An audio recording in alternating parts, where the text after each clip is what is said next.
reasons why South Dakota will continue to be an example to the nation. But before I go, there's one more thing that I wanted to talk to you all about. You probably know that President-elect Trump and President Trump have called on me to serve, if confirmed, as the next Secretary of the Department of Homeland Security. It's a tremendous honor and a great responsibility.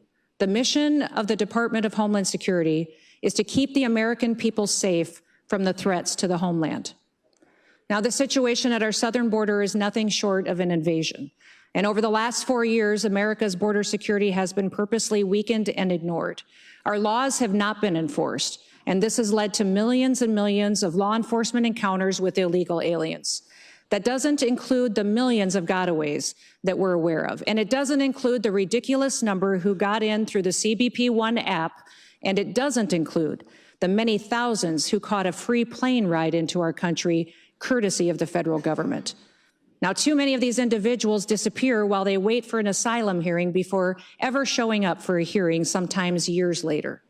As you know, I've taken a stand against this invasion. We've deployed our South Dakota National Guard to our southern border 8 times, and that includes 5 state deployments to support Texas's work to stop the flow of illegal aliens. I went to the border myself several times, and I saw the illegal immigrants infiltrating our country. I saw our National Guard troops enforcing our laws and building a wall. Ladies and gentlemen, leadership has consequences, and we see the consequences of Washington's indecision right here in South Dakota. We've seen activity from cartels and their affiliates in some of our poorest communities, and our states around the rest of the country see it as well. Increased crime, increased drugs, overdose deaths, violence, rape, human trafficking, and murder. Even known terrorists have crossed our border amongst the illegals, and they could be anywhere. The invasion is an existential threat to America, and it threatens our national security and our economy. So the basic question is this: what kind of country do we want to leave to our families? I want to leave them a state and a nation that's even safer and stronger and freer than the one that I grew up in. That leaves me in a position where I may say farewell to all of you in the very near future. And South Dakota is going to throw the biggest birthday party ever at Mount Rushmore.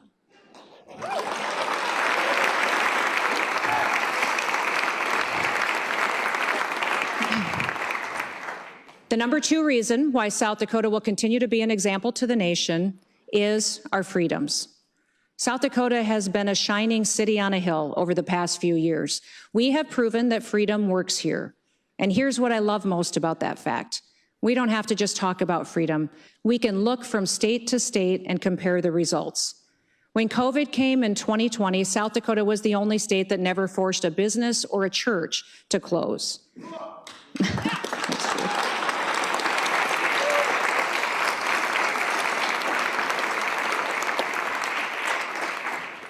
I never mandated anything. I trusted our people to use their personal responsibility to make the best decisions for themselves and for their loved ones. We defended the First Amendment, including the freedom of assembly, in ways that no other state did.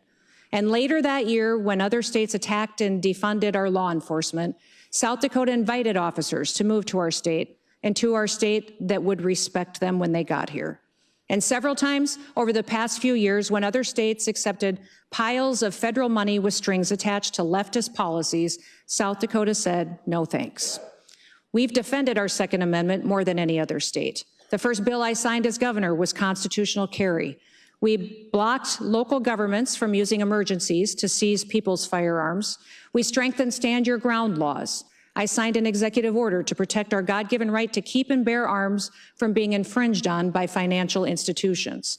And we made South Dakota the first state in America where it will not cost you a penny to exercise your Second Amendment rights.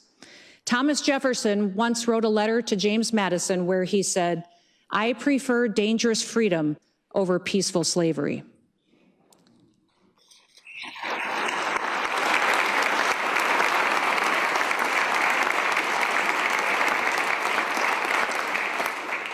Now, the media thought that the decisions we were making in South Dakota were dangerous, but those decisions were right.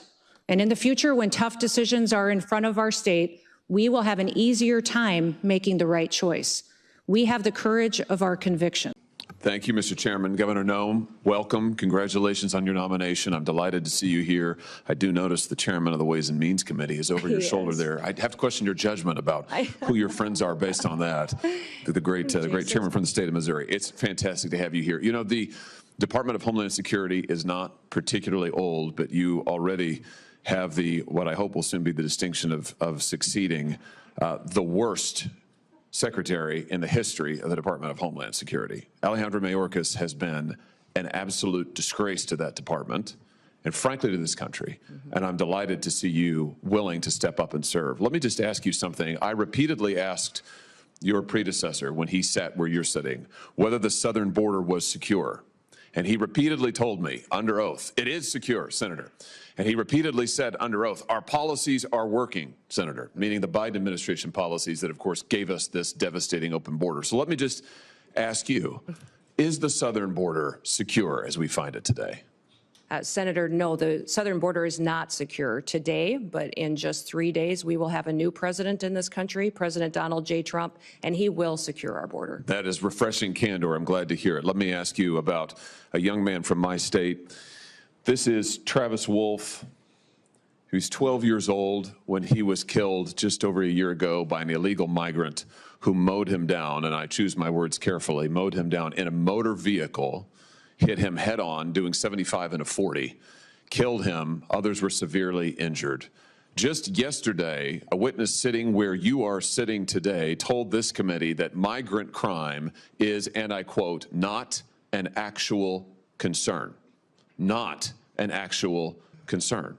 In a hearing before this committee advising us to drop the Lake and Riley Act and not focus on migrant crime.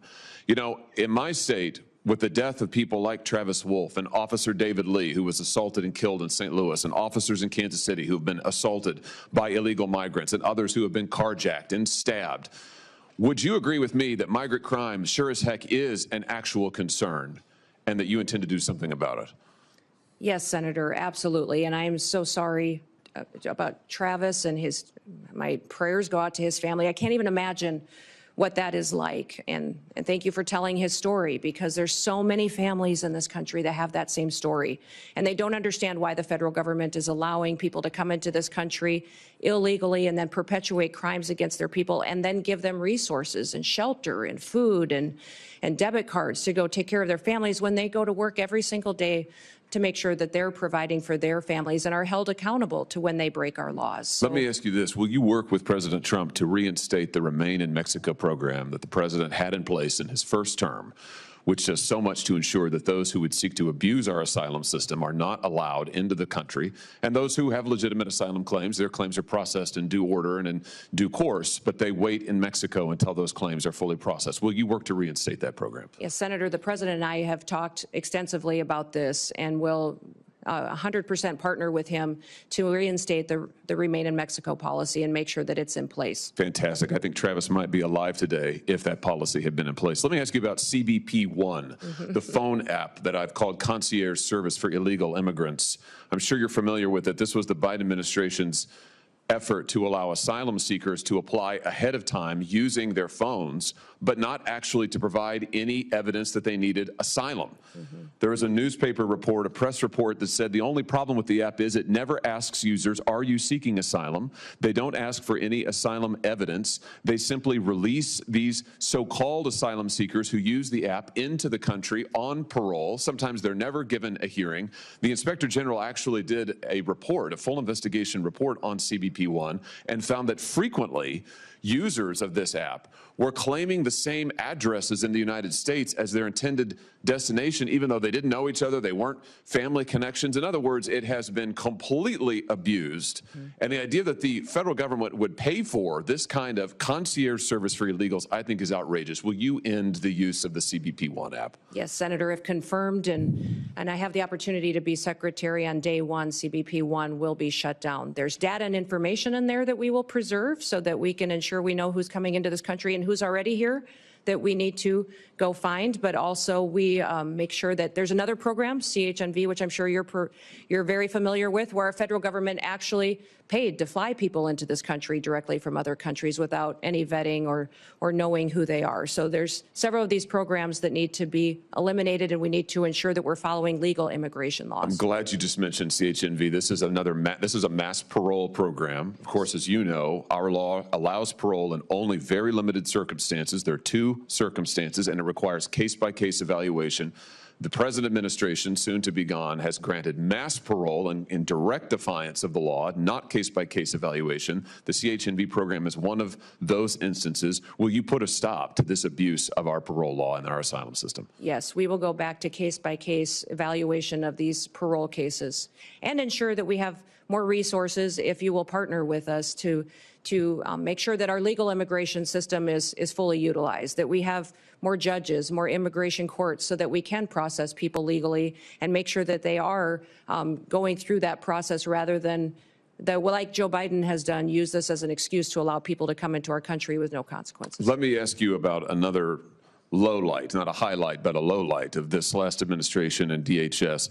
Your predecessor, the current Secretary of DHS, established a disinformation board using taxpayer resources to police speech on the internet and elsewhere, to tag American citizens' viewpoints as either legitimate or not legitimate, and use the power of the state to censor them, including having them removed and perhaps penalized. This has got to be the darkest chapter, I think, in DHS's short history. He eventually withdrew the board under intense criticism, but has never fully repudiated it and never promised not to do it again. Will you pledge to us here today that under your leadership, there will never be a disinformation board or anything like it at DHS, and you will be a champion for the free speech and First Amendment rights of all Americans? Yes, Senator, there will not be a board such as that under my leadership at the Department of Homeland Security. Fantastic. Absolutely. Let me ask you in my remaining seconds, just one more thing about the Secret Service. You've mentioned this, and I'm so glad that you did. This committee, and it has been bipartisan, this committee has done bipartisan work on the attempted assassinations, or the assassination attempts, I should perhaps say, of the former president, soon to be the future president, soon to be the president, President Trump. We were stymied at every turn. And I should use the present tense. We are currently being stymied at every turn by the current Secret Service leadership and, frankly, by the leadership of DHS, who have refused to turn over documents, who refused to make people available for interviews. We finally had to pass my own law in this committee, which we unanimously adopted, a law, a statute, mind you, which would require DHS and Secret Service to turn over relevant information to us about the assassination attempts. It's unbelievable. When you come to office, to this office, I hope very soon, will you pledge to us that you will open the books on all of the facts associated and around these assassination attempts, that you will make available to us and to the public, most importantly, all the facts so that we can ensure that this never happens again and that the needed reforms in the Secret Service are put into effect? Yeah, Senator, if I am the Secretary of Homeland Security, I will certainly work with you to build transparency and make sure the facts are shared with you and your committee. I know that you've been very frustrated by the lack of transparency from the department, and I want to thank those of you that have worked on that report that was put together on these assassination attempts. I know it was a bipartisan report and investigation that this committee conducted, and I appreciate you focusing on that, and I will work with you to get the information so that you have the truth of really what happened there and the failures so they can be fixed. Thank you. That's a great place to end, and a high note as I see my friend Senator Blumenthal, who did fantastic work on this effort, and it will be an incredible an incredible new day, and incredibly refreshing to have a DHS secretary who will tell us the truth, who will be honest with us about the facts, honest with the American people, and who will enforce our law. And I know you'll do that, Governor Noem. I look forward to supporting your nomination. Congratulations. Thank you. Senator Blumenthal. Firefighters and 6 other organizations. Without objection, these letters of support will be made part of the hearing record. And I know our senators are going to have to go, but thank you for coming and doing those introductions. It's the practice of this committee to swear in witnesses. Governor Noem, please stand and raise your right hand. Do you swear that the testimony you will give before this committee will be the truth, the whole truth, and nothing but the truth, so help you God? Governor Noem, you are now recognized for your opening statement. Well, thank you, and good morning, Chairman Paul, Ranking Member Peters, and the distinguished members of this committee. I'm honored to appear before all of you today as the nominee for the Secretary of Homeland Security. I want to thank President-elect Donald J. Trump for his confidence in my leadership, and the people of South Dakota for their fantastic support throughout my time in public service. I would also like to express my sincere gratitude to Senator Kramer. He has been an invaluable resource to me throughout this process and given me much wisdom as well as insight into the thoughts and the procedures of the Senate and this body. And I'd also like to express my gratitude to Senator Thune, the majority leader of this esteemed body. He's been an advisor to me for many years as well as a friend, and I'm so grateful for the generous support of these two men and their willingness to be here this morning to speak on my behalf and to introduce me to this committee. Now, I'm a wife and a mother and a grandmother, a farmer, rancher, business person. I've served in our state legislature, in Congress for 8 years, and also a governor. I've spent my entire life in rural America. I understand what it means to work hard every single day and to build a better future for your kids and for all of our communities. I come before you today with a deep sense of responsibility and a humility as the nominee to lead the Department of Homeland Security, and also a commitment to the more than 330 Americans who we will work together to help serve and to keep safe and secure in their homes and in their communities. Now, before I proceed, I want to introduce to you my husband, Brian, who's here with me today. He is my constant 24/7 reminder of our dedication to public service and that it's not a solo effort or done alone. He has been a rock by my side, and I appreciate all of his love over so many years. I'm grateful that he's here with me today. Now, securing our homeland is a serious, sacred trust that must be relentlessly pursued and can never be taken for granted. Being safe within our borders here in America is critical, and yet Americans feel less safe than they have felt in decades. For the first time in 30 years, more than 40% of Americans are afraid to walk alone at night within a mile of their homes. President-elect Trump is going to change that. I've seen firsthand the challenges and the opportunities facing our great nation. In the 20 years since the Department of Homeland Security was formed, the nature of the threats to our homeland has grown and they've evolved. This department was created in response to the failures of the government that led to the September 11th, 2001 terrorist attacks. And that reality is not lost on me, especially in the wake of the recent terrorist attacks over New Year's. Now, I've led South Dakota for the last 6 years with a focus every day on making our state safer, stronger, and freer. I've focused every day on making the best decisions, not just for right now, but for generations to come. I've overseen a state budget of over $7 billion and a state employee workforce of more than 13,000, including more than 7,000 that report directly to the governor. I've addressed important issues like cybersecurity, human trafficking, drug interdiction, and also natural disasters, the same challenges that are facing so many of you and the people that you represent back home.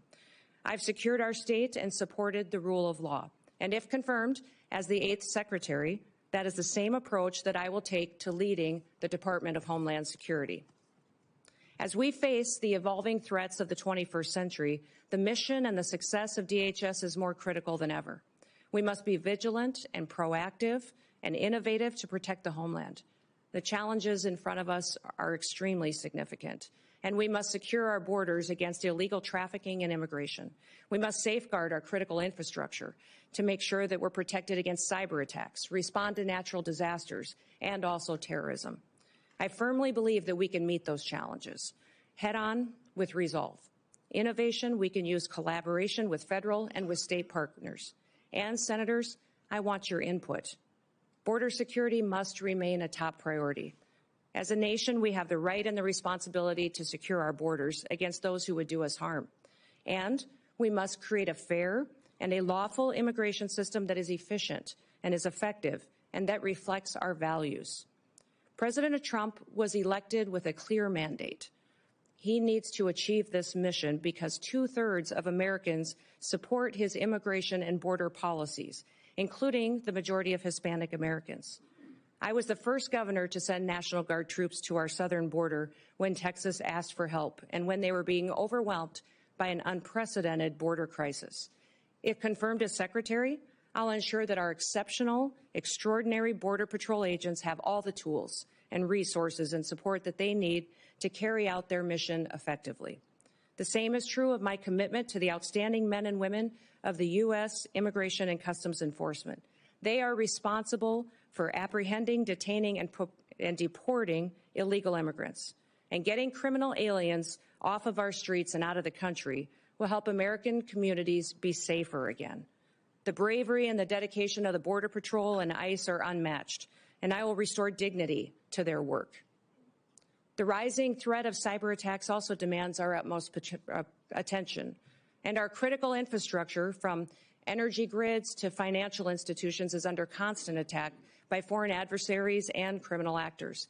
As Secretary, I will prioritize a comprehensive, whole-of-government approach to cybersecurity. In fact, in the coming days, we have to plan bigger and think faster and smarter. I fully acknowledge that people in Washington, D.C. do not have all of the answers, and therefore I will leverage private-public partnerships. I'll advance cutting-edge, state-of-the-art technologies to protect our nation's digital landscape. And I will have a proven track record of doing this in South Dakota to back me up. I've helped make Dakota State University a global leader in cybersecurity education because we recognize the need to address this emerging threat. And I will take a proactive approach if given the opportunity to serve as Secretary. Now, President-elect Trump has been a tremendous friend to law enforcement over the years, and I will do the same in my role as Secretary. As Governor, I've worked closely with law enforcement to make South Dakota safer. I've overseen hundreds of state troopers in the South Dakota Highway Patrol, and on several occasions, I've convened groups of law enforcement from across our state to address policies that will make our people safer. In fact, while some in this country were attacking law enforcement and defunding them, we took the opposite approach in South Dakota. We recruited law enforcement officers to move to South Dakota, a state that respects their service and their sacrifice. And we revamped our law enforcement training to provide the first ever state-led, tribal-focused law enforcement training academy. I'm very proud of the work that we've done in cooperation with our tribes to help make their communities more safe. And we must remain vigilant against terrorism and against others who wish to do us harm to our country and to our great people. I'll ensure that our intelligence and our law enforcement agencies are working together hand in hand, that they're fully equipped to detect, prevent, and respond to threats from radical ideologies and foreign adversaries. This requires resources, coordination, and collaboration across all levels of government. And once again, I will seek your wisdom and I will seek your input into the months ahead. For the sake of the people that we both represent, we have to get this right. Now, I recognize that Homeland Security isn't just about prevention, but it's also about resilience. When disasters strike, as we know they will, the Department of Homeland Security must be ready to respond swiftly, efficiently, and effectively to protect the lives and the property of Americans. As governor, I've worked with FEMA in response to a dozen natural disasters in South Dakota. These have included historic floods, tornadoes, blizzards, wildfires, a derecho, and even a global pandemic. As Secretary, I will enhance our emergency preparedness and strengthen FEMA's capabilities, and we will ensure that no community is left behind and that life-saving services like electricity and water are quickly restored. As Secretary, I will oversee the Secret Service, an agency that is in serious need of reforms. We all saw the threats to President-elect Trump last year and the consequences of failure. Now, that should never happen again. And I've worked closely with my own gubernatorial protective detail, and I'm familiar with what works and what doesn't work. And I'll bring that experience towards strengthening the Secret Service once again. I'm committed to working with this committee, with Congress, and with the dedicated men and women of the Department of Homeland Security to fulfill our mission. And together, we can ensure that the United States remains a beacon of freedom, safety, and security for generations to come. So thank you for the opportunity and the honor to appear before you today. Thank you for the meetings and the time that you took in your office to discuss the department and what we can do in the future to make the American homeland much more secure. I look forward to your questions, and I hope to earn your trust, and hopefully also your vote as we embark on this critical work together. With that, Mr. Chairman, I yield back. Thank you, Governor.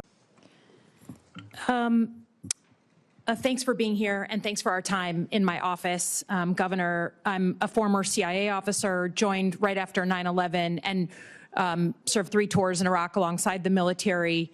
I'm actually the first CIA officer in the Senate. To me, the most important thing, again, as a Democrat from a state that Trump won, right, on the same ballot, we both won, I understand we're going to have different policy opinions. I certainly understand that the president or incoming president has the right to nominate whoever he wants. Those are not the issues for me that I'm going to spend my time on. The ones that I care about the most relate to the mission of the organization when it was founded, protecting the homeland. And I think, to me, it's one thing when there's campaign rhetoric or politicization of things. Everyone does that on both sides of the aisle in this committee and in our line of work. But when it comes to actually protecting the country, you do have to be clear and honest about facts and not conflate things. So it's just important to me that I know, particularly since you do have one of the intelligence agencies within the Department of Homeland Security, that you're going to call a spade, right? The most recent acts of domestic terrorism in New Orleans, horrible incident, in Nevada, had nothing to do with migrants, correct? Correct. They were homegrown American citizens. One of them was actually in a very elite military unit. I mean, it's horrible. It's one of the hardest things to catch, the sort of lone wolf, radicalized American citizen. But I want to protect ourselves. Our most recent examples of domestic terrorism were not what we've spent the majority talking about today, crime from a migrant. And I don't dispute there is crime. But I just want to know, and I want to hear from you as an intelligence officer, that you're going to speak about real threats and not blow something up, politicize something, make something more exciting, because that's maybe what the president wants to hear. But your mission to protect and defend the Constitution means calling honestly what the threats are to the country. Can you just give me a yes or no, please? Yes, Senator, I will be as transparent and factual every day with you and the American people as possible based on the information that I have. I don't know if the investigations are closed in New Orleans and in Nevada, but what we know so far and needs to be relayed to the American people needs to be the truth and facts. Yeah, I'd ask that. We've talked a lot about border security. As a CIA officer, I think one of the only people on this committee who's actually worked on protecting the homeland. I'm a Middle East terrorism and militia expert by training, so I believe deeply in it. And every country of the world gets to decide who comes inside its borders. That's not a radical concept. But I think I've been open with this committee that it is also on us to fix the deeply broken legal immigration system. I'm glad to hear that you're going to carry out the laws on the immigration system. Democrats and Republicans are to blame that we haven't fixed this system. But I also believe you can't fully control the border unless you give people that we need for our companies, for our economy, a legal vetted way to come here. So do you believe in legal vetted immigration and that we need more of it in the United States? I do believe we need to follow our legal immigration laws and that it needs to be vetted. We need more resources, I believe, in some of the elements of this to ensure. Do you believe that our economy depends and needs some level, just like your family came from Norway and on economic, drive and wanted a better life? Immigration's always been a part of our history and will be a part of our future. We just need to make sure that we're adhering to our nation's laws, which this body has the ability to. I'm with you. Continue to change and to put in place. Again, going back to the fact that you will pledge an oath to the Constitution, not to President Trump, just like every other nominee. President Trump said in November that he is willing to use law enforcement, National Guard, or even active duty military to go after, quote, the threat from within the United States. I don't know exactly what he was talking about. But we have recent examples from your predecessors at DHS where federal law enforcement were sent into a state, in this case, Oregon, without coordination with the governor. Those federal law enforcement officers at the time were putting down threats to federal buildings, and they were legitimate threats. I don't dispute there was destruction of property going on during a bunch of protests and riots. So I don't dispute that, but they weren't wearing insignia. We talked about this. They weren't wearing any markings. So people were arrested by folks in fatigues with no names, no idea who they were, like right out of a bad Hollywood movie, okay? If the president asks you to send in federal law enforcement to a state without coordination of that governor, would you support that action? You know, Senator, my job, if nominated and sworn in as Secretary of Homeland Security, is to uphold the Constitution and to uphold the rules of this country. Yes, that will be the oath and the pledge that I will be making. And my goal also is to work with you to ensure that we have situations that are always appropriate, that we are well defined. I just need to know, you're a former governor. You can imagine that if Joe Biden sent in 700 federal law enforcement under Secretary Mayorkas without coordinating with you, I think we can agree you'd be a little upset. So I just ask that you give the same respect for coordination, and that we are very sensitive. People are worried about politicizing of law enforcement and the uniformed military. That's a bad thing. I hope we can agree. Lastly, I will just say, look forward to looking at the northern border, the Gordie Howe Bridge, your help staffing that. We know you aren't, right now, across many administrations, we haven't met our staffing goals at DHS, and that's a problem, so we really want to make sure that opens on time. But I also want your assurances, you know, you received FEMA assistance from Joe Biden's administration, right? You had historic floods, you asked and requested of the administration, and you were given millions of dollars to help with that. I understand you don't like Gavin Newsom, but can you say in front of the American people that you will open the books to this committee, who does have oversight over FEMA, right? That you will open the books in a bipartisan way to ensure, whether it's North Carolina or California or anywhere in between, that the American people can know that you are not playing politics with disaster assistance? Yes, Senator, I'll work with you and this committee to make sure I'm following the federal law and ensuring that you have information and transparency from us and from DHS and FEMA. Thank you. Appreciate it. Yield back. Senator Langford. Governor Noem, great to see you. Great to see you, too. Thanks for being here. Thanks for accepting this nod that the president has given you. For Brian, thanks. Both of you, you've walked through a lot. I have had the privilege of knowing you for a very long time. First of all, thank you, Governor, for being here and for testifying before this committee, and for your service, not just to your state, but to America. 9 years ago today, we met in probably the coldest day I've ever been in my life in Iowa. As you and I were making phone calls and whipping up votes for Republicans in Iowa. My wife, Bridget, who's here, got a chance to meet you. And we left Iowa saying, that person's really going to go far. And here we are 9 years later. You've been an amazing governor, amazing congresswoman, and now you're going to make an even better Secretary of the Department of Homeland Security. So I think sometimes in D.C. we tend to complicate things. There is a current Secretary of Homeland Security. So why don't we take this opportunity to do a little job review and compare and contrast him to you. So just, if you don't mind, I'll ask you some questions and you can give me an answer. Secretary Mayorkas allowed you said it, just about 400 people on a terror watch list to come into this country illegally. If you were confirmed as Secretary of Homeland Security, how many people on the terror watch list would you allow into this country?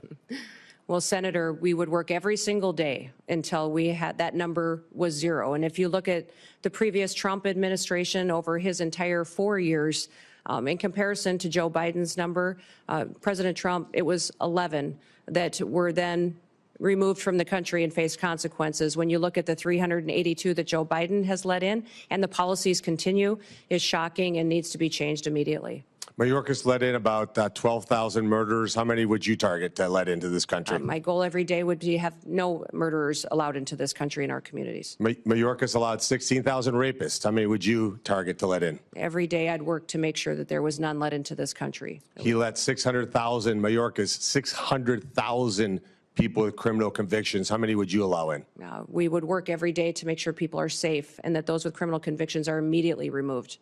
How many private jets would you have the United States taxpayers have fly into foreign countries to pick up people to bring them here? Yeah, Senator, we will no longer be undertaking that mission at the Department of Homeland Security. So not 700,000 individuals on private jets over the last 4 years. You would not have any. No. I'll be working with President Trump to put in place his agenda in adherence to our federal laws.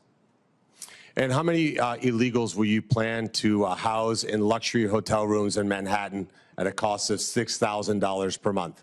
Sir, clearly, Senator, during this election, the American people said they did not support that and that that would not be a part of this new administration. How about sex change operations for illegals? How many of those would you suspect you would fund? Senator, I believe that the Department of Homeland Security will be reevaluating its mission in this country to not allow that going forward under President Trump's goals. And if you had an illegal migrant that was in this country and they committed a crime, would you offer them airfare from one state to another to evade law enforcement? Sir, I will be following this nation's laws and the Constitution and make sure that all laws are adhered to. And if you had been the head of the Department of Homeland Security a year or so ago, would you have closed a detention center in Georgia that would have allowed the release of somebody charged with a crime? Sir, I don't have the specifics to that situation, but certainly that would not be something that I would want to have under my watch. So just to be clear, Lakem Riley would be alive today if you had been the Secretary of Homeland Security. Senator, my hope is that that would be true, yes.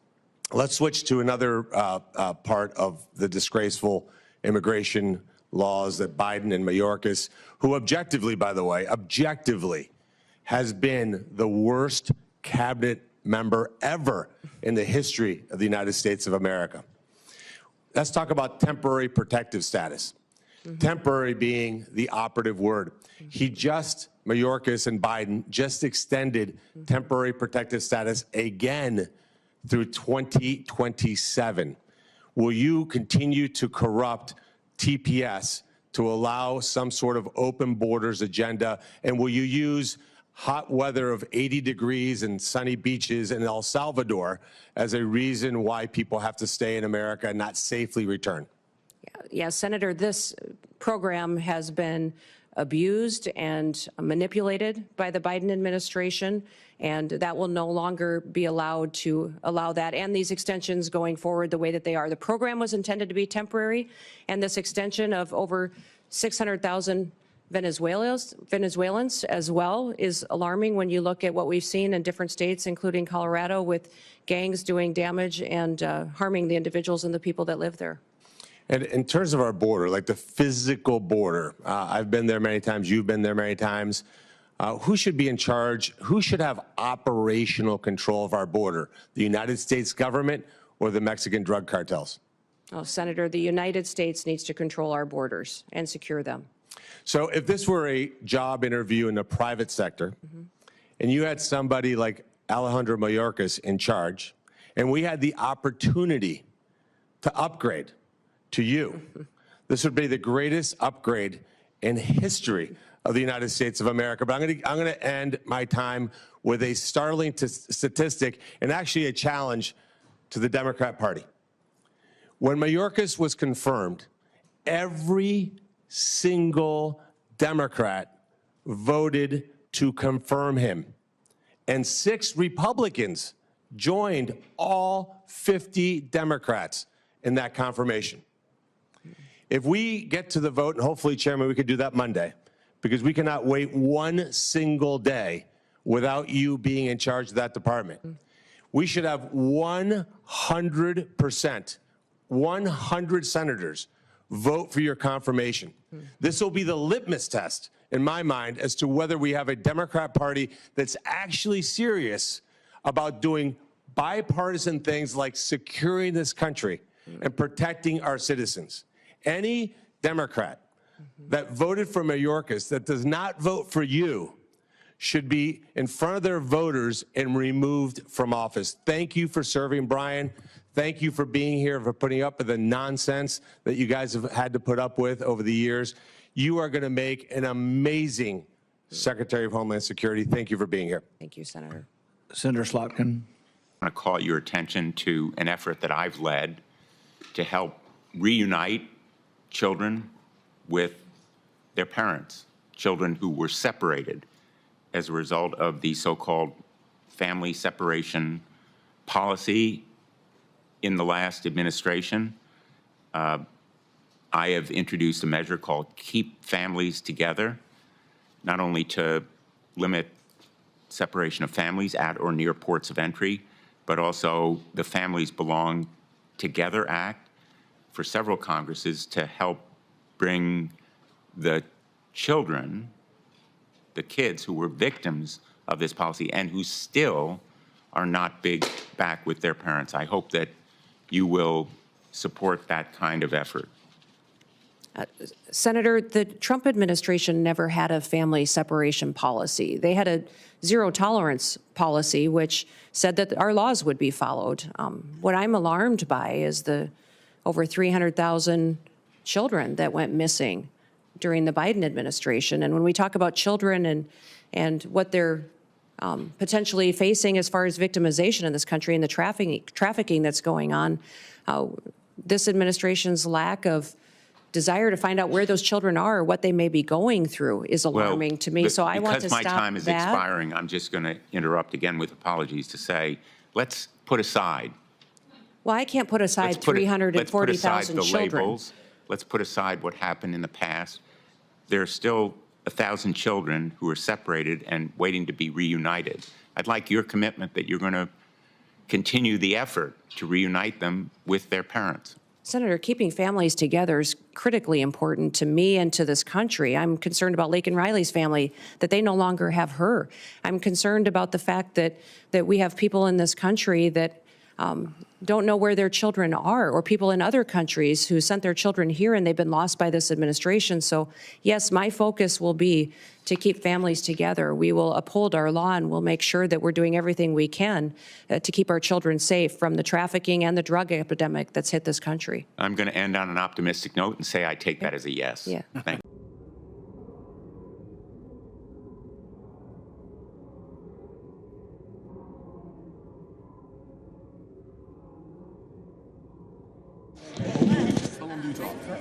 Just none. Okay. I just asked. I just have to reconsider it. Get to the next vote. You catching up?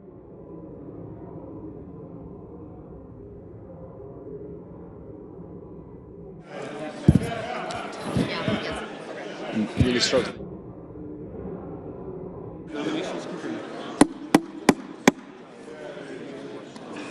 The yeas are 59. The nays are 34. The nomination is confirmed. President. The Majority Leader. Mr. President, I ask unanimous consent that with respect to the Noem nomination, the motion to reconsider be considered made and laid upon the table, and the President be immediately notified of the Senate's action. Further, that the mandatory quorum call with respect to the Bessent nomination be waived. Is there objection? Without objection. The clerk will report the motion to invoke cloture. Cloture motion. We, the undersigned senators, in accordance with the provisions of Rule 22 of the Standing Rules of the Senate, do hereby move to bring to a closed debate on the nomination of Scott Bessent of South Carolina to be Secretary of the Treasury, signed by 17 senators. By unanimous consent, the mandatory quorum call has been waived.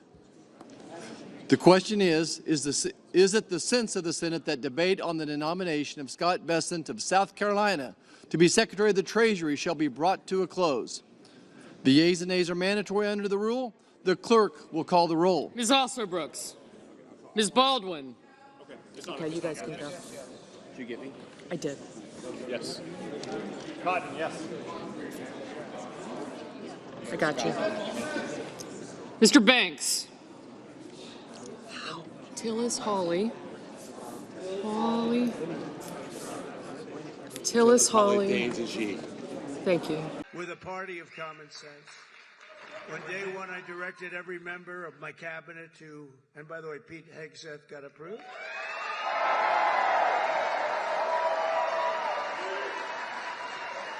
And Kristi Noem just got approved, Governor. She's going to keep it. She's tough. She's a tough one. She's a tough one. And she's going to do a great job. On day one, I directed every member of my cabinet to marshal all powers at their disposal to defeat inflation and bring down the cost of daily life. We want to bring prices down. Too high. They went way up. They didn't come. Evasion. Without any mental reservation or purpose of evasion. And that I will well and faithfully discharge. And that I will well and faithfully discharge. The duties of the office on which I'm about to enter. The duties on the office of which I am about to enter. So help me God. So help me God. Congratulations. All right. Evasion. Without any mental reservation or purpose of evasion. And that I will well and faithfully discharge. And that I will well and faithfully discharge. The duties of the office on which I'm about to enter.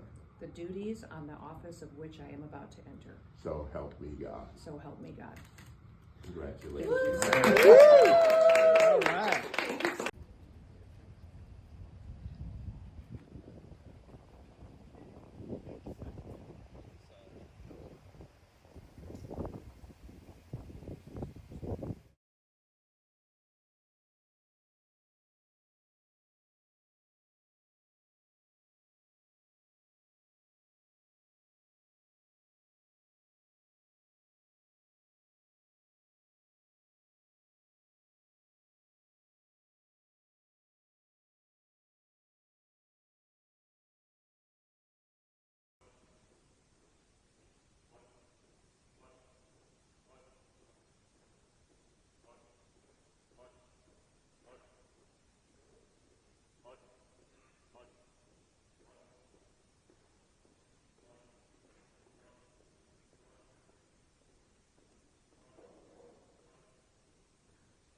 I invite you to pray with me briefly.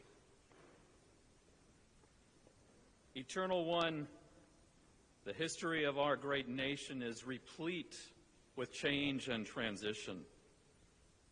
Today we look forward to a new chapter. We open a new page, and we look forward to seeing the writing that will happen in the next few years.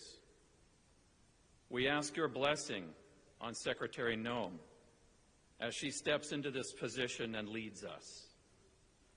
We ask that you will give her the wisdom of Solomon, the patience of Job, the strength of Samson, as she provides leadership. We ask a blessing on the transition, on her family, and her time here. Now, Lord, we ask that you will also be here with us at this time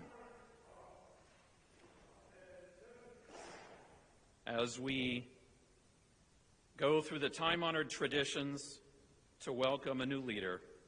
We ask your blessing on her, on all of us, and on this great nation. In your holy name we pray. Amen.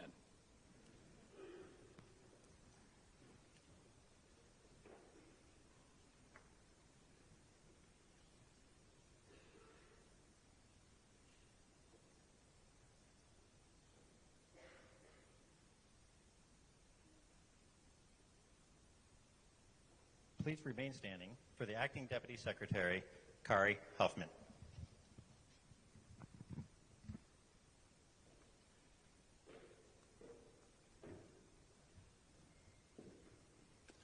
This is a great day. Please join me in welcoming the Secretary of the Department of Homeland Security, the Honorable Kristi Noem.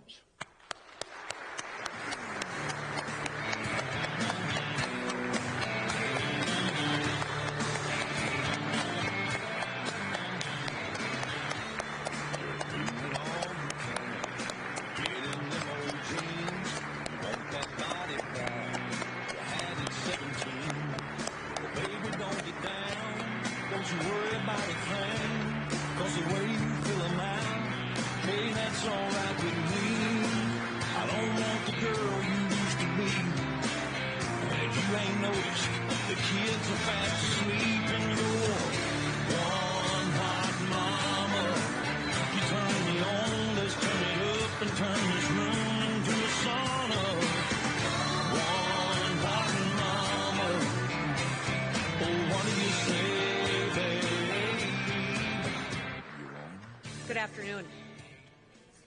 good to see all of you. Go ahead and be seated. Thank you so much for that wonderful welcome, and thank you to Deputy Secretary Kari Huffman. He's been fantastic, hasn't he? Let's give him a round of applause. Thank him.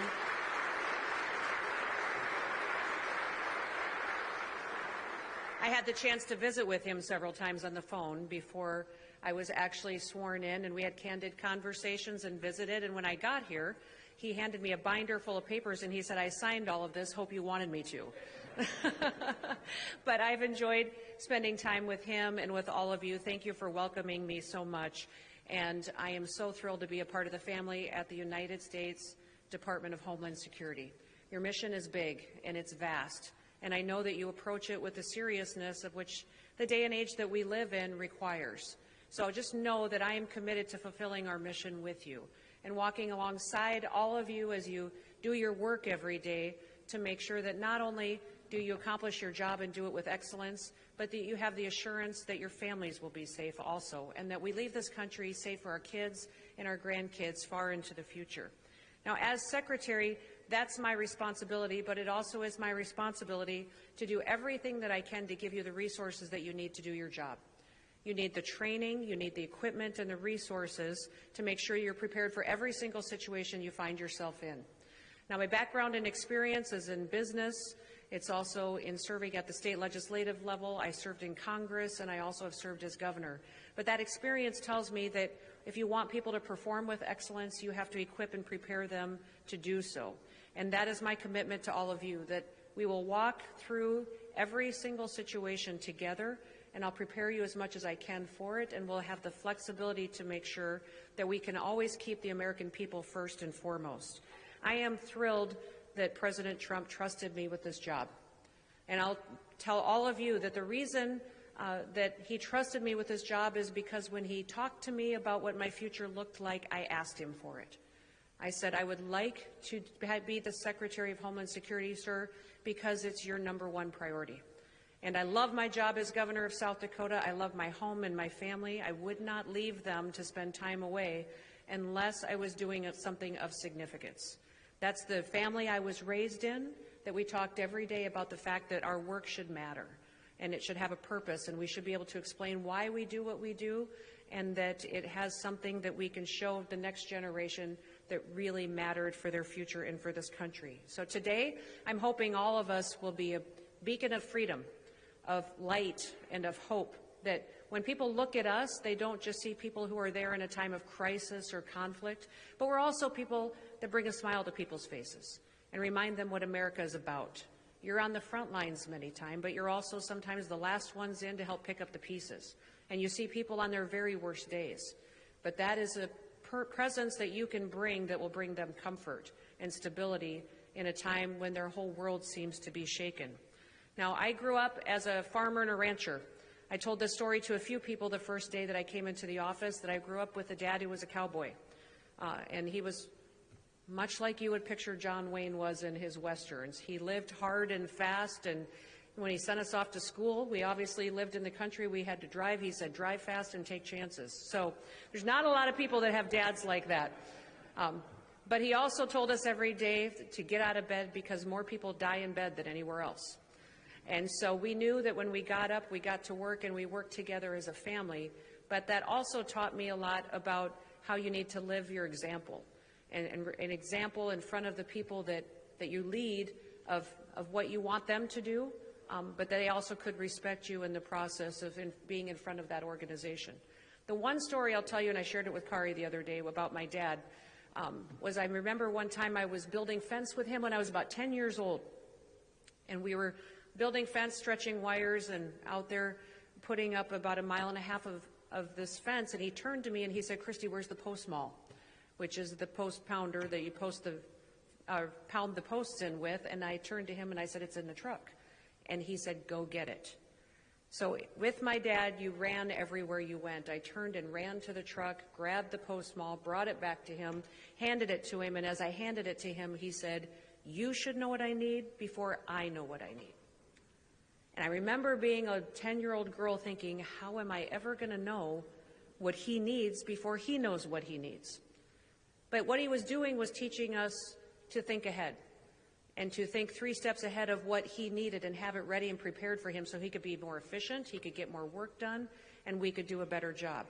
That he should never have to wait for the next tool or piece of equipment that he was asking for, that I should have already figured it out and had it waiting for him. That is what our job is as well here at the Department of Homeland Security. We prepare ahead and think 3 steps ahead so that people have what they need before they need it.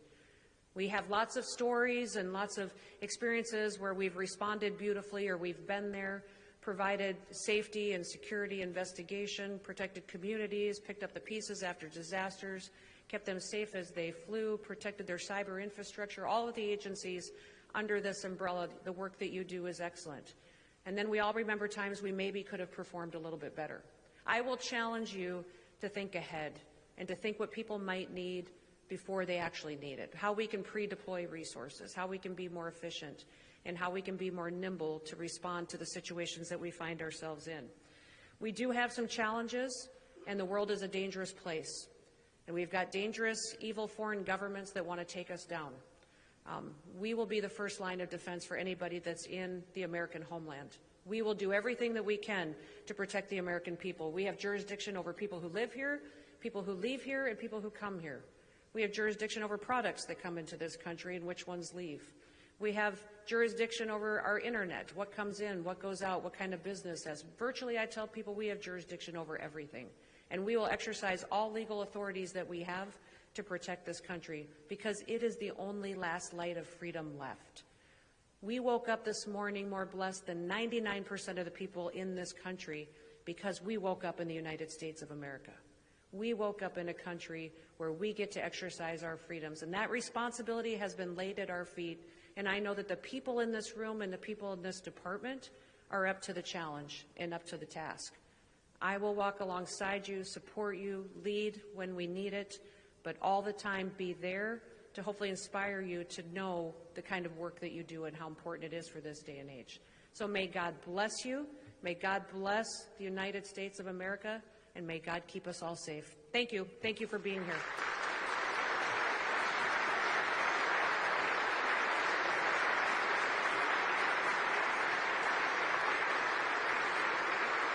Okay. So this is going to be a little different. If you all want to sit for a second, do you have any questions or comments for me? I don't know if they warned you that I would open it up to this or not, but for me, this is my favorite part of doing events, is when I get to hear from you, and there's got to be some of you that have maybe been a little bit familiar with me, saw something on TV or social media, and I thought, I wonder if she really, and you thought, if I could just ask that governor or that secretary one question, what would it be? So is there any before I leave you today and come visit with you? All right, I gave you a chance. All right, I'll come down and visit with you and spend some time. Does that sound all right? Have a wonderful day. Thank you. Do you think you guys create a hole? Mr. Homan and Secretary Noem, can we ask you a few questions here, please? Would you guys gaggle with reporters for a few moments? Please create a hole. Thank you. You are both the top immigration advisors to President Trump, in addition to Stephen Miller. He just announced that he's signing an executive order to put 30,000 detention beds at Guantanamo Bay. I know, Mr. Homan, you've talked about needing more beds, but how exactly would that work, and when do you expect it to open? You know, that is something that the White House is working on, to use resources that we currently have there at Guantanamo Bay. So we'll go through the process. The worst of the worst is where that could be utilized. So that potential is there. We know we need the infrastructure. We're going after these guys. But who would run that? DHS? DHS or the Pentagon? What you probably don't know, there's already a migrant center there. It's been there for decades. So we're just going to expand upon the existing migrant center. How would logistics work for that? How would you get migrants down to Guantanamo? Plan with Guantanamo, postcard. They encounter people in the worst of the worst is where that could be utilized. So that potential is there. We know we need the infrastructure. We're going after these guys. But who would run that? DHS? DHS or the Pentagon? What you probably don't know, there's already a migrant center there. It's been there for decades. So we're just going to expand upon the existing migrant center. How would logistics work for that? How would you get migrants down to Guantanamo? Fly Guantanamo, Coast Guard. They encounter people in maritime, they can take them straight to Guantanamo Bay. The worst of the worst, the significant public safety threats, we can fly them. We fly. We're doing it.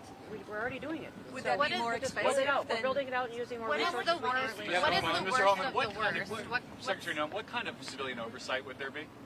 Civilian oversight? Yeah. The current civilian oversight that we have in our federal government today. We had an election in November that clearly said the American people don't want these criminals and dangerous individuals on our streets anymore. We're taking care of it at the direction Madam of President Secretary, Trump. what's your message for Polish Americans who voted for President Trump and may have neighbors or family members who are undocumented, who are illegally here? Listen, the law applies to everybody. It applies to American citizens. It applies to people who come into this country illegally. You will be held accountable for breaking our laws. On this one point, way. Will you focus on people? Are you question earlier? Relations at all? Go ahead. ICE has the highest detention standards in the industry. You can't find another state, federal, local, or city has higher detention standards than ICE. So every facility, including Gitmo, will have the highest. So ICE would be running it. That's actually really helpful. So ICE would be running and would be staffing that. Run out of top Miami. You said that was already currently running. Mr. Holman, isn't it you all are spending your time today covering Laken Riley and her family and this bill and the tools that it's going to give to make sure that families don't have to go through that again. Well, on his pledge, We're covering that. One question that we'd like to ask is if you have a sense of how much money it will cost, how much money will be invested in this facility? The bill or the facility? In the facility at Guantanamo Bay that the We're working president on that announced. with reconciliation and appropriators in the House. Are you finishing the TPS program? Is the TPS... What are the future of the TPS program for Ukrainians? Are you going to continue? Thank you. Thanks, What guys. will happen to the Venezuelans whose TPS is finalized? And any actions will be taken on those who are detained at Guantanamo Bay?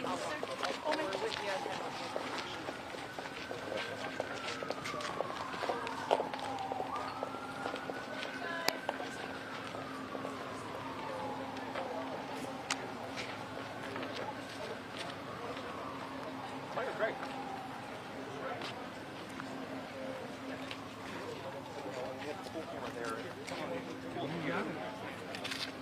Cool, and Peter, I'm sure we have multiple great thoughts.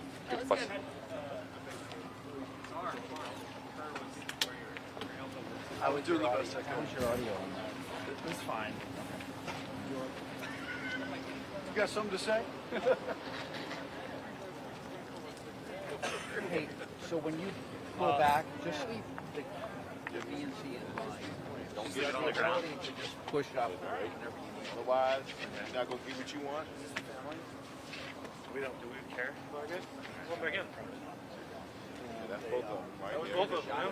I got them hugging and all that stuff. For how long they're going to want to hang out. We don't care about trying to get it.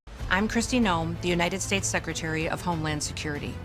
Thank you, President Donald J. Trump, for securing our border, for deporting criminal illegal immigrants, and for putting America first. President Trump has a clear message for those that are in our country illegally.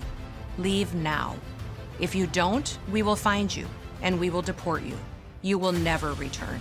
For too long, weak politicians left our borders wide open. They flooded our communities with drugs, human trafficking, and violent criminals. They put American lives at risk. Well, those days are over. If you leave now, you may have an opportunity to return and enjoy our freedom and live the American dream. But understand this. Under President Trump, America's borders are closed to lawbreakers. Follow the law, and you'll find opportunity. Break it, and you'll find consequences. The choice is yours. America welcomes those who respect our laws, because a strong nation is a safe nation. I'm Kristi Noem, the United States Secretary of Homeland Security. Thank you, President Donald J. Trump, for securing our border and putting America first. Let me deliver a message from President Trump to the world. If you are considering entering America illegally, don't even think about it. Let me be clear. If you come to our country and you break our laws, we will hunt you down. Criminals are not welcome in the United States. For too long, weak leadership has left our borders wide open, flooding our communities with drugs, human trafficking, and violent criminals. Well, those days are over. Under President Trump, we are defending American families and restoring their safety. If you try to enter illegally, you will be caught. You will be removed. and you will never return. Follow the law, and you'll find opportunity. If you break it, you'll find consequences. Strong borders mean a stronger America. President Trump is making America safe again. It really is unbelievable the people that we are able to deport because President Trump is in the White House now. This guy, convicted of arson, is now out of our country. This guy is convicted of child molestation and has been convicted of that bail jumping, unlawful distribution of a substance. And this one, listen to this, deported now. He's been convicted of obscene internet contact with a child using a computer to seduce, to lure, or to entice a child, and sentenced to just 10 years in probation, but now facing consequences. Thank you, President Trump, for what you're doing to help our country and let Americans have safety again in their communities.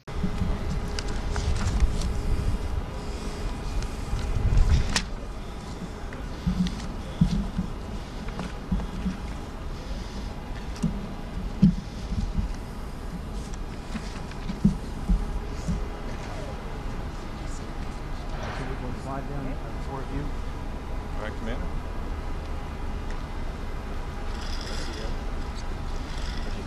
Good to go.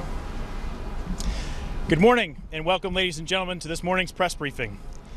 Today's leaders will present information on the maritime narcotics interdiction deployment and contraband offload by the crew of the U.S. Coast Guard cutter Stone and the interagency partnerships and collaboration that make these results possible. With us today is Secretary Kristi Noem. I spell K-R-I-S-T-I-N-O-E-M, Department of Homeland Security. Admiral Kevin Lunday. I spell K-E-V-I-N-L-U-N-D-A-Y, Acting Commandant of the U.S. Coast Guard. Rear Admiral Joshua Lasky. I spell J-O-S-H-U-A-L-A-S-K-Y, Deputy Director of Joint Interagency Task Force South. And Captain Jonathan Carter. I spell J-O-N-A-T-H-A-N-C-A-R-T-E-R, Commanding Officer of U.S. Coast Guard cutter Stone. We will begin with brief statements from each of these leaders, and then we open the floor to your questions. Following the speaker's remarks, we will have an opportunity for about 10 minutes during which you and the media may ask one question and one follow-up to allow for an opportunity for each of the outlets to have a chance to ask a question. At the conclusion of the press briefing, our public affairs staff will also be available to assist with any follow-on inquiries or further needs that you may have. For those unable to join us today, we will publish a press release with imagery and information about the Stone's interdiction operations later today. I request that any of the questions that are asked are focused on the Coast Guard's operations in this interdiction. I know that we have several senior leaders up here and there may be other questions that you have, and we are happy to refer those to the appropriate authority at a different time, but we're focused on Stone's offload today. Thank you. It is now my pleasure to introduce Secretary Noem. Well, good morning, and thank you all for being here. In the first 100 days of President Trump's administration, he's already delivered on his campaign promises of making America safe again and helping the American people to be more secure as well. And today we're here to recognize and to witness another milestone in his mission to protect our borders, to protect our communities, and to stop the flow of illicit drugs and trafficking into the United States of America. Today is a historic day. Here at Port Everglades, over 22.5 tons or 45,000 pounds of cocaine and 50 pounds of marijuana are valued at over $500 million are going to be offloaded and taken out of circulation. This is an unprecedented seizure of illicit drugs that is the result of 14 different interdictions of drug smuggling vessels off the coasts of Mexico, Central and South America by the crews of the U.S. Coast Guard cutter Stone and Coast Guard cutter Mohawk. They've done incredible work here with their crews to remove these drugs out of the system so they can be destroyed. These efforts were coordinated with the Helicopter Tactical Squadron air crews that you see with us today as well, Tactical Team Pacific law enforcement detachments that were involved, and partner agencies that are operating in the Eastern Pacific Ocean. The brave men and women of the Coast Guard do work every single day, 24/7, and they do it with excellence. Their dedication, their resilience, and their patriotism is something that we all can admire and does not go unnoticed. Their core mission is simple, but it's incredibly crucial. It's to secure our territorial waters and to safeguard our nation from those who seek to do us harm. Their mission directly aligns with President Trump's vision to make America safe and strong again. And thanks to the Coast Guard's relentless maritime security and their interdiction efforts, $517 million worth of illegal drugs will never reach American communities here by what you see today as a result of these weeks of work.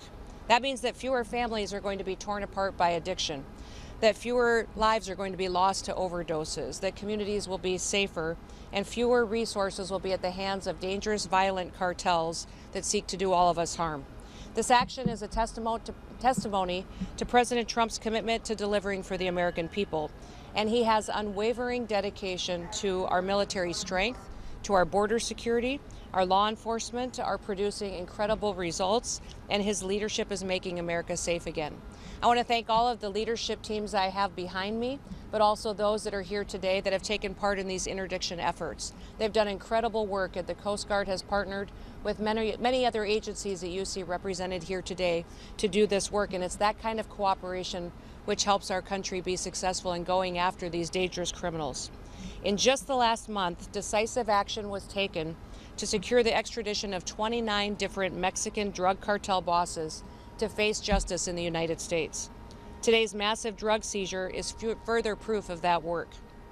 We are cleaning up our communities from drugs like fentanyl and cocaine and marijuana, the dangerous substances that fuel addiction, crime, and destroy lives. We're protecting American people, and we're also making sure that their cartels are not profiting from the trafficking of these drugs and preventing violence in our communities. Under President Trump's leadership, we are dedicated to also making sure we're addressing the needs of the Coast Guard, making sure that they have the resources that they need, the equipment, the support, and the training, and the infrastructure to come into the next century protecting and defending our country. They are the premier law enforcement maritime agency in the world, and our support and what we provide for them to do that with is incredibly important. That means that we are going to maintain our vast maritime domain and that we're going to ensure that we continue to lead the way. Thank you to all of those in the Coast Guard, the other agencies partnering with us today for your work in preventing drug smuggling and all that you've done to bring these drugs offline so that they can be taken out of our communities and to stop hostile activities before they get to our shores. May God bless each and every one of you, and may God continue to bless the great United States of America. Thank you.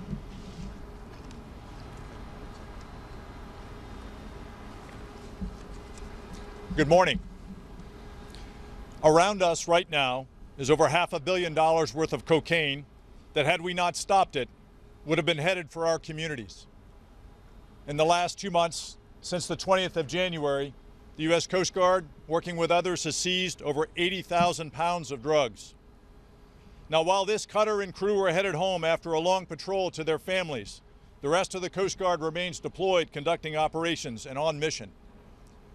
America's Coast Guard controls, secures, and defends our U.S. border and maritime approaches. We're part of the Department of Homeland Security team that protects our nation, and at the same time, at all times, we're a military service and part of the joint force that defends it. We start at the southern border of the United States, where the President has declared a national emergency, and extend our operations to the entire U.S. border and approaches, including far at sea, to interdict those threats before they reach our shores. On the water and in the air, the Coast Guard serves alongside our teammates from the Department of Homeland Security, Department of Justice, Department of Defense, and our international partners to fight the foreign terrorist organizations, including these cartels, that try to bring fentanyl and cocaine into the U.S. Under the President's orders and our Secretary's direction, we are ensuring 100% operational control of the border. Our message to these cartels is this: we own the sea, not you. We will find you out there, and we will take you down before you reach our border. That's what the Cutter Stone has done and their crew, and we are proud of their accomplishments and proud to serve with them. Thank you, and Semper Paratus.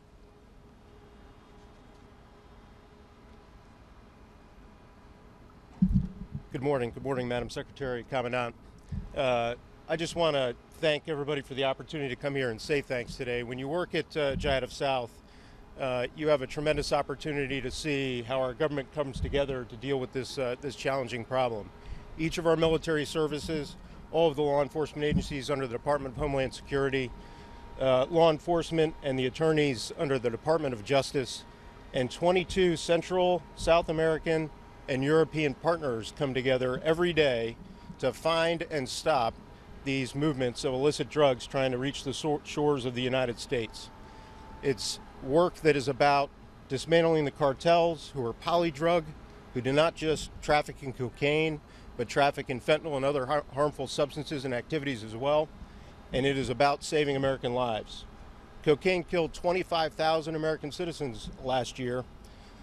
That's roughly equivalent to the small town of Dania, Florida, just down the road here. And it is incredibly, incredibly important work. On this day in particular, we owe a great debt of gratitude to our Coast Guard and to the Coast Guard cutter Stone for taking another 20 metric tons of this harmful substance off the seas. And let me just put that in context for you a little bit. 20 metric tons is roughly equivalent to 17 million lethal doses of cocaine. So thank you, Madam Secretary, thank you, Commandant, and thank you, Skipper. And with that, let me hand it over to the man of the hour, Captain Carter. I'm clearly not the man of the hour, Admiral. In fact, of everybody up here, I'm the least important person, but I think I have the most important message, which is to share with you stories about this incredible cutter and, more importantly, her incredible crew. Stone's crew, some of whom you will meet later this morning and are standing in the audience, is comprised of Stone's organic sailors, members from the Pacific Area Law Enforcement Team, pilots, air crew, and aviation maintainers from the Coast Guard's Helicopter Tactical Interdiction Squadron, and intelligence professionals, and skilled operators of our unmanned aerial system. These detachments effectively bonded to form a highly skilled and motivated unit tasked to secure our nation's borders and curb the flow of illicit narcotics. This remarkable group of individuals was responsible for 12 at-sea interdiction, seizing approximately 45,000 pounds of cocaine valued at $510 million. That's the most amount of cocaine seized by any cutter during a single deployment. They combined with other cutters and international partners to set a new record for narcotics seized in a single month, removing approximately 121,000 pounds of contraband in the month of January. This offload also represents the efforts from Coast Guard cutter Mohawk, who seized approximately 2,200 pounds of cocaine and 330 pounds of marijuana. But it's what you won't see today that makes me incredibly proud to be the commanding officer of this ship and this crew. What we can't show you today are crews saying goodbye to their families on Thanksgiving. I know some crew members had Thanksgiving on Thursday, and Santa Claus came on Friday, and they reported to the cutter on Saturday. That's how long we've been away from our families. We can't show you what it's like to mentally and physically have to manage separation, and they've been separated from their loved ones for 4 months. We can't show you the dangers of flying a nighttime sortie with zero illumination on drug traffickers that are trying to flee prosecution. We can't show you what it's like to conduct high-speed boat operations at night, or have to sit on a disabled drug trafficking vessel in uncomfortable sea states for 6 and 8 hour periods. In one exceptional case, the crew interdicted 4 narco-trafficking vessels in a span of 15 minutes, seizing nearly 11,000 pounds of cocaine. That cocaine will never be mixed with deadly fentanyl or threaten American lives here at home. These are the men and women of our United States Coast Guard, and I'm proud to say they're sailors on board Coast Guard cutter Stone. They understand that service entails sacrifice, and in the U.S. Coast Guard, that means serving in, on, or over the water to save those in peril and to safeguard our homeland. So I want to get to your questions, but I will leave you with this. There are sailors walking about, and I do want to get to your questions, but if you see them, if you get to talk to them, please thank them for their service, because the sacrifices that they make day in and day out are truly incredible. Thank you for being here, Madam Secretary, Commandant, thank you for being here. Admirals, thank you very much, and welcome aboard Coast Guard Cutter Stone. We'll now take your questions. Thanks, John. Thank you all. As promised, we have about 10 minutes for questions. Please, if you have a specific recipient of the question, let me know. Please.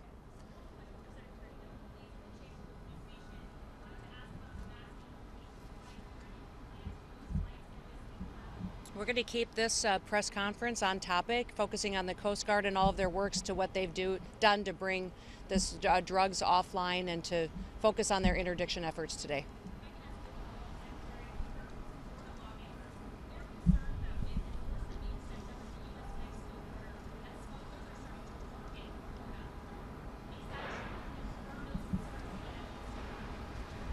You know, I do know that there are some lawmakers that are concerned about that, and so we're certainly working with them to address their concerns. We've seen some evidence to it, but we also know that other areas of our border have been threatened as well. We've seen the cartels get much more desperate lately.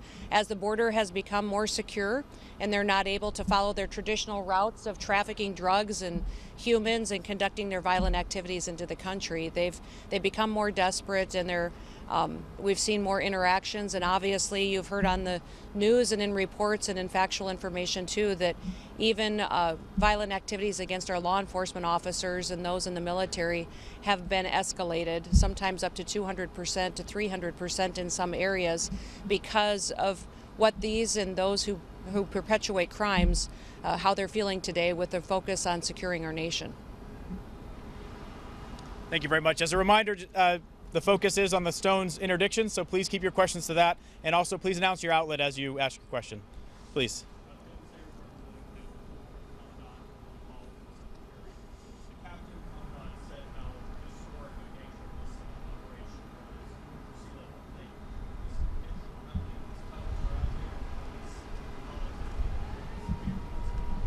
Great, thank you for the question. So the Stone is one of the Coast Guard cutters and aircraft that are continually deployed not only along the U.S. border, but in the maritime approaches on the high seas approaching it to interdict threats. I can't be specific about how many cutters are on patrol where, because that's certainly something the cartels would want to know. But we are part of a broad U.S. government effort that joins with the rest of Department of Homeland Security, Department of Justice, and others to present those forces necessary to present 100% operational control of the border. And that happens certainly on the southern border, not just the southwest land border, but the maritime border there and this southeast border that approaches Florida. We are just as on guard here as anywhere else along that southern border. Thank you.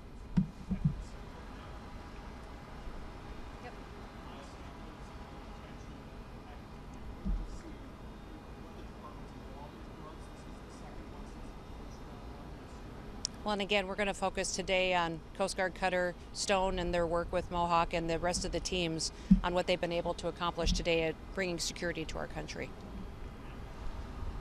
Thank you, ma'am. Again, if you do have those follow-ups, please connect with our public affairs specialists after. We will connect you with the appropriate office to answer your inquiries that are unrelated to Stone's interdictions. Next question. Yes.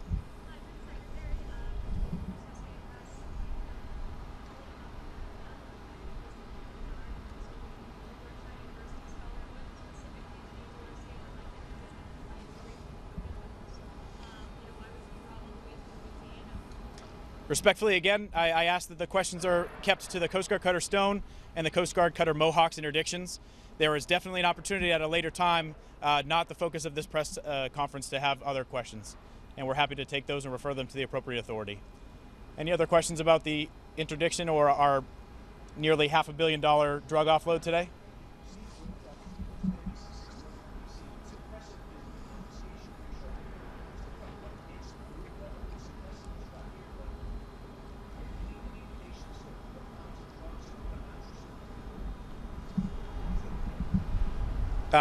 I don't have immediate stats for you, sir. We can connect with NBC6 afterwards, and we're happy to give some background on that. Certainly, we would like to highlight these interdiction cases and the success of our operations downrange.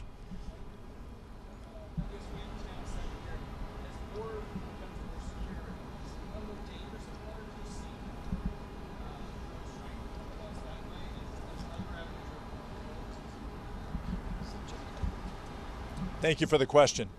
The U.S. southern border is a system, and it's interconnected, which is why a team approach across that system is so critical.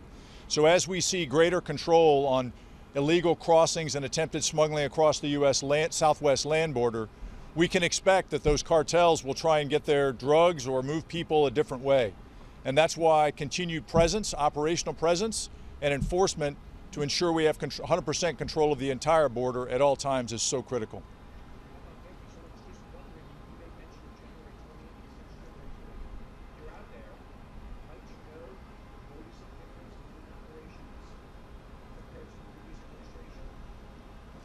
I would just say that the cartels that we are focused on combating and addressing, which many of which have been designated by the president as foreign terrorist organizations, they are dynamic and they adjust to our tactics. And so it's a continual effort as they shift to counter them at every turn. Thank you. Any additional questions?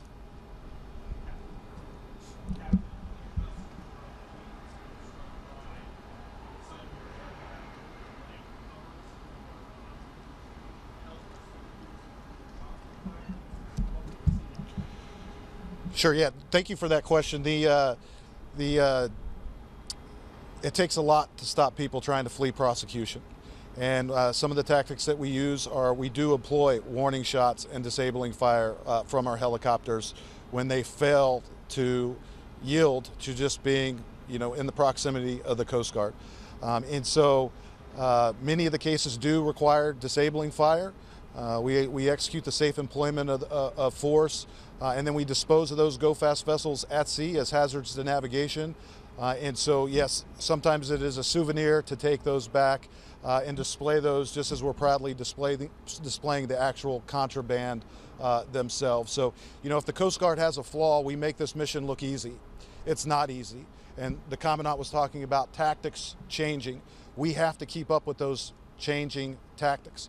In the case where I spoke about 4 go-fast interdicted simultaneously, they were transiting in a diamond formation, all 4 having contraband out and on deck. That is us changing the behavior of these drug trafficking organizations. It's due to persistent presence, and it's due to our successful tactics. Thank you. We do have time for at least 1 or 2 more if someone has a question pertaining to the offload. If not, then I thank you all for your time. There are still Coast Guard Public Affairs specialists available if you have pull-asides or one-on-ones with members of the Coast Guard Cutter Stone crew who may be available. Please link up with one of the uniformed Coast Guard Public Affairs specialists for those opportunities. Thank you all, and you may continue to film B-roll in the backside. Thank you. Okay.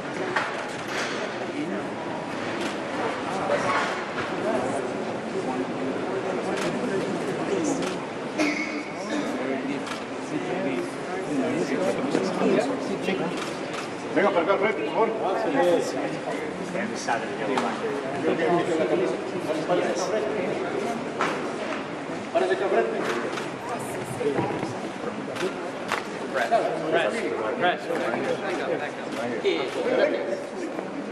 Sir, you gotta back up. You gotta back up. Going on 30 seconds. Sir, you gotta stay with this pole. Sir, you gotta stay with this pole. Come on, you gotta work with this in place. Don't shake your, please. We're trying to be good. Sir. Let's go all outside.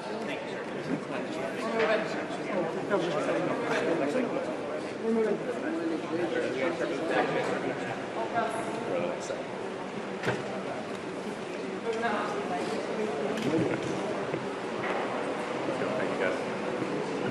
We're going to the next cell. We're going to the next cell. Next side.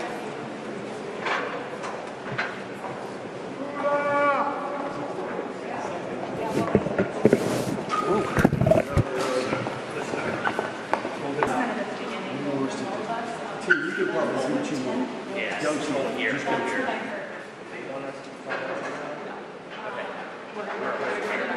We're going to the next cell. We're getting ready for it.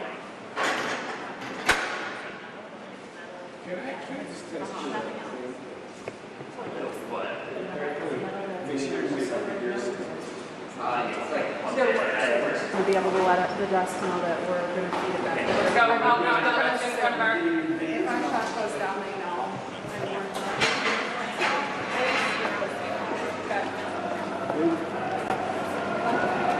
Left or right?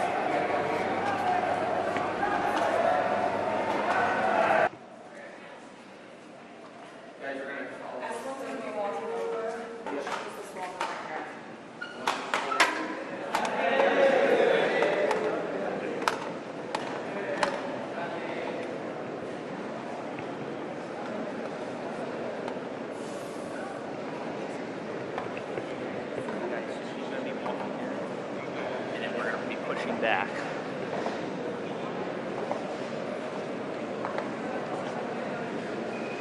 Guys, let's, so they can get her. Hey guys, you guys are going to want to face this way. She's about. Same rules here, please. Everybody listen.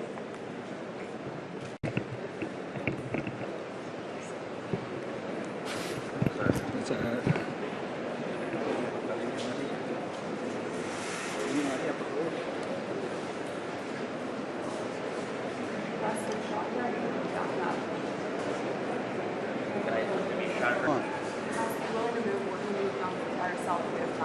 Very good. Sounds great.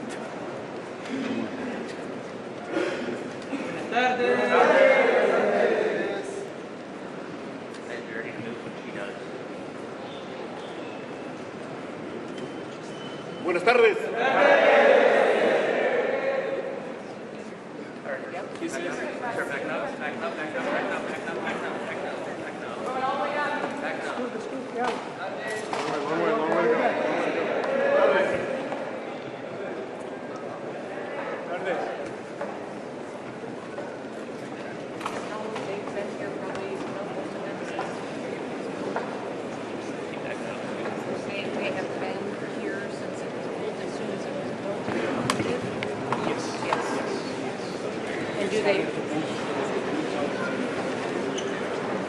So when? What does Keep walking. Keep going. Keep going.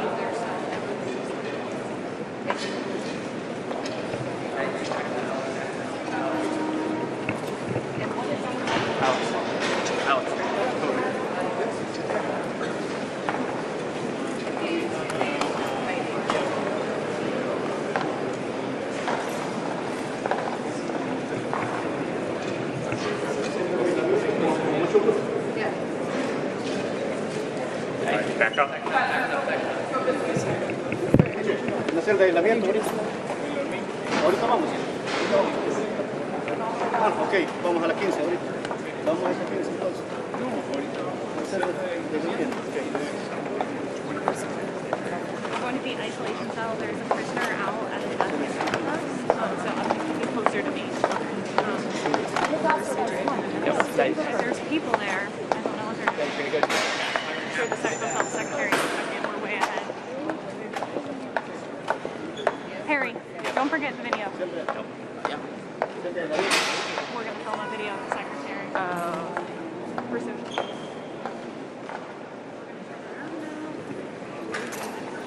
It's going to be in front of this cell down here, or one cell.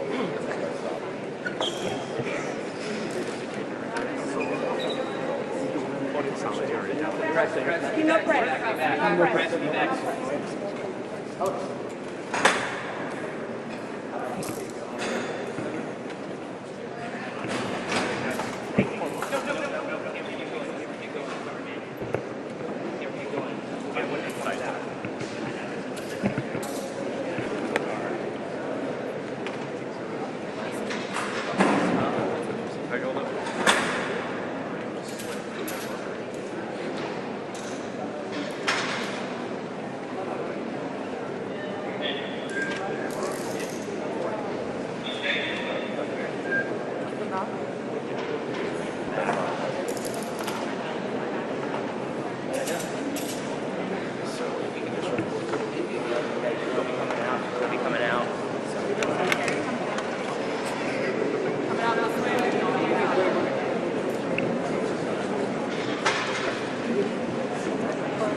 Let's go. Press, we gotta go back.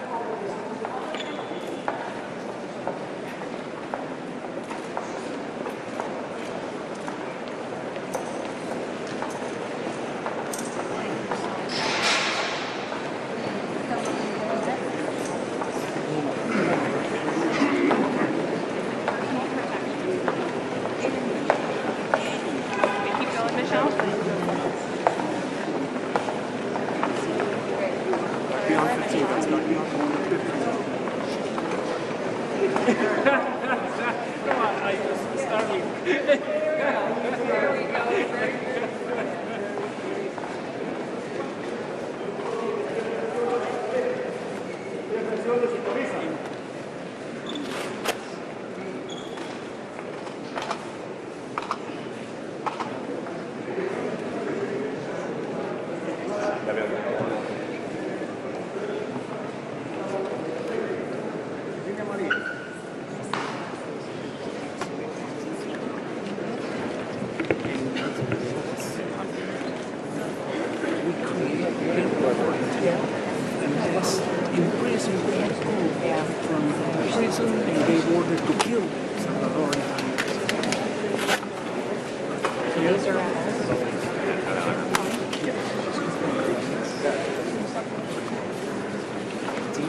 There we go.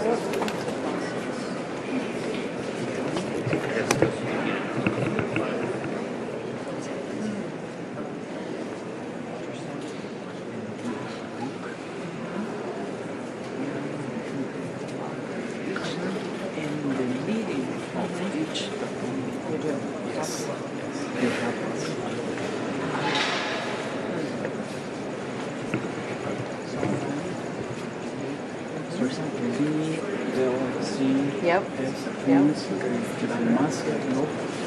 Gary, get ready. Get ready.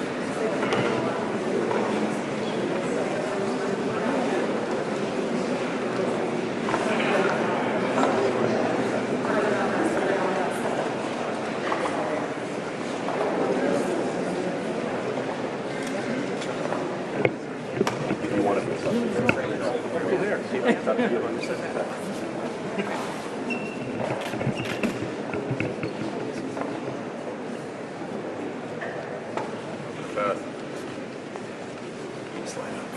here to SUPERCUT today and visit this facility. First of all, I want to thank El Salvador and their president for their partnership with the United States of America to bring our terrorists here and to incarcerate them and have consequences for the violence that they perpetuated in our communities.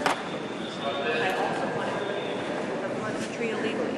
And if you break a crime, this is one of the consequences you can face.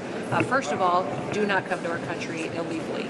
You will be removed and you will be prosecuted. But know that this facility is one of the tools in our toolkit that we will use if you commit crimes against the American people.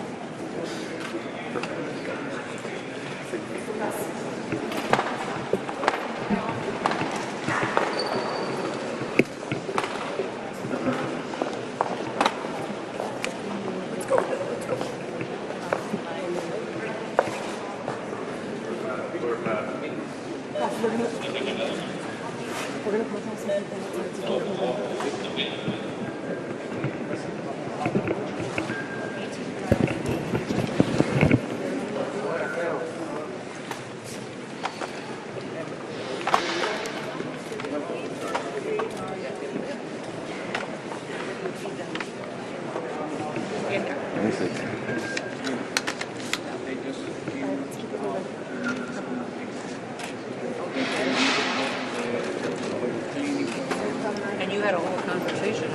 All right, let's start moving. Start moving. Move. Move. Further back. Start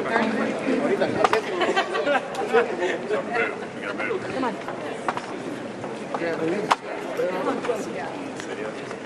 All right, move. Get out of the way. Stop. Get back. Get back. Hey, move. You gotta move. You gotta go. You gotta go.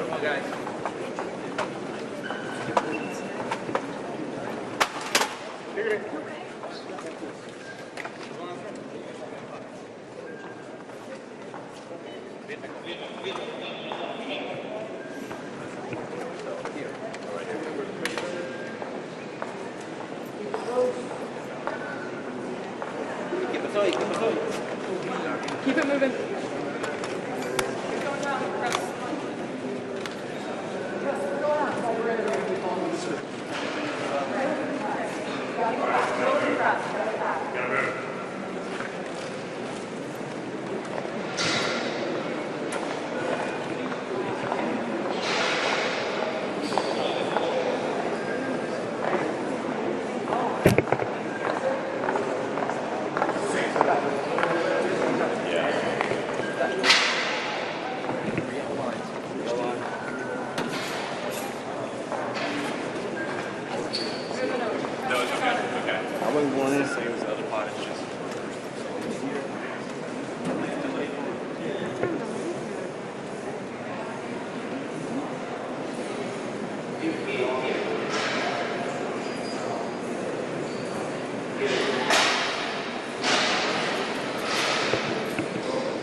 You're ready to move quick. I will.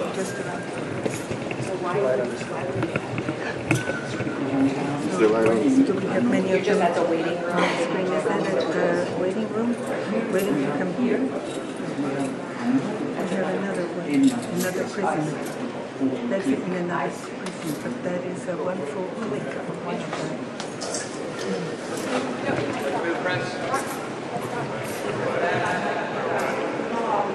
You're clear, you're clear.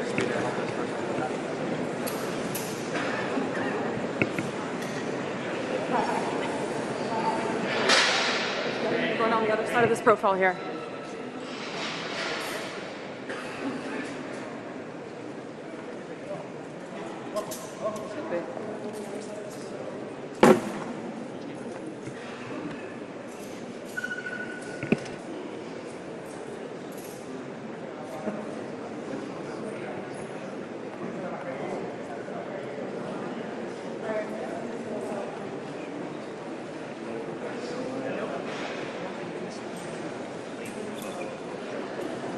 Don't go across the line.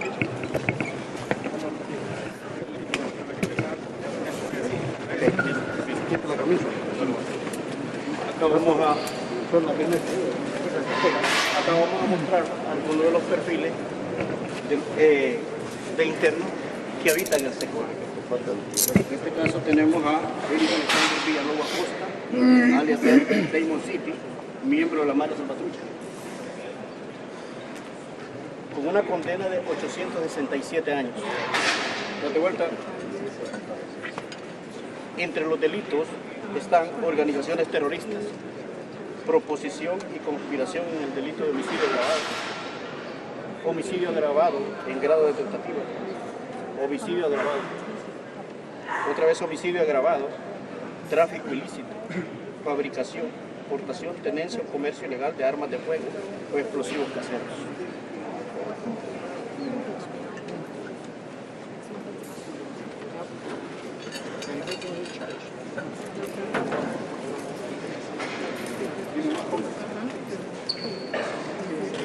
Yeah.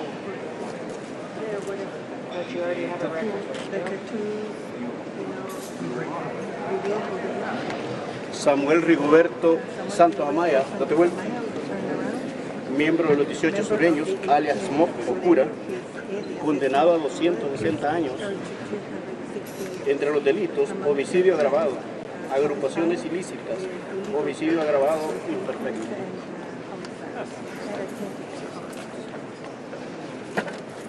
Sí, ok. Uno más. Wilber Stomber, Barahona. Este caso fue de connotación nacional, una masacre en la localidad de Santa Cruz, Michigan, condenado a 160 años, miembro de los 18 sureños. Estos sujetos interceptaron a unos obreros en una zona limítrofe donde dominaba la 18 y la MS. Por el hecho de no ser de la zona, los asesinaron y posteriormente los dejaron en su país.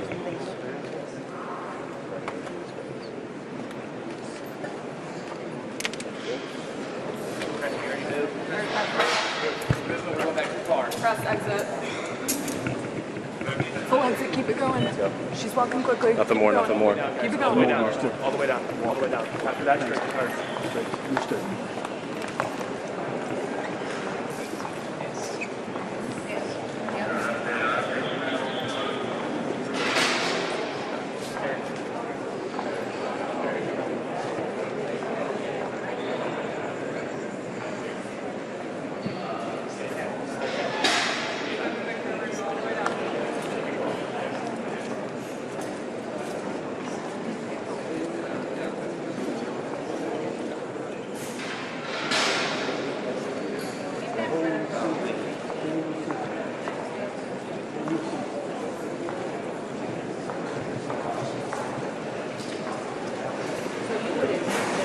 All right, let's load. Let's load. Let's load in the cars. Thank you, press.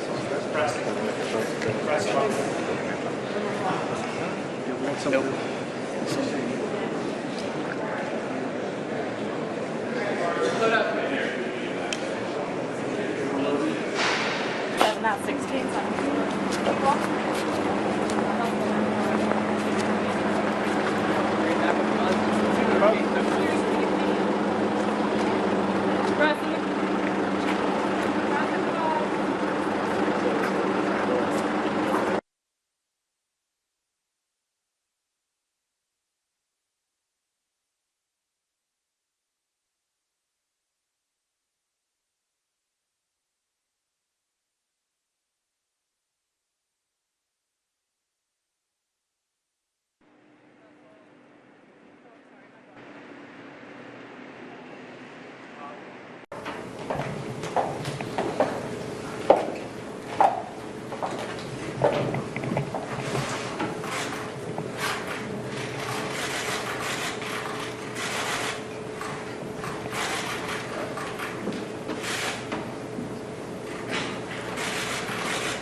Estimadas autoridades que este día nos acompañan, con gran satisfacción y compromiso, llegamos al final de este significativo encuentro, donde hoy hemos firmado un convenio que marca un hito en nuestras relaciones bilaterales.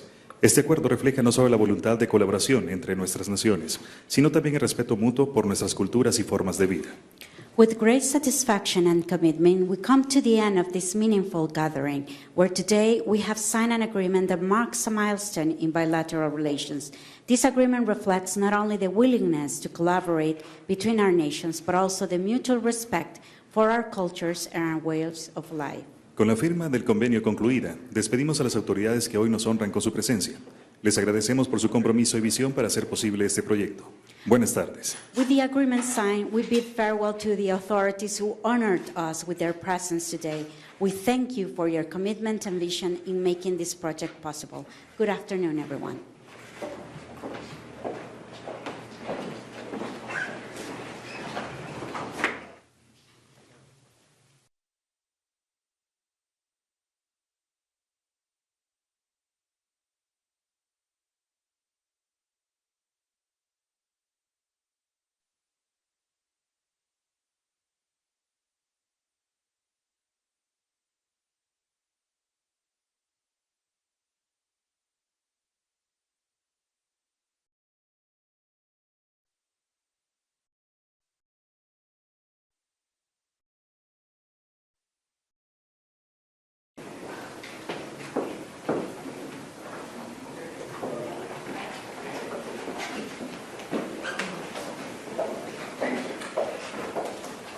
Damas y caballeros, presenciamos en este momento el ingreso del señor Ministro de Justicia y Seguridad Pública, señor Gustavo Villatoro, y señora Kristi Noem, secretaria del Departamento de Seguridad de los Estados Unidos, al Salón Diplomático de Casa Presidencial. Agradecemos su presencia en este día importante para nuestras naciones. Ladies and gentlemen, we are now witnessing the entrance of the Minister of Justice and Public Security, Gustavo Villatoro, and Kristi Noem, Secretary of the Department of Homeland Security of the United States, into the diplomatic hall of the Presidential House. We thank you for being here on this important day for our nations. Llegó el momento importante de nuestro encuentro, la firma oficial del convenio. Memorándum de cooperación entre el Departamento de Seguridad Nacional de los Estados Unidos, Servicio de Inmigración y Control de Aduanas, Operaciones de Ejecución y Remisión, y el Ministerio de Justicia y Seguridad Pública en representación de la Policía Nacional Civil y la Dirección General de Migración y Extranjería de El Salvador. Now we have a very important moment of our meeting, the official signing of the agreement, which is the Memorandum of Cooperation between the U.S. Department of Homeland Security, Immigration and Customs Enforcement, Enforcement and Removal Operations, and the Ministry of Justice and Public Security, represented the National Civil Police and the General Directorate of Migration and Foreign Affairs of El Salvador. Relativo a la Fuerza de Tarea para la Búsqueda de Fugitivos, SAFES. Regarding the SAFE Task Force for the Search of Fugitives. Invitamos a las distinguidas autoridades que presiden este acto de firma de convenio entre nuestras naciones a que se acerquen a rubricar este importante acuerdo que marcará el inicio de una colaboración fructífera y beneficiosa entre nuestros países. We invite the distinguished authorities presiding over the signing of this important document between our nations to come forward and sign this important agreement, which will mark the beginning of a fruitful and beneficial collaboration between our countries.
Estimadas autoridades que este día nos acompañan, con gran satisfacción y compromiso, llegamos al final de este significativo encuentro, donde hoy hemos firmado un convenio que marca un hito en nuestras relaciones bilaterales. Este acuerdo refleja no solo la voluntad de colaboración entre nuestras naciones, sino también el respeto mutuo por nuestras culturas y formas de vida. With great satisfaction and commitment, we come to the end of this meaningful gathering, where today we have signed an agreement that marks a milestone in bilateral relations. This agreement reflects not only the willingness to collaborate between our nations, but also the mutual respect for our cultures and our ways of life. Con la firma del convenio concluida, despedimos a las autoridades que hoy nos honran con su presencia. Les agradecemos por su compromiso y visión para hacer posible este proyecto. Buenas tardes. With the agreement signed, we bid farewell to the authorities who honored us with their presence today. We thank you for your commitment and vision in making this project possible. Good afternoon, everyone.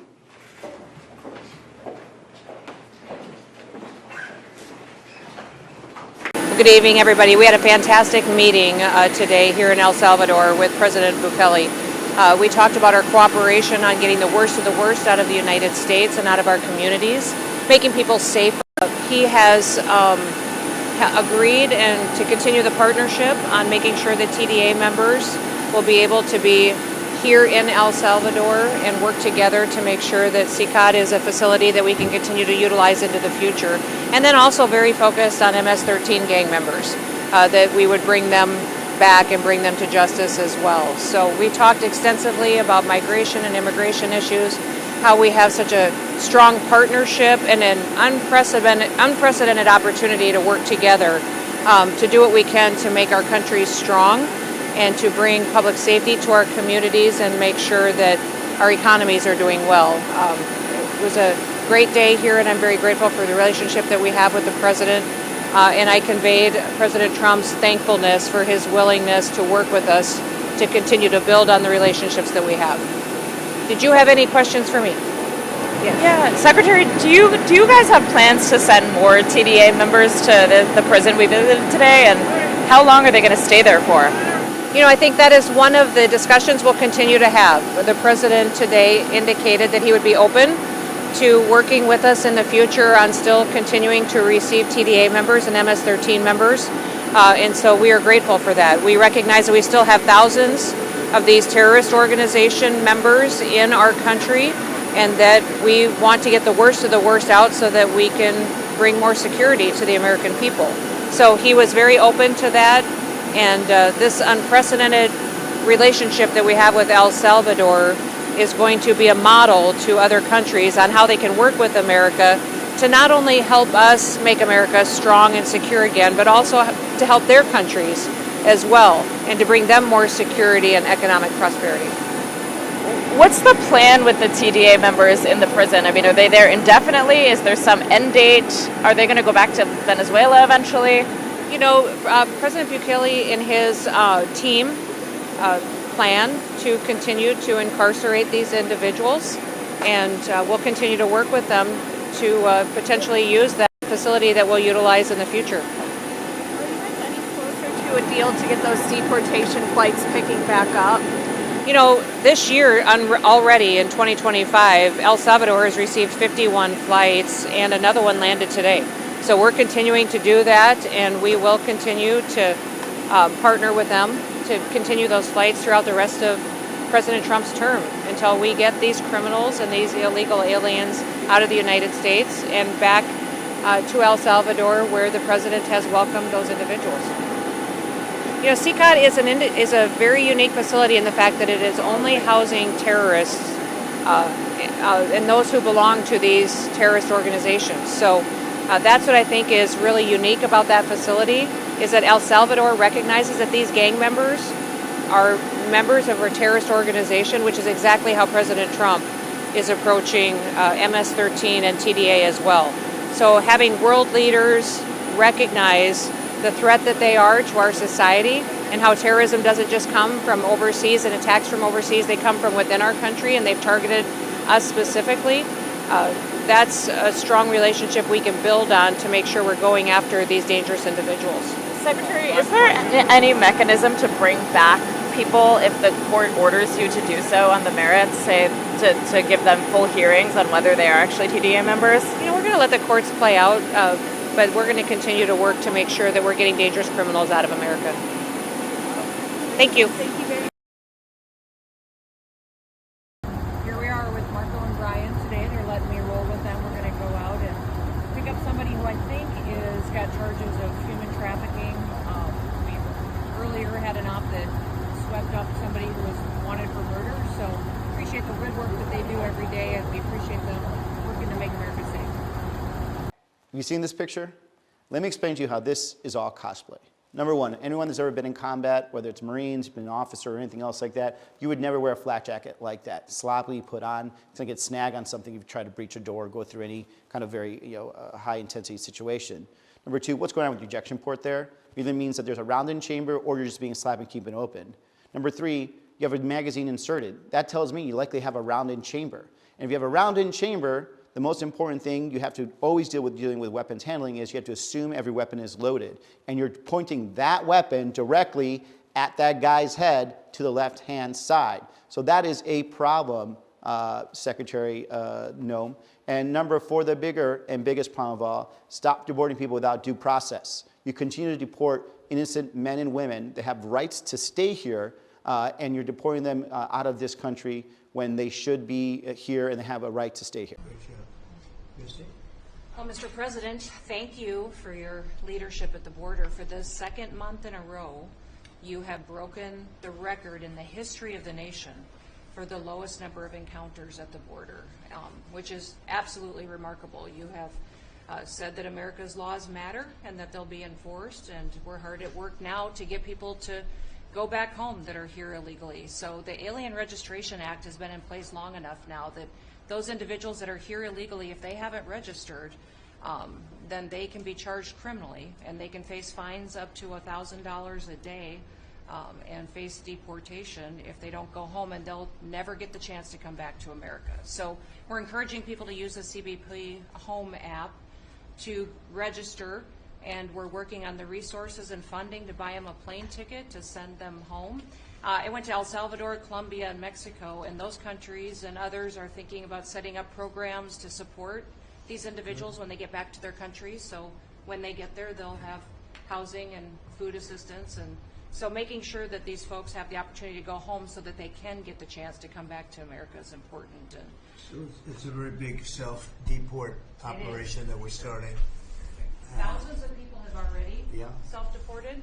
Well, we're just going to, when you have 21 million people that need to go home because they're here breaking our laws, then we need to facilitate that. And I've been working with the governors a lot lately on several different issues. One of them has been on FEMA for recommendations on how to do exactly what you've directed us to do. And then also I sent a letter and communicated with them that they need to be setting up a SCIF. Some of our governors don't have secure facilities to have national security issues. I think one of the jobs Homeland Security has is to give communication down to states, to local cities and communities. And so recommending they get a SCIF, they have secure comms with them at all times or nearby so that they can have national security conversations, and then to have somebody in their office designated that is their communications person. A lot of them have emergency management officers, but they don't necessarily have somebody designated when it comes to a national security issue that we may need to communicate with them on. And I think American people need to know that Real ID will be required to travel on May 7th. So those governors have been notified to communicate that at home. We don't want anybody to get delayed and not be able to travel when they get to an airport. And this will also help us bring integrity back to all of our IDs and how they're used for issuing driver's licenses. And governors know how I feel about making sure their driver's licensing system has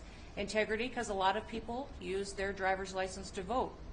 And the backbone of our country and the foundation is election integrity. So we're giving all those directions to our governors and communicating that so they can lead on it as well. And we're going to work with people so that if they go out in a nice way and go back to their country, we're going to work with them right from the beginning on trying to get them back in legally. Is that right? A chance to come back. So it gives you real incentive. Otherwise, they never come back. They'll never be allowed once a certain period of time goes by, which is probably going to be 60 days. We're also going to work with farmers that if they have strong recommendations for their farms for certain people, we're going to let them stay in for a while and work with the farmers and then come back and go through a process, a legal process. But we have to take care of our farmers and hotels and various places where where they need the people. And we're going to be working with you very carefully on that. So a farmer will come in with a letter concerning certain people saying they're great, they're working hard. We're going to slow it down a little bit for them. And then we're going to ultimately bring them back. They'll go out. They're going to come back as legal workers. Okay? Yes, sir. Thank you. Which I think will be I think it's very important to do. Okay. Good afternoon, everyone, and thank you so much for being patient this afternoon. We were spending some time together with these families behind me and sharing their stories, but also sharing about what this office will do, the work that it will do in bringing grieving families together, but also the advocacy that it can facilitate for them going forward and helping prevent future tragedies like theirs, but also bringing together folks for real solutions and policy, not just at the federal level, but also for state and local level as well. It was a powerful time together, and it did go longer than expected, but for me, I'll be forever changed by the stories these families told, the details they told me, but also the advice and wisdom that they've given from years of suffering and grief, but also knowing that loss in your life changes everything forever. Listening to them speak, you recognize the reality of what grief is, that when you lose someone that is this important to you in your life, that forever the rest of your life is determined by that day. That everything that you reference from that is though that was before they were taken from us, or that happened after the day we lost Jocelyn, or that happened before Drew was killed in an overdose. And that is what these families' lives were forever changed by what happened to them, and what gives them the strength to stand up here now and continue to tell their stories. I truly believe that one of the greatest honors of getting to be the Secretary of the Department of Homeland Security is getting to interact with Americans like these families that don't believe that they have special gifts or talents, or think that they have something incredible within them that makes them want to stand up in front of people and share their stories. It's that they have incredible strength because of what happened to them, and because they found that strength within them to tell their stories and their testimony, that they literally saved America. I believe that by them telling these stories, they woke up the American public to make a change in leadership in this country, that now we have consequences for people who break the law. Now there is enforcement of our laws, that people know that it matters when you do right, and there are going to be severe consequences when you do wrong. These families behind us stood up and told about their grief and their suffering, what their children went through, what their siblings went through, and because they did that, American families rallied around them, and they put a president in the White House that now is willing to take tough actions to take our country back and put it back on a foundation for which our founders envisioned when they gave us freedom and liberty and the ability to live in a country that truly is special and safe. So thank you for being here, and thank you to all of the folks behind me for sharing your stories. When I took the oath as the Secretary of Homeland Security, I pledged that I would work to protect the American people from all enemies, foreign and domestic. And let me be clear, we have enemies living among us. Because of what the Biden administration has done by opening our borders, they have allowed terrorists, people that are on the terrorist watch list, dangerous criminals, gang members, and criminals to enter our country and to perpetuate violence on American families.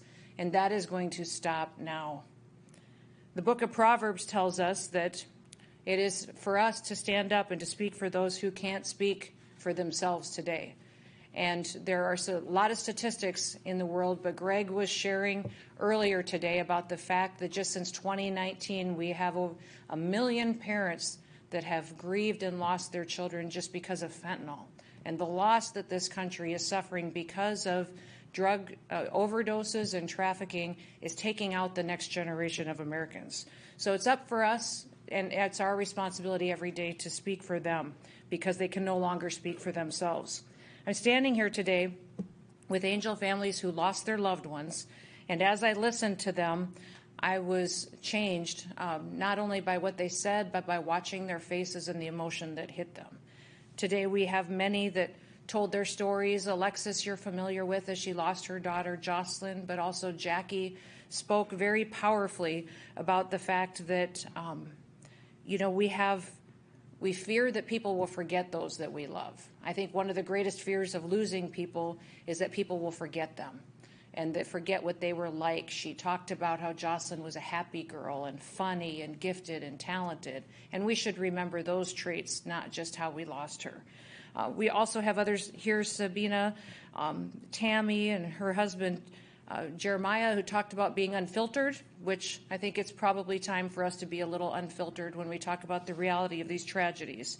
Anne and Doris, Doug and Patricia, Greg, Amanda, who, if you remember Amanda telling her story about being attacked in San Francisco, having her skull fractured and still feeling like she didn't go through the suffering that other families did, but her life was changed forever by that illegal alien that didn't face any consequences for being in this country and perpetuating crimes.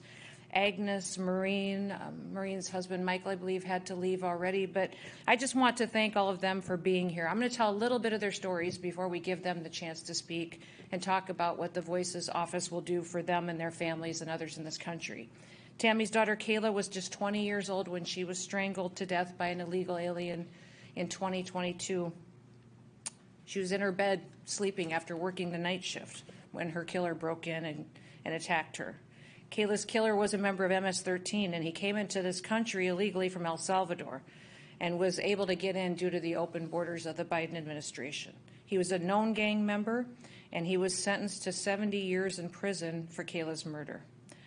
But he was allowed, even though he had that criminal record in El Salvador, in this country. Ann Ferdner's son, Weston, was just 15 years old. He played football and hockey. He loved to surf, and his life was cut short when he was poisoned by fentanyl in 2022. I think you all remember the powerful speech that she gave at the convention last year that really changed a lot of our hearts. The spread of these legal drugs is one of the most devastating impacts of the open border policies and actions that the Department of Homeland Security is using every department and agency to go to war with. Doug and Patricia's son, Nicholas, was a veteran of the United States Marine Corps. He was driving with his friends to Rocky Point, Sonora in October of 2024 when the Sinaloa cartel members, they ambushed him.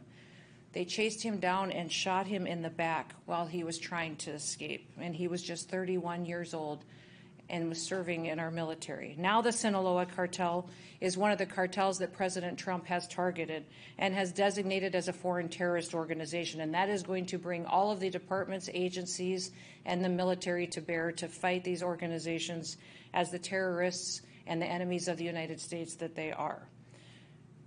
Now, on what would have been Nick's birthday is the day that the Trump administration announced new sanctions against the Sinaloa cartel criminals as well. We all have been and are familiar with the story of Jocelyn, Alexis's daughter, but it's a story that can't be told enough because of the tragedy of it. She was just 12 years old when two members of the Venezuelan gang, the Tren de Aragua, kidnapped her, they raped her, and they murdered her. And even though they were much bigger and much older than her, Jocelyn still fought her attackers as much as she could. And she was brave till the very end, and a very tough girl. Also here with us today are leaders and representatives of many of the groups that fight every single day to support these families, but also fight human trafficking and help us go after illegal activities. I'd like to ask them to stand when I mention their names and have them be recognized for the work and the advocacy that they do. Marcel, you're the president of the National Center on Sexual Exploitation. If you would please stand, thank you for your service and your help. Kelly Dorr, director of the National Human Trafficking Survivor Coalition, is here as well. Rochelle Kenyon, CEO and attorney at Collective Liberty, thank you for your work, especially in the courtroom and all the legal advice that you give. Samantha, strategy advisor of the Shared Hope Institute for Justice. I don't know where Samantha is, but we'll catch up with her. Chris Lim, director of research and policy at the Institute for Survivor Care, and also Stacy, the president of Stop Child Predators. Thank you, Stacy, for being here today, and thank you all for your work. These organizations and their representatives here work tirelessly to end this despicable crime. And while the Biden administration may have been the worst offender when it comes to open borders, they were certainly not the first ones. We're still dealing with the consequences of previous administrations. And just last week, we lost another American to illegal immigrant crime. Nate Baker, a 21-year-old student at the University of South Carolina, was killed when an illegal alien ran him over with his truck. This illegal alien, who was driving without a license, he fled the scene and he left Nate to die. Thankfully, the suspect was arrested by the brave men and women of the Columbia Police Department, but it turns out that after he entered the country illegally, he was caught and released by the Obama administration. You know, I was just in El Salvador and I spent some time touring the SUPERCUT prison where the worst of the worst are being held.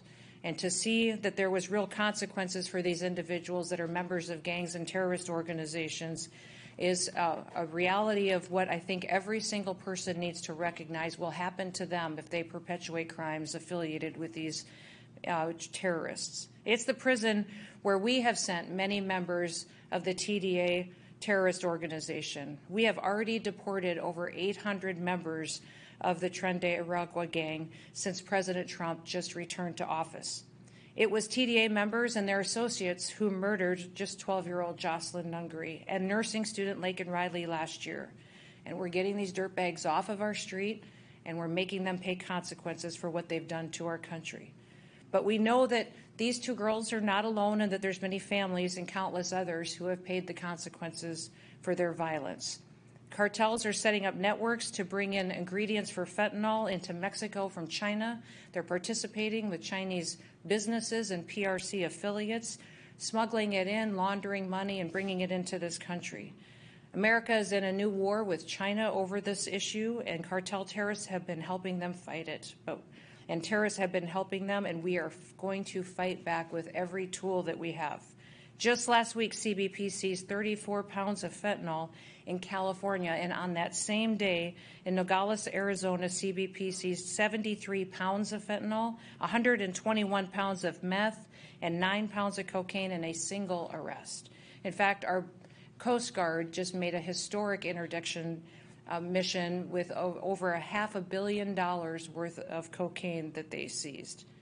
President Donald J. Trump will make sure and will continue to fight for each of these families. And it's why we're here today announcing the reopening of the ICE's Victim of Immigration Crime Engagement, or the VOICE office. The VOICE office began during the first Trump administration, and it was a resource for those victims of crime. And those crimes are related to immigration and illegal immigration as it impacts this country. The Biden administration shuttered this office. And to look at the history of it, there was no reason to do so other than a complete disregard for the tragedy that these families have had to live with. They shut down the only resource that these families had to have a victim's voice be heard and their families to be listened to. Biden prioritized and protected foreign criminals and undermined our national sovereignty and violated our laws, and then closed an office that serviced the victims that were impacted by it. President Trump is righting the ship, and he's reopening this office, and he's going to prioritize not only these families, but all the families that will be impacted by illegal immigration and the tragedy of losing someone because of the consequences of it. The VOICE office will be here to make sure that these victims and their stories will be heard, but it will be heard to wake people up and allow them to continue to impact policy and the direction that this country is going in influencing its leaders to protect our communities. The VOICE office has 3 different objectives. The first is it uses a victim-centered approach to provide support for crime victims and their families. Second, it will promote greater awareness for services that are available to victims of migrant crime. And third, it builds strong partnerships with community stakeholders, assisting the victims of immigrant crime as well. And as we observe National Crime Victims' Rights Week, DHS remains more dedicated than ever to the mission of protecting American homeland, our citizens, and our way of life. Law and order are back, and we are going to continue letting cops do their job, enforce our laws, and bring consequences to those who break our laws. We're going to help our victims, wrap our arms around them and love them, help them heal while remembering those that they've lost. And we're going to continue to make America safe again. ICE's VOICE office will speak for these that we have lost, and it will be a critical part of all the efforts that we undertake in doing so. So thank you, and may God bless all of you. May God bless these families behind us, and we are so incredibly grateful for their strength and what they have been able to do. Thank you for your strength in telling your stories, and thank you for being an advocate for taking America back and putting it back on its foundation. Gentlelady from South Dakota, the floor is yours. Well, thank you, Mr. Chairman, and thank you, Ranking Member Underwood, and members of this committee for giving me the honor of being before you today. As a former colleague of the House of Representatives, I recognize the important role that you play in oversight over the federal government and our agencies, and I'm grateful for the chance to come here and talk about all of the good work that the Department of Homeland Security has done, the employees and the people who walk alongside us each and every day to follow through on what President Trump has committed to the American people, and that is to make America safe again. Today, I'm very proud of the accomplishments that we've tackled, and we've delivered the most secure border in American history. At the southern border, we have obtained near total control with daily encounters now down over 93% since President Trump took office. March saw the lowest number of border encounters in recorded history in the history of the United States of America at just under 7,200. That means that there were days where we had less than 200 encounters, which again is the lowest in recorded history. Under the previous administration, U.S. Customs and Border Protection was at times encountering over 15,000 people a day.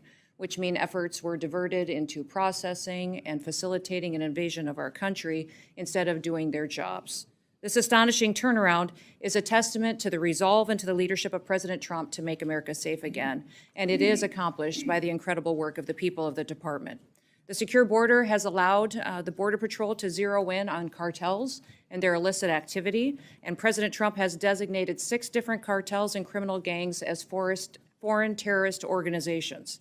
This has allowed us to use a whole-of-government approach to go after drug traffickers, human traffickers, and in March, fentanyl traffic at the border fell by 54% compared to the previous year. We are enforcing immigration laws to identify, to arrest, detain, and to remove dangerous illegal criminals out of our country. And we're prioritizing individuals that have committed crimes in our communities. Aliens are a threat to our public safety and to our national security, and especially those that are affiliated with terrorist organizations such as Tren de Aragua and MS-13. This includes those who have final orders of removal in place, are a priority for this administration. We've also worked with President Trump on his America First trade agenda through the U.S. Customs and Border Patrol actions and enforcement. The Biden administration hollowed out America's industrial base, and they shipped our jobs overseas. Well, President Trump is changing all of that. His actions are proving that tariffs are an effective negotiating tool to address trade imbalances. And in fact, companies are reshoring jobs here in America every single day. The Department of Homeland Security is reforming and rethinking federal improvement in our involvement in emergency response and management as well. President Trump recently announced new members to the FEMA Review Council, which I will co-chair with the Secretary of Defense. Now, this council is charged with fixing a broken system, and it is a system that will, when fixed, return power to state emergency management directors to make America safe again. And we're also taking steps to defend the nation's transportation systems, which are vulnerable to targets and attacks.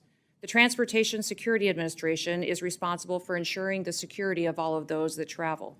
In a single day, there are over 45,000 flights and nearly 2.9 people travel on our airlines and our passengers in the United States. We're fulfilling our obligation to enforce and to launch Real ID in order to follow federal law that was enacted nearly 20 years ago. Validated IDs will secure travel, safeguard our elections, and make sure that we never experience and work to prevent a 9/11 attack again. As technology advances, so do the threats to our nation, and that's why cybersecurity is so crucial to our future. Countries like Communist China have both the capability and the intent to infiltrate and to potentially disrupt our critical infrastructure systems. The Homeland Security Department is responsible for 10 of the 16 different critical infrastructures. And despite these threats, the Biden administration instead used CISA to play politics and to police speech. Under President Trump, we've been working to get CISA back on mission and to make sure that they're focused on cybersecurity. Now, the Coast Guard is the only branch of our military and our U.S. Armed Forces that is under the umbrella of the Department of Homeland Security, and it has many different missions with specialized needs going forward. As we secure our southern border, the cartels have shifted their activities to our maritime borders, and the Coast Guard has already surpassed fiscal year 2024 in the amount of drug interdiction numbers that they have encountered, and they have also excelled at search and rescue and illegal interdiction. Since the Coast Guard is facing our greatest readiness crisis right now since World War II, we need to act to make sure they have the tools, training, and equipment that they need to be the tip of the spear in our national security response. We have a plan to reinvigorate the Coast Guard, and this is a critical component of our Homeland Security mission. Now, with Force Design 2028, which some of you may have heard about already, we will transform the Coast Guard into a more agile, capable, and a responsive force. And since I took office, one of the responsibilities that I have is reforming the Secret Service in the wake of the July 13th assassination attempt on President Trump. We have reassessed the Secret Service's needs. We've refocused recruitment away from what the Biden administration was prioritizing with DEI objectives, and instead bring people in with experience and with training that align with the agency's zero-fail mission. These accomplishments are just a portion, Mr. Chairman, of what the department has achieved in just 100 days. And with the support of this committee, we'll be able to make the department more efficient and more effective into the future. I want to thank Chairman Cole for his kind words. It has truly been one of my greatest honors to have been able to serve with him and his advocacy for the people in his district, but not just the people in his district, but the history to which he's represented the people of the United States. He's a true statesman that works across the aisle to come up with solutions. I'm so grateful for all of you, but I'm grateful for the people that work every day in the Department of Homeland Security. They are examples of bravery and dedication, patriotism, and perseverance. It's our responsibility to give them the resources that they need to meet the challenges of the day, to give them the training and equipment that they rely on to be successful for the American people. But we also have to remain accountable to the American taxpayer and make sure that we're spending money appropriately and where it should be spent to serve them the best. So thank you for the opportunity to be here today. And with that, Mr. Chairman, I look forward to your questions. Chair now recognizes for second round the ranking member from Illinois, Ms. Underwood. Thank you, Mr. Chairman. Secretary Noem, you've designated the Army's 250th birthday parade in Washington, D.C. on June 14th as a national special security event, meaning DHS will use taxpayer funding to help with enhanced security and support. June 14th is also President Trump's 79th birthday. At the same time that this administration is canceling critical cybersecurity and disaster recovery funding under the guise of so-called waste and abuse, it's being publicly reported that this event will involve a full military presence crossing the Potomac from the Pentagon to Constitution Avenue. We recently received your fiscal year 2025 spend plans for the Secret Service, but the costs for this event were not included. What do you estimate you'll be spending on this, and how do you plan to pay for it? I can get those details and get back to you. I don't have them with me today, but I will certainly take that as a follow-up to your question.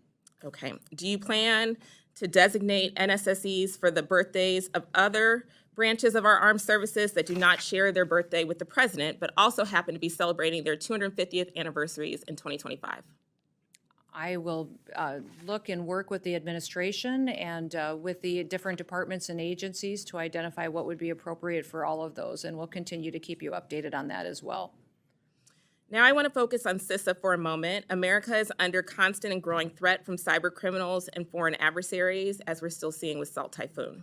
Last week you said we should, quote, just wait for the president's grand cyber plan. But you have not waited to erode the department's cyber defense capabilities by removing resources and personnel from CISA and other components. Meanwhile, bad actors are burrowing further into the critical infrastructure of this country. On what date can we expect to receive the president's cyber plan, and why are you moving forward now with workforce reductions and other changes to relevant DHS components without it? Yeah, CISA's mission is to hunt and harden and to work with our state and local entities on critical infrastructure. So to support cybersecurity infiltrations that would happen from enemies and bad actors when it comes to electrical grids, water systems, support those states, those small and medium-sized businesses that can't afford that kind of defense system themselves, and to go and walk alongside of them. I think one of the most alarming things that I heard when I was first nominated for this position, but before I was sworn in, I got briefings from CISA and from the leadership team and the people that were there. And one of the things that they shared with me was that they were aware of Salt Typhoon and Volt Typhoon, but they didn't know necessarily how they had happened yet or how to stop them into the future. That was alarming to me. It was alarming to me that we had the nation's top leading cybersecurity agency that didn't know how to stop the PRC and our enemies from coming in and hacking into our systems. And if we think a pandemic was scary, wait until the PRC in China comes in and shuts down our electricity. Obviously. And So our when are we water. getting So the president's cyber plan? That is what CISA is focusing on, is making sure that we're approaching cybersecurity from the importance that it is. I had a direct question.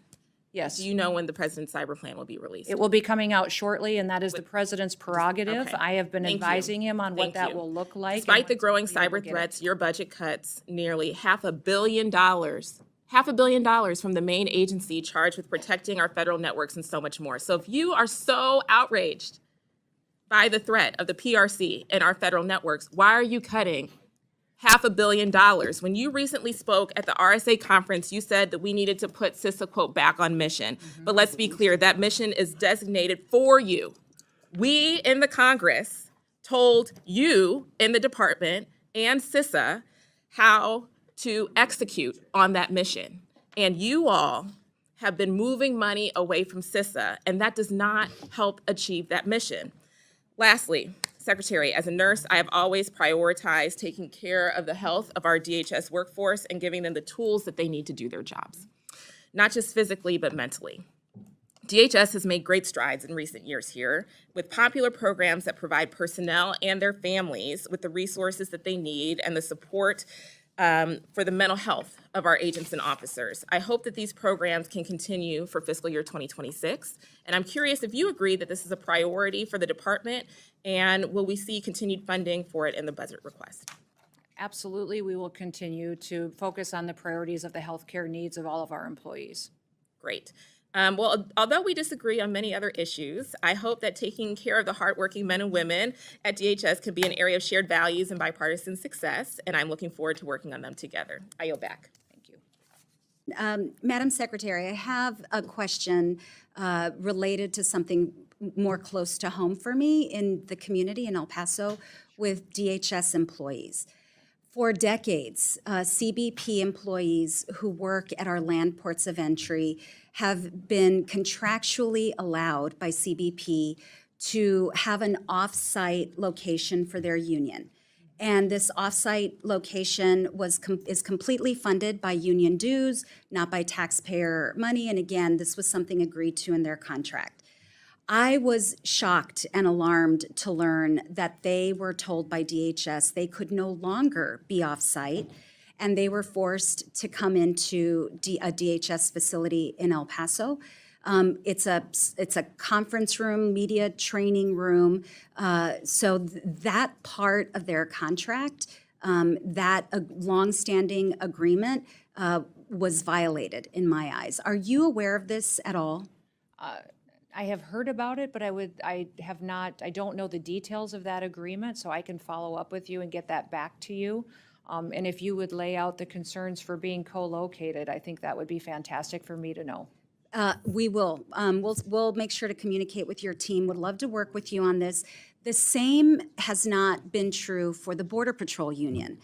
So there's disparate treatment, and additionally, just to very quickly lay out why it's important for union members to be able to speak to their union leaders in private, and being located in a small conference room, media training room, offers no privacy. There are other issues, but I look forward to working with you on that. I do know that, the difference in the two unions is important, and I'll look into how those were interpreted. And I also know that the one union is located under the Treasury Union as well, and that defines some requirements and for how it's regulated and set out going forward. So I'll see if that is the determining factor on why there was a difference in how the locations were determined. And I would ask, Madam Secretary, that you please allow the El Paso Union to continue to be housed off-site. It is their preference, doesn't impact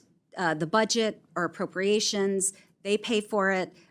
So I don't see a reason why this long-standing, decades-long situation should be changed. So would ask for your support for that, please. I'll look into it. Okay, perfect. I also wanted to ask you about this NBC News story, and I'll enter into the record this article as well. U.S. citizen family traumatized after ICE raided their Oklahoma home in search of someone else. And according to the local affiliate, KFOR, which was reporting on this story, immigration agents raided the home last week. They had a search warrant for the home, but the suspects listed on the warrant were no longer living in the home. The family was forced to wait outside in the rain during the search. A mother and her girls, all U.S. citizens. Their money was taken, their laptop, their cell phone.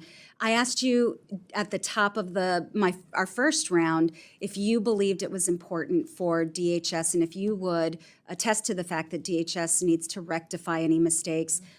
If this were a mistake, will you ensure that this family, this U.S. citizen family, gets its property back in a timely manner? Well, in that particular situation, the warrant for that situation was on the house and the facility, not on the individuals that were there. And so that house was being used for human smuggling. And so those By a operations prior, were conducted against the facility. And even in that situation, there was some individuals there with the same last names and some of the similarities. But And if so it we were a are- mistake, we are Madam continuing- Secretary, We if believe it were a everything was mistake. done appropriately, and we'll continue to make sure that it is done and handled appropriately. All right, well, appreciate you looking into it, that not my constituents, but you had mentioned in your testimony, and you've said previously, that the focus of your agency is to go after the worst of the worst, people who are here illegally. But we have seen reporting and spoken to individuals, we meaning Congress, that in fact, there have been abuses on that front. People with legal protections have been deported. I laid out in the first round U.S. citizen children. I don't know, and I asked, and you said you'd get back to me about whether parents actually filled out the ICE forms that are normally used for those processes. U.S. citizen families with nothing to do with human trafficking, and now DHS employees as well, in my view, have been subjected to an abuse of power. And we all swore an oath to the Constitution. This is a democratic republic. Rule of law is important, due process is important, and ultimately that will be my North Star, not just in this hearing, but throughout everything that I work on as a member of Congress. I thank you, Madam Secretary, and Mr. Chairman, I yield back.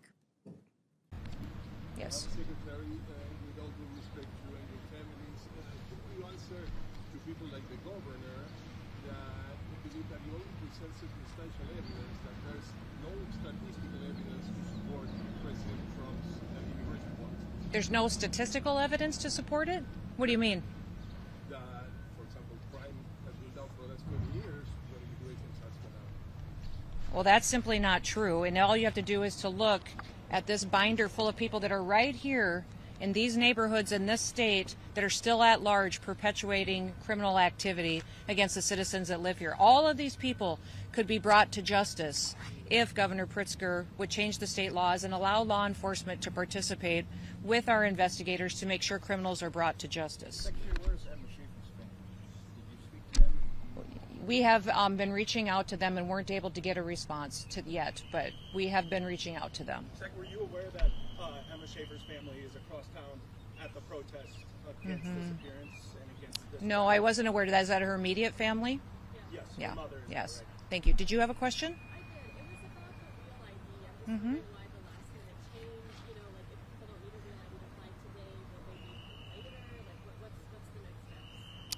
Well, it's not a last-minute change. That law was passed 20 years ago. Joe Biden chose to have it implemented on May 7th, which is today, and so we are implementing the federal law. And it's a valid ID that will be able to go forward and to make sure that we know who's traveling on our federal transportation system. So people will be able to prove their legal status, who they are, and that they are supposed to be here. Secretary, Yes. Secretary, Governor Pritzker has repeatedly said that he believes that people who are illegally in this country and commit violent crimes should be deported. What's your response to that? Then he should participate with us. He should change the state law that allows his local law enforcement to participate with us to make sure that we can share that information to bring people to justice. As far as, like, I don't know if you have statistics or even estimates of the number of people who are in this country illegally today, and out of those individuals, how many have criminal records? Oh, we believe in the millions of criminal records. It'll be different kinds of charges and different kinds of, based on, it could be theft, petty crime, but it could be murder, rape, but many, many of them that we need to bring. Yes. There have been reports that the administration is considering sending migrants to India. Is that true? I can't confirm anything. Thank you. Thank you, guys. Thank you all. Thank you guys for being here. Thank you all. Madam Chair, Madam Secretary, thank you for being here. I'm sorry that I missed your call yesterday. I look forward to working closely with you. I say this with seriousness and respect, but your department is out of control. You are spending like you don't have a budget. You're on the verge of running out of money for the fiscal year. You are illegally refusing to spend funds that have been authorized by this Congress and appropriated by this committee. You are ignoring the immigration laws of this nation, implementing a brand new immigration system that you have invented that has little relation to the statutes that you are required, that you are commanded to follow, as spelled out in your oath of office. You are routinely violating the rights of immigrants who may not be citizens, But whether you like it or not, they have constitutional and statutory rights when they reside in the United States. Your agency acts as if laws don't matter, as if the election gave you some mandate to violate the Constitution and the laws passed by this Congress. It did not give you that mandate. You act as if your disagreement with the law, or even the public's disagreement with the law, is relevant and gives you the ability to create your own law. It does not give you that ability. Let's start with your spending. You are on track to trigger the Anti-Deficiency Act. That means you are going to spend more money than you have been allocated by Congress. This is a rare occurrence, and it is wildly illegal. Your agency will be broke by July, over 2 months before the end of the fiscal year. You may not think that Congress has provided enough money to ICE, but the Constitution and the federal law does not allow you to spend more money than you have been given or to invent money. And this obsession with spending at the border, as the chairwoman mentioned, has left the country unprotected elsewhere. The security threats to the United States are higher, not lower, than when before Trump came to office. To fund the border, you have illegally gutted spending for cybersecurity. As we speak, Russian and Chinese hackers are having a field day attacking our nation. You've withdrawn funds for disaster prevention. Storms are going to kill more people in this country because of your illegal withholding of these funds. Your myopia about the border, fueled by President Trump's prejudice against people who speak a different language, has shattered many of this country's most important defenses. Now let's talk about the impoundments. When Congress appropriates funds for a specific purpose, the administration has no discretion as to whether to spend or not spend that money unless you go through a very specific process with this committee. Let me give you two of many instances of this illegal impoundment. The first is the Shelter and Services Program. Senator Britt may want to zero that account out, but that account is funded, and it was funded in a bipartisan way. You don't like the program. Your policy is to treat migrants badly. I think that's abhorrent, but it doesn't matter that you don't like the program. You cannot cancel spending in this program, and you cannot use the funds as you have to fund other things, like ICE. You have also canceled citizenship and integration grants, which help lawful permanent residents become citizens, helping them take the citizenship test. I know your goal is to try to make life as hard as possible for immigrants, but that goal is not broadly shared by the American public. That's why Congress, in a bipartisan way, for decades, has funded this program to help immigrants in this country become citizens. Now let's talk about why encounters at the southern border are down so much. This is clearly going to be your primary talking point today. You will tell us that it represents a success. But the primary reason why encounters are down is because you are brazenly violating the law every hour of every day. You are refusing to allow people showing up at the southern border to apply for asylum. I acknowledge that you don't believe that people should be able to apply for asylum, but you don't get to choose that. The White House doesn't get to choose that. The law requires you to process people who are showing up at the border and who claim asylum. Why? Because our asylum law is a bipartisan commitment, an effort to correct for our nation's unconscionable decision to deny entry to Jews to this country who were being hunted and killed by the Nazis. Our nation, Republicans and Democrats, decided, wrote it into law, that we would not repeat that horror ever again, and thus we would allow for people who were fleeing terror and torture to come here, arrive at the border, and make a case for asylum. Finally, let's talk about these disappearances. In an autocratic society, people who the regime does not like are people who are protesting the regime. They are just often picked up off the street, spirited away, sometimes to open-ended detention, sometimes they're never seen again. What you are doing, both the individuals who have legal rights to stay here, like Kilmar Abrego Garcia, or students who are just protesting Trump's policies, is immoral. And to follow the theme, it is illegal. You have no right to deport a student visa holder with no due process, simply because they have spoken in a way that offends the president. You can't remove migrants who a court has given humanitarian protection from removal. Now, reports suggest that you are planning to remove immigrants with no due process and send them to prisons in Libya. Libya is in the middle of a civil war. It is subject to a level 4 travel advisory, meaning we tell American citizens never to travel to Libya. We don't have an embassy there because it is not safe for our diplomats. Sending migrants with pending asylum claims into a war zone just because it's cruel is so deeply disturbing. Listen, I understand that my Republican colleagues on this committee don't view the policy the way that I do. My Republican colleagues don't share my level of concern for the way that this administration treats immigrants. That's fine. But what I don't understand is why we don't have consensus in the Senate and on this committee on the decision by this administration to impound the spending that we have decided together to allocate in defense of this nation. We as an appropriations committee, we work interminable hours to write and pass a budget. This budget is really hard to write and pass. And so we make ourselves irrelevant when we allow the administration to ignore what we have decided. And then when we look the other way, when the administration rounds up immigrants who are here illegally and have committed no offenses worthy of detainment, we also do potential irreversible damage to the Constitution. These should not be partisan concerns, destroying the power of Congress, eroding individuals' constitutional rights. This should matter to both parties. Madam Secretary, thank you for being here, and I look forward to your testimony. Well, I need a little help from a chair that respects the members of the committee. I'm sorry, Madam Chair. This is You pretty much secured the southern border, haven't you? Yes, sir. The CBP, And that that upsets some of my colleagues, doesn't it? Mm-hmm. They say you've done it the wrong way, haven't they? Mm-hmm. Could you answer that? Yes, sir. They do say that.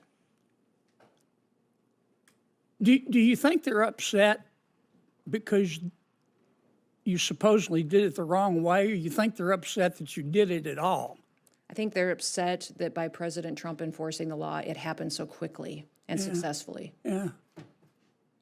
Now, when President Biden came into office, the first thing he did was get rid of all of the things we were doing to stop people from coming into our country illegally, didn't he? Mm-hmm. Yes. I mean, it was like The Price is Right. Come on down. Except he said, come on in. And most of my Democratic colleagues went along with that, didn't they? Mm-hmm. Yes, they did. In fact, they cheered him on, didn't they? Mm-hmm. Is that a yes? Yes, sir. How many people do you think President Biden let into our country illegally? Just give me a ballpark figure. Sir, we don't know for certain, but we believe it could be upwards to 20 million people that are illegally in this country. So that's like adding 10 Nebraskas to our country, isn't it? That's correct. Why do you think President Biden and my Democratic colleagues did that? Do you think they believe in open borders? I think they believed in open borders and letting people come into this country that would affect our society and criminals. Those other countries emptying out the worst of the worst, their mental institutions, their prisons came in here and jeopardized, and known terrorists. Well, only one or two circumstances are possible, it seems to me.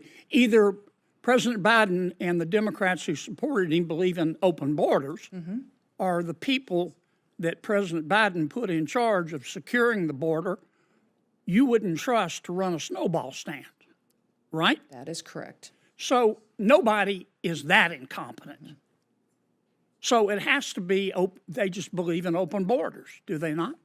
Yes, because I know the people who were securing the border and they weren't allowed to do their job. Do you think they believe that vetting people at the border is racist?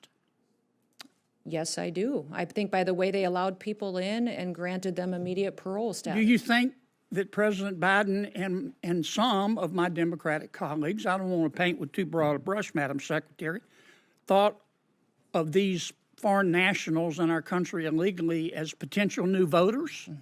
I do, sir. Okay. If you're an ordinary American and you oppose illegal immigration, but you support legal immigration, does that make you a racist? No, sir.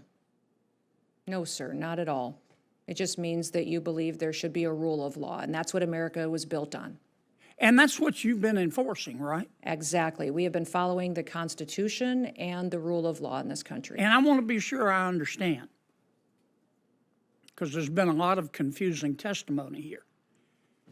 You've secured the border, have you not? This administration has, yes, sir. And some of my colleagues are upset with you. Yes, sir. And they say you did it wrong. Yes, sir. And do you agree with me that what they're really upset about is that you did it at all? Yes, sir. Okay. I want to ask you a last question about our federal judiciary. I've said repeatedly that all of us has a moral and a civic obligation to follow federal orders, and I stand by that. But there have been a lot of national injunctions, universal injunctions issued to try to stop you from doing your job. Where were these judges when people were breaking the law and coming into our country illegally? Were any of them speaking up and issuing national injunctions against the Democrats? I don't believe I can be specific about every single judge, but these judges that now are trying to stop us from enforcing our laws, I don't believe or recall them Can you being think, vocal then. Madam Secretary, of one single solitary federal judge who, when President Biden and my Democratic colleagues, not all of them, but many of them. Gentleman's time has expired.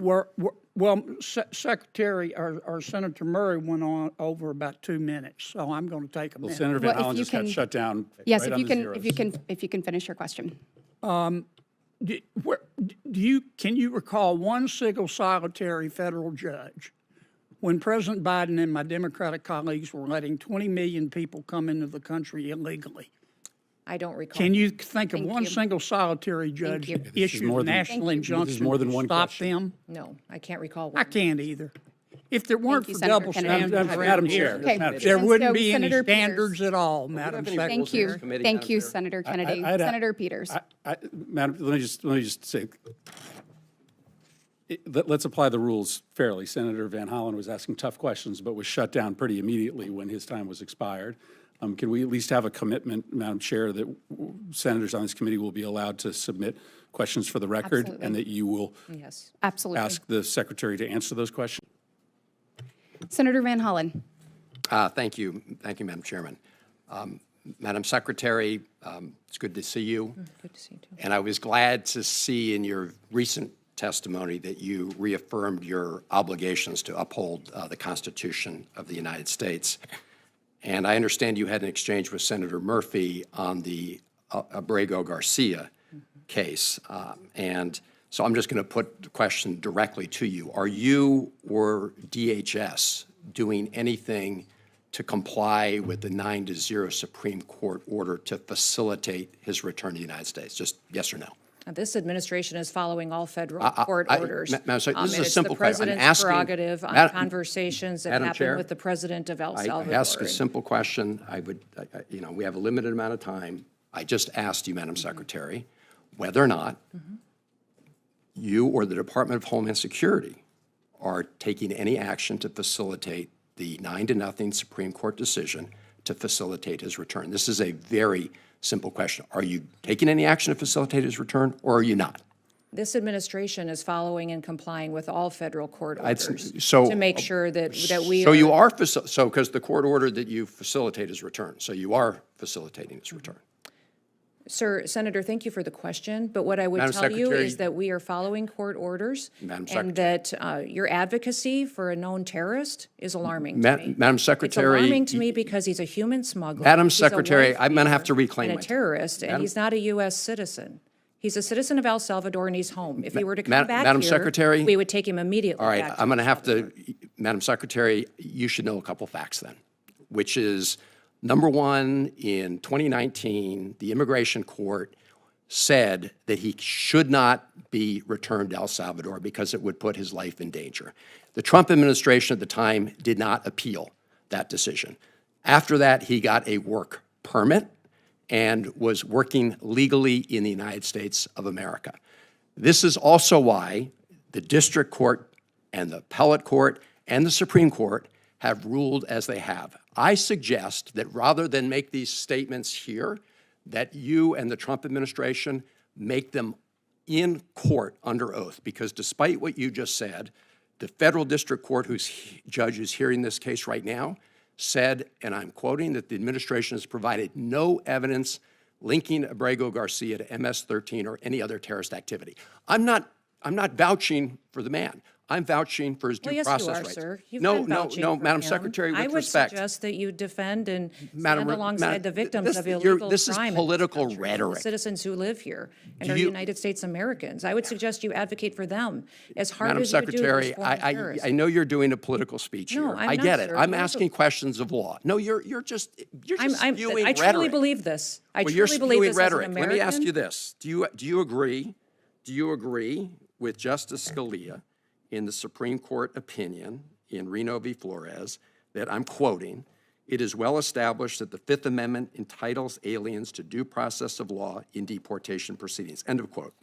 Sir, we are utilizing every due process tool that this Congress has afforded us. The Congress decides what Madam due process Secretary, is appropriate for every situation. Expedited removal is a due process that you have afforded us that we are utilizing. The Alien Enemies Act I'm going is to another reclaim tool my that time, we're Madam utilizing. Secretary. So You we are are, giving due Madam process Secretary. and using the tools Madam that Secretary, this Congress has given this us. is really, I'm asking sort of simple questions of law and simple questions like, are you complying with the 9-0 Supreme Court decision? And you seem to think that's some kind of trick question. Let me ask you this. You were down at SUPERCUT in El Salvador, and you said, and that I'm quoting, "It is one of the tools in the toolkit that we will use." And it's well known that the Trump administration is paying the government of El Salvador to keep these individuals, including those who the U.S. courts have determined were illegally taken out of the country in violation of their due process rights. Have you seen the grant document between the United States and the government of El Salvador with respect to the SUPERCUT? It's important that everybody knows the consequences of what happens for their actions in this country. When you break the law and you're a member of a foreign Madam terrorist Secretary, I asked you a organization, there are question. Have you consequences seen to the that. document? This is not hard. Yes, I have. Okay.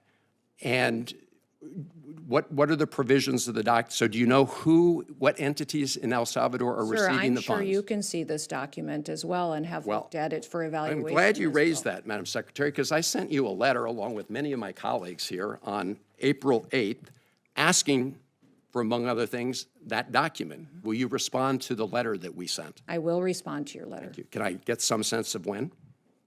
We will take a look at it. I don't remember seeing your letter yet, but I will certainly Well, take a it's look been at there it. over a and month. give you a The response. senator's time has No, expired. Madam Chair. Senator Kennedy? Madam Chair.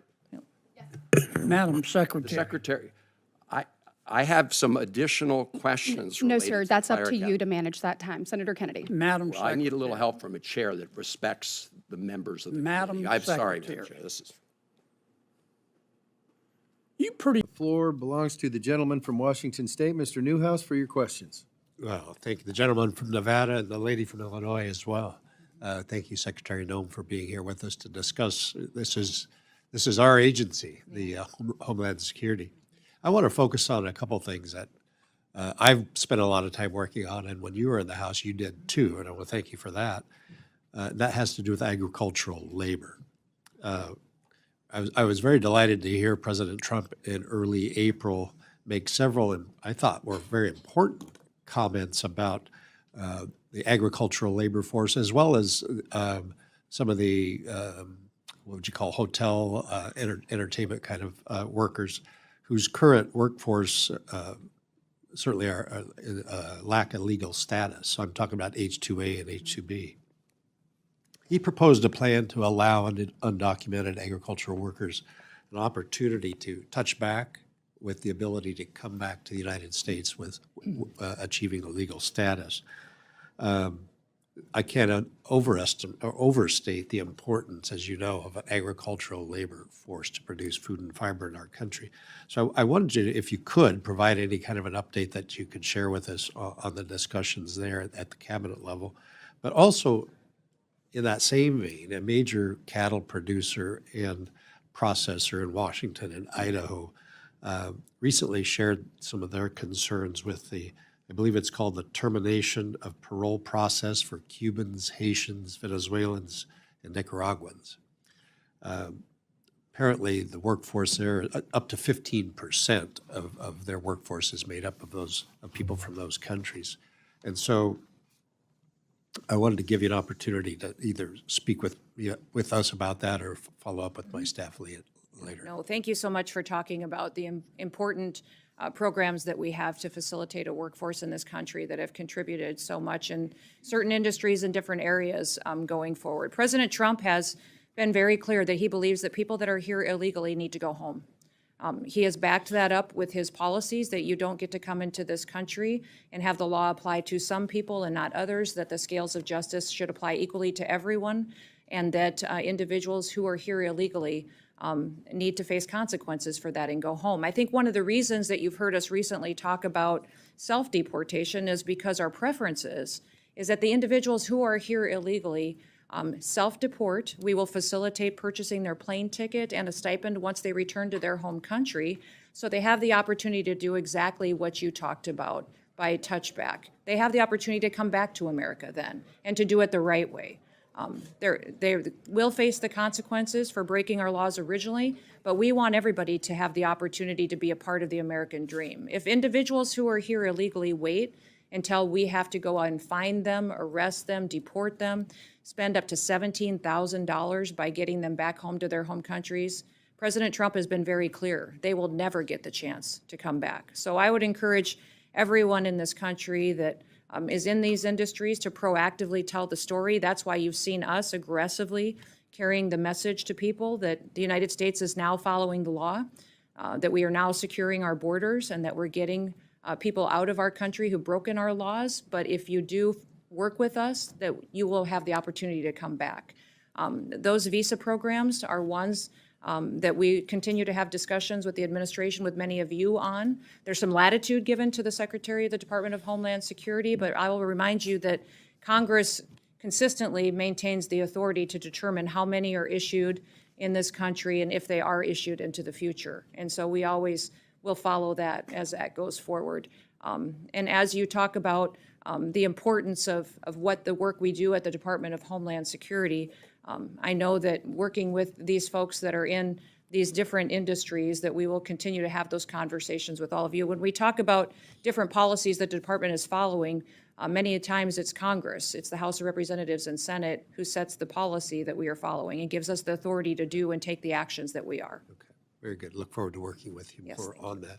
And just in the short amount of time I have left, the harbor maintenance tax. Yes. A lot of countries are essentially bypassing that, bringing goods, importing them to the United States through either Canada or Mexico, and foregoing and paying any kind of tax that way.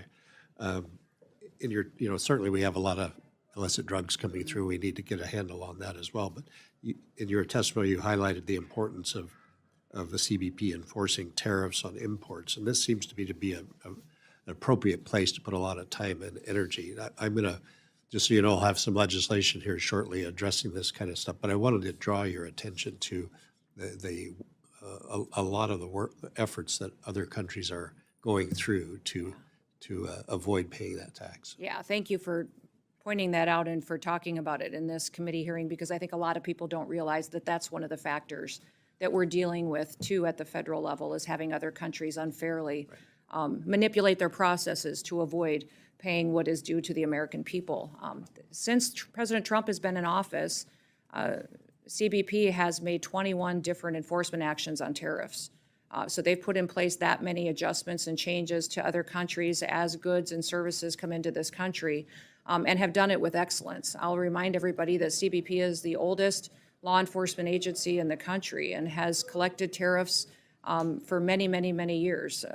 And so they have adjusted and done well with President Trump negotiating with these countries to finally treat our consumers and our country fairly when we've been so mistreated in trade agreements in the past. Well, thank you. But that is a part of the discussion that the president continues to have with these other entities that have manipulated that. Very much appreciated. Thank you, Mr. Chairman.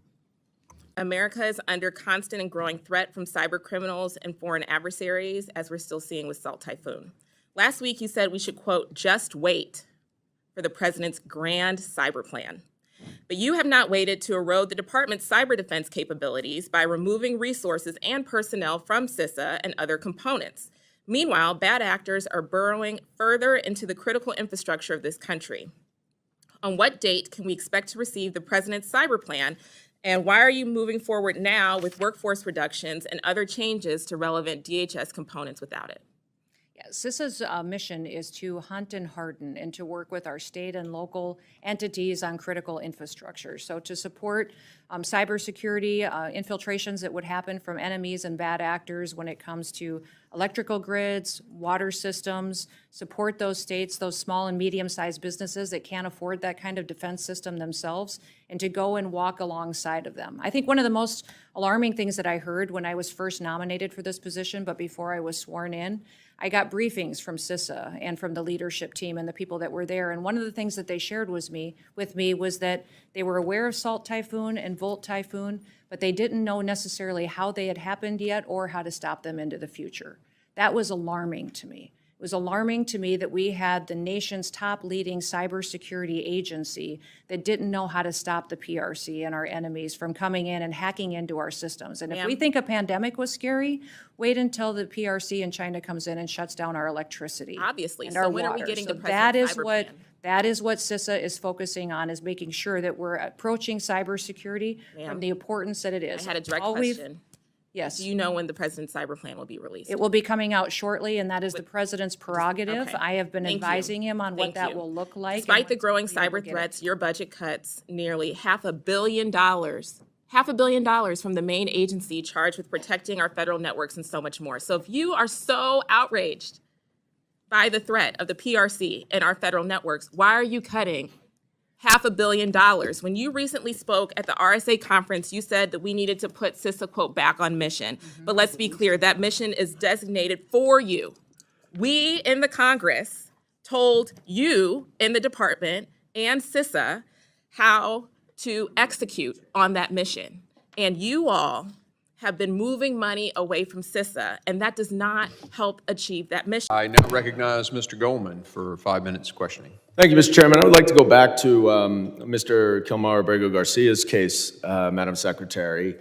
But my first question for you is a pretty simple one. It's basic civics. Which branch of government does the Constitution give the authority to interpret what the law is, the judiciary or the executive branch? Sir, going forward, the interpretation of the law, you make the laws in this body. The judicial branch makes sure that they have integrity and they're applied properly to individuals. So so I'm just going to take that as the judiciary branch. Now, let's focus for a second on what the judiciary branch has said about this case. We know the Supreme Court has said 9-0 that, notwithstanding your statements under oath here today, that Mr. Kilmar Abrego Garcia was afforded due process. He was, in fact, not afforded due process, because then if he were, you would have seen the withholding order that did not permit him to be deported to El Salvador. Now, you allege, and I guess the Attorney General alleges, that he's a member of MS-13. That may very well be the case. And if he is, now that that is a foreign terrorist organization, certainly the immigration laws would allow him, and in fact require him, to be deported. I certainly would support that. But the problem that we have here is what you allege, what Ms. Green alleges, what the Attorney General alleges, is not the judiciary. You don't get to decide whether or not he is an MS-13 member. And you don't have to take my word for it, because Judge Wilkinson, a Fourth Circuit judge, very conservative, addressed this argument. He said, the government asserts that Abrego Garcia is a terrorist and a member of MS-13. Perhaps, but perhaps not. Regardless, he is still entitled to due process. If the government is confident in its position, it should be assured that position will prevail in proceedings to terminate the withholding of removal order. Will you commit right now to give Mr. Abrego Garcia that process where you can prove your allegation that he is a member of MS-13? Congressman, that judge that you just quoted did not say he was not a member of MS-13. Who did say that he was a member of MS-13 was law enforcement officers that encountered this individual. Yeah, he knows that. This is a Fourth Circuit judge. He knows all of what the evidence is, and he's saying if that evidence. So you're not going to commit to follow this order. You won't commit to follow this court order. By the way, he identified Madam Secretary, himself. I reclaim my time. Stop filibustering. Stop filibustering. By gang members of MS-13. Will you give Mr. Abrego Garcia the due process that the Supreme Court and Judge Wilkinson has required you to give him? Abrego Garcia is an El Salvador resident who is in his home country. If he were to come back to this country, he would be immediately removed again. How do you know? He has received and been treated appropriately, so sir, and he is not. How can you say he's been treated appropriately if the Supreme Court has ruled 9-0? 9-0 that he hasn't been treated appropriately. Why is your opinion better and have more authority than the Supreme Court? Investigators, 2 judges, an immigration court that all said he was MS-13 and was removed from this country. But you understand, that is you saying that.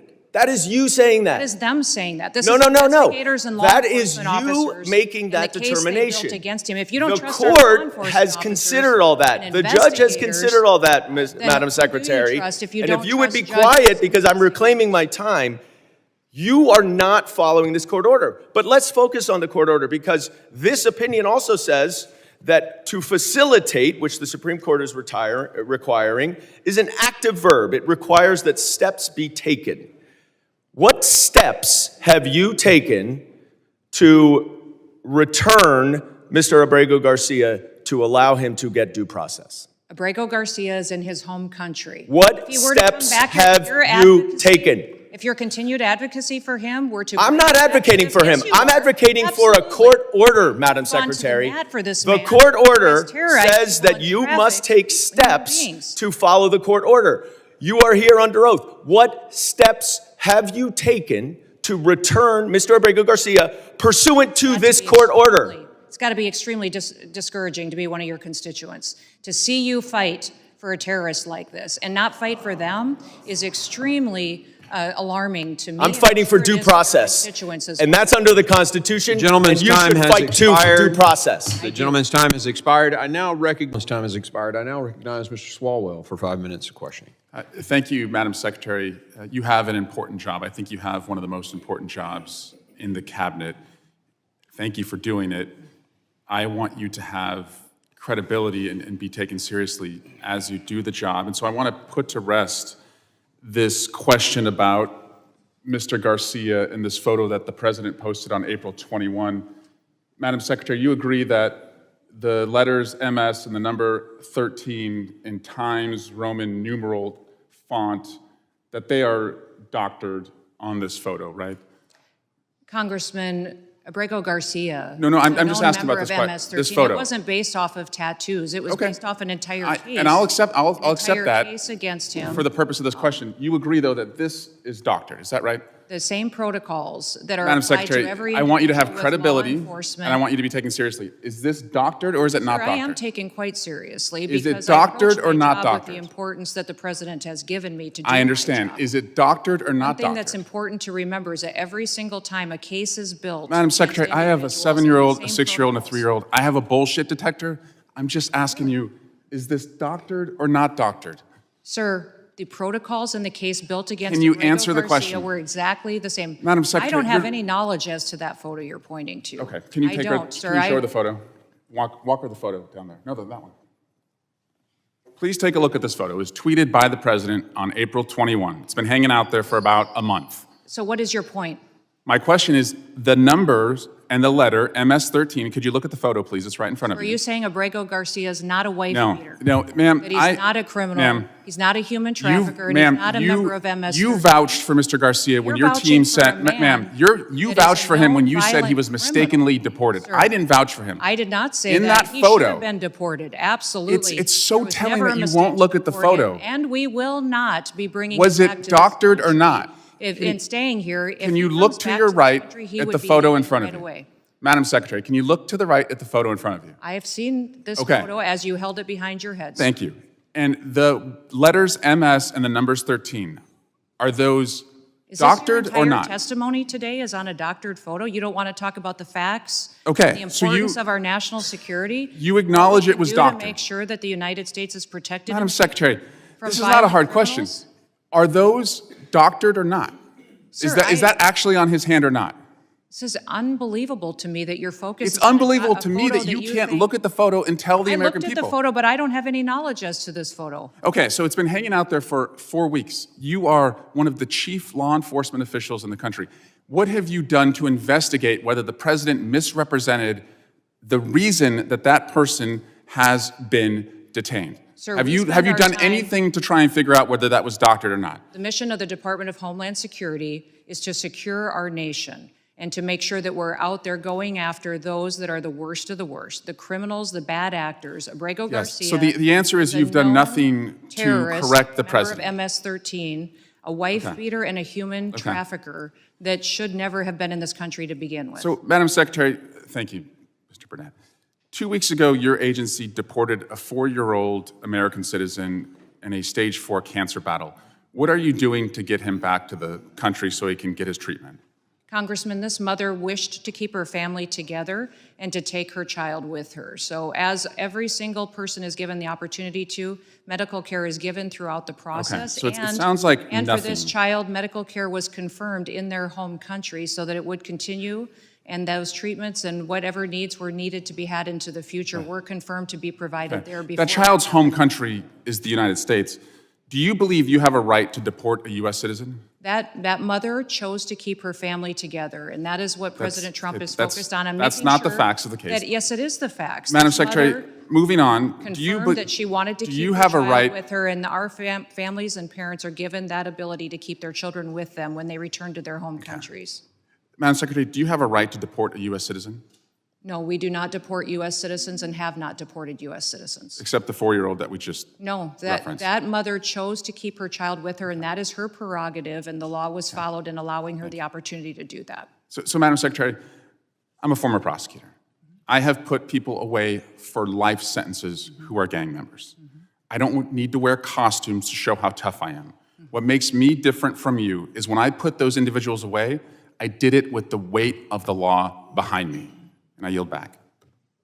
Mr. Chairman. Gentleman yields. I ask unanimous consent to enter an article from Fox 45 that states documents reveal a second protective order filed by the White Due process. The gentleman's time has expired. I now recognize Ms. Green for 5 minutes questioning. Thank you, Mr. Chairman. The Democrats have spent the last 4 years terrorizing Americans with their open border policies. They flooded our communities with over 13 million illegals from over 170 countries and territories who invaded our borders, raped our women and children, and murdered our own people. It's shocking to hear them to continue to defend cartels, MS-13, and terrorists today.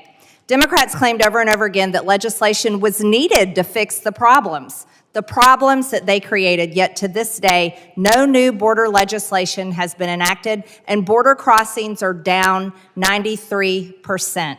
It was just reported that according to CBP, only 5 aliens were temporarily released into the United States in all of April. Only 5.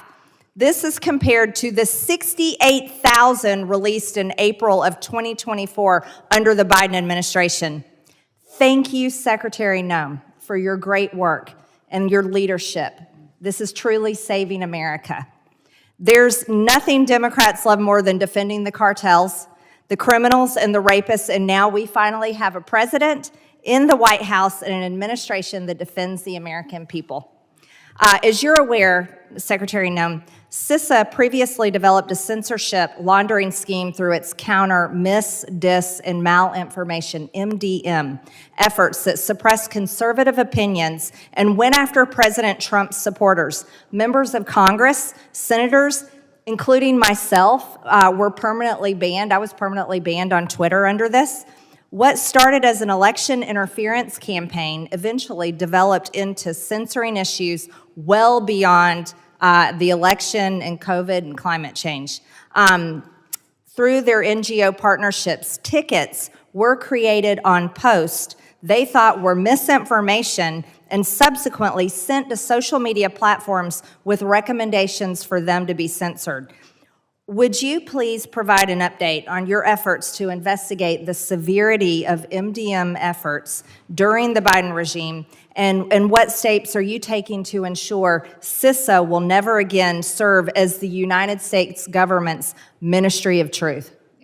No, thank you, Congressman. The CISA definitely was so far off mission that they forgot what their purpose clearly was. The CISA was created to hunt down bad actors and to harden our systems, to support local infrastructure, critical infrastructure that makes this country run, and those small and medium-sized businesses that don't have the resources to make sure that their software programs, their technology was secure from hackers and from bad actors around the world. Instead, what they were doing by out there deciding what was truth, what wasn't truth, censoring what people could say, was not their mission whatsoever. And so we have stopped those activities. We have refocused our resources back onto the cybersecurity mission and ensured that CISA is cooperating with our local and state individuals and businesses to make sure that we're truly being proactive at not just hardening our systems, but stopping the attacks that we have from countries that hate us. So the Ministry of Truth, as what CISA was operating before, was wrongful actions that were taken by employees of this administration, the last administration, to go after political targets, to manipulate the information that Americans were receiving, and that has stopped. We have fallen far behind in what we've been able to do as far as cooperating with other intelligence agencies and with those at the state level to make sure that we're being proactive. And that's one thing that we have focused extremely hard on in the last several months, is ensuring that those relationships are built back up, that we're partnering with private businesses to get the support that we need to make sure that we are hardening America's systems, because we're vulnerable to our weakest link. And oftentimes our weakest link is that small business or individual that ties into our largest systems. Yes, thank you. No American should be censored by their government for their political beliefs and their statements. Thank you for that. Also, the Trump administration has committed to reuniting unaccompanied alien children lost or trafficked under the Biden-Harris administration back to their families and guardians. What efforts is DHS taking to ensure that these vulnerable children are safely reunited with their loved ones? Because the Biden administration lost hundreds of thousands of children. Yes, absolutely. We know that there was upwards to over 300,000 children that were lost during the last administration. So President Trump has made it a priority of every cabinet secretary and agency to make sure those children are located, that they are returned to safety. As you know, the refugee program and sponsors were greatly abused under the previous administration, and the Department of HHS is bringing some integrity back to that program and making sure that these children are cared for appropriately, and that someone is watching over them that truly has their best interests at heart, that really truly cares for them as a family member. I would say over 5,000 have been found, and our HSI individuals and law enforcement officers are continuing to identify them. Gentlelady's time has expired. I now recognize Ms. Ramirez for 5 minutes. Thank you, Chairman. Thank you for being here. You know, Michigan's a border state, so we need each other. We have a very big bridge that's being inaugurated, ribbon cut in September. We need that to be fully staffed. We have a lot going on in Michigan as a northern border state, so we need each other. But what I'm concerned about is that you've taken the mandate to close off the border beyond going after, as you say, the, quote, most dangerous illegal immigrants. I'm a CIA officer. I worked my entire life to protect the homeland. If someone's here illegally, they need to not be here. They've committed a crime by being here. They need to go back to wherever they're from.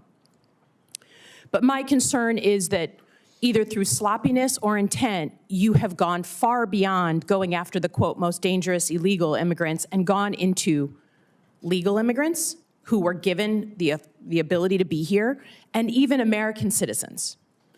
And when I think about that, you know, there are lots of people in this country, including me, who have families who fled this kind of environment where they have no rights, where they have no due process, where they don't have habeas corpus. So while I'll be the first to say, coming from a state that was won by Trump, that there is a mandate to do something about the border, I think it is absolute dangerous overreach to go beyond that and start picking up American citizens and people who have the legal right to be here, lawful immigrants who have done everything right. So first and foremost, do you acknowledge that your department has made some mistakes, any mistakes, in going after either American citizens or legal immigrants here in the time that you've been in office? We have not deported any U.S. citizens. Detained?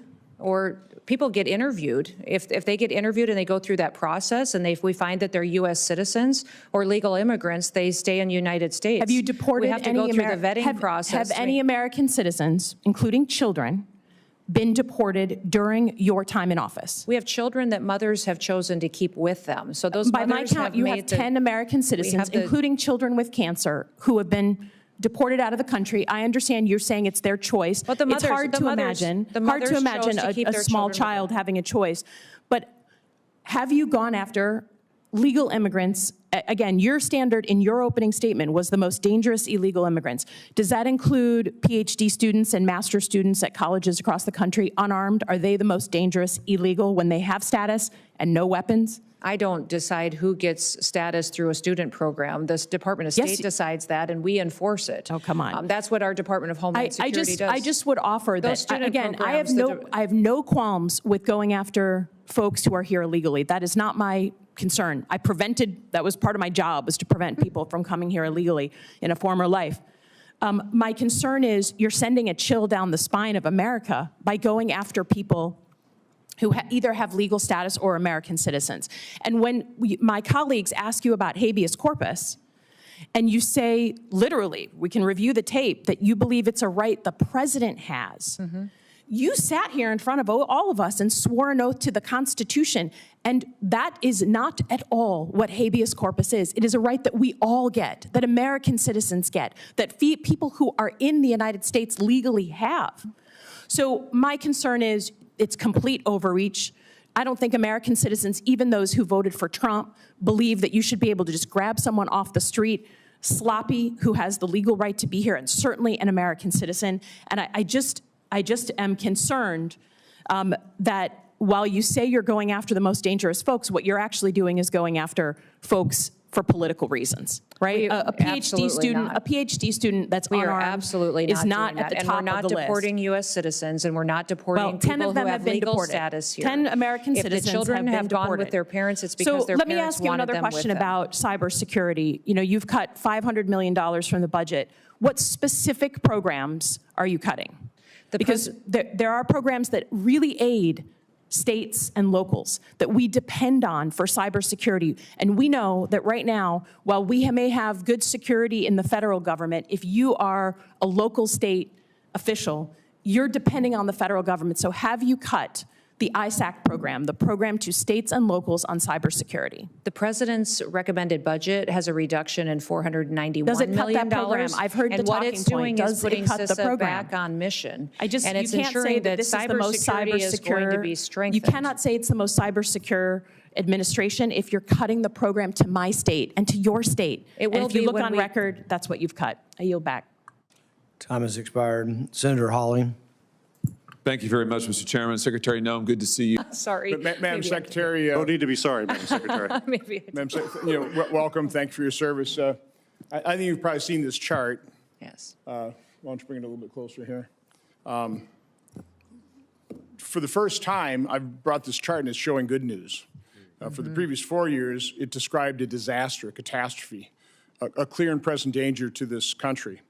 And one of the reasons I want to point it up here is to point out how we were lied to during that entire 4-year period by the administration, reinforced by our colleagues on the other side of the aisle, saying we had to have Congress act. You know, we needed legislation. Right. But the fact of the matter is, no, we just need a new president. We need President Trump. Now, I would have been happy to pass a bill to reinforce President Biden's authority to secure the border, but he didn't want to. I think what's clear about this chart is you can see when President Biden was considering re-election, he realized the catastrophe at hand was becoming politically unpopular, And so he used the executive authority that President Trump had used to secure the border in his first term, and he started actually making progress on that. So again, it's just important the American people understand that for 4 years, the Biden administration, reinforced by the folks on the other side of the aisle, lied, bold-face, that President Biden didn't have the authority to secure the border. He wanted an open border. That's exactly what he got. Now, the question I have for you off this chart is, in his first term, took President Trump about 12 months to go from his peak of almost 5,000 encounters per day to a little over 500. You know, remain in Mexico, the agreements he had with the third countries, that type of thing. How could he do it so swiftly this time? This is literally a matter of months. In February is 418 encounters per day on average. In March is 355. And this is stunning success. I just kind of want to get your reaction in terms of how he accomplished it, how you guys accomplished this. You know, I would say, Senator, that the president used not only the laws that were already on the books and started enforcing them, he also made sure that he talked about it and messaged it. Throughout the campaign, he talked about the need for a secure border. What we need to remember constantly in this country is that the world listens to everything that we say and what our leaders say. And he told me specifically when he nominated me for this position, I don't want you just to go and run the Department of Homeland Security, secure the border, and make sure that our agencies are back on mission. I want you to tell the world what we're doing, because the only way they're going to stop coming to this country is if they know never to leave their home country. If they know that we're enforcing our laws, they will stop coming. And that's exactly what's happening. Because of our messaging, because of the fact that we have actively talked in Guatemala, in Honduras, in Mexico about don't come to the United States anymore illegally. There will be consequences. They have stayed there. In fact, we're showing now in the Darien Gap that it's reverse migration, that people that got to Mexico never even made it to the border. Now they're turning around and going back home. When I was in Mexico visiting with the president there and with government leaders, she said, specifically, they think there could be 500 to 600,000 people that just stopped in Mexico that turned around that were never even counted that reached our border. I think that's why in March you saw less than 200 encounters a day, and it was a historic low for this country in encounters, and it was because not only did he enforce the laws and show there would be consequences if you broke our laws, which is what our country was built on, he also made sure that we talked to the American people about why we were doing it, that it was for our safety and for our future, and that also to these other countries that it was no longer going to be the status quo of Joe Biden. And of course, that's a sea change the Biden administration welcomed. I mean, they encouraged, incentivized people to come here. So this is a budget hearing. I do want to ask. In the first Trump administration, I have best information. We built something like 458 miles of walls. Cost about $6.6 billion, about $14 million per mile. Your budgetary request right now is for $46.5 billion, a lot more. That would, at the same price, build something more than 3,000 miles. So can you kind of square that circle, or circle that square, whatever? Can you explain exactly what are you asking for in that $46.5 billion? Why is the request so high when we were able to build so many miles in the first term for a lot less? Well, today the estimates are that building steel bollard wall will be over $12 million a mile, is what they're estimating. We have built about 70 miles of wall since the president has been in place, but that's been a mixture of permanent steel versus temporary versus a little bit of buoy barrier where it's appropriate that are waterborne. So again, the 12 million is less than the 14 million I had calculated. That would be way more than 3,000 miles. Are you really planning on building 3,000 miles? The problem that we have at the border right now is that we have CBP cameras and towers that don't work.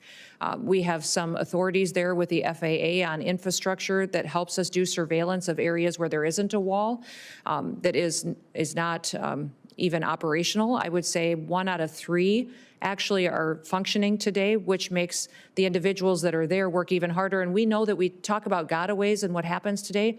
The truth is that there's portions of this border that we still don't necessarily know what happens there 24/7. So we need. We're $37 trillion in debt. I'm just going to ask that you and the department sharpen your pencil on that wall request. I think it's more than you need. Okay. Again, I'm happy to provide the support you need to secure the border, do the deportations, but we need to be very concerned about how much we're spending, and it needs to all be justified. Thank you. Thank you. Senator Hassan. Thank you, Madam Secretary, for the fine work that you've done. I also want to thank you for approving the members on this side of the aisle, and myself included, in our assertion through the last 4 years that what happened at the southern border was done willfully and purposely by the Biden administration, because nobody could be that dumb. Do you share that opinion? Sir, I believe it was a decision made by the previous president to not enforce our laws and to allow an invasion of our country. So all the claims by the other side of the aisle that we needed more money for the Biden administration, we need more people, et cetera, do you believe that was accurate, or do you believe that was inaccurate? No, sir, that was not true. That's absolutely, because the numbers speak for themselves. And simply by enforcing our laws and having the will to enforce our laws, we've seen a dramatic fall in the number of crossings. And so I want to thank you for that. Now I want to switch over to FEMA. I used to be the mayor of Miami-Dade County. I used to represent, and really it was my job to protect 2.8 million people in one of the most hurricane-prone areas of the United States. I was also a city manager of the city, and I was a fire chief for the city of Miami. And at the time, I was also on a FEMA advisory panel. And I can tell you that FEMA needs many, many reforms. I remember as mayor of Miami-Dade County in 2015, we were still processing claims through FEMA for Hurricane Katrina, which happened 10 years earlier. And so while I do support the efforts to reform FEMA, there are certain states and cities and counties that actually can respond a heck of a lot better than others. And we can't leave those that can't fend for themselves, to fend for themselves. And so I would hope that that's part of your review and the reform of FEMA. Is that what you plan to do? Yes, sir. We know that every single state is not prepared today to take over their emergency operations. That's why the president has been clear that he wants to empower states and give them the opportunity to build out their response, to also sign MOUs with surrounding states and other resources they can use to best serve their people. He just doesn't believe that FEMA has been successful in being there in a time of crisis for people. And I can tell you, ma'am, as mayor of Miami-Dade County, that they haven't. Yeah. Okay, and that I never ever, when I talk to my people, I said, hey, we're going to have to do this ourselves. Right. There is no cavalry coming from the federal government. We have to take care of ourselves. All we need from the federal government really is the money to reimburse us. And you're not even good at doing that, okay? And so hopefully you can speed that process up. There are some people in my community that are a little bit concerned about the TPS rules and the suspension of TPS. I would request that you can meet with myself, Representative Mario Diaz-Balart, and Maria Salazar, so maybe we can do a little nuance to this so that we can put those concerns at rest. I also sent a letter to you concerning 100 Cuban oppressors.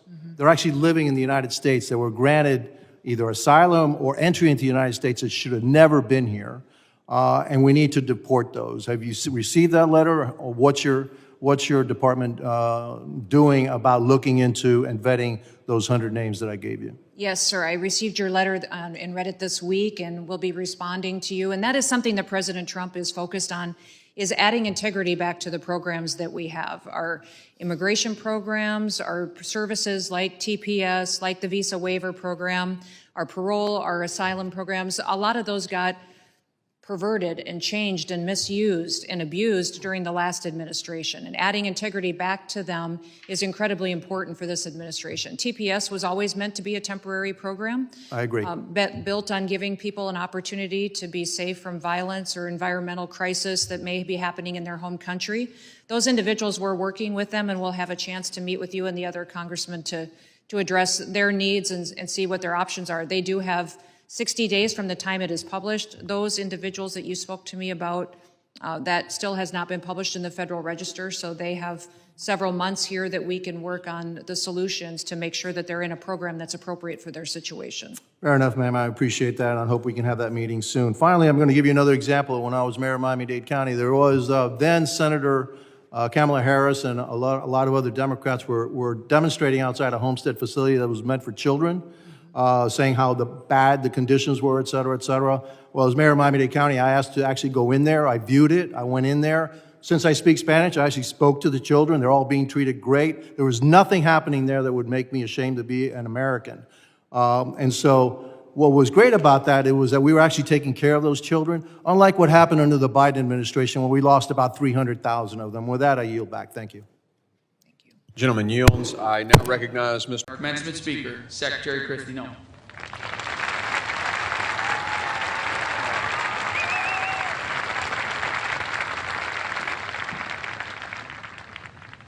Well, good morning. It is an honor to be with all of you.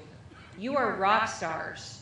Thank you so much for all that you've done to step up and to serve our country and to lead with vision. Years and years ago, I had a gentleman tell me, never get angry on behalf of someone, or never get angry on behalf of yourself.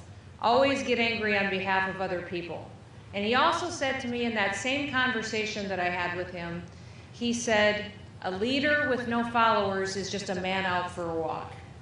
And when I look out at this crowd of leaders, I want you to know that you will have an opportunity that few people get in this world. You will have an opportunity to lead and to cast a vision. And we all know that Scripture tells us that without a vision, the people perish. You are people that are stepping into a time of consequence. You will be people of significance. You will be people that will change people's lives because of what you have the opportunity to do, how you will serve them, and how you will make sure that when consequences come that affect your people, that affect the United States of America, you will get angry on their behalf, that you will step up and that you will lead and that you will present the vision that the United States of America is. This day today is a very big deal. It's a very big deal for all of you, but for your families, but also for this country. Today you graduate after years of hard work, after surviving the swab summer, setting sail for weeks on Eagle, Physics 2, and what may have seemed like endless hours of drill on the parade field.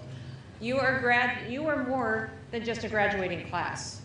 You're commissioning into the Coast Guard at the most exciting and at the most promising time that we've seen in decades. You're the first graduating class of a brand new Coast Guard.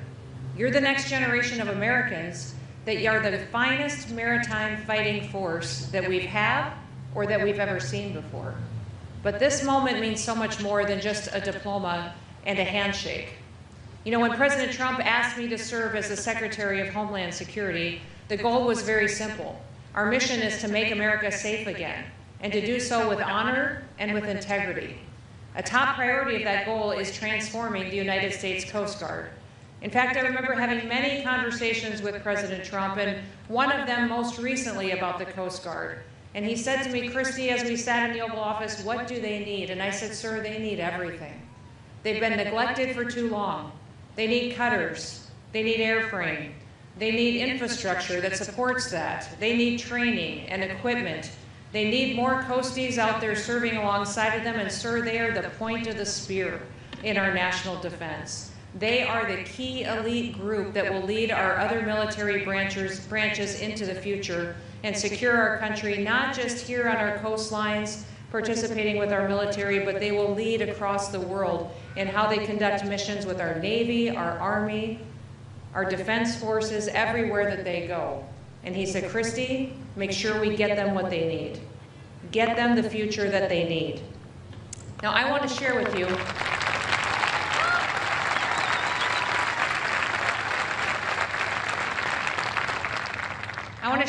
today what part of President Trump's vision is for the future of this force. With your help, President Trump and I are going to make America's Coast Guard the strongest, the most capable, the also most effective military service in the entire government. I've traveled across the United States and I've seen the Coast Guard at work. They've been protecting our country from Alaska to Miami, New York, San Diego. I've met with many Coast Guard men and women, and I've heard from them about your heritage, your dedication, your patriotism, and all of your devotion to duty. I've also gained an understanding of what you need, and I've heard it from people on the front lines, people that are doing the work every single day to provide security. Those needs represent the biggest Coast Guard readiness crisis that we have seen since World War II. You were 10% short of your enlisted workforce. Ships we had sailing with 75% of their crew. Many of these ships are old, they're outdated, they have obsolete technology. Aircraft were grounded because we operated them long past their service life, and shore infrastructure was crumbling. Ladies and gentlemen, that may have been the Coast Guard of the past, but that will not be the Coast Guard of the future.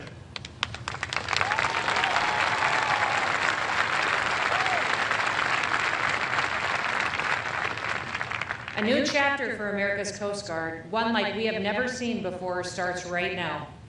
Under my confirmation, I directed the service to begin the largest transformation since the modern formation of the service was established in 1915.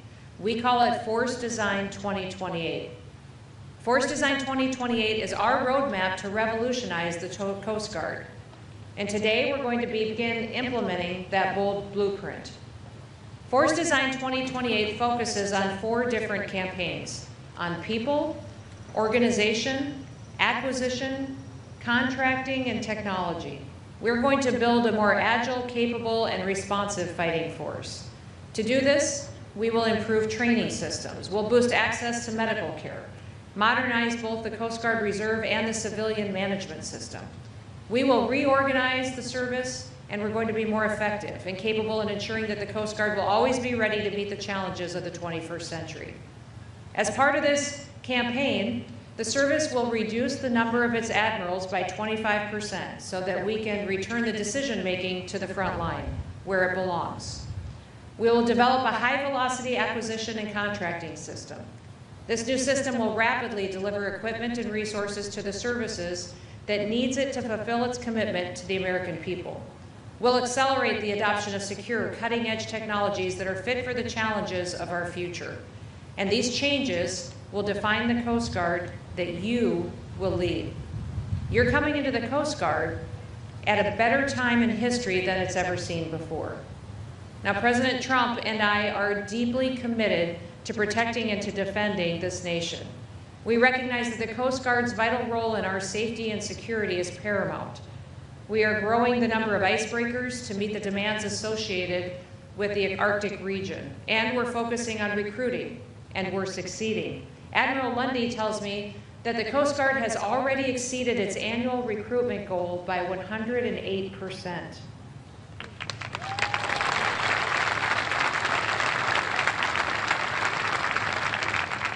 So far this year, the Coast Guard has recruited more than 4,700 new members, 1,200 more than the same time last year. And over the last 4 years and the next 4 years, we will grow the service by at least 15,000 new personnel. There's never been a more exciting time to enter the fleet. So I'd like to offer you something as you step forward today. 5 different reflections from me personally.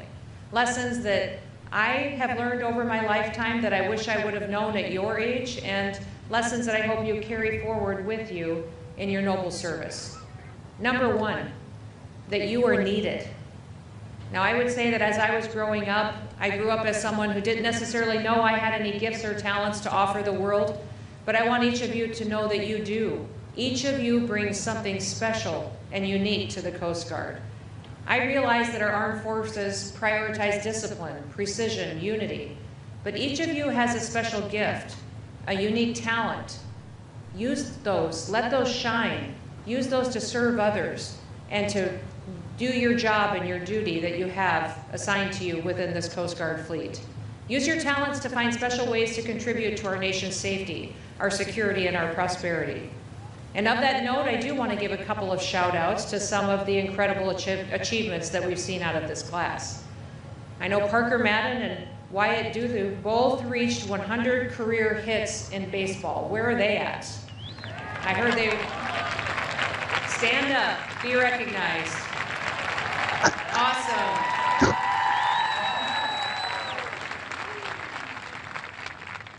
You guys aren't a little competitive, are you? You're sitting a little far apart.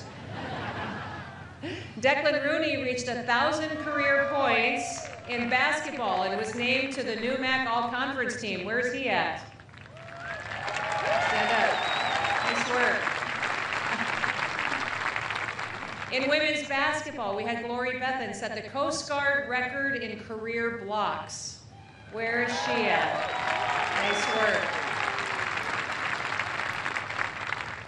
And Caitlin Coates set school records in goals scored and points in women's lacrosse. Stand up.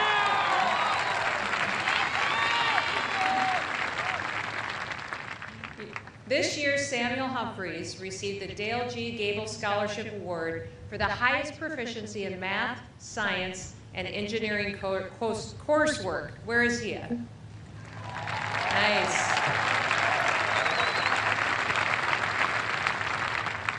And the Fulbright grant to attend graduate school at the Arctic University of Norway went to Elise Boschiman. Is she here?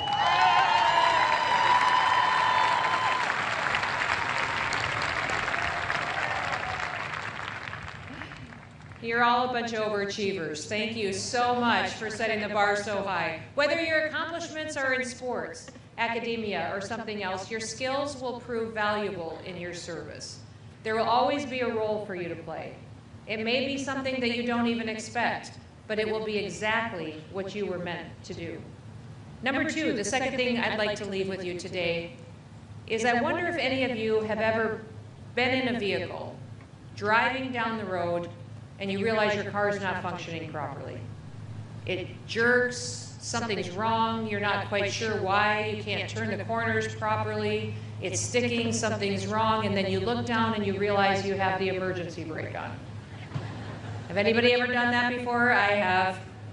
Come on, be honest, you can't lie at your own graduation. And then you take the emergency brake off and you're just shocked at how well your car drives. It's like it's amazing, and you just can't believe that you just did that. Well, I want to encourage you in life to take your emergency brake off. There's so many things in our lives that hold us back. It might be our insecurities. Maybe we think we aren't smart enough, strong enough, or outgoing enough. There's something in your life that always causes you to hesitate to take that next opportunity, go for that leadership position, take on that new challenge. Whatever it is in your life that is your emergency brake, I'm going to encourage you to take that off today. Let it go. Whatever opportunity comes your way, just say yes. Go do it. You have no idea what will happen to you if you attend that meeting, take on that assignment, that new challenge leadership role. You might learn that you have a gift or talent you didn't know that you had before. You might meet somebody there that changes your life forever. It might be your business partner someday, your new husband or wife, or somebody that becomes your mentor. Take off your emergency brake and go and enjoy life and have confidence in who you are and what you have to offer. Now, Johann von Goethe, a great German author and statesman, once wrote, "Dream no small dreams, for they have no power to move the hearts of men."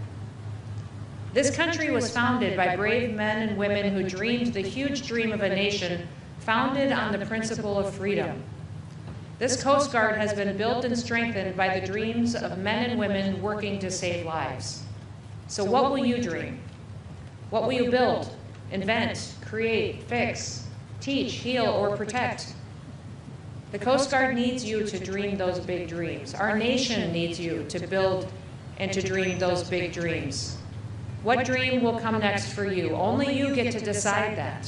That's the power and the duty of freedom. Now, number three, quit being in such a hurry. Lessons that you have every single day that were taught here, you wanted to hurry up and get through them because they were challenging, because they were something that you wanted to get on to the next big thing. But not being in a hurry allows you to learn more, to build relationships, and to be people that aren't constantly rushing to get to the next thing, but are fully present in what they're accomplishing that day. I'm fascinated by the story of Edith Monroe.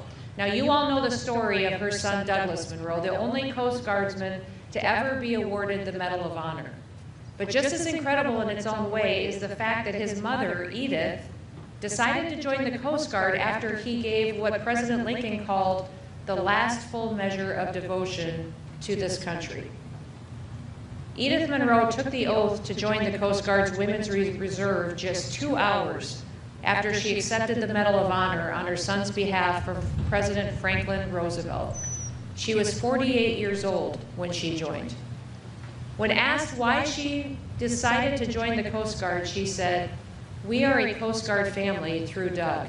He loved his service, and I am very happy to be eligible to serve in it." She was certainly in no hurry to join the Coast Guard, but she joined when she knew it was the right thing to do. She didn't think it was too late. You will do great things. You might feel called, but you might not feel ready to be sent yet. Like Edith Monroe, your moment will come. It might be today, it might be when you're 28, it might be when you're 48 to take on that next challenge.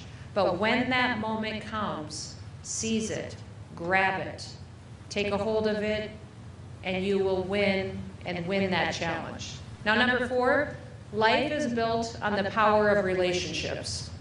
You may have had people in your life that have told you your entire life that education is the most important thing that you could accomplish. They may tell you that whatever job is out there or what you will do will define who you are. What I will tell you is that the world still moves on relationships. That the people that you meet, that you spend time with, will help you make the connections that will make you be successful. I want to tell you a story about a very special woman to me that I met years ago when I was at a meeting in Montana. She walked up to me and we were having a nice conversation, and she happened to have on this beautiful bracelet that had pearls on it, and I commented on it and I said, "I like your bracelet." And she said, "Well, let me tell you about why I always wear pearls." She said, "I wear pearls because they're the only precious gem that's made from a living creature." She said, "And it's made from going through something hard. When the oyster gets a piece of sand into it, it hurts. It causes it great pain. But it works on that hard pain and challenge to form something around it that ends up turning it into something that's beautiful, turns it into something precious." And she used that opportunity to tell me about her Christian faith and about how Jesus can take your life that's hurtful and painful and challenging and turn it into something beautiful. But I also have applied that to things in life that are hard and difficult. I happen to be raised by a father who's a cowboy, who gave us impossible things to do. And many days I thought, he's not trying to raise us children, he's trying to kill us children with all the work that he gave us. But I realized years later that the reason that Dad gave us so many hard things to do, because when we accomplished those impossible tasks, we became problem solvers. And when we got through a challenge that was difficult, we didn't think we could do, it gave us the confidence to take on the next hardest thing. For some reason, this generation of Americans has decided that going through hard things is bad or wrong. I would tell you the exact opposite thing. Hard things are good. Challenges teach you who you are. They turn you into being a problem solver, and they give you the confidence to take on the next difficult thing. So whether it is something that you have in your life that you carry with you, for me, ever since that lady told me the story, I've always worn something that has a pearl on it to represent that life is hard. Sometimes my job is hard. Sometimes our family has challenges. But we can take those hard things and turn something precious into it. Something that living creatures go through that we can turn into something that will be cherished forever and that we can use as a testimony to the kind of people that we can be if we accomplish them and persevere through them. It's people more than tasks or titles that are going to shape your journey in life. Take on the challenges and make sure you build those relationships. The last thing I want to leave you with today is to always remember to say thank you. You all have professors here, you have parents and family members, other loved ones who helped you make it to this point. You all have classmates and peers who stayed up late. They helped you study for tests, they helped you get over some kind of an obstacle in training, and there's someone that you need to thank today. Maybe when you leave here, you pick up the phone and call that individual. Think of the one person who kept showing up for you, even when you doubted yourself. So find that person today, whether they're here or if you need to write them a letter or call them on the telephone, say a heartfelt thank you. Gratitude is powerful, and it pays dividends. Because we woke up in this country today, we are more blessed than 99% of the people in this world because we woke up in the United States of America. Now, our nation is facing unprecedented threats to our national security. With incredible men and women like you joining our Coast Guard, I am confident that the American people will be safe. Take these lessons as you become officers in a military service that is more in demand than ever before. The American people expect you to win, and they need our country to win. When you stop deadly drugs from reaching our shores, You save Americans from addiction and overdose, and you spare families from being ripped apart. When you work to secure our maritime trade from the threats of communist China, you not only protect our nation's economy, you secure our future. When you rescue those stranded at sea, you save lives. And when you sail icebreakers into the harsh and the unforgiving Arctic, you make our nation more secure.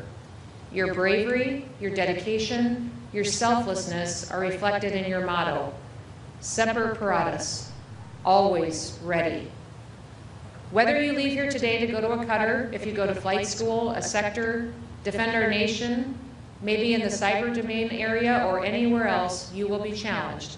But leadership is not for the faint of heart.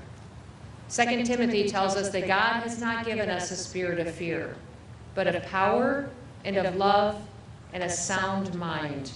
He has given you sound minds that make good decisions. Use them. And then look out on this field. I am confident that each and every one of you will rise to the occasion and that you'll meet those challenges. As you graduate today, know that you are ready and that we need you to be. Our Commander-in-Chief, President Donald J. Trump, supports you. As your secretary, I will always have your back. And I'm confident that you will support the American people. May God bless you, and God continue to bless the great United States of America. Congratulations.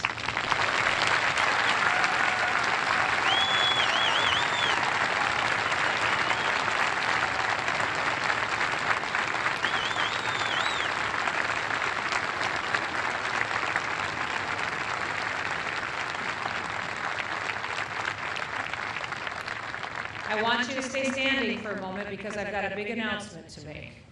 We were not planning to do this yesterday, but we did get approval from President Trump in the Oval Office yesterday to announce the new leadership team that will be leading the Coast Guard into the future.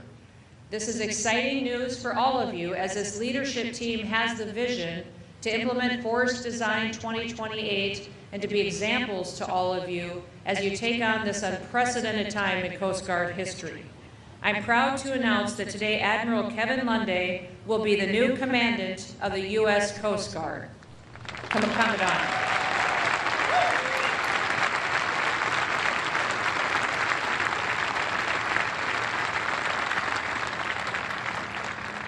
Congratulations, Commandant.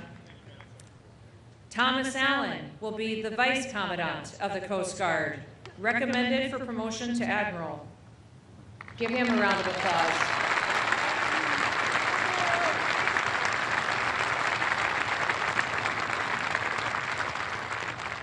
Today, I'm also privileged to announce a promotion of Deputy Commandant for Operations Vice Admiral Nathan Moore.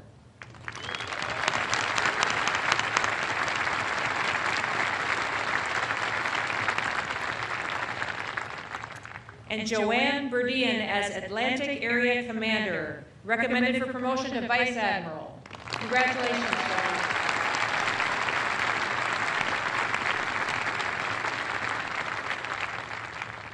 As your new Pacific Area Commander, recommended for promotion to Vice Admiral, Joseph Bozzella.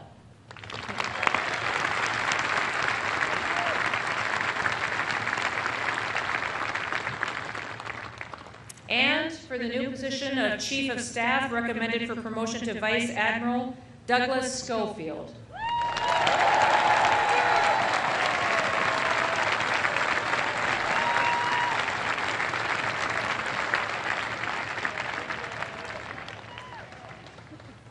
I learned long ago that leadership has consequences. It matters who's in charge. It matters not just to the people that they lead, but it also sets an example for others across the communities, the states, and the nation in which they serve. These leaders have the full faith and trust of me. They have the full faith and trust of the President of the United States, and I am certain that they will not let us down. Congratulations to all of you, and welcome to your new leadership roles.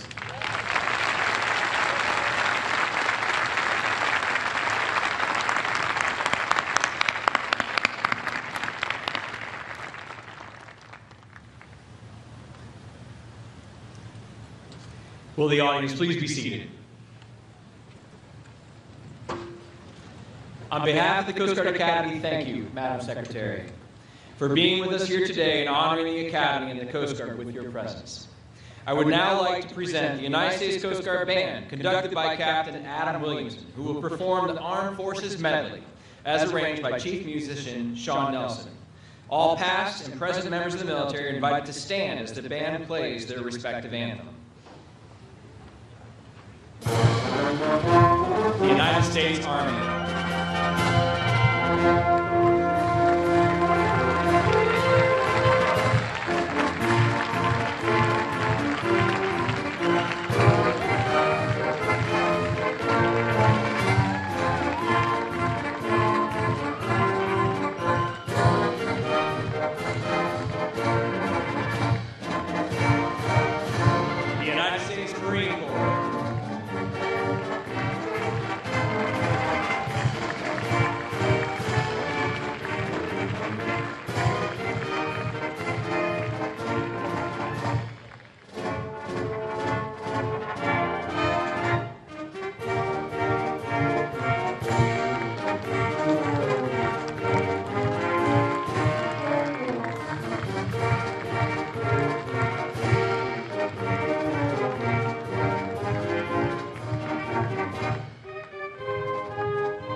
Seats, please.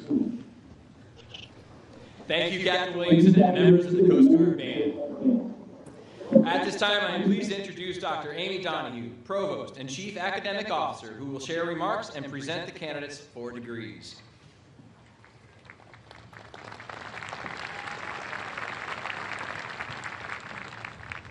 Madam Secretary, Mr. Planky, Commandant, Admiral Johnston, and the great class.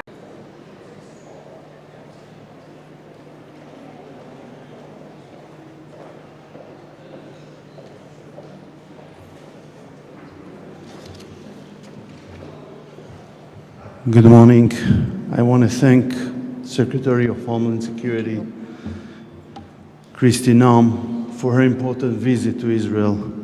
This visit, after the horrific murder of Yaron Lishinsky and Sarah Lynn Milgrim in Washington, shows solidarity and demonstrates the close relations between our people. Our hearts break for this loss of young, promising lives. I want to thank you personally, Secretary Noem, and all the branches of the administration involved for the intensive investigation underway. Secretary, I also thank you for your long-standing support for Israel. President Trump and his administration show great commitment to fighting terrorism and anti-Semitism. I believe your visit here is part of it. We truly appreciate that. Israel has no greater friend and ally than the United States. We thank you for your support. And the US also has no partner more effective than Israel. No other country in the world has achieved more impressive results in the fight against those who are also the declared enemies of the US. Thank you. Sorry. To our enemies, I say today once again, Israel will never surrender to terrorism. Please, Secretary. Yes. Well, thank you. Good morning, and thank you, Minister. I appreciate your hospitality and your focus on recognizing those that we have lost. Following the horrific terrorist attacks in Washington, D.C. that took the lives of Sarah Milgrim and Yaron Lishinsky, President Trump asked me to come here to Israel, to stand with all of you and to honor Sarah and Yaron. Today we stand together with profound grief, and our hearts are heavy with the loss of these two radiant souls that we will no longer have with us. Their lives were so full of promise and love and dedication, and may they be an inspiration to us of how to live our daily lives as well. They were people who recognized they were created to serve others, and they did that in a way to take straight on the face of other people that seek to divide us and that hate us. Yet in this moment of sorrow, we also ask that you would gather with us to honor their light and the unbreakable spirit of the Israeli and the American people.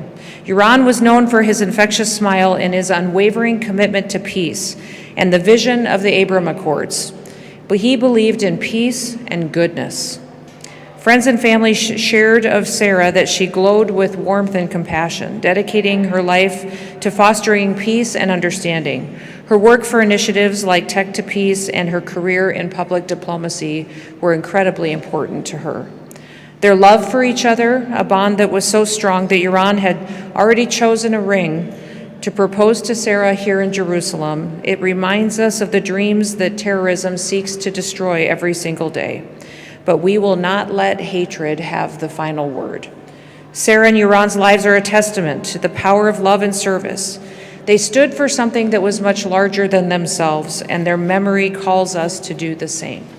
They have lived a life of significance that has forever changed us.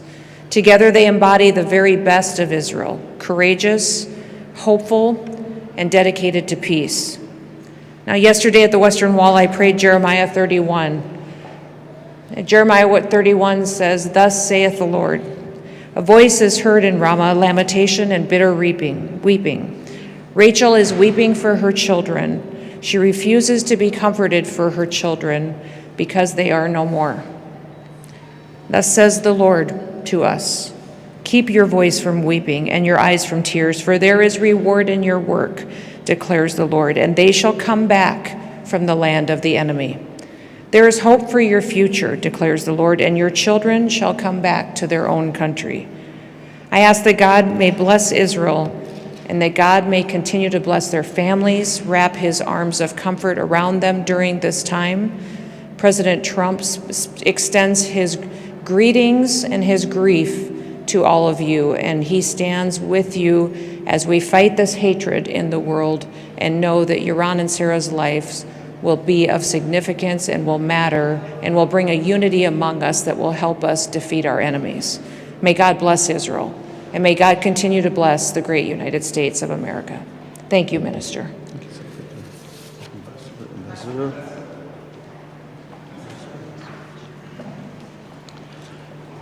We're so very honored that the Secretary is here. To our knowledge, it is the first time that a Cabinet Secretary has been here on Yom Yerushalayim, a very significant day here in Jerusalem. And we're grateful for her presence and the fact that the President has asked her to come, not only to be here to represent him and the United States, but also to offer personal condolences to the families of Yaron and Sarah.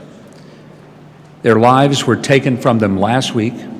Their lives should have been celebrated this week as they were going to become engaged here in Israel and plan for a life together. Instead, because of an act of hateful terrorism, their lives were taken from them. But their memories will not be taken from any of us, and we should always be mindful that there are people who pay an incredible price to simply be Israelis and Jews. And it's why the United States must always stand. And it's why it's so very important that we welcome the Secretary here to the State of Israel as she comes to offer in person an extraordinary sense, not just of condolences, but also a sense of confidence that the relationship between our nations will never waver, nor will it ever falter. And so, Madam Secretary, thank you. Thank you for being here in person, for identifying the United States. Back home, this is Memorial Day, which means we honor those who died giving their lives for the service of the United States and giving us our freedom. We come on this day to recognize that every day someone in the service of Israel falls in the battle to keep your nation free. We will not forget that.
מה נשמע? בהלם מהבלגן.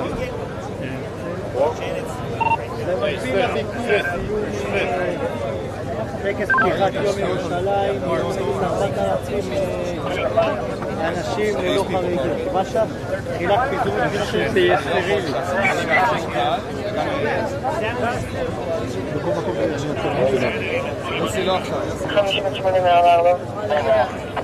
עוברים מעבר פה לגבי השפיצרים? כן, חיובי. יוסי. יוסי. שוטר.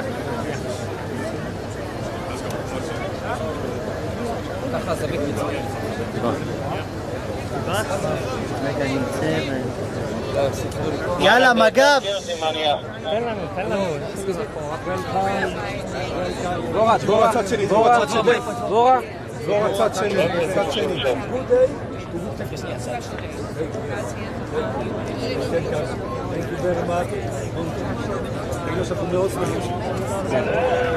בואו, מג"ב, בואו. בואו קדימה איתי, בואו.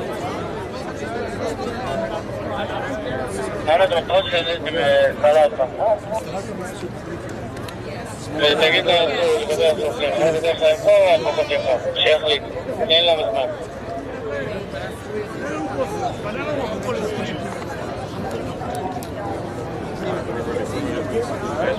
יאללה בואו, תהיו לפנינו ואנחנו... בואו רק צלמים, תנו לנו את המרווח. מי?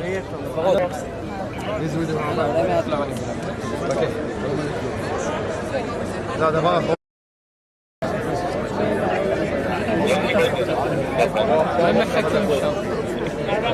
כמה דקות תמתין בסבלנות.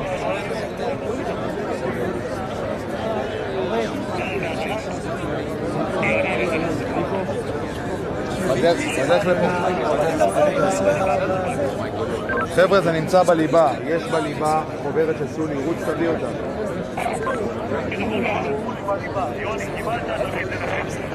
כמה זמן זה יכול להיות אצלי? רק לפני כנס, נמצא עם התמונות.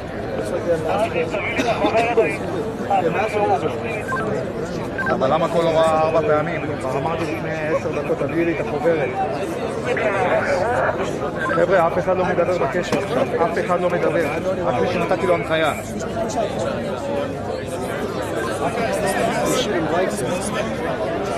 Okay, he gives me a massage just a little bit.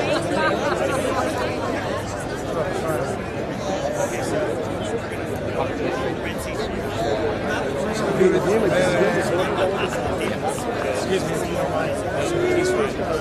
Sir, up here, please.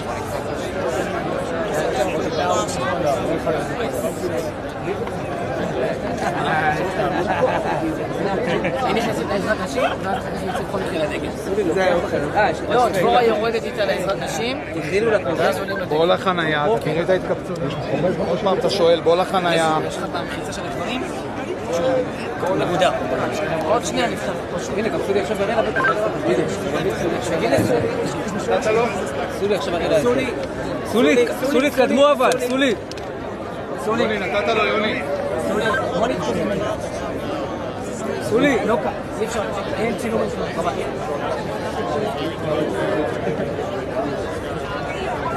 בואו נתקדם. Gentlemen, can you push back, please?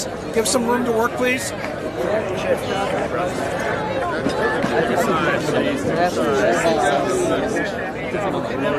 Baba, no. He's good. Right up there. You see that green and red right there? That's the but there's not many people past this. Excuse me. Excuse me. Pick a side, please. Pick a side. Kate Middleton. סולי, תחפו עכשיו את התרשים שלו.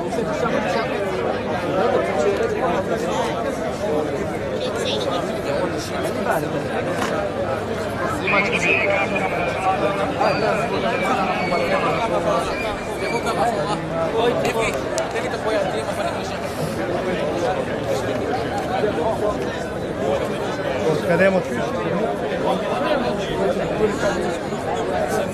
Is it always like this? Yes.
Back up, please.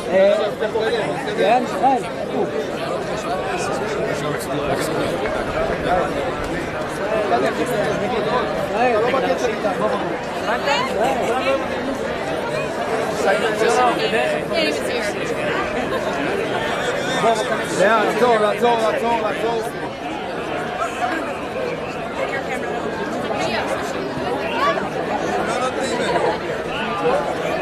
יש בעיה, אישרו לי, בסדר.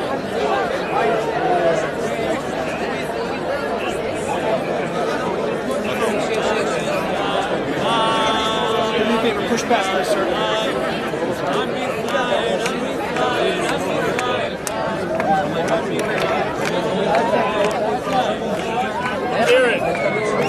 Karen.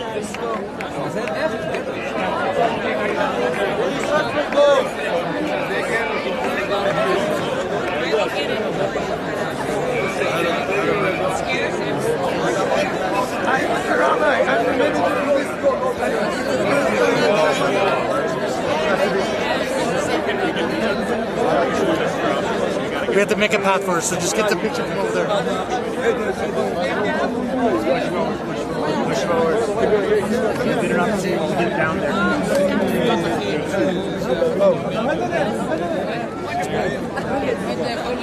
We're not explaining this right this second. Otherwise, you're going to be. Thank you. I'm the manager of this. You already talked to him, right? No, he's the manager here. He understands, like, he needs to make a path so we can go forward. I understand. I understand.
Mike, right here, that's the line.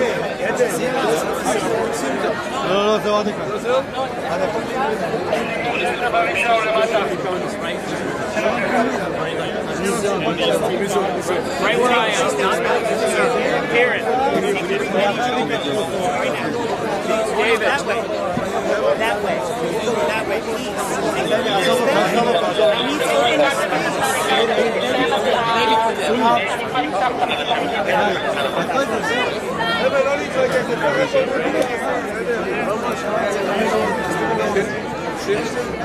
This is the line. Yep.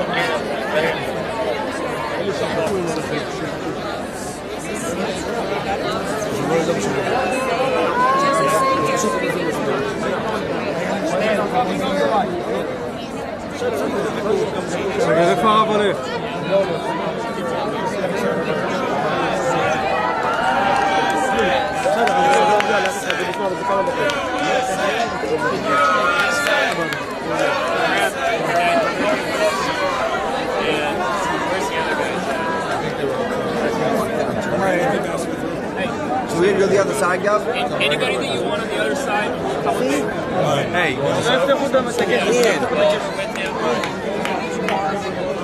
Can we go to Chaya? We're going to have to go back the same way.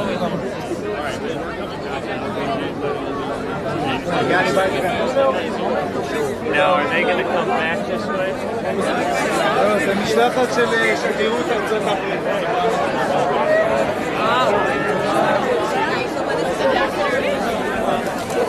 אזי. שסי, כן, מיכאל.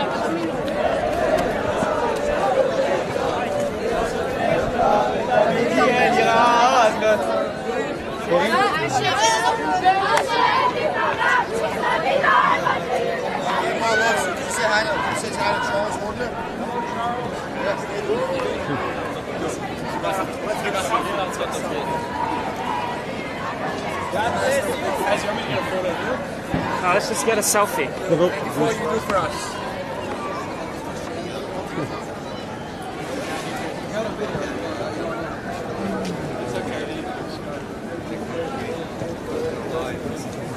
נוסעת כאן על החופה, אפשר לעזור חתונה של הבת או מסע של הסעורה, ישראל שאותי להודות לזה.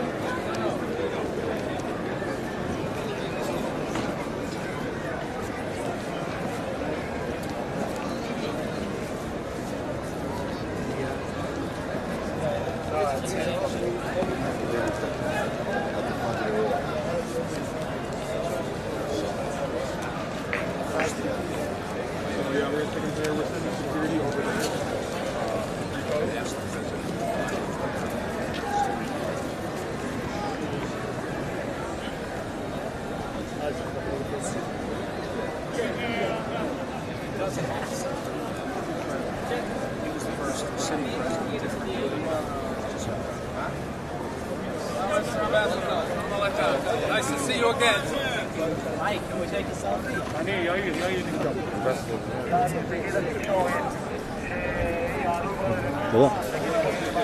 אבל יש גם דמות מכובדת שנכנסה לפה, מי זה?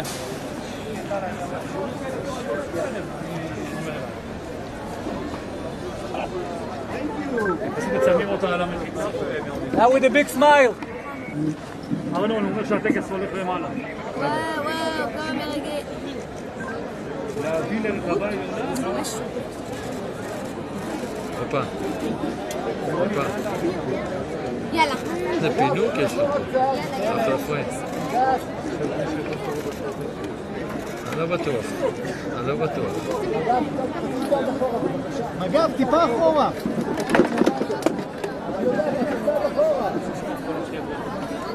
מה לא רלוונטי? מה לא רלוונטי? הוריד פלאפונים. תן לה face to the left. עוד שנייה תהיו מוכנים. שנייה.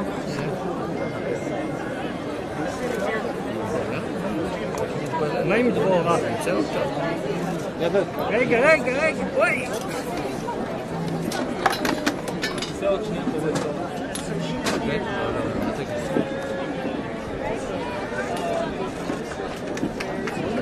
Kristi, please face to the left.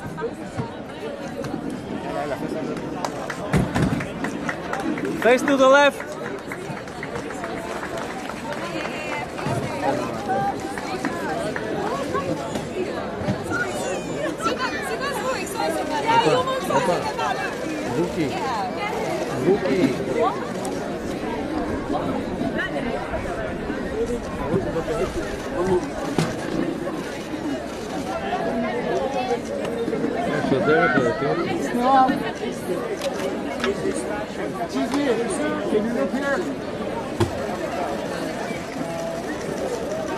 תביאו לה את הדגל. תביאו לה את הדגל. תביאו לה את הדגל. זאת איתנו, אחי, זאת איתנו.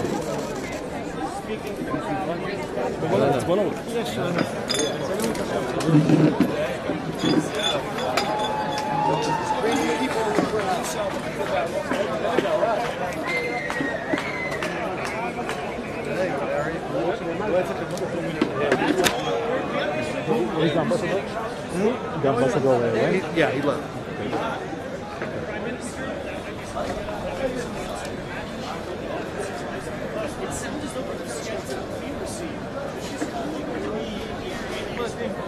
זהו, רוצה להביא?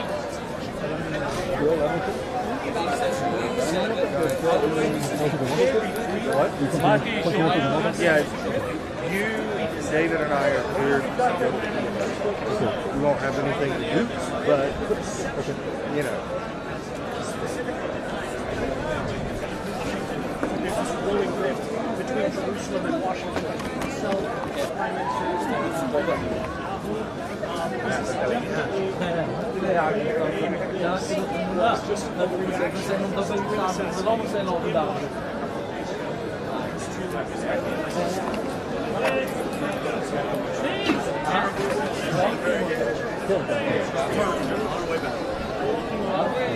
We moving? זהו, עכשיו, איך זה היה? היה משהו? הוא אמר לי ש... תפסת משהו? כן, חבל על הזמן.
Secretary knows, everybody knows, that's the end. We're going to try to move on to the next person to get you out of here.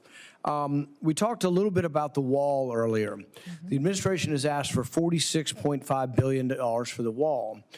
The border on the Mexican border is about 1,950 miles. We've fenced or walled about 700 of it. That leaves about 1,200 miles. There's 200 or 300 miles of it that probably never going to have a fence on. It's mountainous or just impossible to fence or wall. So I would say realistically, you got under 1,000. But let's just say there's 1,000. You really want to wall on 1,000.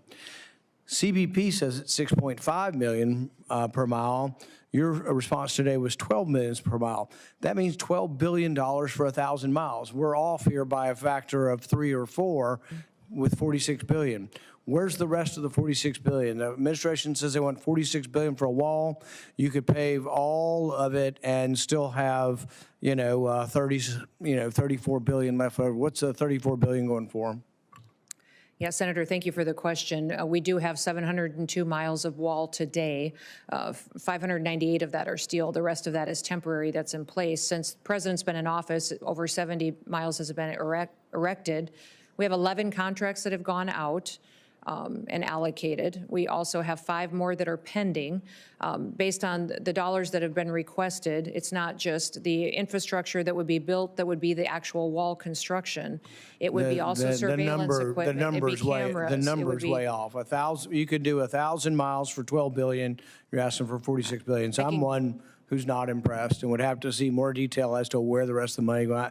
We can't just throw $30 billion out there and say things cost a lot. I agree. We'll get you the specifics on that. With regard to the drones and all the preparatory work that DHS does and the government does for the NFL and for FIFA, does the NFL pay DHS for the work you do?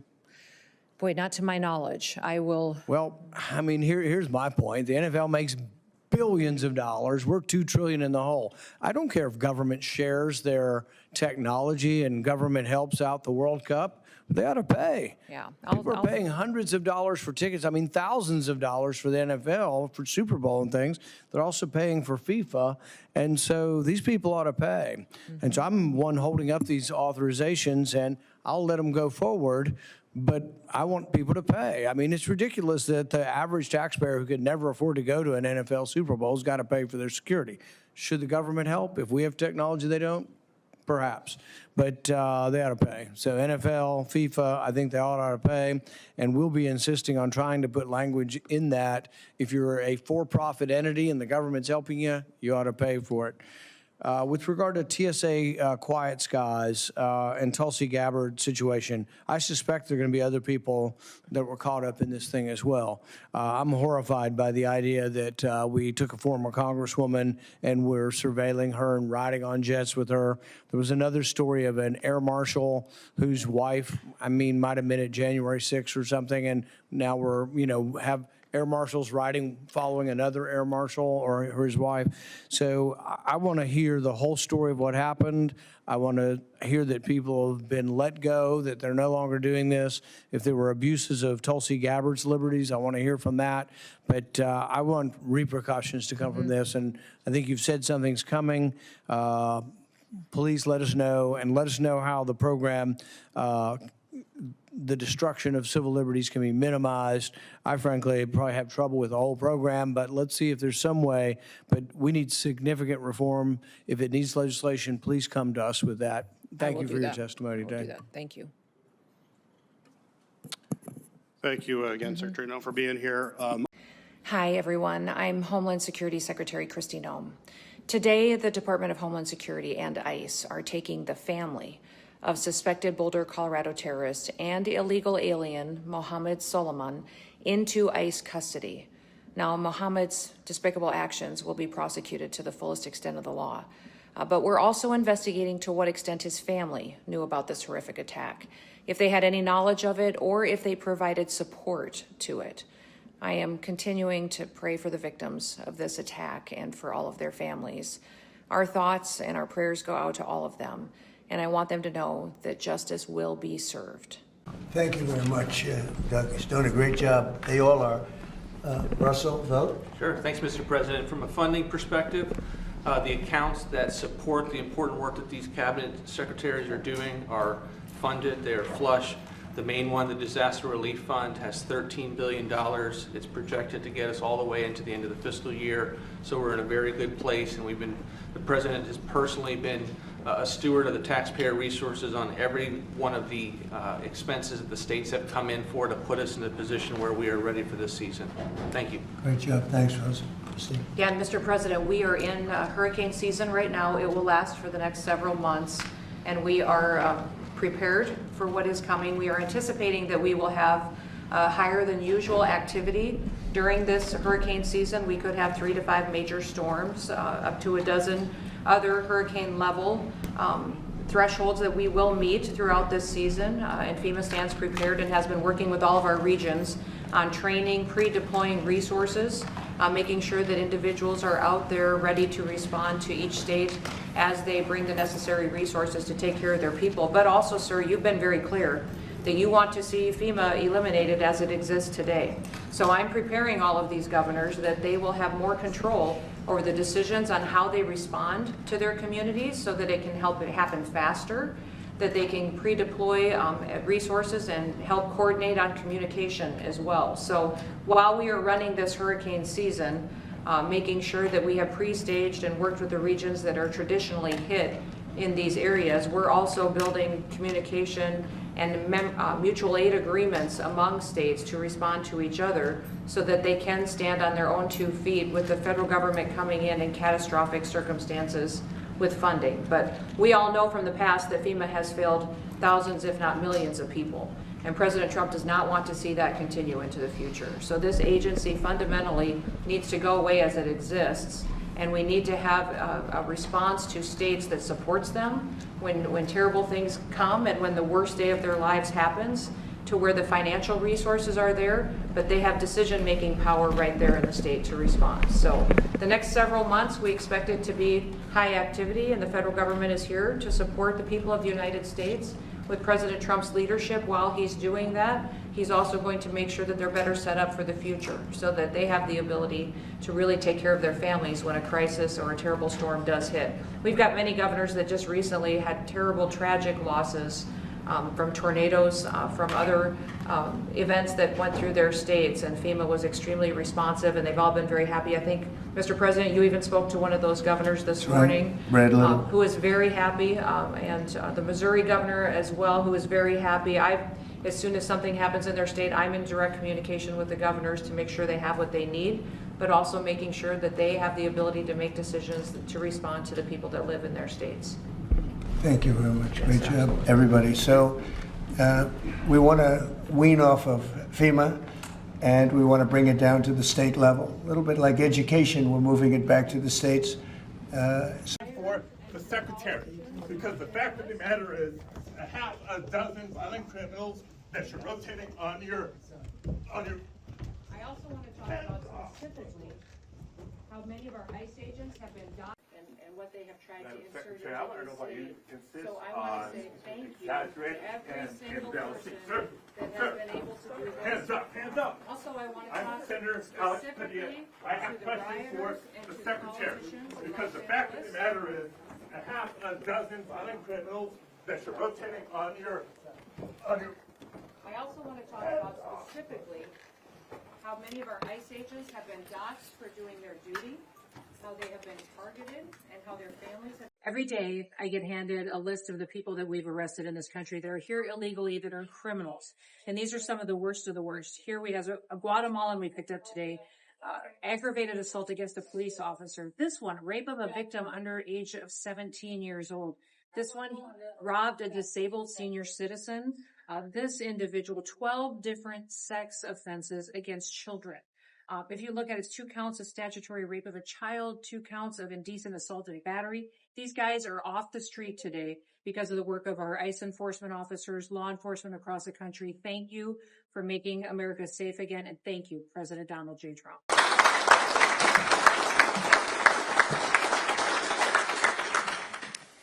Well, thank you. Good afternoon. I believe it's afternoon now, but it's so wonderful to see all of you and to be here for such a celebration as this. This is really a monumental event, and not just for CBP, but also for Harper's Ferry, but also for our country.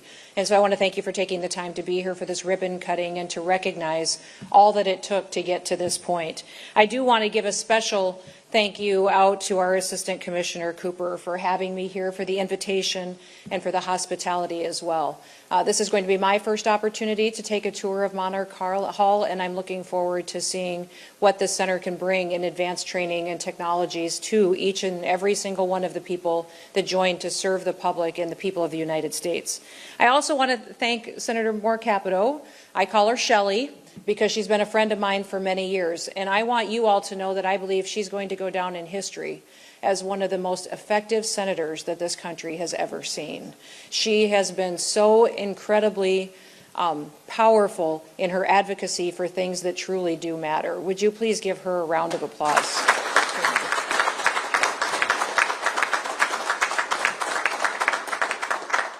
She doesn't just advocate for funding for this campus when she talks about Harper's Ferry and what this training center means. For years now, she has championed bringing the dollars that are necessary here to get this hall built. In fact, I think her alone, in her role on the Appropriations Committee, but also in the Senate and to members of Congress, have secured over $32 million to complete this hall. But when she does that, she tells the story. She tells the story of the men and women that will be here, that will train here, what it means for our country, what it means for our security and the ability of our families to be able to sleep and raise their children at night in a country where they're safe and where they can still pursue the American dream. I've been a long believer in the old proverb that says, what you see with your eyes, you carry in your heart. And I know that she does when she talks about this place, when she talks about West Virginia, and when she talks about what CBP means to this country as well. And also I want to thank Congressman Moore. I don't know of anybody else who got elected and hit the ground running harder and faster than he did. He works tirelessly not only for his congressional district, but also to make the House of Representatives a much more effective body. At days it can be challenging, I'm certain, which I'm grateful you're close enough to home. You can come home and detox once in a while. But I will tell you that when he stands up in a room and he speaks, people stop and they listen.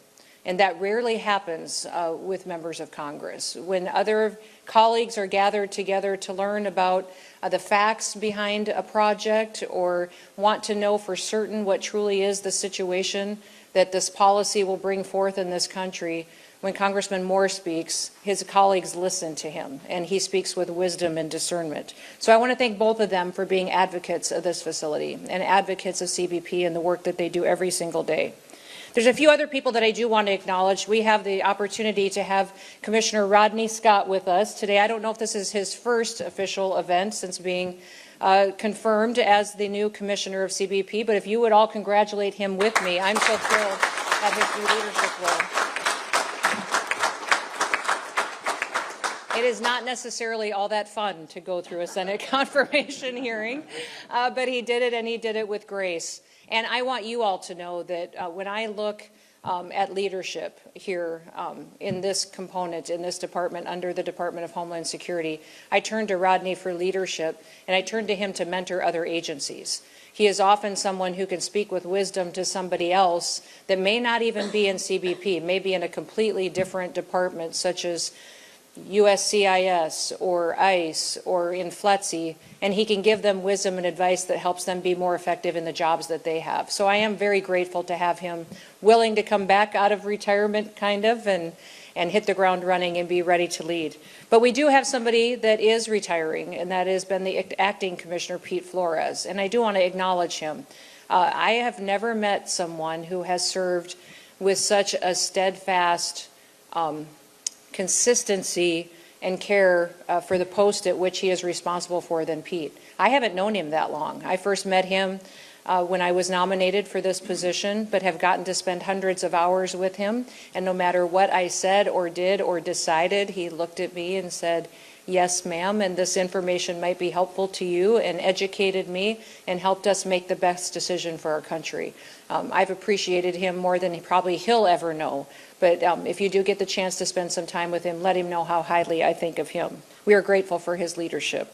Also, thank you to Acting Deputy Executive Assistant Commissioner Cheryl Davies and Assistant Commissioner for Training and Development, Christopher Hall, and they have been absolutely fantastic for what they have done to lead our team and to commit to overtime. We all know that the last several years have been challenging, and with a change in administration comes many changes, but with those changes also comes a lot more work and a lot more time and dedication to get people back to securing the border to what President Trump has promised the American people, and back to doing the jobs that they needed to do in order to ensure we did that very quickly. They have put in overtime, and that has been absolutely fantastic to see their commitment. I also want to say thank you to the Advanced Training Center and Interim Director, Christopher Line, who has been amazing for the dedication of running the day-to-day operations of this center and the expansion which continues to grow, and more people which will be inspired to come and to learn here and to serve here and to train here. I have long believed that when you invest in things, you show that you truly do care about them. For years and years, I was a children's pastor at our church.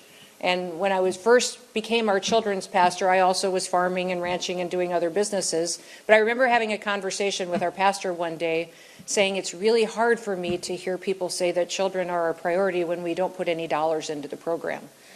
Where you invest your dollars is truly where your future is. And I believe that with this investment, now our church did, and he did, and it was fantastic. But what I would say is that when you see people invest and build, they're saying that they're investing in the people that will train here. And we face new challenges every single day in this country, new challenges that our agents and our individuals will have to be prepared for. And I believe that they will be prepared for them because of what we're doing here to make sure that we're resourcing and equipping them the way that we should. We have a critical mission, and I'm committed to making sure that we fulfill that mission and that we do it to the best of our abilities. Facilities like this provide the training that are necessary. I was raised by a dad that said consistently to me, Kristi, we don't complain about things, we fix them.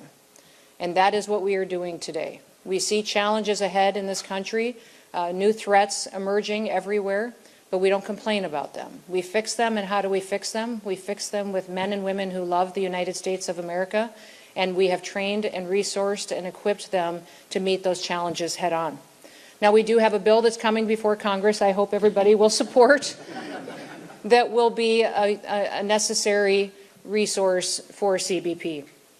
That bill doesn't just have dollars in it to build a wall, which it will. It'll have over $46 billion in it, not just to continue building infrastructure wall, but to give us the surveillance and technology that we need to truly secure the border and every border, not just our southern, but our northern, our maritime borders as well. It also will provide $4.1 billion so that we can hire 5,000 new CBP officers as well as 3,000 new CBP border agents.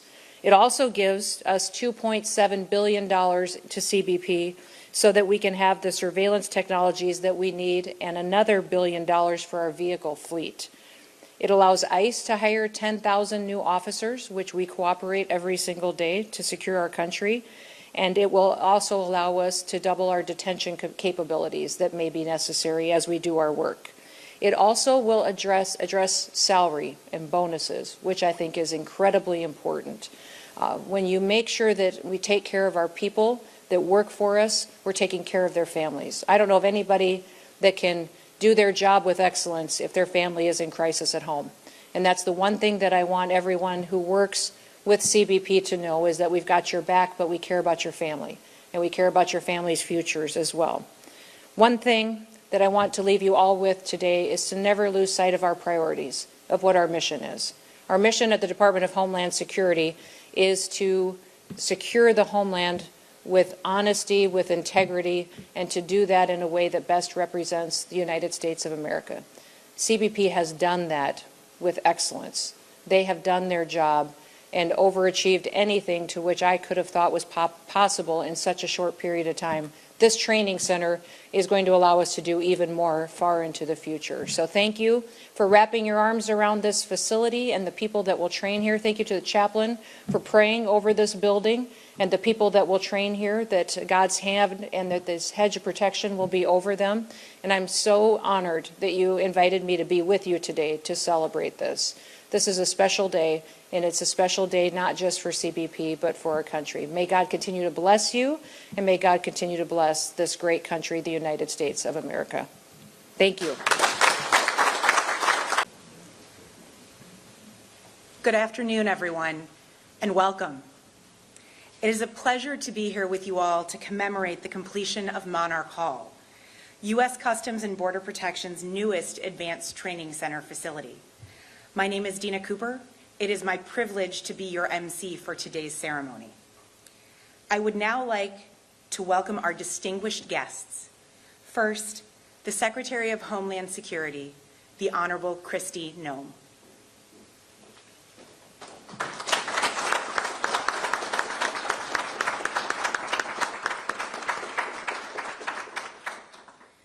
Commissioner, U.S. Customs and Border Protection, Rodney Scott.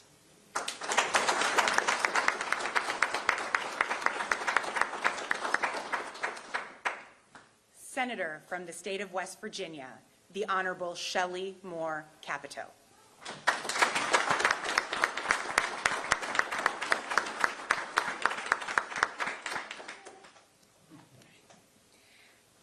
U.S. Representative of West Virginia's 2nd Congressional District, the Honorable Riley Moore.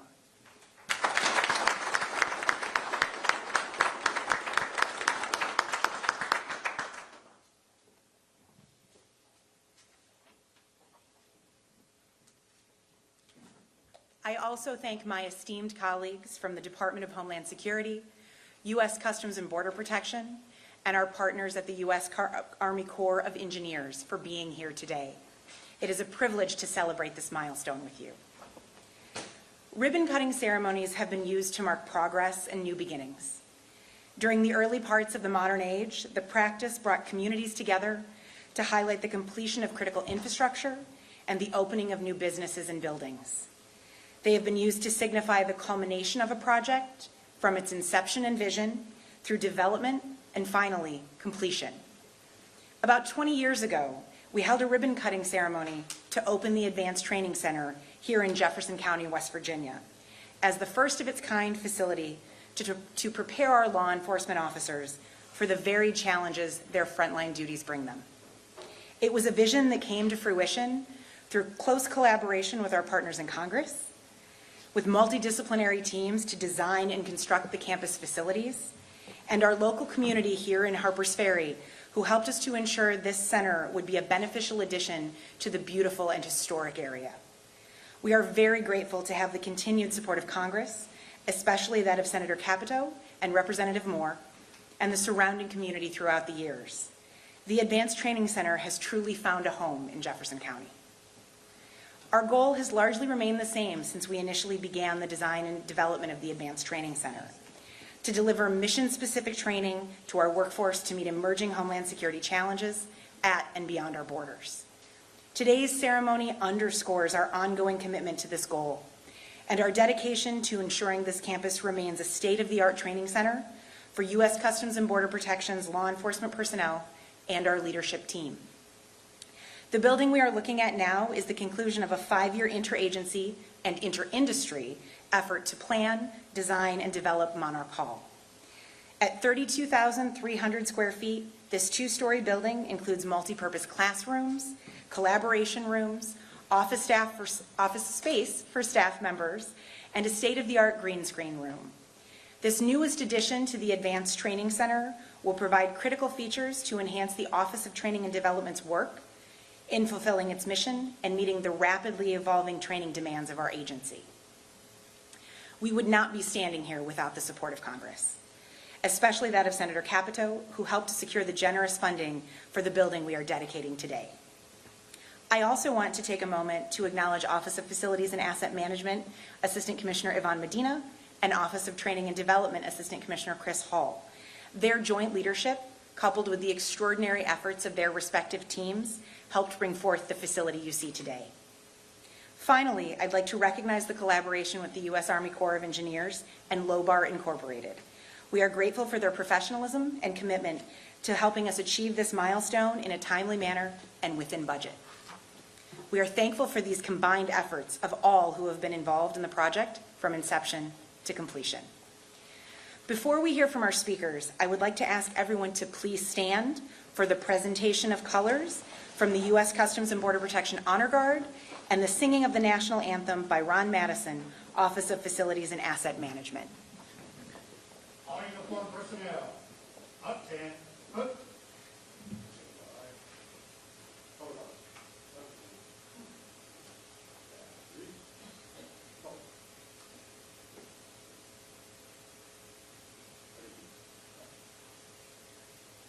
Uniformed personnel, present, ready.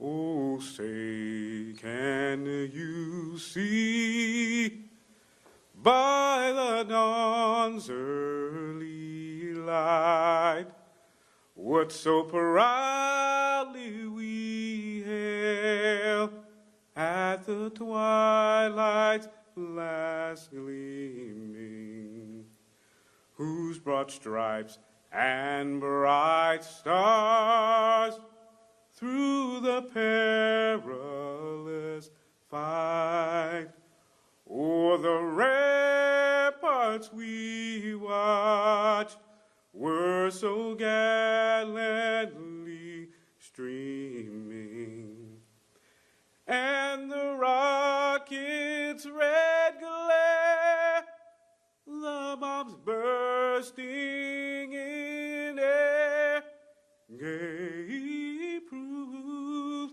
through the night that our flag was still there. Oh, say does that star-spangled banner yet wave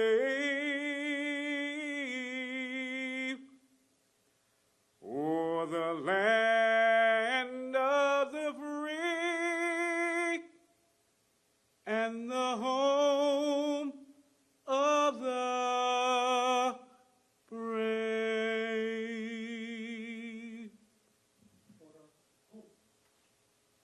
Our uniformed personnel, order, ready, wait, march.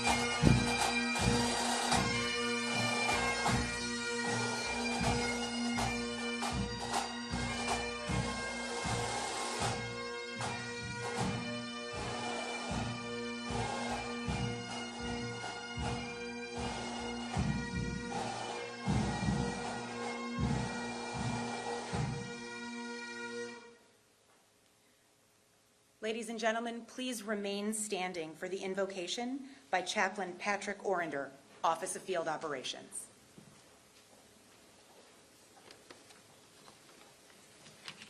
Heavenly Father, source of wisdom, strength, we gather here with this grateful heart to dedicate Monarch Hall. Thank you for this vision and commitment that brought this center to life. Please empower our workforce. We are especially grateful for the steadfast support of the senior leaders of U.S. Customs and Border Protection. The dedication, guidance, and investment have made this milestone possible to continue to shape the future of our mission. Bless all who will teach, work, and learn here. May they be equipped with the knowledge, the skills, and the character to serve and protect our homeland with excellence and integrity. We ask that you bring the blessing upon West Virginia and the surrounding communities, faithful neighbors who support and strengthen our mission. Guide our leaders, Secretary Noem, Commissioner Scott, Senator Capito, and Representative Moore, and all present today. Grant them unity, wisdom, and resolve in their service. May this hall stand as a beacon of purpose, inspiring dedication to our safeguarding of our nation. Amen. Thank you, Chaplain Orender. Ladies and gentlemen, you may take your seats.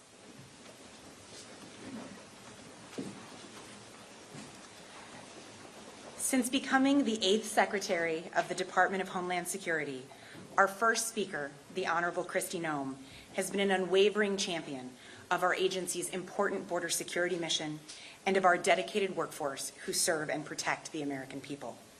We are very grateful to have Secretary Noem's leadership in all we do at U.S. Customs and Border Protection.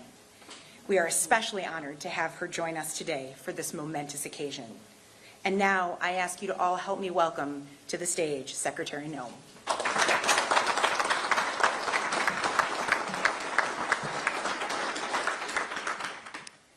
Well, thank you. Good afternoon. I believe it's afternoon now, but it's so wonderful to see all of you and to be here for such a celebration as this. This is really a monumental event, and not just for CBP, but also for Harper's Ferry, but also for our country. And so I want to thank you for taking the time to be here for this ribbon cutting and to recognize all that it took to get to this point. I do want to give a special thank you out to our Assistant Commissioner Cooper for having me here, for the invitation and for the hospitality as well. This is going to be my first opportunity to take a tour of Monarch Hall, and I'm looking forward to seeing what the center can bring in advanced training and technologies to each and every single one of the people that joined to serve the public and the people of the United States. I also want to thank Senator Moore Capito. I call her Shelley, because she's been a friend of mine for many years. And I want you all to know that I believe she's going to go down in history as one of the most effective senators that this country has ever seen. She has been so incredibly powerful in her advocacy for things that truly do matter. Would you please give her a round of applause?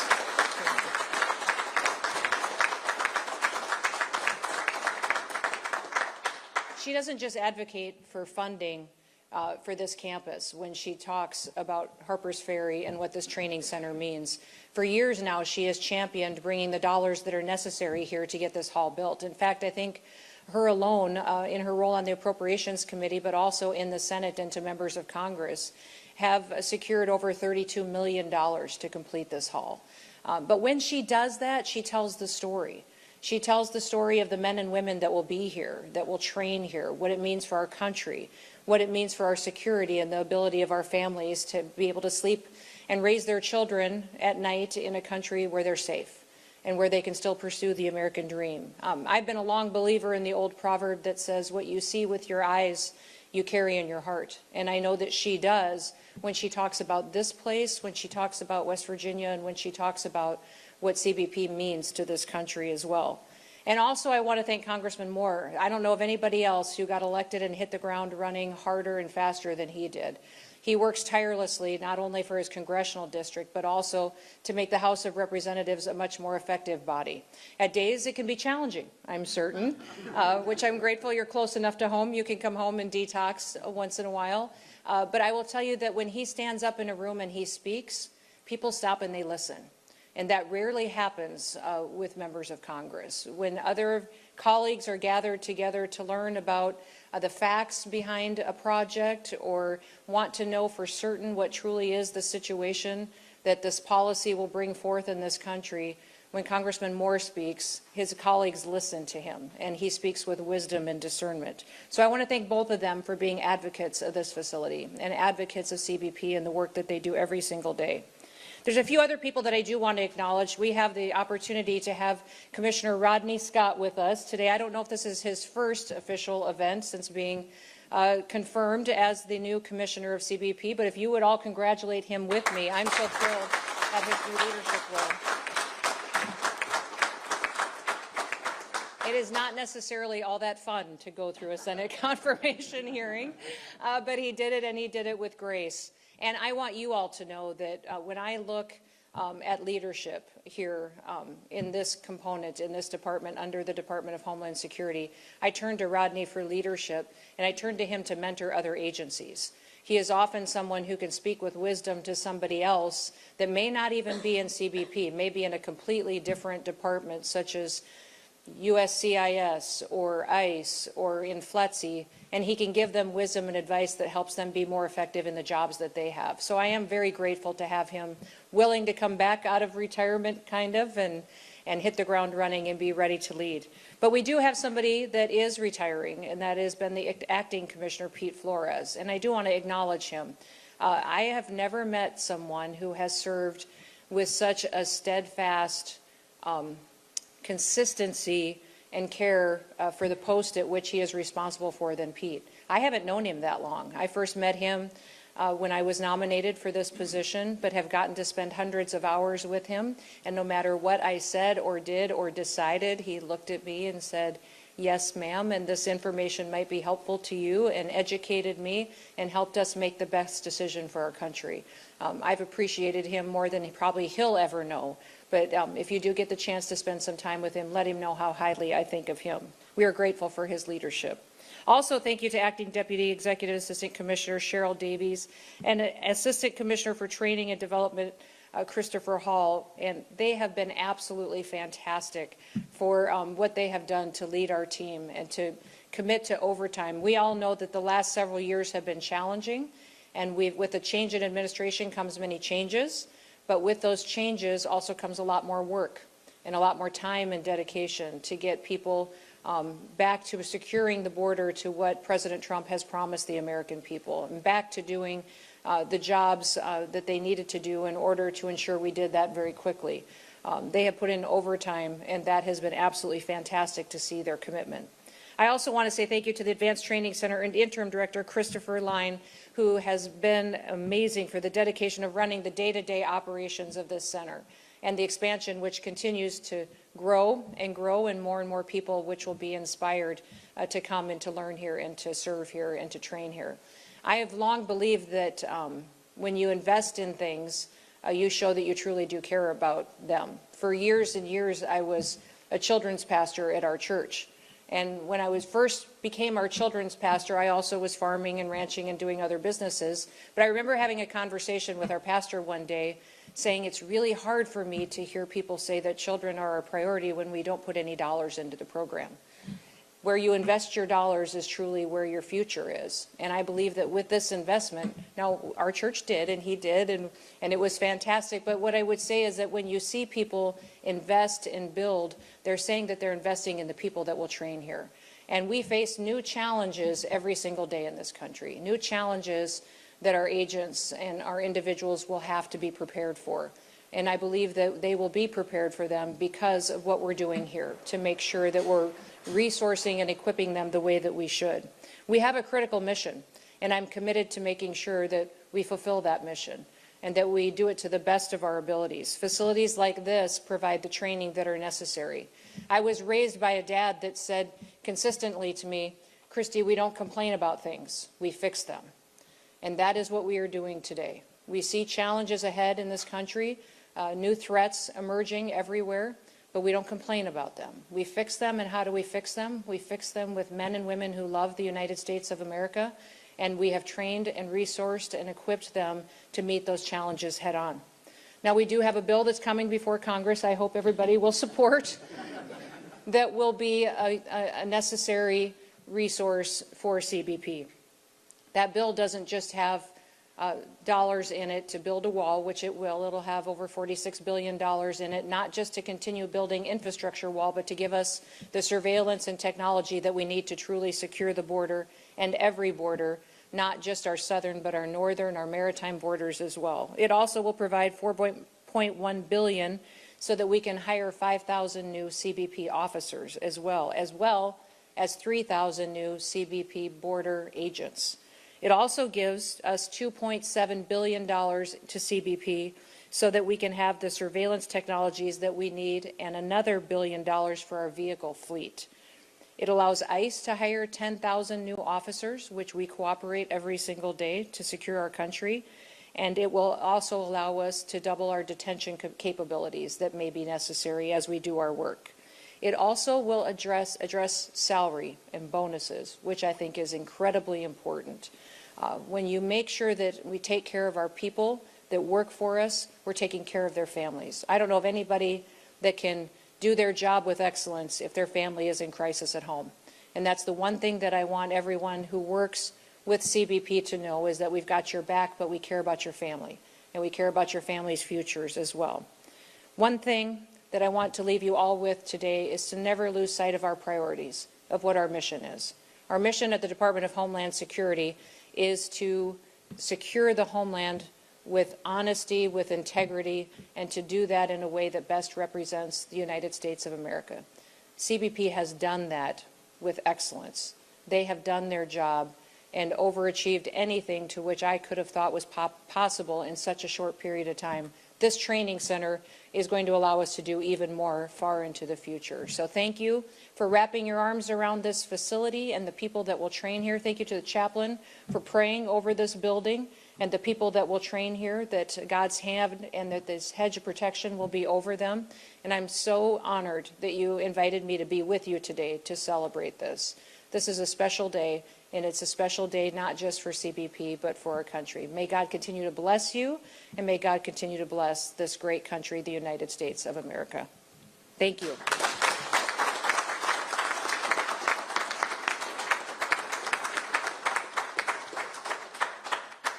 Thank you, Secretary Noem. It is truly a privilege to have you with us today. As our agency's senior career official who supervises our daily operations, Commissioner Rodney Scott guides the everyday work we do to defend our nation, including oversight of capital projects like Monarch Hall. At this time, I invite Commissioner Scott to the stage. Sir, the floor is yours.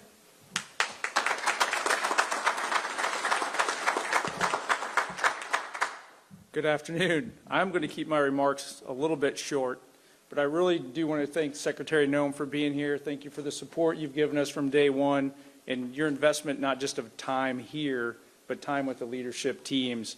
But your attendance here today means a lot to us and greatly appreciate it. Senator, I can't thank you enough. Congressman, I can't thank you enough for the support that you've given beyond this facility. But specifically today, I do want to focus on Monarch Hall and Advanced Training Center. But I think it's important to understand that we would not exist without Senator Capito's support, not just financially through appropriations, but the conversations behind the scenes, learning about our organization. I'm in a unique position. This is my first event, by the way. I'm in a unique position coming up through the organization where I got to see the senator come out in the field when I was a sector chief, and she just wanted to learn. I want to thank you for that, because that is really getting to know what's behind the curtain is the important part. There was prepared remarks for me up here, and I'm probably going to blow them off. That's kind of the way I usually do things. Because as I was listening and I was walking around, even talking to some people coming in here, I want you to know how important this facility is. Not just Monarch Hall. We're here to do a ribbon cutting on Monarch Hall, but can't even say it. Monarch Hall is just one more spoke in this wheel that CBP has of investing in its people and investing in its culture so that we can provide America the best border security we possibly can, effectiveness and efficiency-wise. And I'm a product of ATC. So I kind of want to focus on that, I think, today a little bit. And I'm going to apologize for all the people that wrote my notes. I'm going to blow them off. But I want you to know that all the success in me becoming commissioner really does come back to this. But it's not, when you say ATC or Monarch Hall, it seems so singular. And I think we forget, because I had a list of people I'm supposed to thank here, and I'm going to highlight a couple of them. But for every name on this piece of paper in front of me, I've learned from being in this organization for years, there's countless people behind that individual that did the real work. As the commissioner, I'm going to get a lot of credit and a lot of criticism for a lot of things that other people do. But I'm proud to do that because I love this organization. I actually was willing to come back because a lot of what happened here at ATC. So let me give you a little behind the curtain. So for those of you that forgot, U.S. Customs and Border Protection was born out of the ashes of 9/11, and some agencies were shoved together that didn't necessarily want to be together at that point in time. Advanced training, not the academy, is what fixed that and made CBP an actual culture, a family, and an organization. And it was intentional decisions by leadership that came before me that said, hey, to be what America wants us to be, what America needs us to be, we need to be one. So basically, ATC was the place where CBP, World Legacy, Border Patrol, Immigration, Customs, Ag, kind of got pushed together, and it was a safe space to have some tough conversations. Some fireside chats with some leadership that was outside of your chain of command and couldn't necessarily discipline you immediately. Freed up some opportunities. But I want to thank the leaders that came before us, and I really want to thank the leaders that are sitting here in front of you. I want to thank Chris. I want to thank facilities. I want to thank Army Corps of Engineers for the tactical piece of it.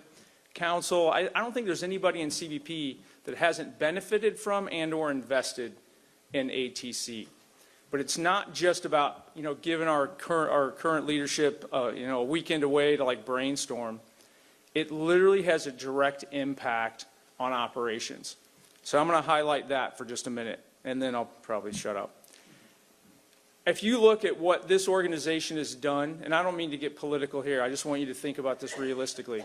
If you look at what this organization has done to secure the border since January 20th in a record amount of time, that had a lot to do with presidential policy and knowing you had top cover. But what it really had to do, like I talked about that cascading effect, right, was an organization that had literally been taught to not accept failure. And that's really what happened here at ATC. Different parts of the organization came together, but the culture in CBP, because of the investments we've made here, because of the investments you guys have made, because of your leadership, is an organization that while I was a policy advisor, while I was the chief of the Border Patrol, or now as commissioner, brings me a little synopsis of a problem that they discovered and the solution. And it's already moving forward. If I want to change it, I can, but it doesn't wait for other people to tell them what to do. Everybody in this organization has foundational principles of vigilance, service to their country, and integrity that we beat into them from day one. We beat into them here at ATC. And I think that just creates a culture that every American will be proud of. I'm very proud of what you guys do here. I just want to say thank you, and I'll close with that. Appreciate it.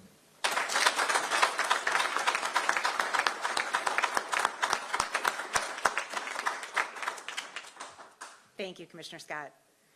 Our next speaker is the Honorable Shelley Moore Capito, U.S. Senator from West Virginia. Senator Capito, a West Virginian through and through, has had a distinguished career of promoting excellence in West Virginia, be it through higher education or in the public sector. As former chairwoman and ranking member, and now current majority member of the Senate Homeland Security Appropriations Subcommittee, we appreciate Senator Capito's commitment to understanding what we do along the U.S. border and beyond, and for supporting our mission. We are again very thankful to have her help in securing the funding for this project when she was chairwoman. Without further ado, let's welcome Senator Capito. Well, thank you very much for the warm introduction, and I am so happy to have the Cabinet Secretary here, who I call Kristi, because we served together for 4 years and we've known each other. She's an excellent governor in her home state of South Dakota, and just a really warm, as you can tell, very warm and dedicated and great family person as well. So it was fun for us to fly out and do some catching up to do.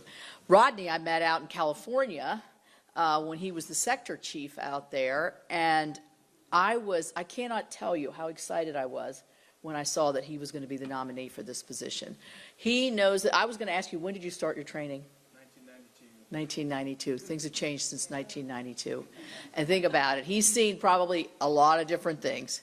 So he knows, I mean, I think there's nothing better than a person to lead an organization that knows the organization, knows what it's like to be that first trainee when you're first trying to get your feet wet, knows what it means to be probably assigned to a place you really don't want to go.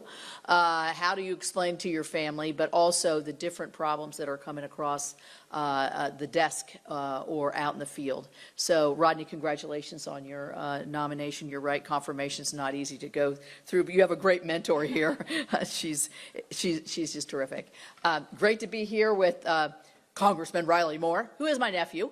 And so I was thinking about all the people that I've known so long. I've probably known him, I definitely have known him longer than anybody else. 1980, July 1st, yes. He's first grandchild in our family, so it was a big joyous day, but I'm so proud of what he's doing here. He lives right here in Harpers Ferry, which really makes a difference. But Riley's, as the Secretary said, he's a star and he's going to do well. We're both on appropriations, which is kind of a nice tag team situation in terms of being in the Senate, being in the House, so we have constant communication as well. I will bring back to Senator Katie Britt, who chairs that committee.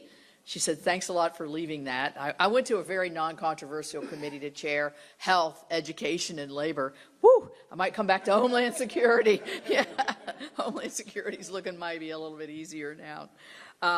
But anyway, this facility is fantastic. We've been out here more than a few times. We brought a staff retreat out here several years ago so we could see really on the ground what occurs at this facility. And as a West Virginian, you know, my frame of reference, different than these guys, is that West Virginia frame of reference. It's great to have everybody have a touch of West Virginia when they come here, but it's the economic opportunity that the center brings to this region of West Virginia. Many of the folks who teach here and work here are now native West Virginians and live here. And so for us, this is just an incredible facility to watch it grow. And the Monarch Hall is, you know, I was trying to think, is the Monarch butterfly our state butterfly? I think it is. It is. All right. I didn't win the Golden Horseshoe contest, but that's our West Virginia history contest. But anyway, I thought that's our state butterfly. I don't know. Does South Dakota have a state butterfly? They migrate through South Dakota. Okay, there we go. There we go. That's how we got it. Yeah. But anyway, so I'm really proud. When I think about what's coming across the border, I mean, really, I can't say enough praise for President Trump and the Secretary and what they've been able to accomplish in the last 5 or 6 months. You know, it takes a will, an incredible will, a steel will, to move forward in an aggressive manner, to be able to make the changes as much as they can without Congress acting, to be able to really change the face of particularly the southern border. Our state of West Virginia is particularly affected by the fentanyl that comes over and across the border. We know our fellow West Virginians, we've lost too many to the scourge of fentanyl. Family members, church members, neighbors. It knows no boundaries, no economic boundaries. Nobody, I can tell you, my daughter went to high school in Charleston. She's lost probably 15 people. She's 39 right now. 15 people in and around her age group, either a year above her year, or the year below, in that one single high school to the overdose of fentanyl. I mean, that's just unbelievable. It's horrifying. So that is a challenge that we want to make sure that the Border Patrol is ready to meet the challenge. The technology is evolving huge here. And lastly, I'll say this. I'm getting a lot of kudos for bringing $32 million, which is pretty good. Senator Byrd would be very happy with that. But you have to remember, this is our money coming back to us. This is not my money, or honestly, don't tell President Trump, it's not the president's money. It is our money coming back to where our priorities are. As the Secretary said, we set our priorities and that reflects who we are. And so to have the training that we have here, to be able to have so many people touch West Virginia and be a part of West Virginia and always have a bit of West Virginia left in their heart, no matter where they go across this country, is a great thing for somebody who is a native West Virginian and loves it like we all love our home states. So thank you so much for coming out today. It's been remarkable that you would take the time. I was kind of fully waiting for her to cancel because of all of the other things that are going on. But I will see the best decision, besides the Secretary coming here, is whoever made the decision to not have this outside. Now, that shows you how smart everybody is here at the training center, because off that pavement, oh, it'd be over 100 degrees probably. Anyway, I'm so proud of everybody. Thank you, and let's keep up the good work and make sure that we do as we want, and that's securing our borders and making sure that we can have that American way of life that we all love and cherish. So thank you all very much.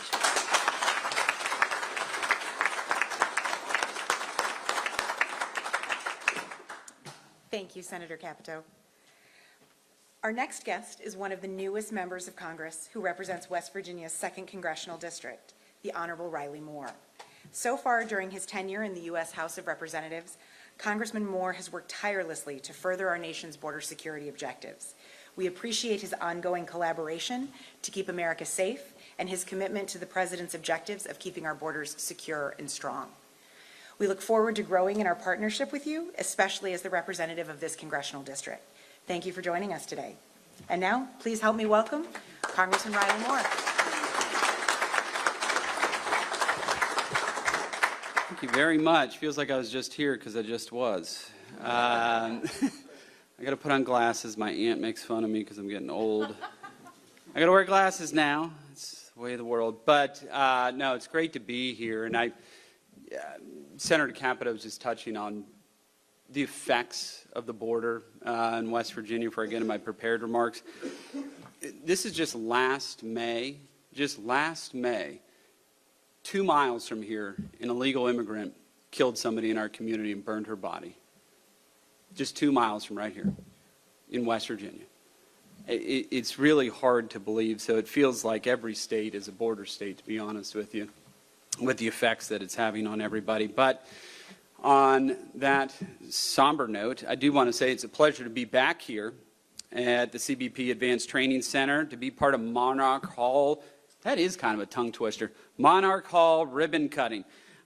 This new facility is crucial to expanding the good work of the CBP that's been ongoing here in West Virginia. I'd like to also start by thanking the hardworking men and women of Customs and Border Protection who work with little recognition sometimes. Certainly from my office they get that, but sometimes in the public they do not, and they very much deserve it for keeping our nation safe. So thank you all very much. I also want to extend my gratitude to Senator Capito, Aunt Shelley, who has used her position on the Appropriations Committee to secure this funding for this great facility that we have here. And I'm so proud to be the only freshman member of the House Appropriations Committee. And I look forward to working with the Senator and you all here at the Advanced Training Center to further expand and continue the mission. I'm also grateful, so grateful for Secretary Noem for being in Harpers Ferry, West Virginia. Thank you so very much. I live 5 minutes from here. Somebody told me last month, Secretary of Homeland Security is going to be 5 minutes from my house. I wouldn't believe it. But here you are. So thank you so much for being here today and your unwavering support for law enforcement, particularly CBP and the Advanced Training Center here in Harpers Ferry. The previous administration, though, certainly had no hesitation leaving the border wide open for the last 4 years and throwing our brave CBP officers and agents under the bus. Simply put, they just didn't let them do their jobs. And this has had grave consequences. Over those prior 4 years, millions of illegal immigrants poured across our border. This includes tens of thousands of special interest aliens who we know pose a national security threat to our country, including known terrorists that the previous administration gave free rein to cross the border and to disappear into the interior of this country. Last year, the FBI arrested several of these individuals for plotting a terrorist attack. How many are still out there planning those right now, particularly given the recent events in Iran? Well, thank God that we have Secretary Kristi Noem here taking care of these things and keeping us all safe, so thank you for that. But, you know, it turns out that we didn't need legislation to fix any of this. We just needed a new president.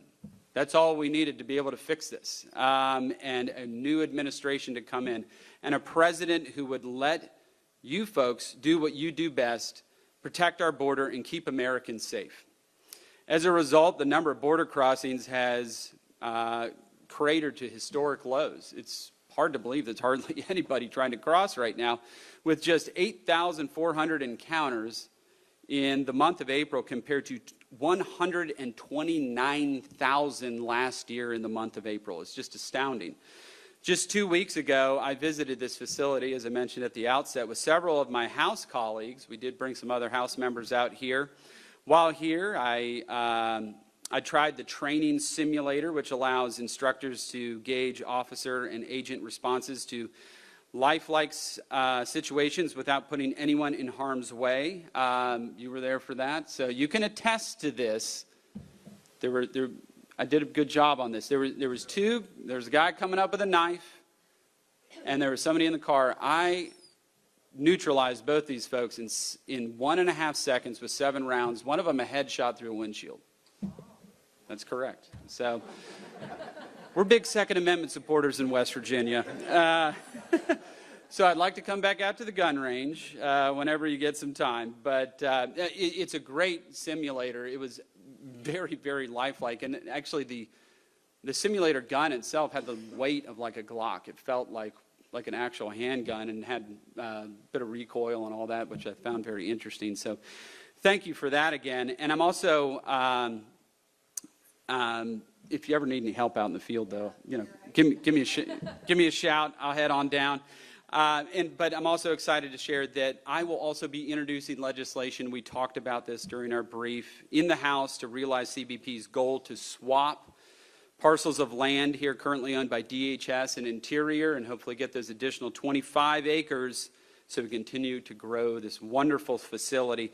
Allow me to once again express my gratitude for the important work being done here at this facility and for the invitation to address you all today. Thank you so very much, and God bless you all. Thank you.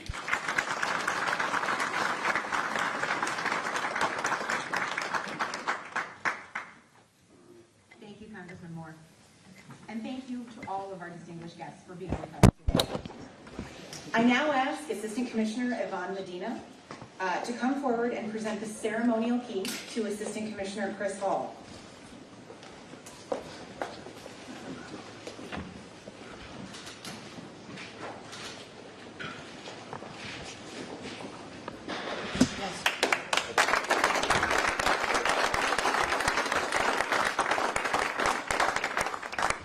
Thank you, AC Medina. AC Hall, Monarch Hall is officially yours.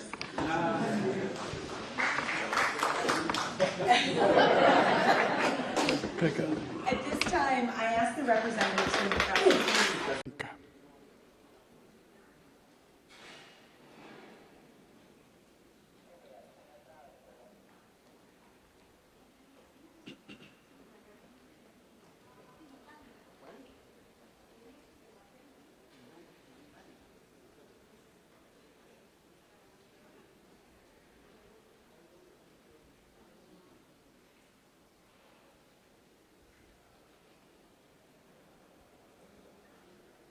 Buenos días, damas y caballeros.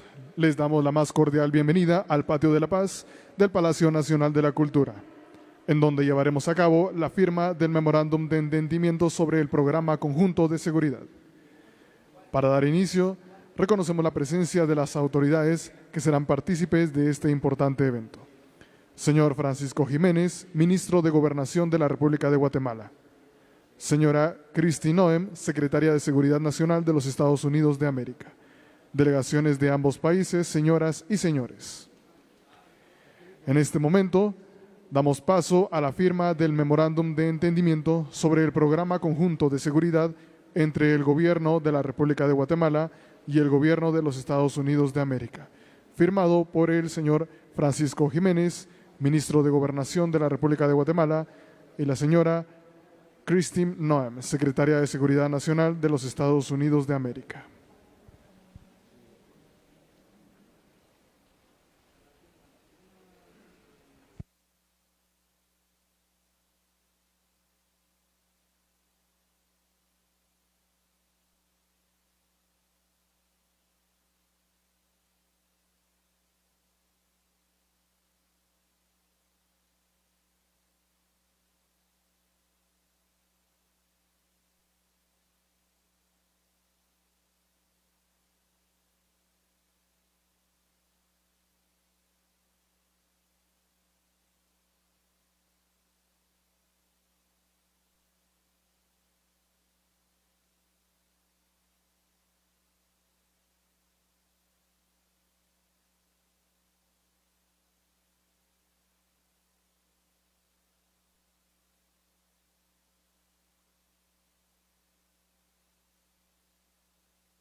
A continuación, daremos paso a la declaración a los medios de comunicación, para lo cual cedemos el uso de la palabra a la señora Kristi Noem, Secretaria de Seguridad Nacional de los Estados Unidos de América.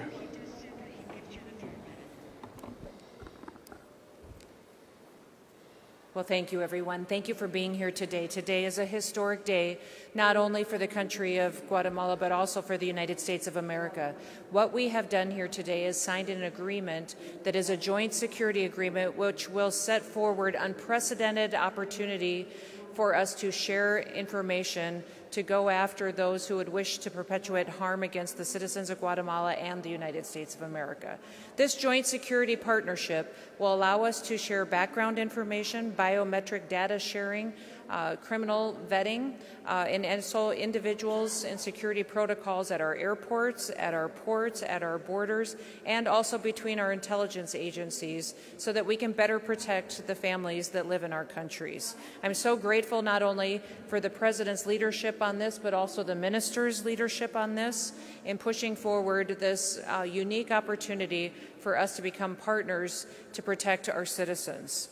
We also have some agreements that we are pursuing as far as security operations at our airports.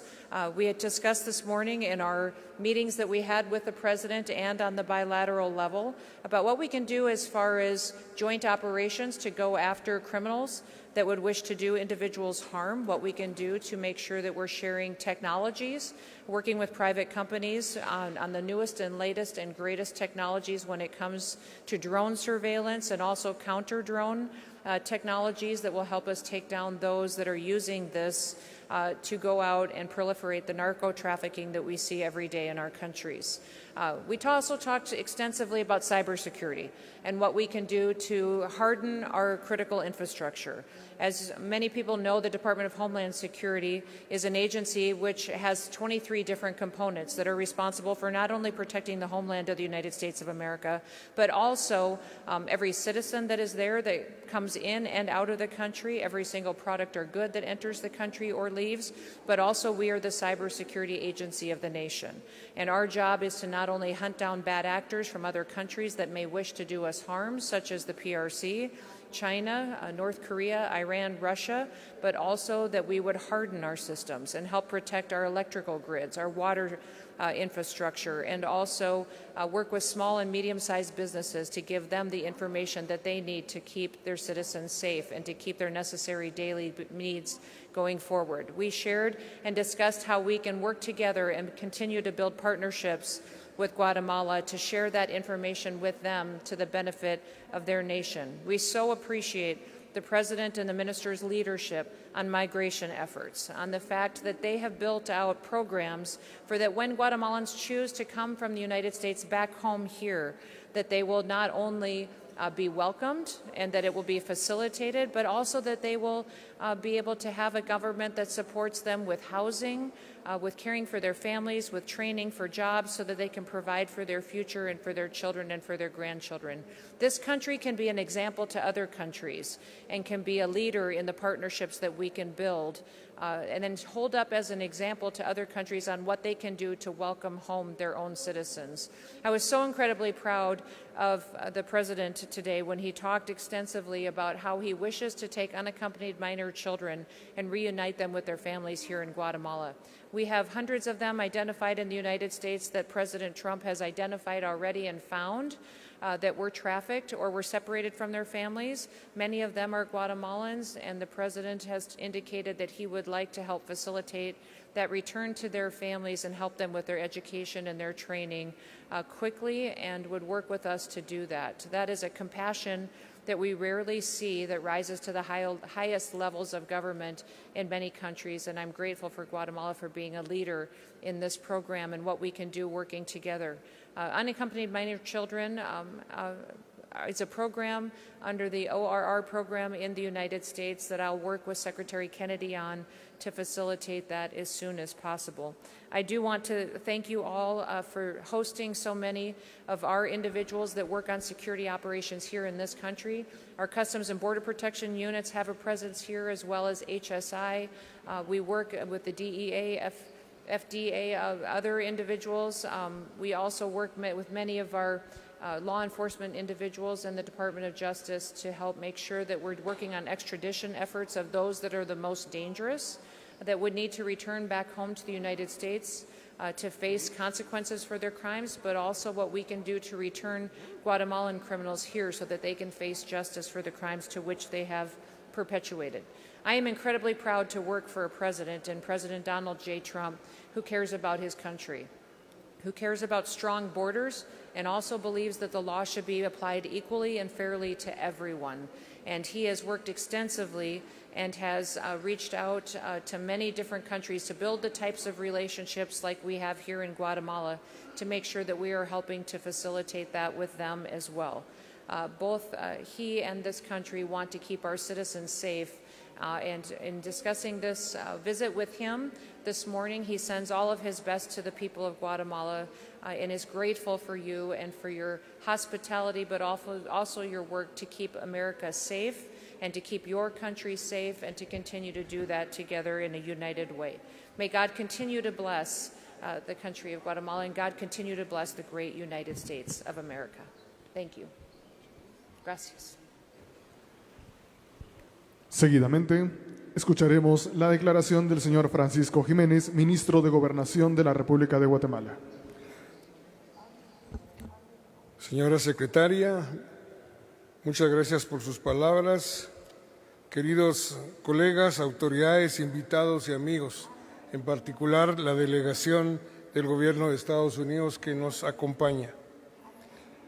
El acto que nos convoca este día representa un paso histórico en la cooperación internacional en materia de seguridad, un avance que refleja nuestro compromiso conjunto por proteger a nuestras poblaciones y fortalecer nuestras fronteras. La firma de este memorando de entendimiento entre el Ministerio de Gobernación de Guatemala y la Oficina de Aduanas y Protección Fronteriza de los Estados Unidos a través de la señora secretaria simboliza un acuerdo firme, urgente y decidido, que nace del deseo compartido de construir un entorno más seguro para todos. Este acto no solo es un símbolo de la voluntad política, sino también de la voluntad técnica de nuestras instituciones en trabajar de manera coordinada y efectiva.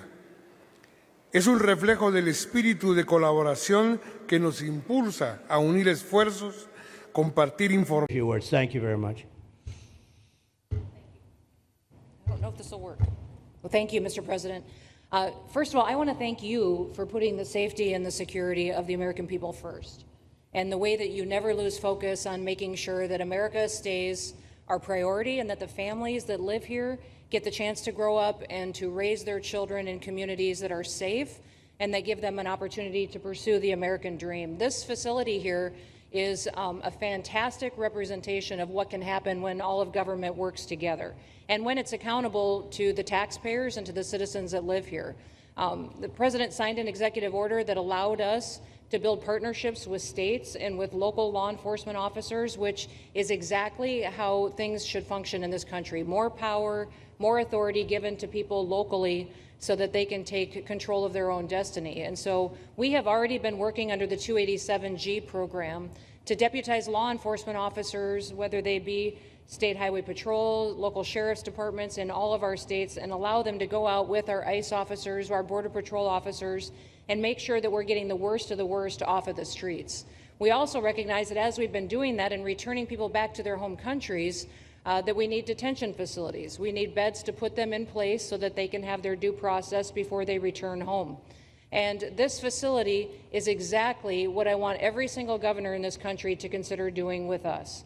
What happened to start this conversation was that a young man named Jimmy Percival in my office, my general counsel, who came from Florida and used to work here, called up the Attorney General and the governor and said, hey, what do you think about partnering with us on a detention facility that we could put in place that would allow us to bring individuals there? There's an airstrip close by. You guys volunteered the assets that you have and the connections that you have and worked with Kevin extensively so that we could come here, have their due process given, and return them home to their countries. And in 8 days, this facility has been stood up. And I want everybody to recognize that detention facilities that ICE adheres to is a higher standard than is required at state levels, at local Department of Corrections facilities, sheriff's offices. This is a state-of-the-art facility, air-conditioned, isolated though for security purposes, which is very helpful. And I appreciate so many people being willing to work together to make a project like this happen. Right here on this location, we'll have about 3,000 beds. Other location will have another 2,000 beds that will allow us to bring individuals across the country that we are bringing in and incarcerating for violating our laws, and immediately get them out of the country as soon as we possibly can. It's exactly what we need to be perpetuating in other states. And what I would say is, I want all of you to notice these flyers that we've got, is that everybody who sees these flyers or anybody who sees these news clips should know you can still go home on your own. You can self-deport. If you go on the CBP Home app and go home now, you will get the chance to come back to the United States legally. You will get the chance to come back and do it the right way. If you don't, you may end up here. And you may end up here and being processed, deported out of this country, and never get the chance to come back. That is the consequences of breaking the law in the United States of America. Listen, our job is to uphold the law. This is a country of laws. We have a border now, and because we have a president that cares and recognizes that we need to be a nation of borders and a nation that upholds the law. If you break the law, there's consequences. We will deport you, and you will never get to be a United States citizen. You'll never even get to come back here and work and to pursue the American dream. But if you decide you want to go home now, go home, and we'll help facilitate it. We'll buy your plane ticket. We'll get you there. In fact, I just got back from Panama, Costa Rica, Guatemala, Honduras. Those countries are excited to get their citizens home. They're setting up programs to loan them money to buy houses when they get there, help them with food assistance, get their children educated, scholarships. They want their citizens that are living here in the United States illegally to come home and to be a part of their economy and help their countries grow. So this is a win-win for everyone. And I just want to end, Mr. President, by thanking our law enforcement officers, by thanking our ICE officers and our Border Patrol officers for what they do every day. They are out on the streets, and violence against them has increased over 500% since Trump has gone back into the White House, because he's upholding the law and because a bunch of liberals, socialists, and Marxists are out there lying about what President Trump is doing. President Trump is upholding freedom by what he is doing. The freedom to live safely in this country and to do things legally and to have justice.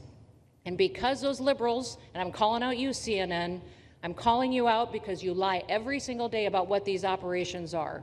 We are going after murderers and rapists and traffickers and drug dealers and getting them off the streets and getting them out of this country because Joe Biden let the worst of the worst come in here. The other day I was talking to some marshals that have been partnering with ICE.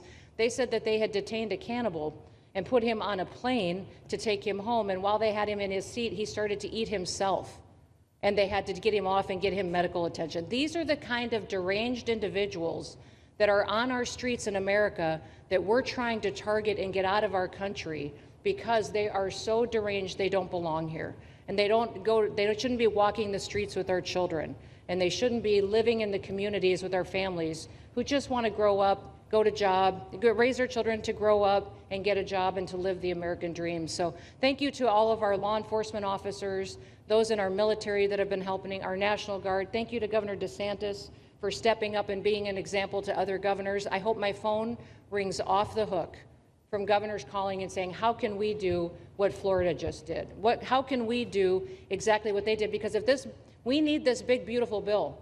We absolutely have to have this big, beautiful bill that has the funding so that we can continue this operation and we can get those bad criminals off of our streets and have the officers to do it so that when they go out on an operation, somebody's got their back. Somebody's got their back, they can do it safely, and they can go home to their families at night too. So this bill needs to pass through Congress so we have the resources at the Department of Homeland Security to make sure that our homeland truly is secure. And Mr. President, thank you for Stephen Miller. I just want to thank you for him. This guy calls me night and day and tells me all of his wise advice and wisdom, but he's a rock star because he loves this country and he's passionate about making sure that nobody is prioritized over an American citizen. We love everybody. We do. We love everybody. Not everybody. But, well, A lot of people. But not we shouldn't be putting people illegally above citizens. We should be making sure that we do things right, and that's what America has always stood for, and we're an example to the rest of the world because we do it right. So, Mr. President, you surround yourself with great people, and I think that's because everybody wants to work for the greatest president that the United States has ever had, and that's President Donald J. Trump. Thank Thank you you, very much, sir. Kristi. That's Thank so you for nice. your Thank you. Thank you very much. And I have to say that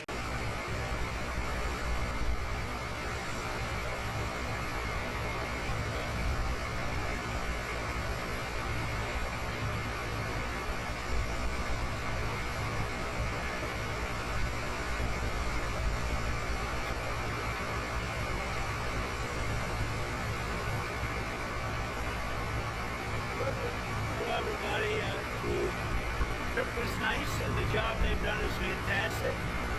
And this is what you need. And Ron worked beautifully with Kristi and all of the people at Homeland Security, and got it done in under 8 days. All the new facility was up and running. So, and this is the model going forward. It can be. We don't always have land so beautiful and so secure. We have a lot of bodyguards and a lot of cops, but in the form of alligators, you're not prepared so much. But I wouldn't want to run through the Everglades for long. We'll keep people where they're supposed to be. This is a very important thing. We're setting records in the border.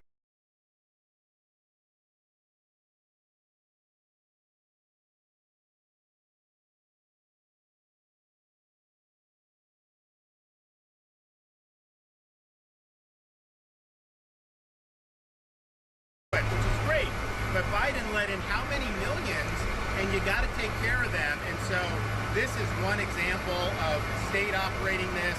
The feds are approving it, supporting it. We're also going to have 2,000 more at Camp Landing, which is our National Guard site. And we're the only state in the country that mandates our state and local law enforcement to cooperate with ICE. It's made a huge difference. On any given day, Florida constitutes about 20% of all immigration arrests nationwide. So,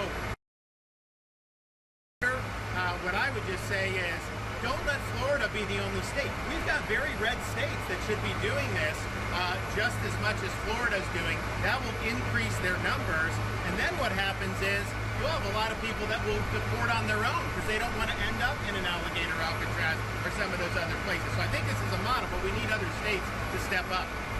I was going to ask you, would this be enticing for other states to come up with their own model? They are doing it. We have Louisiana doing it. Big Alabama's doing it. We have a lot of states. They seem to be red states. They don't seem to be blue states for whatever reason.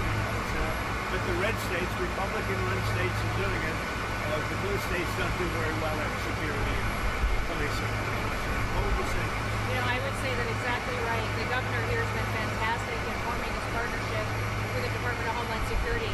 We were looking at different contracts with different vendors and thought, why not go straight to our governors and ask them to help us solve this problem? Florida was unique in what they presented to us, and I would ask every other governor to do the exact same thing. This is unique because we can hold individuals here, they can have their hearings, get due process, and then immediately be flown back home to their home countries. And their home countries are welcoming them. They're setting up loans for houses, they've got food assistance, they're helping to facilitate welcoming them home. I just got home from Panama, Costa Rica, Guatemala, Honduras, and they're all excited about getting their individuals back home from the United States. So there is a lot of self-reporting. There is.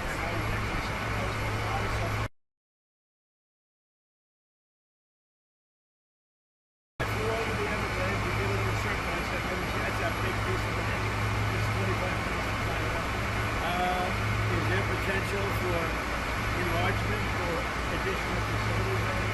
There may be. I mean, I think what we're doing is, because this is an important part of Florida, we're using the existing footprint of this airport. So when you guys go over there, you'll see all the beds, the medical, the galley, everything is on the concrete. We're not using any of the other stuff. Now, as you'll see, there's a lot of concrete, so there very well may be. I know Secretary Noem and her team have said As soon as the president departs, we'll be open to start receiving folks. And so we'll see what the tempo is. We do have the 2,000 in Northeast Florida that will open very soon. So it is possible to do. One of the things I think that is exciting about this is we're offering up our National Guard and other folks in Florida to be deputized to be immigration judges. We're working with the Department of Justice for the approvals. I'm sure Pam will approve. But then I'll have a National Guard judge advocate here. Someone has a notice to appear, Biden would tell them to come back in 3 years and appear. Now you'll be able to appear in like a day or two, so they're not going to be detained hopefully for all that long. We'll have people here in this facility that can make, it's a bureaucracy.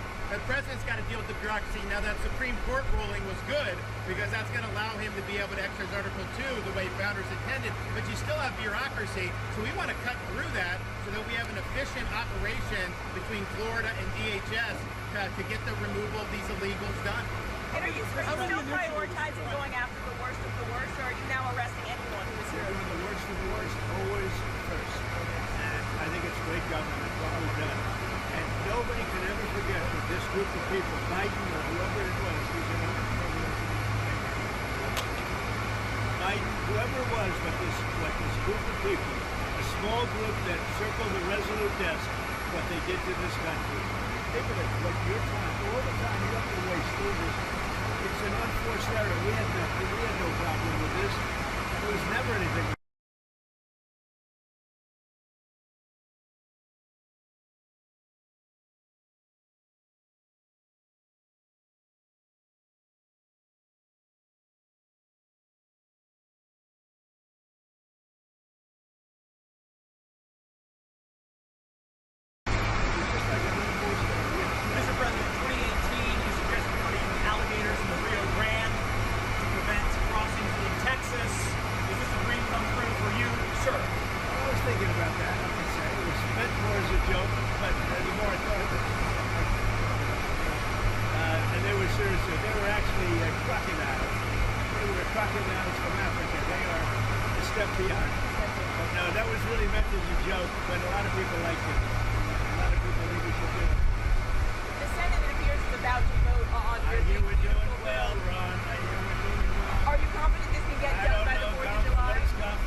Mr. President, there's going to be a new bill called Make American Elections Great Again. I love it.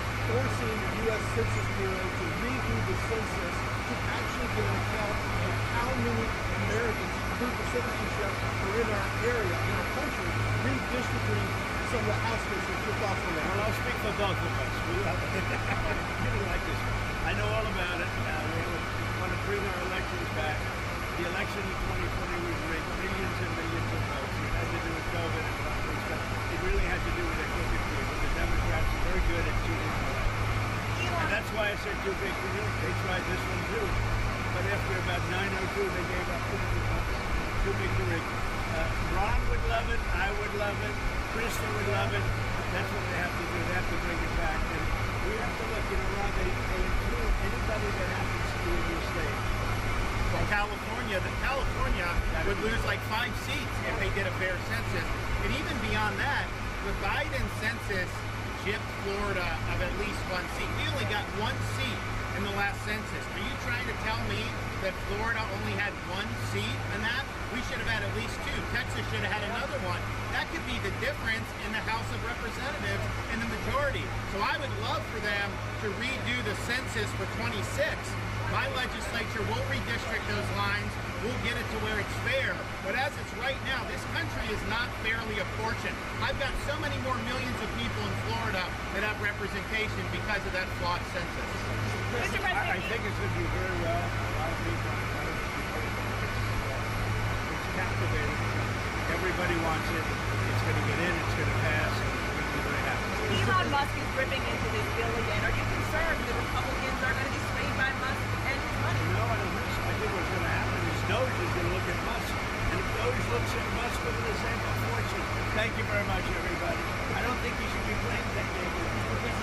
Thank you, Mr. President. Thank you very much, everybody. Thank you for having me.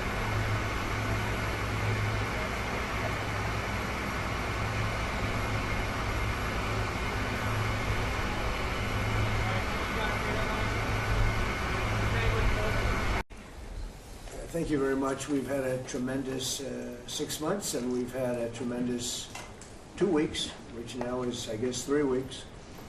And we have a tremendous group of people here that have done a great, unified, beautiful job.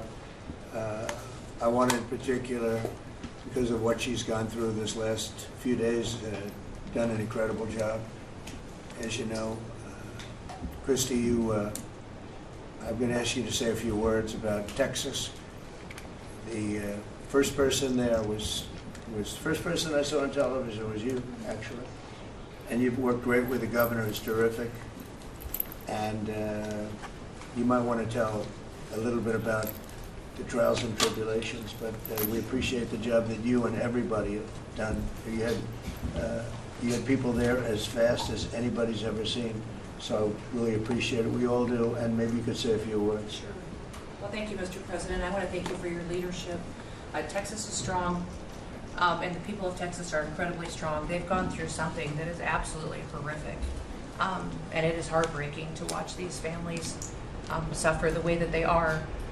As soon as this flash flooding event happened, the governor has activated his emergency responders. Nim Kidd is his emergency management director, who is incredible, and has immediately worked with the local first responders to get help to individuals and get them evacuated, put requests into me.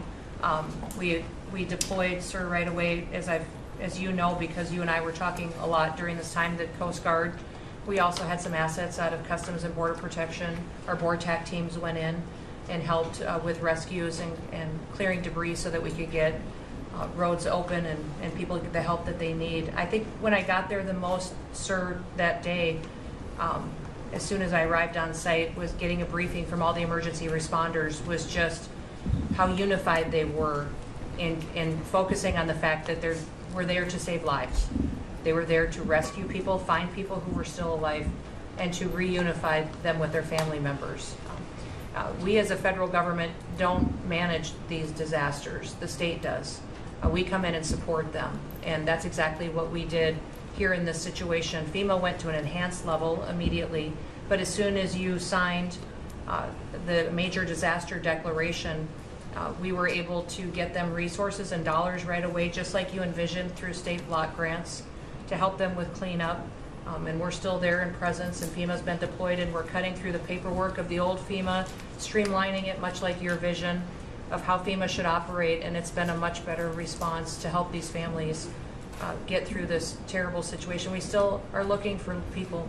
We're still looking for a lot of little girls and other family members that were camping along that river, and they will continue until they find every single person, and we will continue to help them and assist in that. I was surprised when I got there at the camp that day, right after this happened, the parents that were there, the parents that were looking for their children and picking up their daughter's stuffed animals out of the mud and finding their daughter's shoe that might be laying in the cabin, and just hugging and comforting people matters a lot. I'm extremely grateful for God's hand in that whole situation, because hundreds and hundreds and hundreds of people were saved.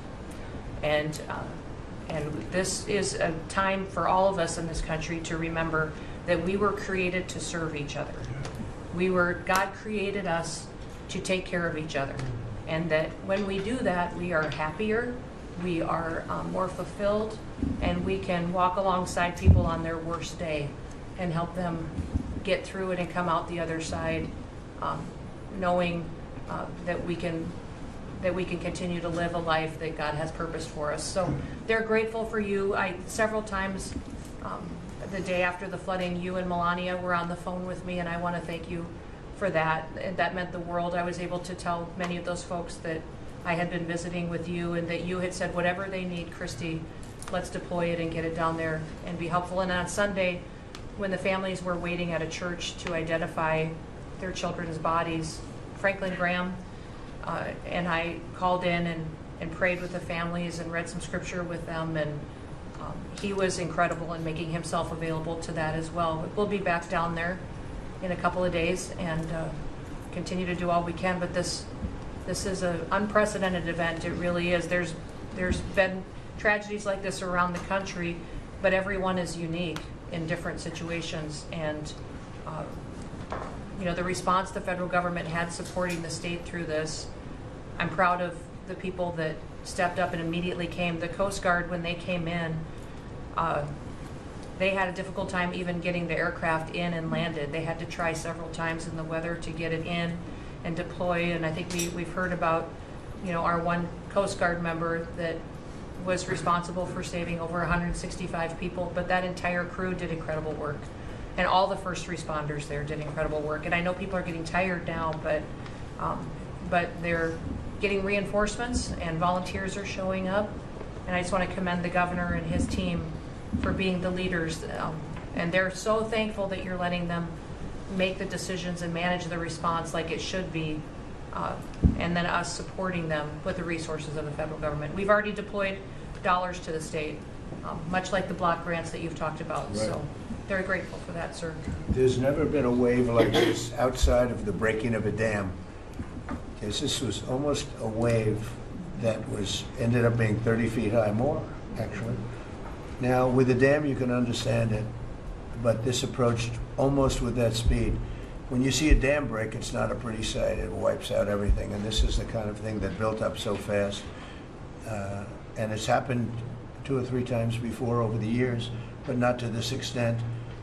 But tell them when you met the father who was picking up the daughter's clothing. And I had walked through the cabin where all the little girls died, and I had kind of fallen apart in there, but I walked out of the cabin, and a gentleman was standing there, and he said, that man over there needs a hug. And so I walked over to him, and I hugged him, and I said, do you work here? And he said, no, my little girl was in that cabin. And he said, and I just found her best friend about an hour and a half ago. She had passed away. And he just fell apart. And so then we just hugged and talked for probably an hour about that. But then there was the grandpa was there looking for his granddaughter as well. There was a dad there of one of the counselors. The counselor was alive, but she was dealing with the fact that she had hung on to some of these girls and was trying to keep them out of the floodwaters and had gotten hit by something and had lost 2 of the girls and wasn't able to hang on to them and was going to live the rest of her life thinking about that moment when she wasn't able to hang on to these girls. But these parents were picking up their kids' belongings out of the mud and throughout the camp and putting them in bags. And then one of the dads said, I knew 50 of these girls here. So I knew that was her dress and my daughter's friend's dress. So he was picking it up and putting it in a bag to return to her parents. And so it was and then the director was there comforting everybody who had lost his father the night before too, and he was still there trying to facilitate all of these parents grieving their children and find them. So the strength of people is incredible. One of the things that I asked there today, that day, was that they all have escorts or counselors when parents come in. So from that point, that when they came into the camp, that they have somebody with them when they're going and looking for their children's belongings or looking for their children. And so very emotional, but also just so tragic. The relationship with Texas and the governor has been obviously very good for years with me, but the relationship with Texas and their first responders and us, with our first responders and lots of other people, and we brought in a lot of helicopters from all over, and we had a lot of helicopters. It was actually dangerous, a lot of helicopters up there, but they were real pros, and they were responsible for pulling out a lot of people, and we got them there fast, and Texas had some good ones too, but the response has been incredible, and the fact that we got along so well, I don't know, I don't even think that's a political thing, but we got along so well, and it was so unified. I think a lot of lives have been saved. That could have been as bad as it was, you could have lost double or triple. This thing was just really horrible. Well, congratulations on a great job, and appreciate it. I know you're going down. I'll be going down on Friday with First Lady, who would be taking a trip, and we don't want to get in anyone's way because that's what happens. The president goes and everyone's around focused on. I don't want anyone to focus on us, but it's possible they could have somebody saved still. There's a lot of areas. It's a big area, and probably unlikely at this point, but there could be. I mean, they're thinking there could be the possibility, but what a tragic situation. A good job, and we'll see you on Friday, and we'll finish out the day here. What most people don't know is that the team that I have around me, they leave me encouraging notes once in a while. They leave me little notes either on my desk. They might leave it in the vehicle when I get in the vehicle. If I check into a hotel room really late, they might leave a note on the desk in there. I want to tell you what note they left for me last night when I got here really late and checked into my hotel room. My advance team left for me a scripture verse. The scripture verse was from Hebrews 13:6. And this is what it said. It said, "So we say with confidence that the Lord is my helper. I will not be afraid. What can mere mortals do to me?" And I just was so overwhelmed by them, the fact that they are so kind enough to be encouragers to me and to leave me notes like that and to remind me of perspective. That in this life, that all we need is a little bit of perspective about what life is, what hard things are, what challenging things are in front of us, but also what blessings we have in front of us. That scripture verse meant the world to me because in my job, many times we're dealing with people who can be violent, with criminals. I'm standing in situations where we're surrounded by people who've been impacted by criminal activity, and we're taking action against very dangerous people. Now, I don't wake up in my days being scared. I don't spend any time worrying or being afraid because I just think that's a waste of energy. But I will tell you that scripture verses like that say, we can say with confidence that we will not be afraid, that we will stand, and that what can mere mortals do for this? You see, I would challenge each of you to live a life of significance. You could make a decision right here today that you are deciding to live a life of significance, a life that matters, a life that will impact people and make a difference for the future. And I'm here just to tell you that we need you, that we absolutely need you for the future of this country. Everybody, how are you? Kristi. Hi, good to see you. Good to see you again. Hi, Kristi. Jeffrey, good to meet you. Nice to see you again. Kyle. Kristi, good to see you. Hi. David. Oh, thank you. Hi, Kelly. Nice to meet you. A little outnumbered. Yes, ma'am. Yeah, good to see you. Good afternoon, everybody. Thank you so much for being here. Today, we wanted to gather and talk about all of the excellent work that these officers behind us are doing every single day to make America safe again. It's been about 6 months now since President Trump has come into office as President of the United States. And as you know, he has a mandate from the American people to clean up our streets, to help make our communities safer, and has given me the job of focusing on Homeland Security. And how we do that is that we focus on making sure that we're not only securing our border each and every day, knowing who's coming into this country and who should not be coming into our country, but also the illegal criminal aliens that we have on our streets, getting them out, and getting them out before they perpetuate more crimes and create more victims out of our families that live in our communities. Today, I wanted to focus on some of the work that's being done here in Florida, specifically in Tampa by these officers behind me. And I wanted to call on all the American people to support our law enforcement officers. What we're seeing across the country is unspeakable as far as the increase in violence against those who are upholding the rule of law. Listen, under President Trump's administration, there is no more winners and losers. There is the rule of law, and the law is applied equally to everybody. Every single individual in this country will be treated fairly, and we will uphold our law because that is what the American people asked for. We have, since President Trump has been in office, arrested over 286,000 illegal aliens. We have also recognized that 70% of those individuals have had criminal charges convicted. They were convicted of them, or they have them pending against them. By far, we have focused overwhelmingly day after day after day on bringing in the worst of the worst and getting them off of our streets. Those are the murderers, the rapists, the pedophiles, those who would perpetuate child pornography. They would traffic drugs and traffic our children and use violence against them. Notably, we have arrested 600 known or suspected terrorists off of our streets, and we've arrested over 2,700 known members of the Tren de Aragua gang and gotten them out of the United States of America. I want to give you a few examples today of the good work that's been done here in Florida and specifically here in Tampa as well. In March, ICE Tampa arrested a 27-year-old Guatemalan illegal alien who has a pending felony charge for cruelty towards a child. We also have, earlier this week, an illegal alien was arrested right here in Tampa for producing, possessing, and distributing child pornography. Listen to that, not just for possessing it, not just for distributing it, but also producing it and committing victims out of our children. On July 7th, HSI, Sarasota, and the Manatee County Sheriff's Office arrested a Mexican national with an outstanding warrant for sexual battery of a victim under the age of 12 years old. HSI Tampa also arrested a 24-year-old citizen of Qatar who has an Interpol red notice against him for child rape in his home country. A 35-year-old Venezuelan illegal alien had been previously arrested in New York City for assault with a weapon.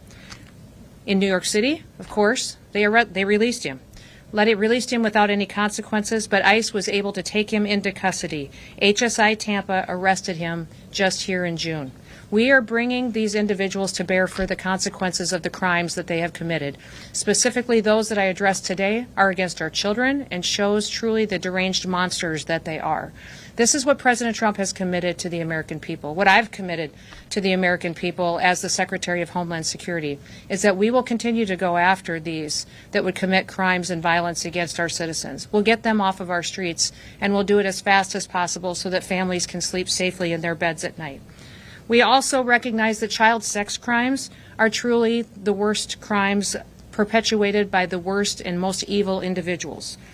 These depraved monsters are on America's streets today. There are more of them, and they're out in our neighborhoods, and we will find them, and we will bring them to justice. Now, in front of me, you also see a table filled with paraphernalia, with drugs, with guns that were brought in and confiscated by these outstanding officers behind me and many others. We have 25 kilograms of cocaine, several firearms that were seized by our heroic DHS law enforcement officers over the last 2 weeks here in Florida. Yet, thanks to the courage of our ICE and HSI officers, these drugs will never be able to poison our families. They'll never be on the streets of our communities again, and these firearms will never be used to hurt an innocent citizen. They'll never be used to cause a parent to lose a child or a father to lose a daughter, for a wife or a spouse to lose each other, or for a grandfather to never grow up never knowing their daughter or their granddaughter. Thanks to the courage of all these individuals, we know that the rioters won't win, that the criminal thugs that are out there attacking individuals that are trying to uphold the law are not going to win, and that open border politicians who are trying to defend those evil individuals by obstructing ICE's mission will not be successful. We will be stronger than they are. We will be bolder than they are. We will enforce the law, and we will bring justice to the United States of America. Those individuals that perpetuate these crimes and those who help them and facilitate it, and these elected officials, what they're doing is they're attacking, they're doxing, and they're trying to intimidate our brave law enforcement who put their lives on the line every single day to help keep us safe. ICE officers have faced again a 700% increase in violence against them and their families in the last 6 months. But what I will tell you is we continuously, every day, continue to see citizens from across this country sign up and want to be an ICE officer. We have people volunteering every day from other agencies to have their backs, to go out on the streets with them and to operate with them. And we are continuing to recruit good men and women of this country who love our freedom, who love our liberty, who want safety on their streets to come join us. We want you to come and help us push back on this evil rhetoric that is happening against law enforcement officers that are just out there trying to do their jobs every day. The men and women of the Department of Homeland Security are not going to quit. President Trump has given us a big job. He's given us a big job to fix what went wrong over the last several years in the United States. We had an invasion over our southern border, and the Biden administration let other countries empty out their worst of the worst into our country. Thousands of terrorists came into this country, thousands of people who are deranged individuals, murderers and rapists and child pedophiles. We have people that have come out of mental institutions that have been roaming our streets and still out there today, but we're determined to bring them in through the work that we do. I'll tell you that we will keep fighting every single day for the average American citizen who just wants to have a chance at the American dream. They just want to raise their kids and let them walk to school, go to church on a Sunday, and to enjoy their community, have a picnic, and not have to worry if there's some violent criminal ready to attack them.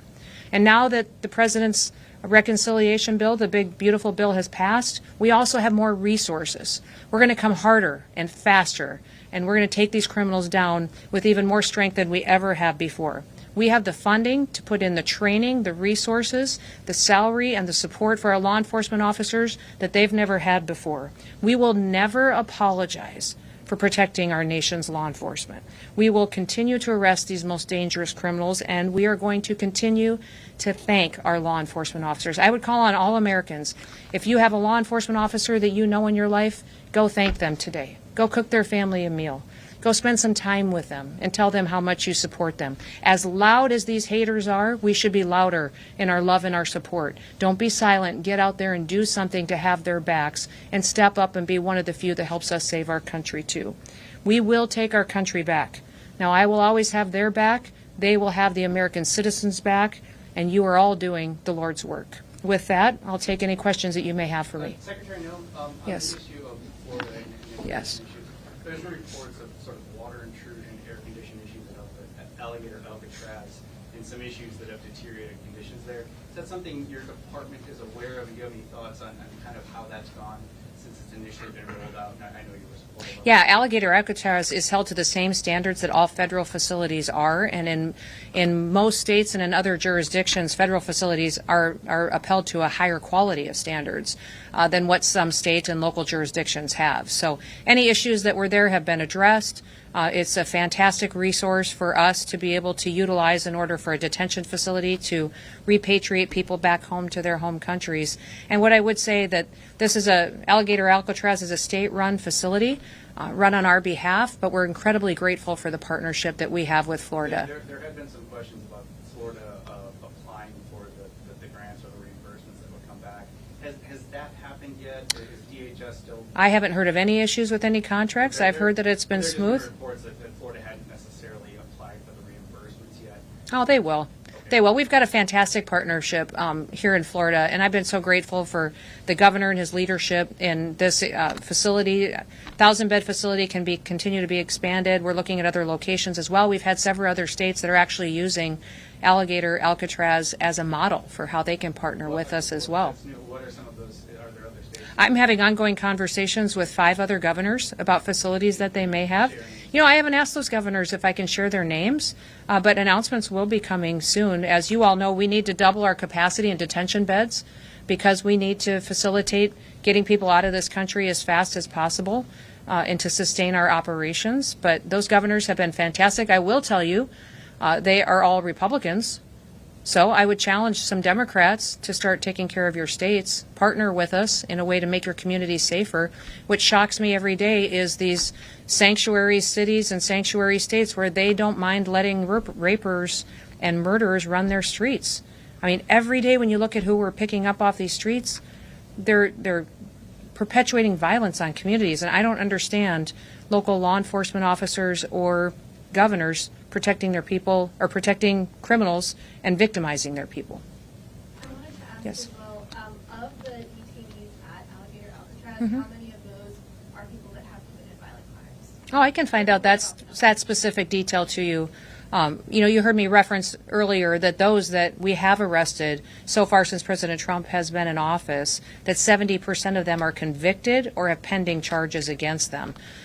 Many of them as well, beyond that, they had final removal orders, which put them in that process for that. But we can get you specific details about Alligator Alcatraz if you'd like to.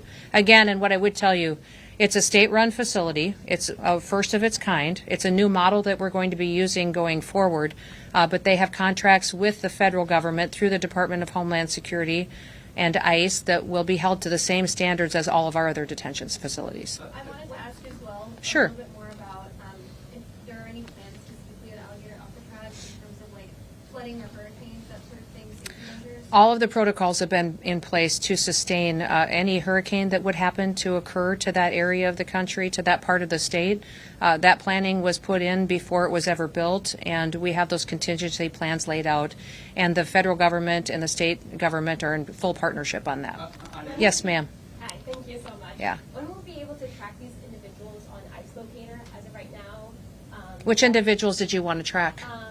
For example, the individuals right behind you. Uh-huh. Why do you want to track them? Well, I want to see, if they ended up in Alligator Alcatraz or they ended up in Chrome. Or Oh, you're talking about, I thought you were talking about the officers.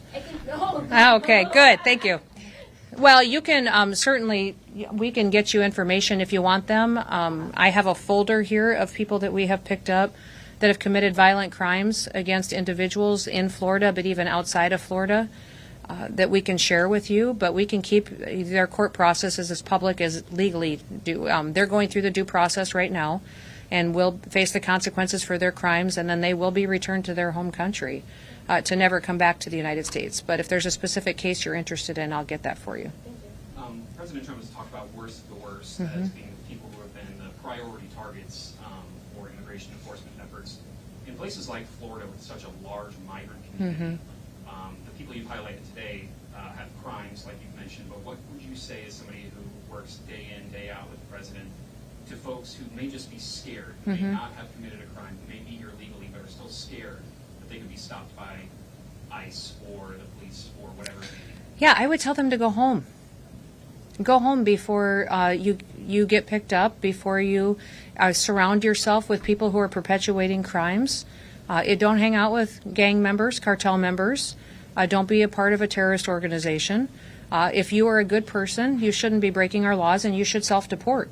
If they self-deport, we will buy them a plane ticket. We'll give them dollars when they land there. I have gone to 10 different countries and negotiated security agreements with those countries, with their presidents, so that when they land in their country, they may have loans for housing available to them when they land. Their governments will support them with food, education for their children. They will train them for a skill set to fill a job. They have a future in their home country because of what President Trump has tasked me to do.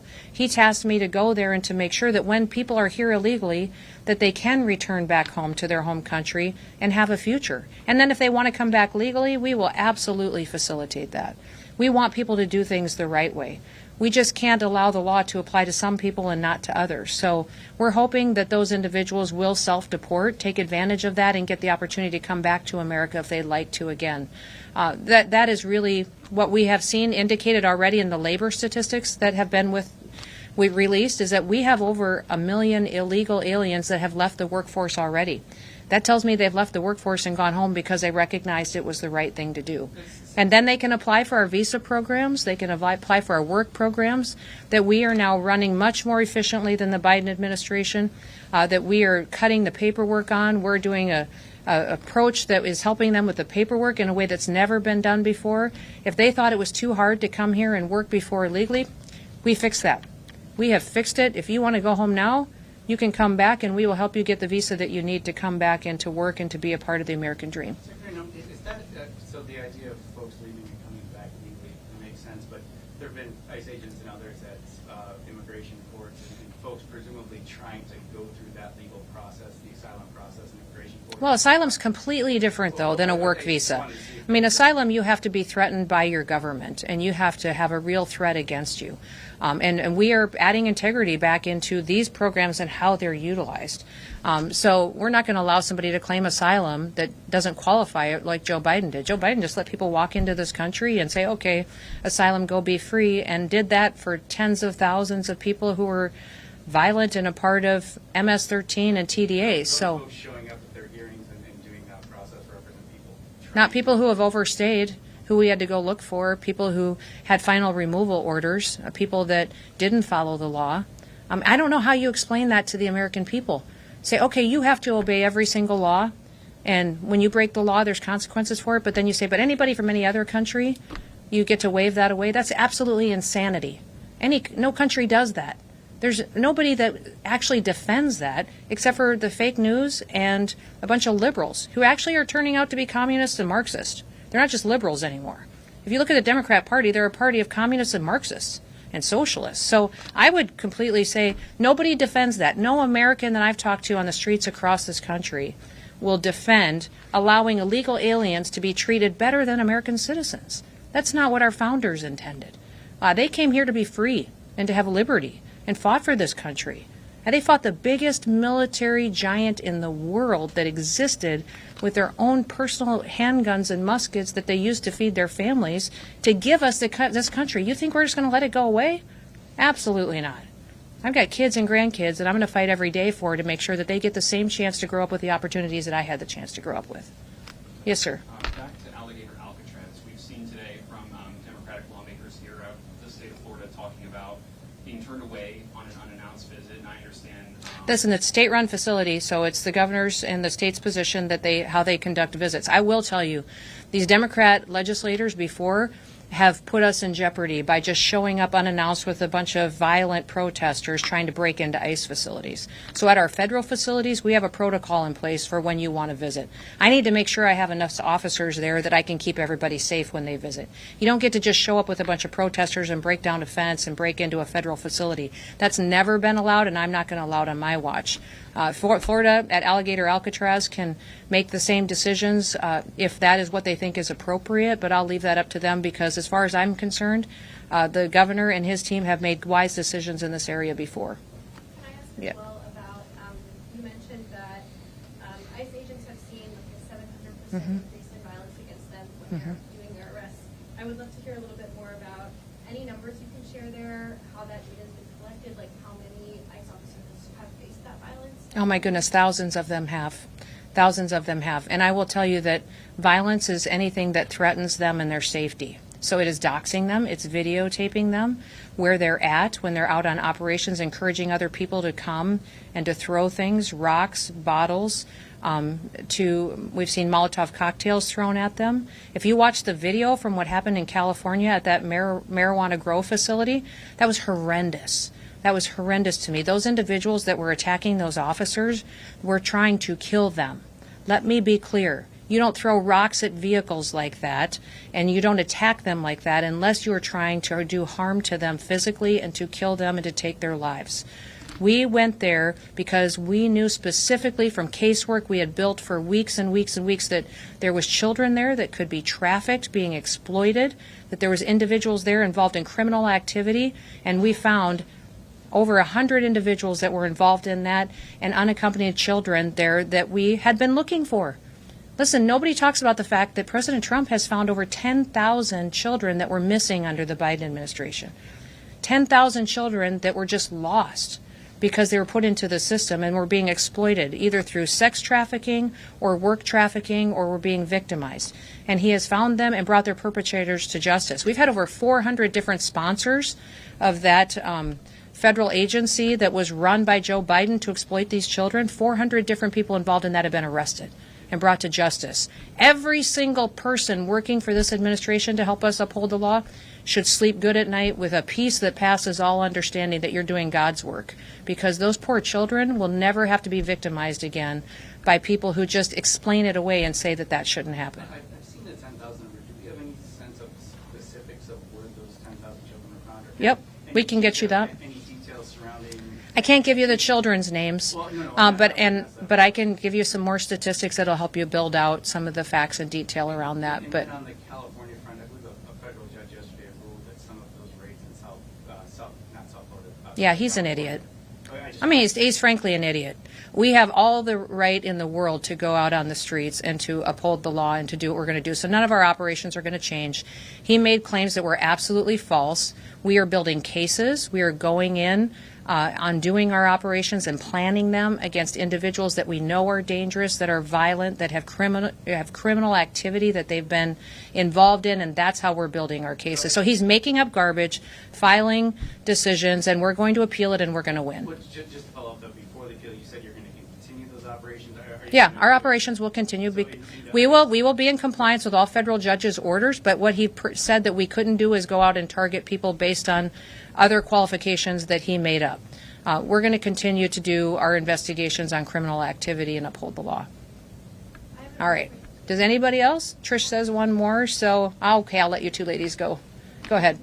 Okay, thank you. And now that the Big Beautiful Bill has passed, are 287G officers in Florida expect to get any sort of funding increases?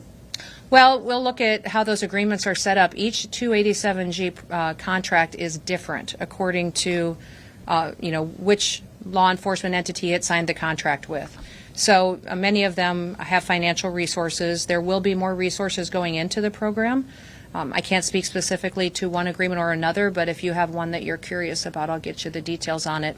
But we have over 800 different 287G contracts now signed across the country with either local law enforcement, sheriff's office, city, or state entities. That has been fantastic. That helps us build out our support and helps us build out our numbers so that we can conduct these operations and do it in a way that we've got our law enforcement's back to.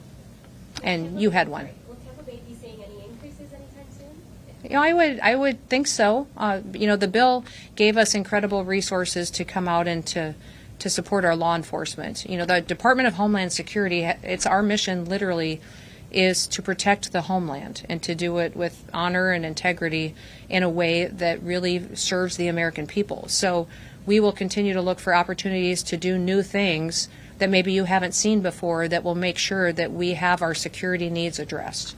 Second, on a slightly different issue, but one important to this state is obviously FEMA.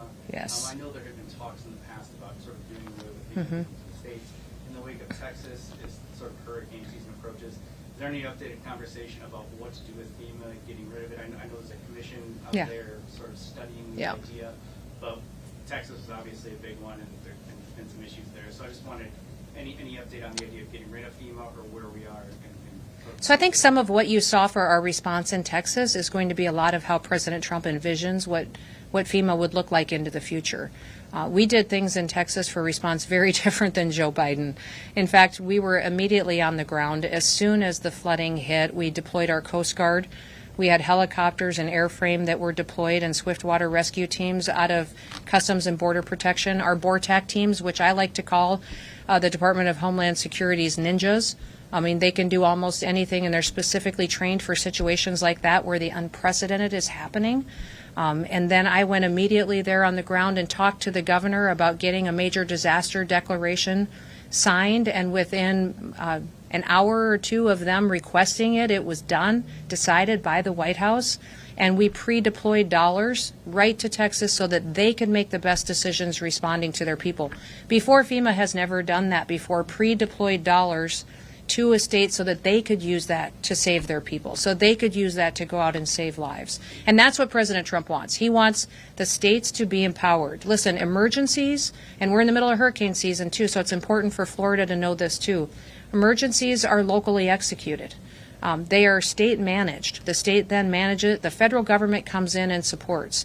You don't ever want to sit back and wait for someone from the federal government to show up and to save you and rescue you out of your house necessarily, because that in the past has not served people well under the Biden administration. With President Trump, we were there immediately, but we will always rely on those local officials and those state officials to help execute and to manage the response, because they're the ones who know their communities best. They know where people are the most vulnerable. I think FEMA will cease to exist the way that it is today. We are fundamentally reforming that agency. President Trump may want to, in his prerogative, as he likes to do, rename things. He may come up with a new name for this agency that reflects the fundamental change that's going to happen there. But this agency will no longer be the bureaucratic agency where people have to wait 20 years for their claim to be paid. It'll be an agency that immediately says to that state and to that local emergency management director, what do you need, how can we support you, and then train them to have the skill set that they need to be serving their people immediately, because they're always there faster. They're right there on the streets. Yes. If you don't mind, President Trump had posted on Truth Social talking about some of what you had spoken about earlier about the attacks on ICE agents in California. Have you spoken with the president directly about that post, and do you envision ICE agents beginning to enforce his vision when it comes to arresting protesters who may attack ICE agents in the field? Yeah, he sent it to me. As soon as he was drafting it, he sent it to me. And that's what I love about this guy. He was ticked off and disgusted by what he saw happen to those individuals and to those ICE officers. And he loves them. He loves their families. He cannot believe how some people are treating them and using them as political weapons to try to win the next 6 months of messaging, and he's not going to allow it to happen. So he's a firm believer that people should face consequences when they break the law, and that when those individuals do that to our ICE officers, they should be able to do whatever they need to do to go out and to protect themselves under the law and to make sure that those perpetrators are brought to justice. Okay, last question. Yep. Going back to Alligator Alcatraz, I wanted to ask if that facility right now hosts more people who committed violent crimes compared to other facilities, and if there are people that have been arrested in other states, if they're being sent to Alligator Alcatraz sort of for that. I'll find out for you. How's that sound? That's not a great ending question, but we'll end there. And thank you all for being sure. Well, there have been reports, calls from folks impacted by Texas flooding. Some of them aren't being necessarily answered by FEMA folks. Absolutely not true. So unequivocally, some of the reporting about, I guess it was roughly 2,000 calls that people had trouble getting through, that you're saying that didn't happen. Absolutely not true. Have any of some of those contractors, the reporting indicates, were cut but now brought back in? Is any of that element of That'll all be evaluated and it'll all be looked at. But I see nothing I've seen nothing from all of my research since that article came out to see that was true at all. So I'm throwing the bullshit flag. I just don't think it's true. Have contractors been brought back in that had maybe previously been let go at this point? I will get rid of any contract that doesn't respond to people because they know they were empowered to do it. And I'm just getting your feedback on reporting. It's been reported that some of those contractors had been let go and perhaps brought back in after some of those alleged issues. Is any of that element? I'll find out on that specific data point for you. I don't know if any of them were let go and brought back in, but not in the last 2 or 3 days. Chase, nice to meet you. Hey, you've been here forever?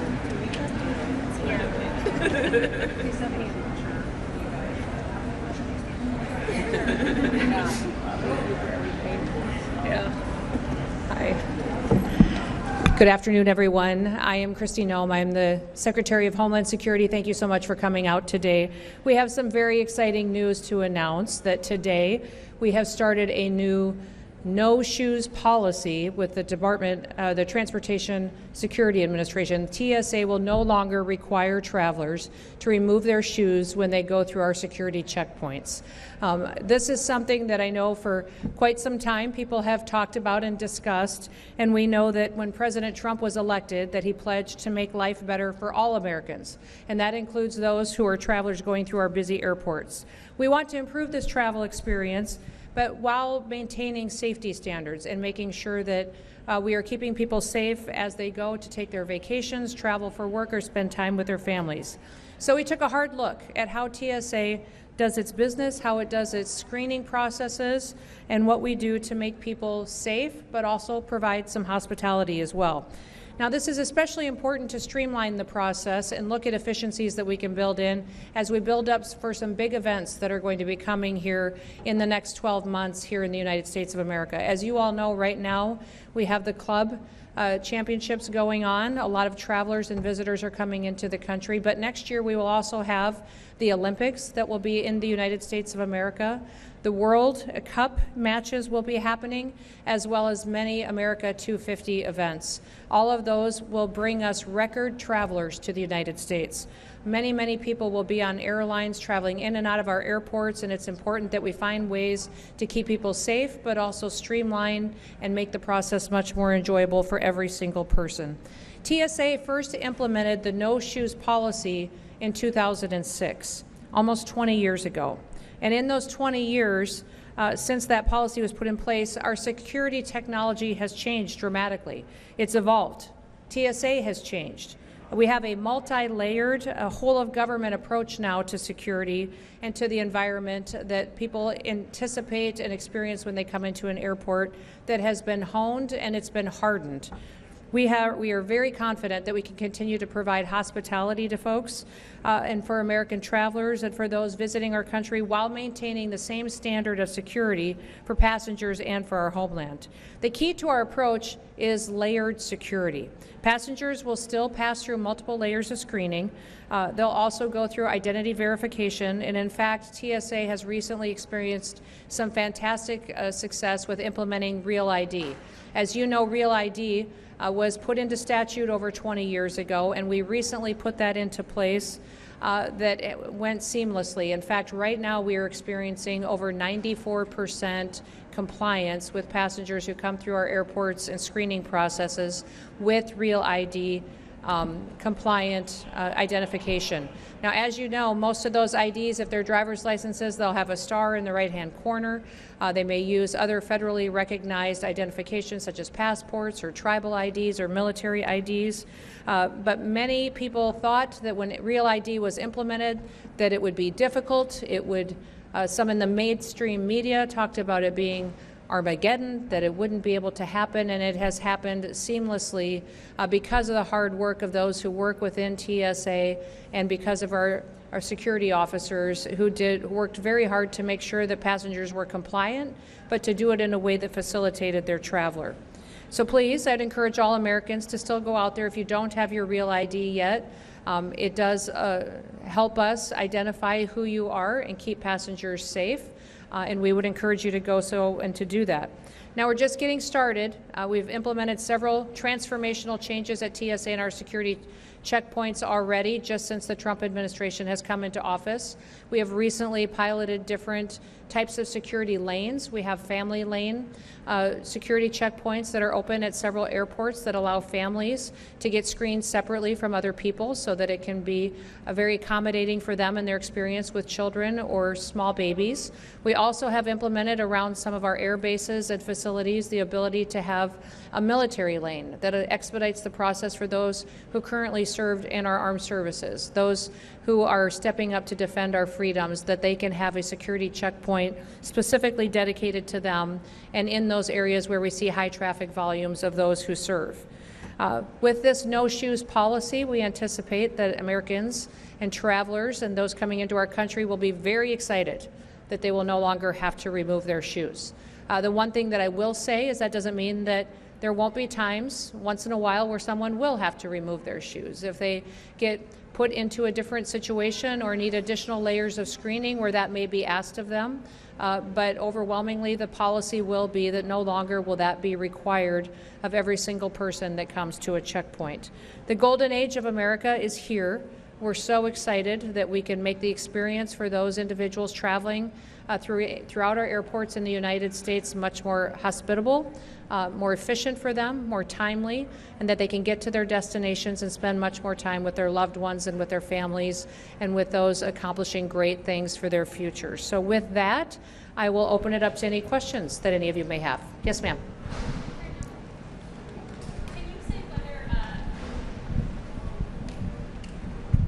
Thanks so much, Ellen from Bloomberg. Can you say whether travelers who don't have real IDs will have to take off their shoes? Yeah, that is not going to be specifically required for individuals who don't have real IDs. They still won't have to take off their shoes. If they do get flagged for a different reason or need additional screening, that may be required of them, but they won't be specifically identified as someone who has to remove their shoes. I do want to introduce behind me too as well, we have some fantastic TSO officers behind us, some employees working with TSA, and then also we have Ha and Adam who have been here working in leadership in TSA. I've been so grateful for them in their out-of-the-box thinking at how we implement reforms and make this experience much more available for those individuals who are traveling through our airports. I'll come to you next. Good afternoon, Secretary Nicole Johnson from Reuters. Yes. Question, what recent changes to security equipment or threats data has offered you the assurance to make this change?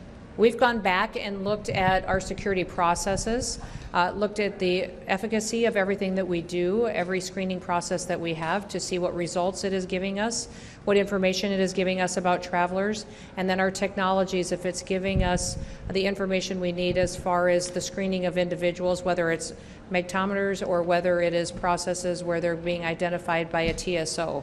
So all of that has been evaluated to see what is affected, what should stay in place, and what should be removed to streamline the process. Yes. Hello. Roberto Macedonio for NTN 24.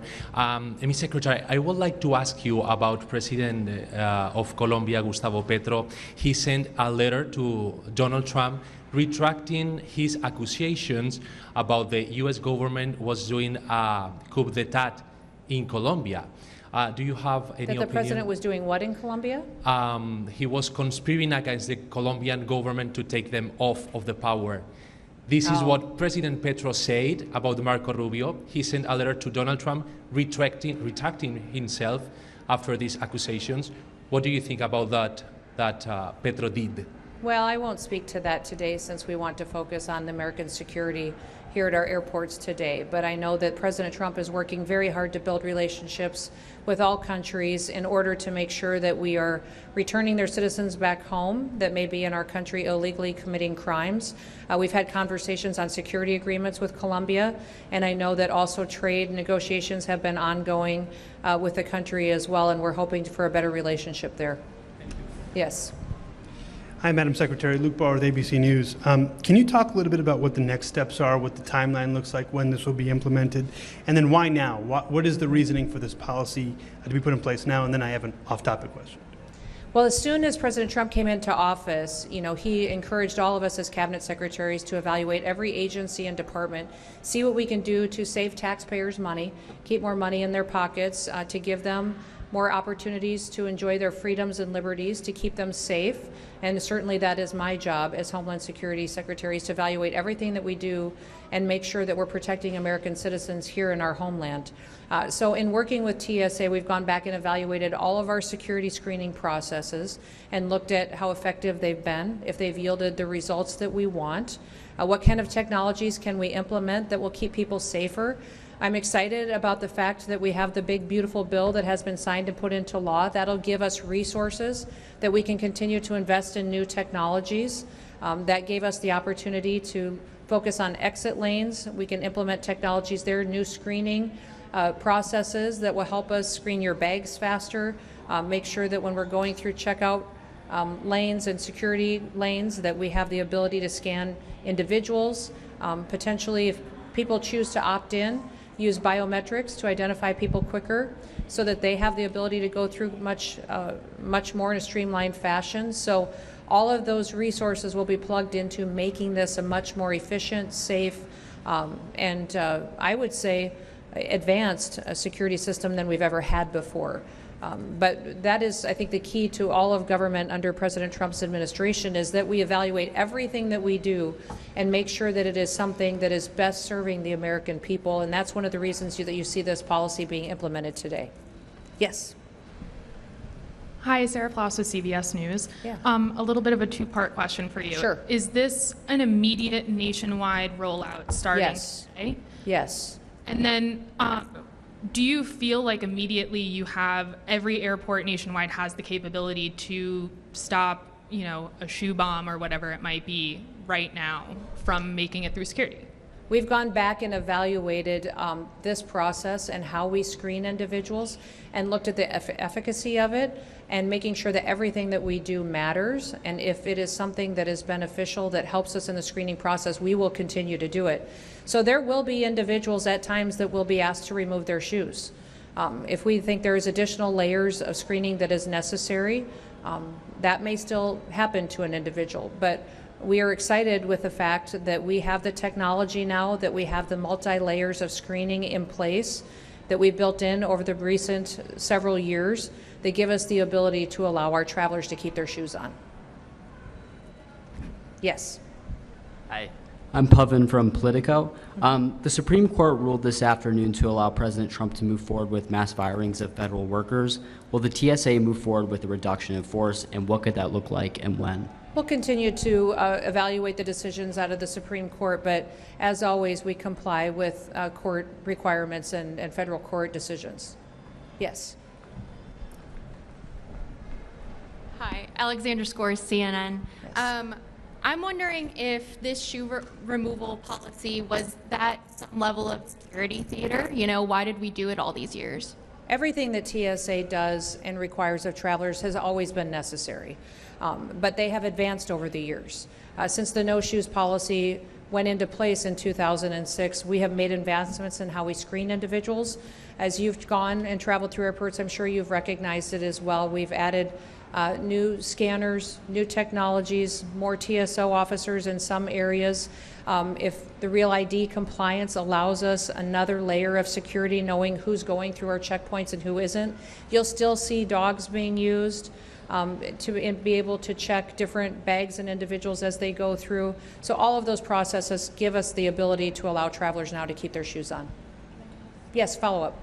And so knowing that, does this new implementation lessen the value of pre-check, and will we see decreases in prices maybe?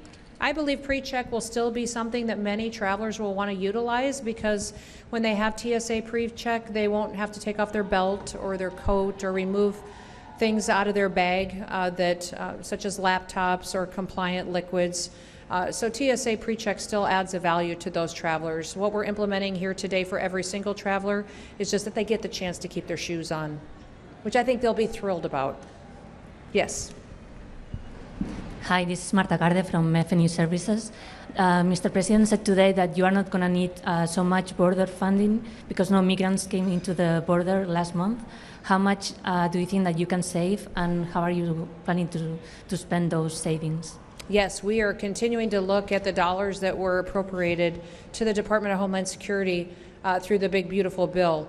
And the border wall still needs to be finished as far as infrastructure. And also, when the last border wall was built during the first Trump administration, the structure was completed, but the technology around it was not fully implemented. So we still need to deploy a lot of the surveillance, the cameras, and the ability to have the kind of security system in place around the wall to make sure that we truly have a secure border far into the future. So we'll evaluate that, and absolutely the President is encouraging everyone to not just look at the dollars that were appropriated, but how can we save as much as possible that doesn't need to be spent and be accountable to the taxpayers. Other questions? Yes. Each airport has different equipment with varying capabilities. How will you be sure that every airport in the U.S. has the necessary technology it needs? We've evaluated the equipment that every airport has and are fully confident at the no shoes policy that we still have the security needs in place at every single checkpoint. I think you'll be excited to hear, though, that we have the ability now to implement even more technologies. And we will be piloting several different security checkpoints across the nation at different airports that will allow individuals to come in through a security checkpoint and maybe not even have to interact with officers at all, walk through machines, keep their bag with them, not remove laptops. All of those are technologies that we're exploring right now that we could put into place. And I think over the next 6 to 9 months, you will see across the country pilot lanes and security checkpoints that will give us even more advancements and make this security process much more streamlined for the traveler. Yes. With the new technology you're talking about, is there any plan to take a look at the liquid rules or any other rules like that? I would say that every rule is being evaluated. All of you have traveled, and all of you know that sometimes the checkpoints can be cumbersome and unpredictable based on what the situation is there. And so with removing your technology, the liquids, your belts, your coats, your shoes, all of them are being evaluated and looked at, but it can only be accomplished if we have the adequate technology to make sure we're doing this safely and still keeping our systems hardened against those who would wish to perpetuate criminal activity against our airlines or those who would travel in our airways. So we'll continue to look at them, but no announcements made in those areas today. One more question. Yes, sir. Well, we'll do two because I saw both of you, so we'll do those two. Ethan Beck, Washington Post. Earlier today, a Border Patrol agent in Van Nuys, California, said that 3 individuals had been arrested for attempting to disable vehicles, that they'll face felony charges. I'm sorry, I can't hear you. You want to say that again? Yeah, a U.S. Border Patrol agent in Van Nuys, California, said that 3 individuals had been arrested for attempting to disable vehicles, and that they'll face felony charges. Can you confirm which agency actually arrested them and the charges filed? I can't confirm that for you, but I will follow up with you on that. Yes. And I do want to remind everybody that when it comes to security, I'm very grateful for all of our law enforcement officers, for our security officers here that work with TSA as well, for what they're doing to protect the American homeland. We live in times where individuals are choosing to attack law enforcement officers while they're doing their duties. In fact, we've seen a 700% increase in violence against some of our law enforcement officers in recent months. I'd encourage everybody in America to go out and to thank a law enforcement officer, someone who serves to keep our country safe. They do hard work. They spend hours a day. Many of the individuals behind me spend many hours dealing with tired individuals traveling who haven't been home for a while, living out of suitcases, and they're very patient and wonderful. If we have an opportunity to thank them for what they're doing, that would be a wonderful thing that we could do. And yes, did you have a question? Yes. Final question. Evan Kozol from Spectrum News. Quick off topic about farmers. Sure. So many of them rely on unauthorized workers. Has there been any discussion about some sort of program to transition them towards H-2A so that these farmers aren't left without labor? No, some of the discussion when working on some of our labor force in the country, and especially in regards to farmers, under the Department of Homeland Security, I, as a secretary, have the authority to go forward and to administrate H-2A visas. And so we'll be working on those and making sure that we're helping to meet the needs of the labor force that farmers and ranchers need across this country. As you all know, food security is a national security issue. It's imperative that we grow our own food in this country so that we rely only on ourselves for that. The day another country grows our food for us is when they control us. So we care very much about farmers. We care very much about every worker in this country. But number one, this president cares about upholding the law. And we will be a nation of laws that will make sure that the laws are applied equally to everyone, and that we no longer, like the previous administration, pick winners and losers and decide what law we're going to enforce and who it applies to. All right, well, thank you so much, and we will be around for a little bit if any of you have follow-up questions. And thank you once again to Adam and to Ha for all their hard work in making sure that we're continuously evaluating the travel experience for every single person coming through our airports. I think most Americans will be very excited to see that they get to keep their shoes on, and it will be a much more streamlined process going forward. Thank you. Have a wonderful day.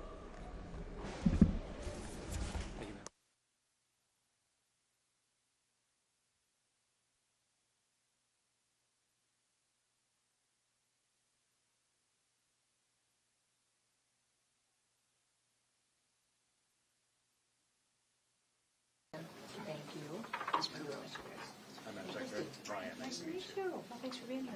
Yeah, absolutely. Good morning, everyone. Thank you for being here. My name is Kristi Noem. I'm the Secretary of the Department of Homeland Security. We're here in Nashville today to highlight some of the excellent work that the Department of Homeland Security has been doing with HSI and ICE officers and agents here in this area.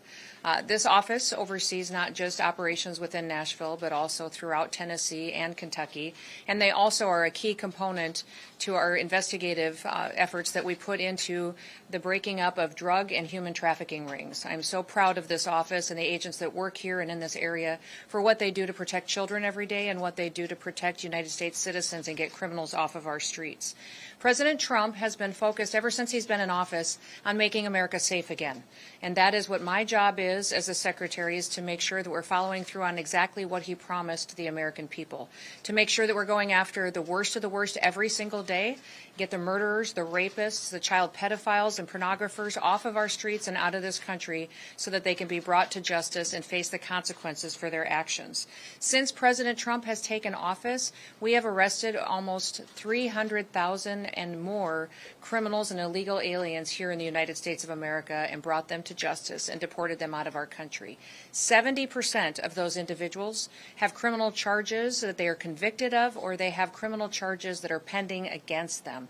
Overwhelmingly, the families that live in this country are thrilled to have these people off of their streets so that they can continue to raise their children in a country where they can live safely, send their kids to school, and go to sleep peacefully in their beds at night each and every day.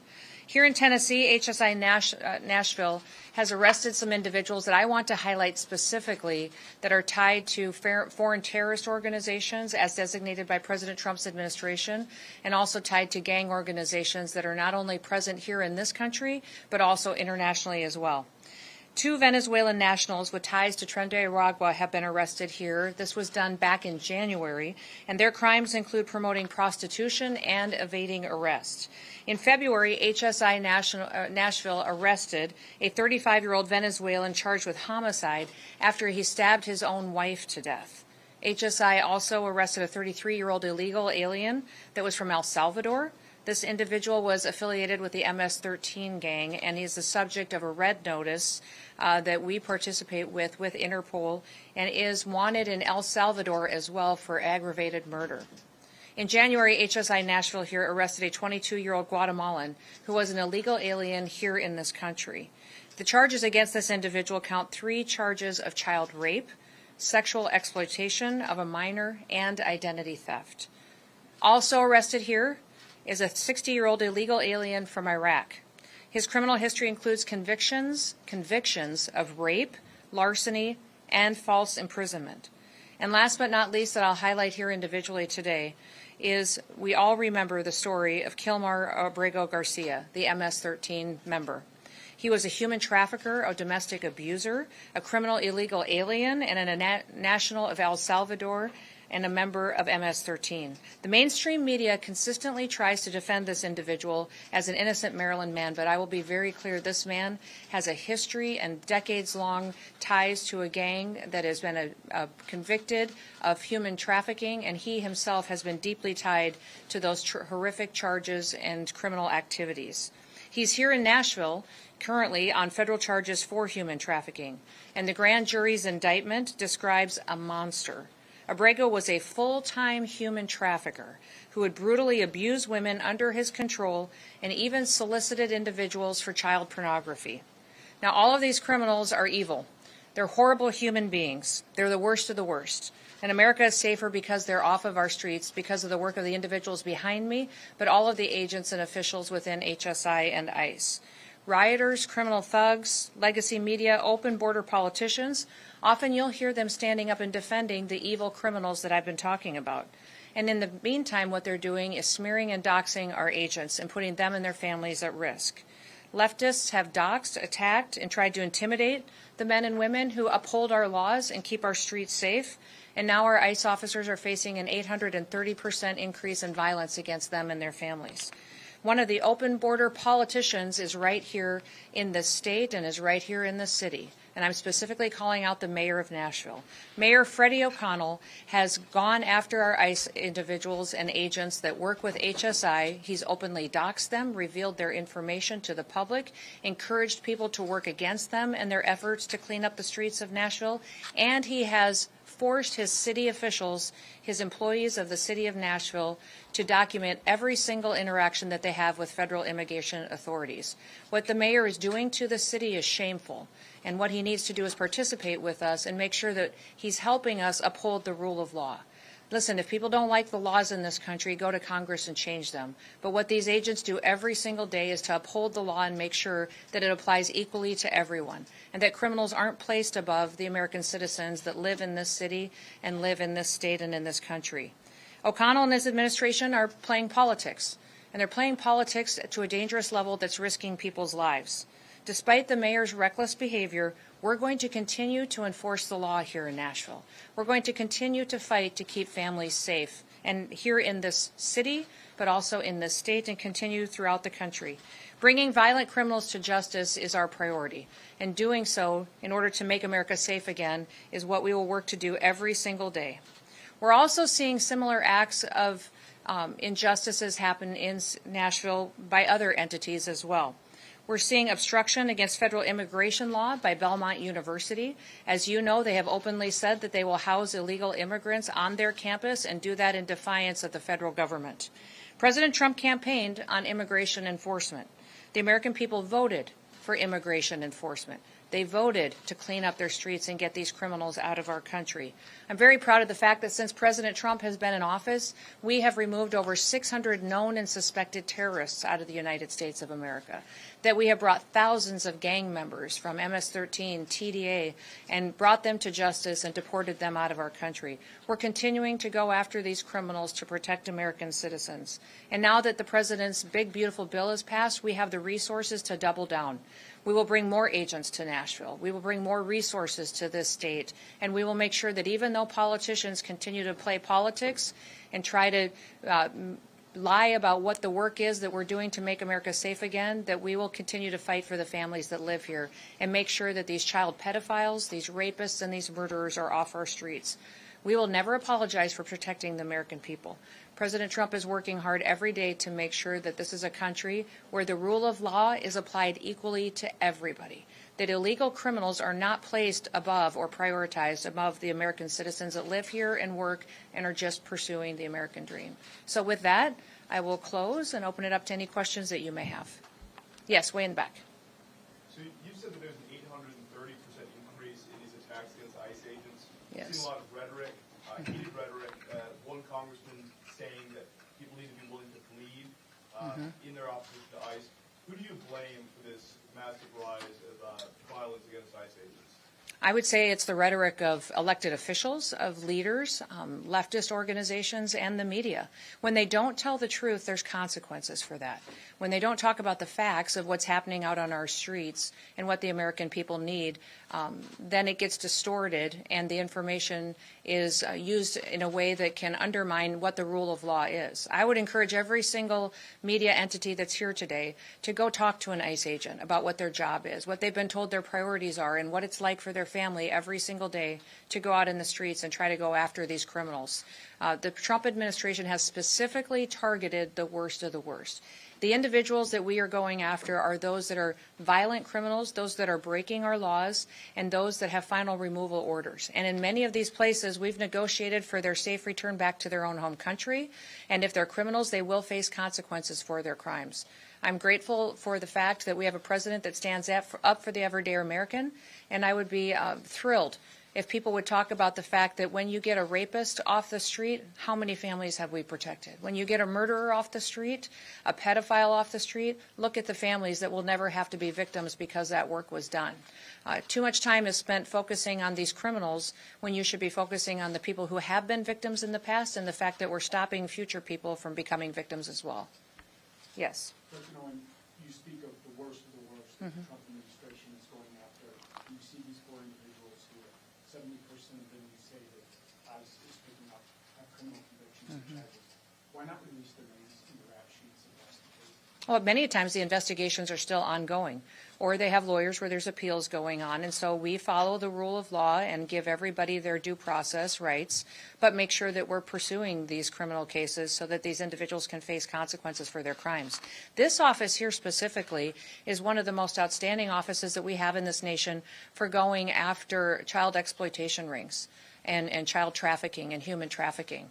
So I'm so thankful for their investigative work. They're breaking up trafficking rings that have been filtering internationally and have been using Nashville as a hub. I would encourage the mayor here to partner with them instead of fighting them, because by his rhetoric and by what he is requiring his city employees to do and by not having the backs of these law enforcement officers, he's allowing more children to be trafficked, more children to be victimized, and more families to suffer because of his actions and his politics. But for those who are convicted and be deported, why not release their names in the rap sheets? Oftentimes they are. Oftentimes they are. And also we have security agreements that we have negotiated with foreign countries as well, their home countries.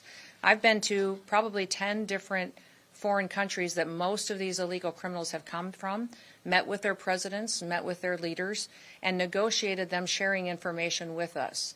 Extradition agreements. We want the data on who they know is in our country that's dangerous, and then also when we return someone back to their country that is a criminal, that is a murderer or a violent rapist or abuser, that they're facing consequences in their home country as well. And I would encourage everybody, there's a lot of things being said in the media.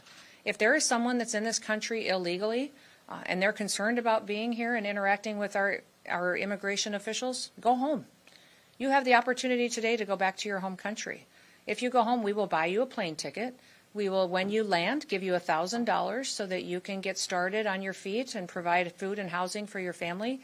And you have the opportunity to come back to the United States the right way. You have the opportunity to come here and to pursue the American dream. But if you wait until you get detained by our officers and get encountered or are surrounded by individuals who are breaking the law and get deported, you will never get the chance to come back to the United States of America. And many of the times when I've traveled to these other countries and visited with their presidents and their governments, they have established now programs to help support their citizens that are coming back to their countries. Many of these countries are setting up loan programs for houses when people come back, training for jobs that they need to have filled in their countries. They're giving children scholarships that are coming home so they can get an education and get their feet under them. So when you look at Guatemala, Honduras, Colombia, Panama, many of these countries, Mexico that I've visited, many of them are setting up programs so that when people do come home, that they have the opportunity to have a job and an education that they've never had before. And I'm proud of that work that's being done so that when individuals do things the right way, they can be rewarded for that. Yes. Madam Secretary, Tennessee has a lot of farmers that they rely on migrant workers to be able to yield their crops. So what's your message to them on what they should do? You know, what I would tell them is we've got visa programs that they can participate in to help them with their workforce issues. The H-2A visa program is under my purview, and I don't have a limit on how many of those I can issue. I would encourage them to reach out, and we can help them meet that workforce if the need is there. Many times there's people in this country as well that are looking to fill positions, but I will be very clear in saying that there will be no amnesty under the Trump administration.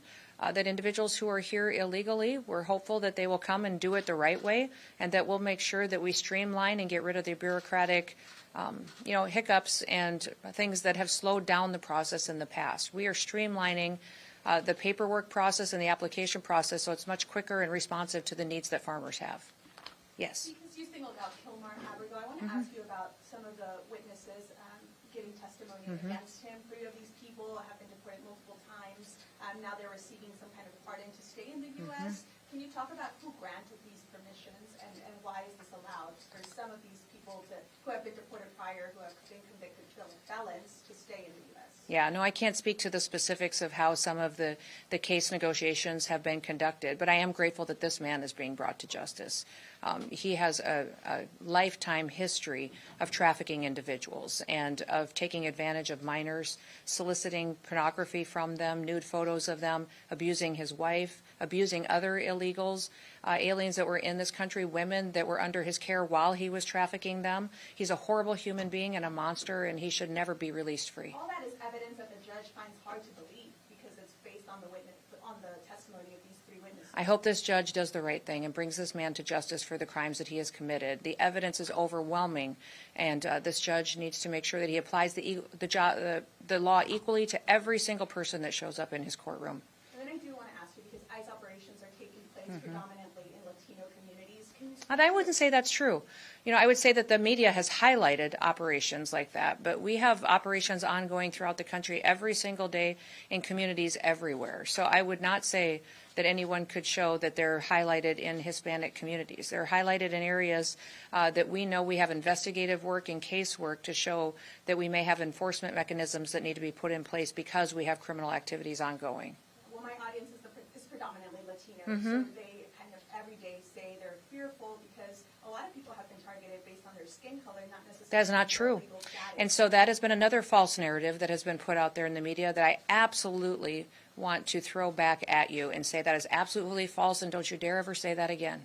We have judges out there and other individuals saying people have been targeted that way, and it's not true. Every single operation that we do on ICE is based on investigative work and on case work to show that there is a reason and reasonable suspicion to go into an area and to talk and look at individuals that are involved in criminal activity. So because that is a narrative that people have been out there saying doesn't make it true, and it should not be repeated. Yes. 2 questions. First one, just you mentioned the budget increase. Excuse me, it's going to be coming to ICE. Beyond just more personnel, more boots on the ground here, I mean, what do you see as what Nashvilleians will see in the city in terms of enforcement detention over the next few years? What's that going to actually look like? Well, what the people of Nashville will see is obviously more individuals and more agents, but they'll also see more training and equipment. We'll see more investigative tools that will be able to be utilized. My hope is that we also get the chance to work with the Department of Justice to get more immigration judges. Many times we have individuals who wait a long time to get through the immigration process, and that is one of the reasons that people point to while people get anxious to come into our country illegally is because it takes so long to do it the right way. So not only do we want to get our casework when we bring someone into our detainment processed quickly so that we can get a decision made, but also those individuals who want to come here legally, that we have the opportunity to do so in a much more streamlined manner. Are we likely to see more facilities kind of erected here in Middle? I don't think we necessarily will see more facilities. What we need is when we have a city like Nashville where the mayor is playing politics and not necessarily they're backing up our officers, you'll see more individuals to make sure that these officers are out on the street and have enough force to keep themselves safe while they do their work. And then just one follow-up on the due process. It's standard within law enforcement to release names and charges before people have gone through trial or through that legal process. I mean, that is part of due process. How can we, the press, and by extension the public, ensure that the federal government is ensuring due process if we're not allowed to know the names of these people and the charges? We are following due process on every single case. I'm not sure if you're talking specifically about a case or two, but I can follow up with you after the press conference and see if there's some you're not getting. But if we are not giving you names and data and information, it is because we are following the law and ensuring that every individual gets the due process that they need. Now, due process looks different based on what case it is and who the individual is, but we will continue to make sure that we're focusing on following the law and making sure we're bringing criminals to justice. Do you think we'd see more names released? We will release names as we are allowed to by the law. In the case of Kilmar Abrego Garcia, there's been a lot of discussion on whether he will be deported if he's released ahead of trial. What's your perspective on whether to have him deported and potentially not stand trial because he'll be in another country? How would that work, and what's the perspective? He's standing trial now, and I hope he faces consequences for his crimes, and that will be something that we will be able to deliver for the people that have been victimized by him and his actions over the years. And then when that is done and that process is over, he should never be allowed to be free in the United States of America. So even if he goes home to his home country, my hope is that he will be incarcerated there for the rest of his life as well. Will he remain in the United States up until the point of trial? That's not under my purview, but my hope is that he would be able to face consequences for his crimes. Yes, ma'am. Thank you. Secretary, what do you think about the Dignity Act of 2025 that Republican Maria Vera Salazar introduced? Do you support it? Well, I've not read the act as she introduced it. I've talked to Maria extensively about it and her ideas in this legislation, and I think it's a great discussion for Congress to have. We'll continue to work with her and with the White House on what we can do to look at immigration law in this country and see what we can do to meet some of the needs that we have. Listen, immigration reform has been needed for many, many years, and I appreciate her and her leadership in bringing forward a bill that can start that discussion. Yes.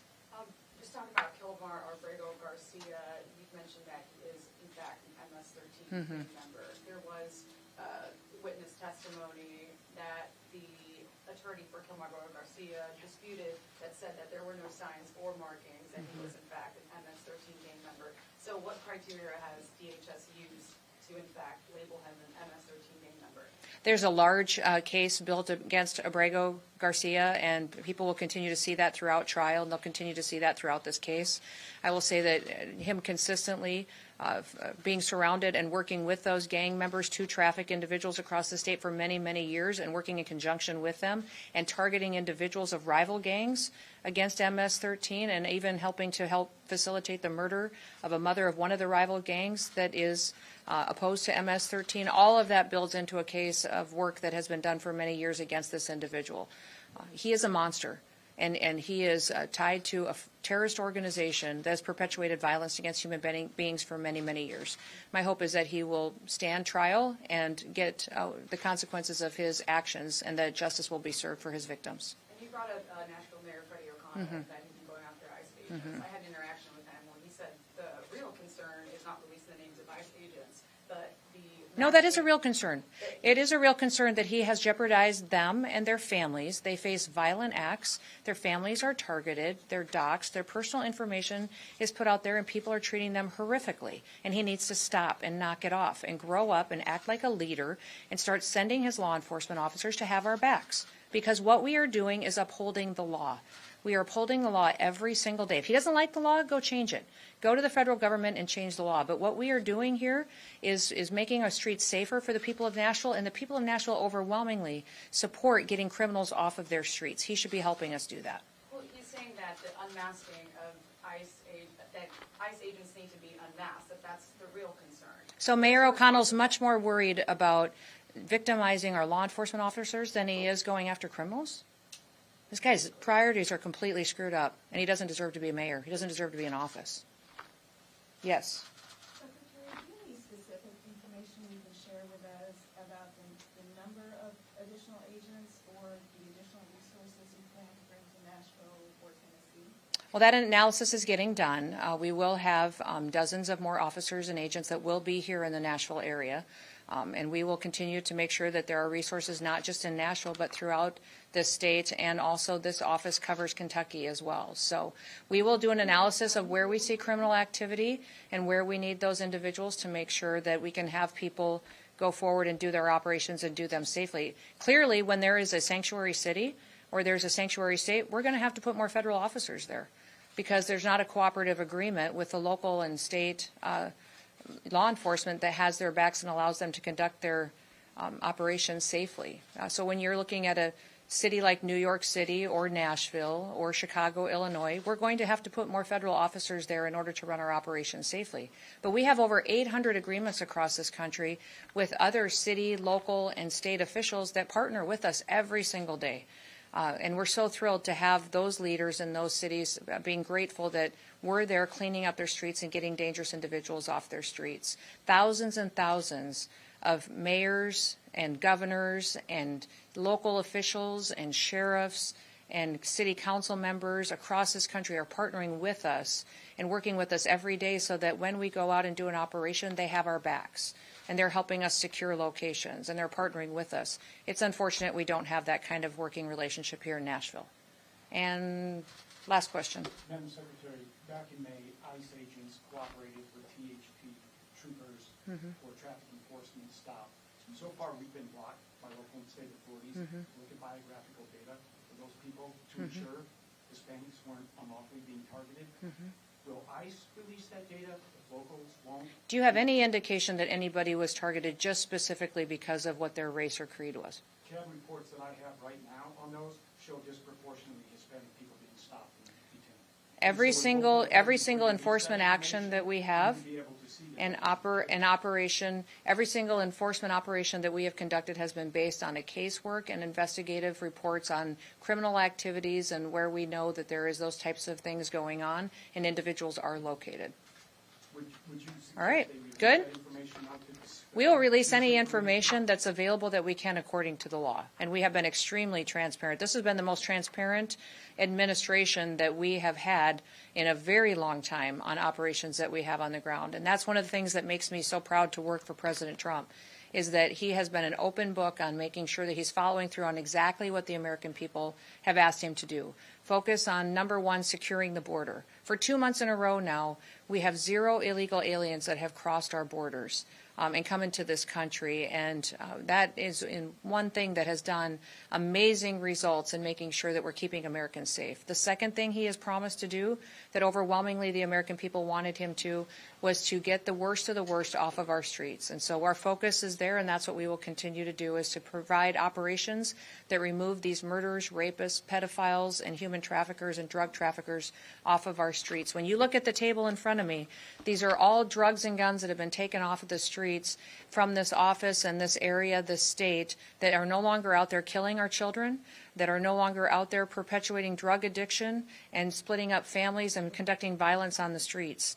They have been brought into and taken away from criminals and terrorist organizations because of the work that these officers do. My hope is that we can continue to do this kind of work and do it in a way that makes sure that we're honoring our law enforcement officers and we're recognizing the rule of law needs to be enforced and enhanced here in the United States. That's what the American people demanded, and that's what President Trump is following through on. So thank you. You guys have a wonderful day. Are you concerned about people impersonating ICE agents? Can we chat? Does it not make the U.S. less safe? Good morning, everyone. I'm Kristi Noem. I'm the Secretary of the Department of Homeland Security, and we just recently, in the last couple of days, have had one of our own that has been attacked and has been harmed dangerously by violent criminals that have been run loose here in New York City, but also in this country, as a result of sanctuary city policies and the policies of the Biden administration. I just want you all to know that we have our hearts and our prayers going out with our officer and with his family and his friends, and we'll be lifting him up in prayer for his quick recovery and his healing from this terrible tragedy that has befallen him.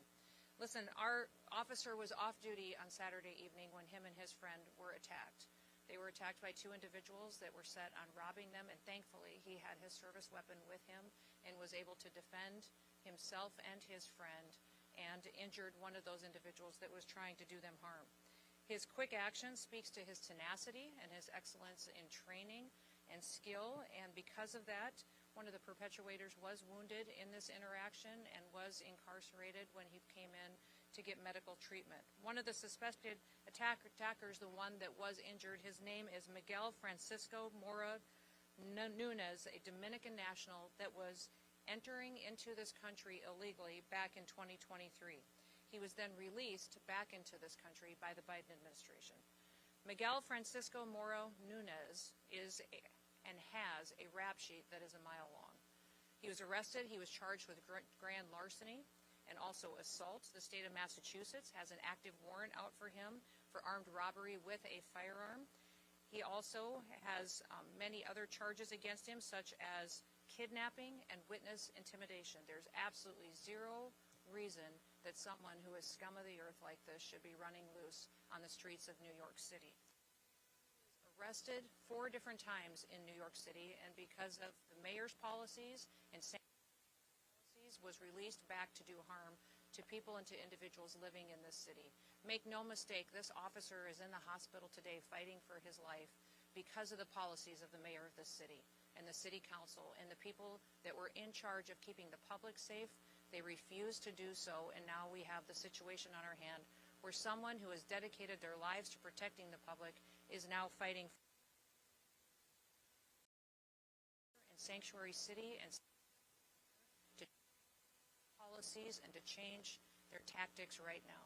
Their job is to take an oath to protect the public, to out there every single day, provide for each other and to try to live the American dream, and they want to do so safely in their own communities. How many more lives will it take? How many more people have to be hurt and victimized before we have public safety be a #1 priority in some of our largest cities? When I look at what Mayor Adams did to see the families that have suffered because of his policies. We can look across this country at other mayors. We look at Mayor Wu in Boston and what has happened there under her watch. What's happened in LA with the riots and the violence and the protests that have gone on because of Mayor Bass and what she has perpetuated. When you look at Mayor Johnson in Chicago and how devastating it is to live in that city in some of those poorest communities, how they suffer every single day with the violence that's in front of them, just because these individuals are protecting criminals. They're protecting criminals who go out and murder, rape, rob. They perpetuate violence on our children. They traffic them and drugs and damage this country every single day under the protection of Sanctuary City and governors who put in place these policies that allow them to perpetuate these crimes with no consequences. What I would say is today, my hope is that this would wake up these individuals and they would recognize that they can't keep letting these dangerous criminals go free. They can't continue to let these individuals be brought in for crimes they're committing against the public and then releasing them right back onto the streets with no consequences whatsoever. Fortunately for us today, our officer survived. He survived. He's going through a very difficult time, and I would ask that you respect him and his family and his friend who was with him and what they have gone through. But I would also say that we can't guarantee that the next victim of these dangerous criminals will be treated the same or will be able to get through this dangerous situation. We were able to bring the second individual in and have detained him as well, and he will face consequences and hopefully strong prosecution in his involvement on Saturday night. But my hope is that we can continue to, when ICE is out in our communities and they're lodging detainers against individuals, that we would have a city like New York City start to honor them and allow us to bring these criminals to justice, allow them to get them out of our communities so that they can't continue to hurt people like we saw on Saturday night. We still have a lot of work to do. We've seen violence against our officers go up over 830% just in recent days because of the rhetoric out of politicians and the rhetoric out of individuals who are letting this victim against the public. So I would call on everybody today to happen, how in one moment someone's life can change, their whole family can change. And it is happening every day across this country. And this officer and his family, while today they are suffering, they still continue to serve the public and recognize that they want to go back out and make sure that they're doing all that they can to uphold the rule of law in this country. We're doing everything in our power to make sure that our officers out on the streets have the equipment and the training and the resources and the backup that they need to do their jobs, but they should never have to deal with an individual who was arrested 4 different times for violating the law and then released. And that individual was released on the streets of the city because of Mayor Bass's policies and because of his city council's policies and because of politicians who talk big and then people get hurt. People get hurt, and in many cases they end up losing their lives. Let's hope that that's never true and that today is the day that those policies change and people get the courage to make sure they're making the decisions that actually do protect people going forward. We're going to bring the perpetuators of violence to justice. President Trump has promised that for the American people, and he's going to follow through on it. I'll do all that I can, and I'm so grateful to have partners like Rodney Scott with me from Border Patrol and Protection, and also with Tom Homan as the borders are. We'll continue to work to make sure that we're dealing with the violence that we see on our streets, but we also recognize that here in these sanctuary cities, it's much more dangerous because of the politicians who aren't taking responsibility for what they're doing. They're setting the American to become victims of crime, and it has to stop today. I'd ask you all to keep our law enforcement officers in your prayers, their families, as they face the environment that they do every day while they do their job.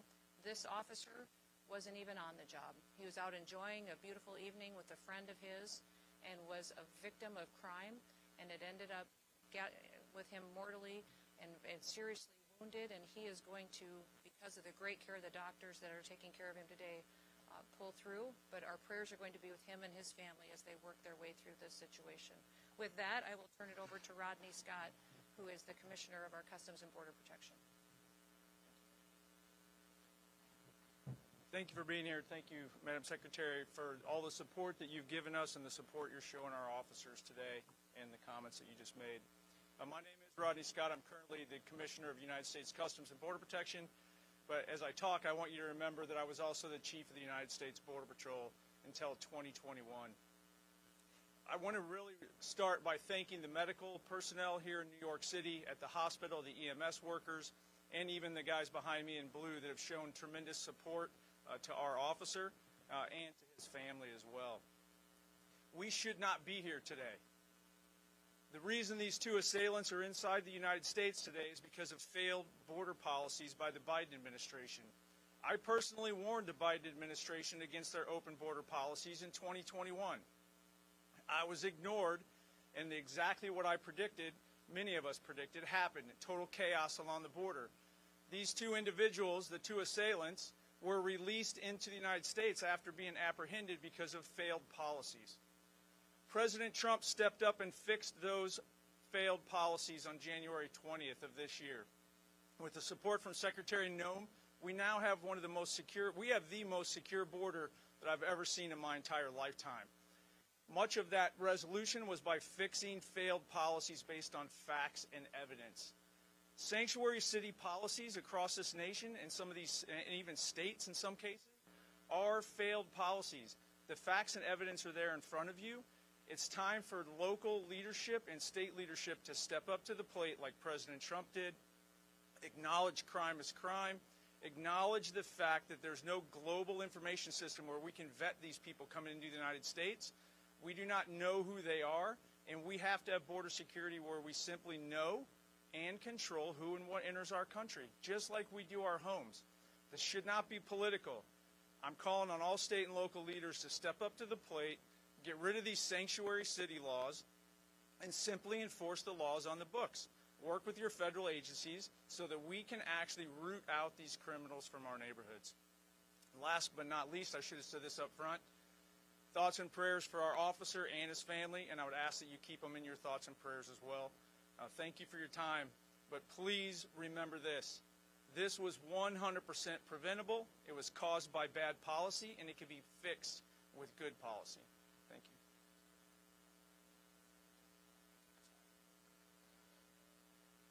I visited the officer last night.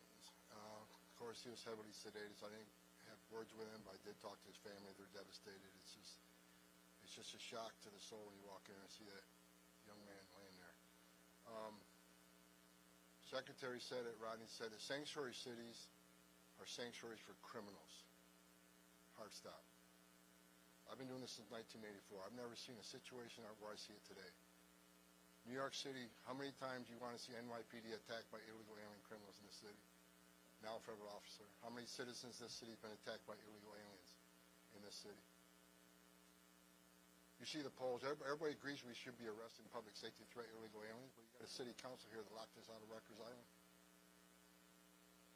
Are you kidding me? So an illegal alien in Rikers Island we can't talk to, we don't have access to. That makes the city unsafe. Every sanctuary city is unsafe. I'll say it again, sanctuary cities are sanctuaries for criminals. And I'm going to work very hard for Secretary Noem to keep President Trump's promise and his commitment several weeks ago that sanctuary cities are now our priority. We're going to flood the zone. You don't want to let us into jail to arrest a bad guy in the safety and security of a jail. You want to release him into the street, which makes it unsafe for the community, makes it unsafe for the officer, makes it unsafe for the alien. Anything can happen on a street arrest.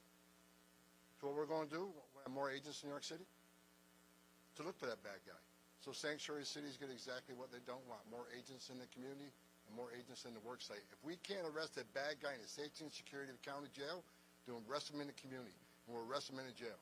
And when we arrest him in the community, if he's with others that are in the country illegally, they're coming too. Sanctuary cities are sanctuaries for criminals. President Trump is not going to tolerate it. And I'll work every day with Secretary Noem to make sure we get as many bad guys, illegal aliens out of this country that we can. And I want to say one more thing. I'm sick and tired of reading in the media every day how ICE is not doing what the Trump administration has promised, that we're not arresting criminals, that most of the people we're arresting are not criminals. I look at the numbers every day.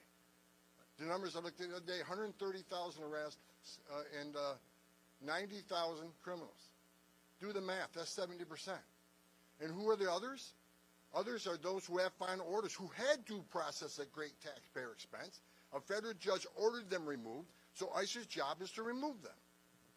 Who are the rest of the people? National security threats. Under Secretary Noem's leadership, they've arrested several hundred Iranian nationals. National security threat. They may not have a criminal conviction, but they need to be detained. They need to be arrested and taken off the streets of this country. Then I read another story about how most people in ICE detention aren't criminals.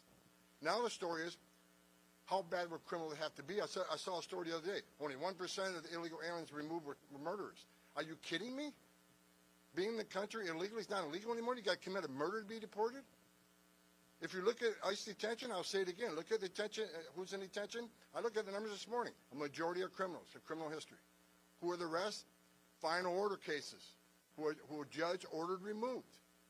The others are expedited removal. By federal statute, demands they be detained. So for the media out there, let's try telling the truth about the men and women of ICE and the men and women of the Border Patrol. I wore that uniform. I was an ICE agent. These are the finest men and women in this country that put their lives on the line every day for this country. I buried Border Patrol agents. I buried ICE agents. Luckily, thank God, we're not burying one today. Enough. I love the men and women of ICE. I love the men and women of the Border Patrol. They're finally doing the job they took an oath to do, and they got a great leadership of Secretary Noem, who's going to enforce the law without apology. I appreciate your leadership. That's all.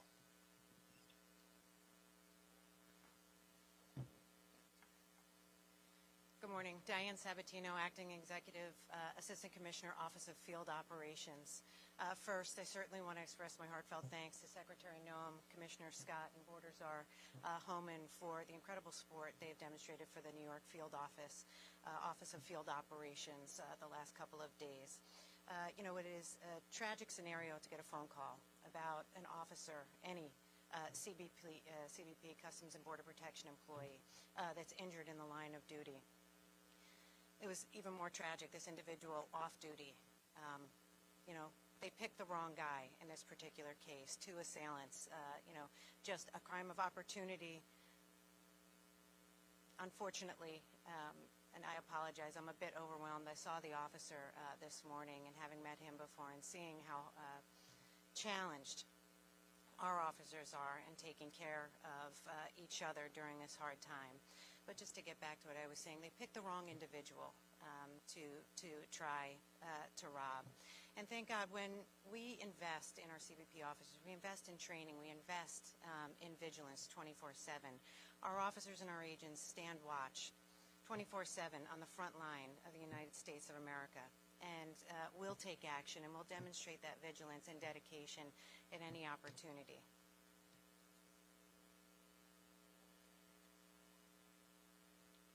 Morning, everyone. My name is Frank Russo. I'm the Director of Field Operations for U.S. Customs and Border Protection in the New York Field Office. We sit on a historical site. This building, One World Trade Center, sits on the very footprint of our old custom house. We were here from 1973 until 9/11. The memorial fountains that sit outside this window remind us of the attacks on 9/11. We have employees who were here for the first attack in 1993. They were here for the attack on 9/11, and they're back again. Our officer who was attacked on Saturday night embodies all the courage and resiliency of all our employees in CBP who are here in the New York field office. And our hearts are with him and his family as he recovers, and we ask that you all pray with us for his quick recovery. These acts, as the Secretary, Commissioner, Assistant Commissioner, Mr. Holman mentioned, should not have happened. And we need your help to make sure that they don't happen again. We thank you all for being here. I want to thank the Secretary, Bordazar Holman, Commissioner Scott, Assistant Commissioner Sabatino, and our partners at HSI and ERO for supporting us during these difficult times. Thank you. Again, we want to continue to lift up this family and our officer in our prayers. We're thinking of him and had the opportunity to visit with them this morning. They're doing well. But they do appreciate the outreach that they've had from the city, from all of the different agencies, the nonprofits that have reached out and have been willing to help them and walk alongside of them.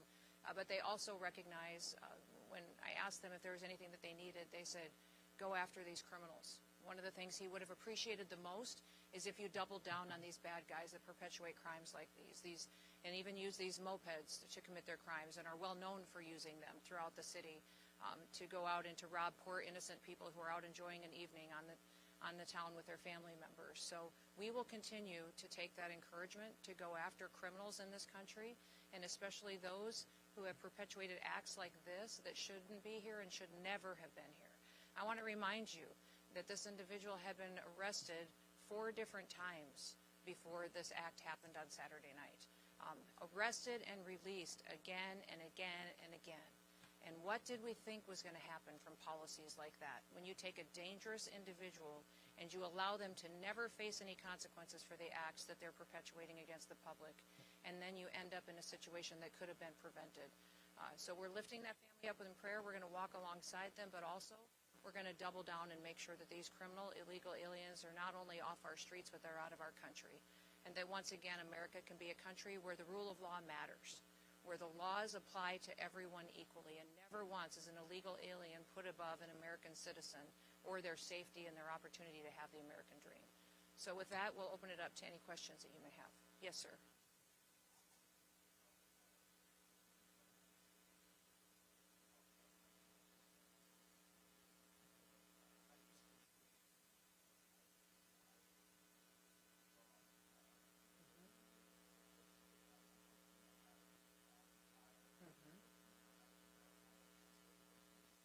Yeah, we've already had some retired agents that have indicated they'd like to come back and help.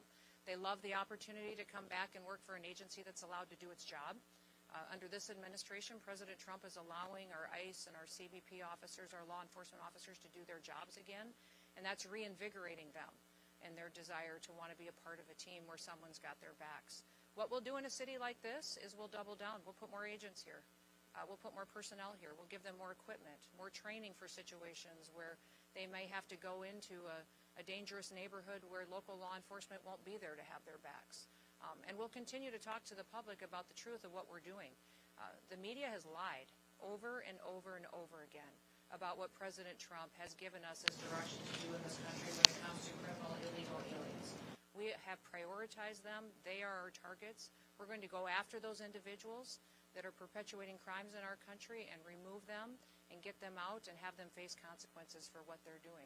So what you will see when you have a mayor like this, a city council like this, that's allowing their people to be victimized, is that we will follow through on our promises. We'll put more people here, more agents, more resources, and we'll have more federal agencies deployed in task force models so that they can go out and do their operations and do them safely. Yes, sir.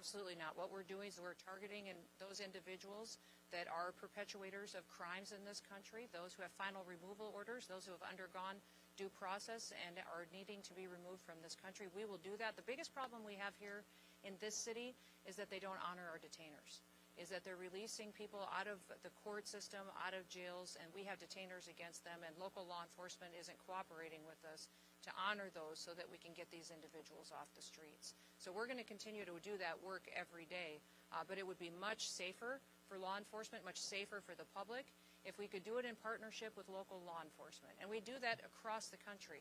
In so many states, we have agreements with city police, with sheriffs, with local law enforcement who partner with us to make sure our officers can be safe while they do this work, and we can clean up communities that are victims of crime. Unfortunately, here in New York City, it's a different situation, because here people play politics and then you have innocent people get hurt, and that shouldn't happen anymore. Yes, ma'am. Yes, ma'am.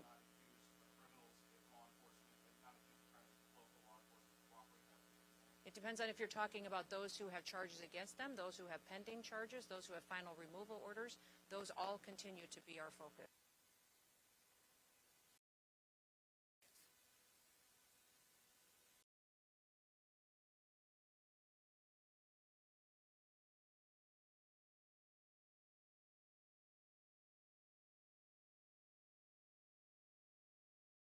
If you look at what happened during the Biden administration, which is when he entered this country, was that basically anyone who crossed the border was granted an asylum and given a notice to appear in court, and he never did. Never showed up, of course, which happened with millions of individuals who came into our country. And that's the task that we now have under the Trump administration, is cleaning up the ramifications of that invasion of our country. Remember, people came to this country through an open border and those policies that were terrorists, suspected terrorists, people who were violent criminals from across the world, individuals who were emptied out of prisons and mental institutions, and they came to this country, and Joe Biden and his administration just opened the door and let them flood in. The individuals that perpetuated this crime and violence against our law enforcement officer on Saturday night and his friend were two of those exact same type of individuals that crossed the border under those policies. They shouldn't have been here. They had been arrested in the past and released again. I'm thankful we have a president now who's not going to allow that to happen anymore. Yes, sir. He's an illegal in this country as well. And so he has been brought in. Excuse me? He was detained earlier today and was brought in. It's a case that we will continue to work, but he was a part of this robbery on Saturday night, and hopefully he will face full consequences for being a part of that. He did. They both entered under for the work of our HSI individuals who were able to go out there and partner with other agencies to bring him in this morning. Yes, sir.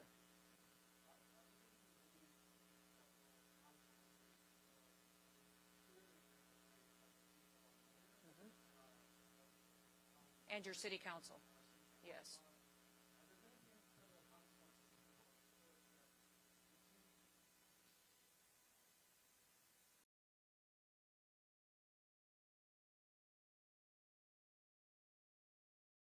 I just want them to know that we will use every tool at our disposal that we have the authority to under the federal government to bring safety to the people of New York City and to other sanctuary cities across this country.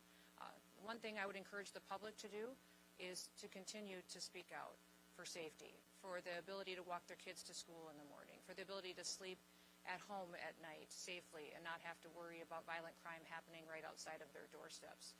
I've been here in the city several times doing different operations with our ICE officers, with HSI officers, and it's amazing to me how you can be out on the street early in the morning while we're incarcerating many of these individuals who perpetuate violent crimes. And the citizens who live in those neighborhoods walk by us and they say, thank you. Thank you for being here. Thank you for helping us. Nobody would help us, and we've had to live like this for years. Thank you for giving us the chance to be able to walk down our street again without having to worry about who's going to attack us, who might hurt our children, or what might happen to our small business today. That's our mission every day, is to make sure that we're not going to do what Joe Biden did or what these sanctuary politicians do. They decide who has to be a victim and who doesn't be a victim when they pick and choose who they're going to uphold the law against and who they're not going to. And many times their policies have treated illegal criminals better than they have U.S. citizens. It's wrong and it needs to stop. And this situation on Saturday night where our officer was shot and wounded and hurt and is in the ICU right now in the hospital fighting for his life, that had to happen because it shouldn't have happened. It wouldn't have happened if we would have had the right leadership in this city. Yes.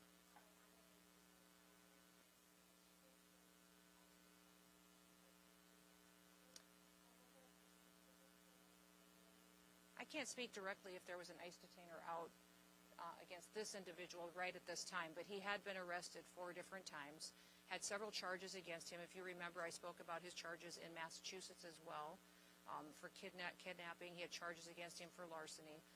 This individual should have been deported and never been in this country, and that is one of the individuals that should have been prosecuted for his crimes, and then he would have been on our radar and we would have been able to remove him. And if I could, there was a detainer, but the issue, as the Secretary said, he was arrested at least 3 or 4 times by NYPD. Well, they're not allowed to work with ICE on your sanctuary city policies. That's what the Secretary's getting to. Cops should be working with the cops. This should be a nonpartisan issue. Cops working with the cops keep New York safe. We're not asking them to be immigration officers.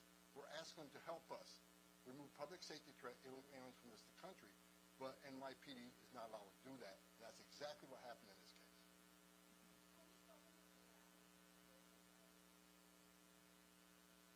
We have spoken with him about the policies before and asked him to change those policies. There's times that the NYPD, and I believe that's still in place, that if one of our officers is in jeopardy, they're still backing us up on that, but not doing operations with us, which does happen in many other cities and other jurisdictions.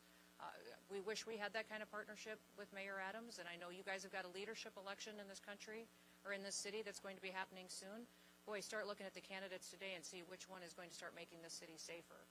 Because you've got a mayor today that could have done better, and maybe he'd have more support today if he'd have put his people first.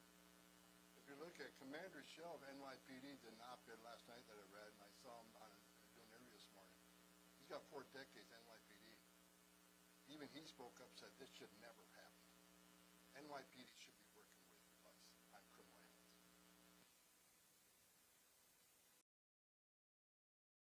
We're here today about. We're here today to focus on our officer, his family, and to make sure that everybody understands that this didn't have to happen and that we want more cooperation out of local law enforcement so that we can get dangerous, criminal, illegal aliens off of our streets. Who's talking? Yes, sir.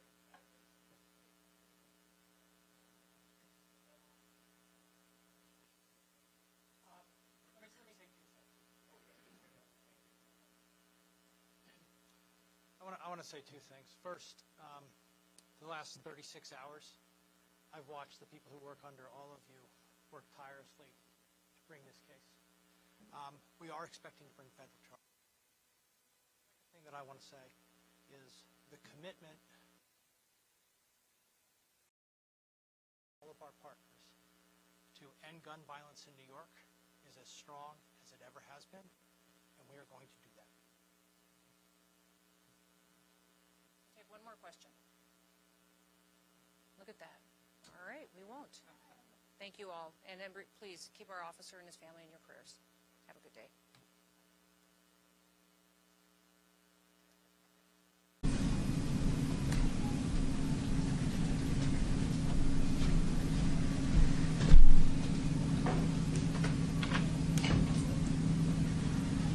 Yes, good? Good. Yeah, good. Good. Good morning, everybody. I'm Kristi Noem, the United States Secretary of Homeland Security. And it's been about 7 months now since President Trump and his administration have been working to make America safe again. As you know, the Department of Homeland Security is tasked with making sure that we have a secure border, which we have overwhelmingly been successful with by President Trump's direction, at making sure we're enforcing our laws in this country, that the rule of law matters, and that it applies equally to everybody. We have had for 3 months in a row 0 illegal aliens entering the United States, which is the first time in this nation's history that we've seen that kind of security at our nation's border. Also, we've been working on getting dangerous, criminal, illegal aliens out of our country. Murderers, rapists, drug traffickers, human traffickers, going out, arresting them, and removing them from our communities so that our families can be safe again at night. Our top priorities have been these two items: securing our borders and arresting dangerous criminals and removing them from our cities and our towns and our states across the country from coast to coast. Since President Trump has taken office, we have arrested hundreds of thousands of these illegal criminals.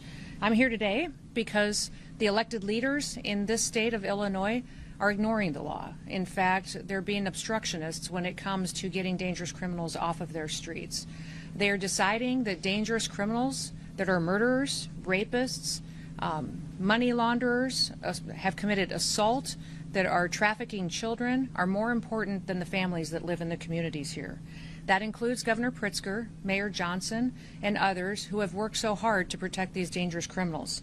They'd rather be a sanctuary state and continue to put those individuals above American citizens who built this country, who've raised their families here for generations, and just want to be able to walk down the street safely at night and put their kids to bed and live a peaceful life. Today I'm highlighting 4 different examples of individuals that we've recently arrested here out of this office with the good work of ICE and our HSI officers that we've taken off the streets without the help of the governor or the mayor. Our federal officers have had to do this alone without their support, and these dangerous individuals are now no longer victimizing people because of the good work that we do. Hector Bonaparte is a 42-year-old illegal Mexican alien who had previously been convicted of predatory sexual criminal assault against a victim under the age of 13. We have Jarvin Flores Santos, who's a 40-year-old Honduras individual who was arrested back in 2020 the first time for aggravated criminal sexual abuse and attempted criminal sexual abuse of a minor under the age of 13 again. And Waldemar Jabik, a Polish citizen who had been convicted in 2014 for attempted murder and then also aggravated domestic battery. He was convicted of these after he stabbed his own wife and his 19-year-old daughter. It was not the first time that police had been called to his house for domestic disturbance, but he was never held accountable until recently by these federal officers. Don Gay Silas, a 33-year-old illegal alien from Micronesia, has had 3 DUI convictions, and as well as convictions of criminal mischief, of wanton endangerment, and driving without a license.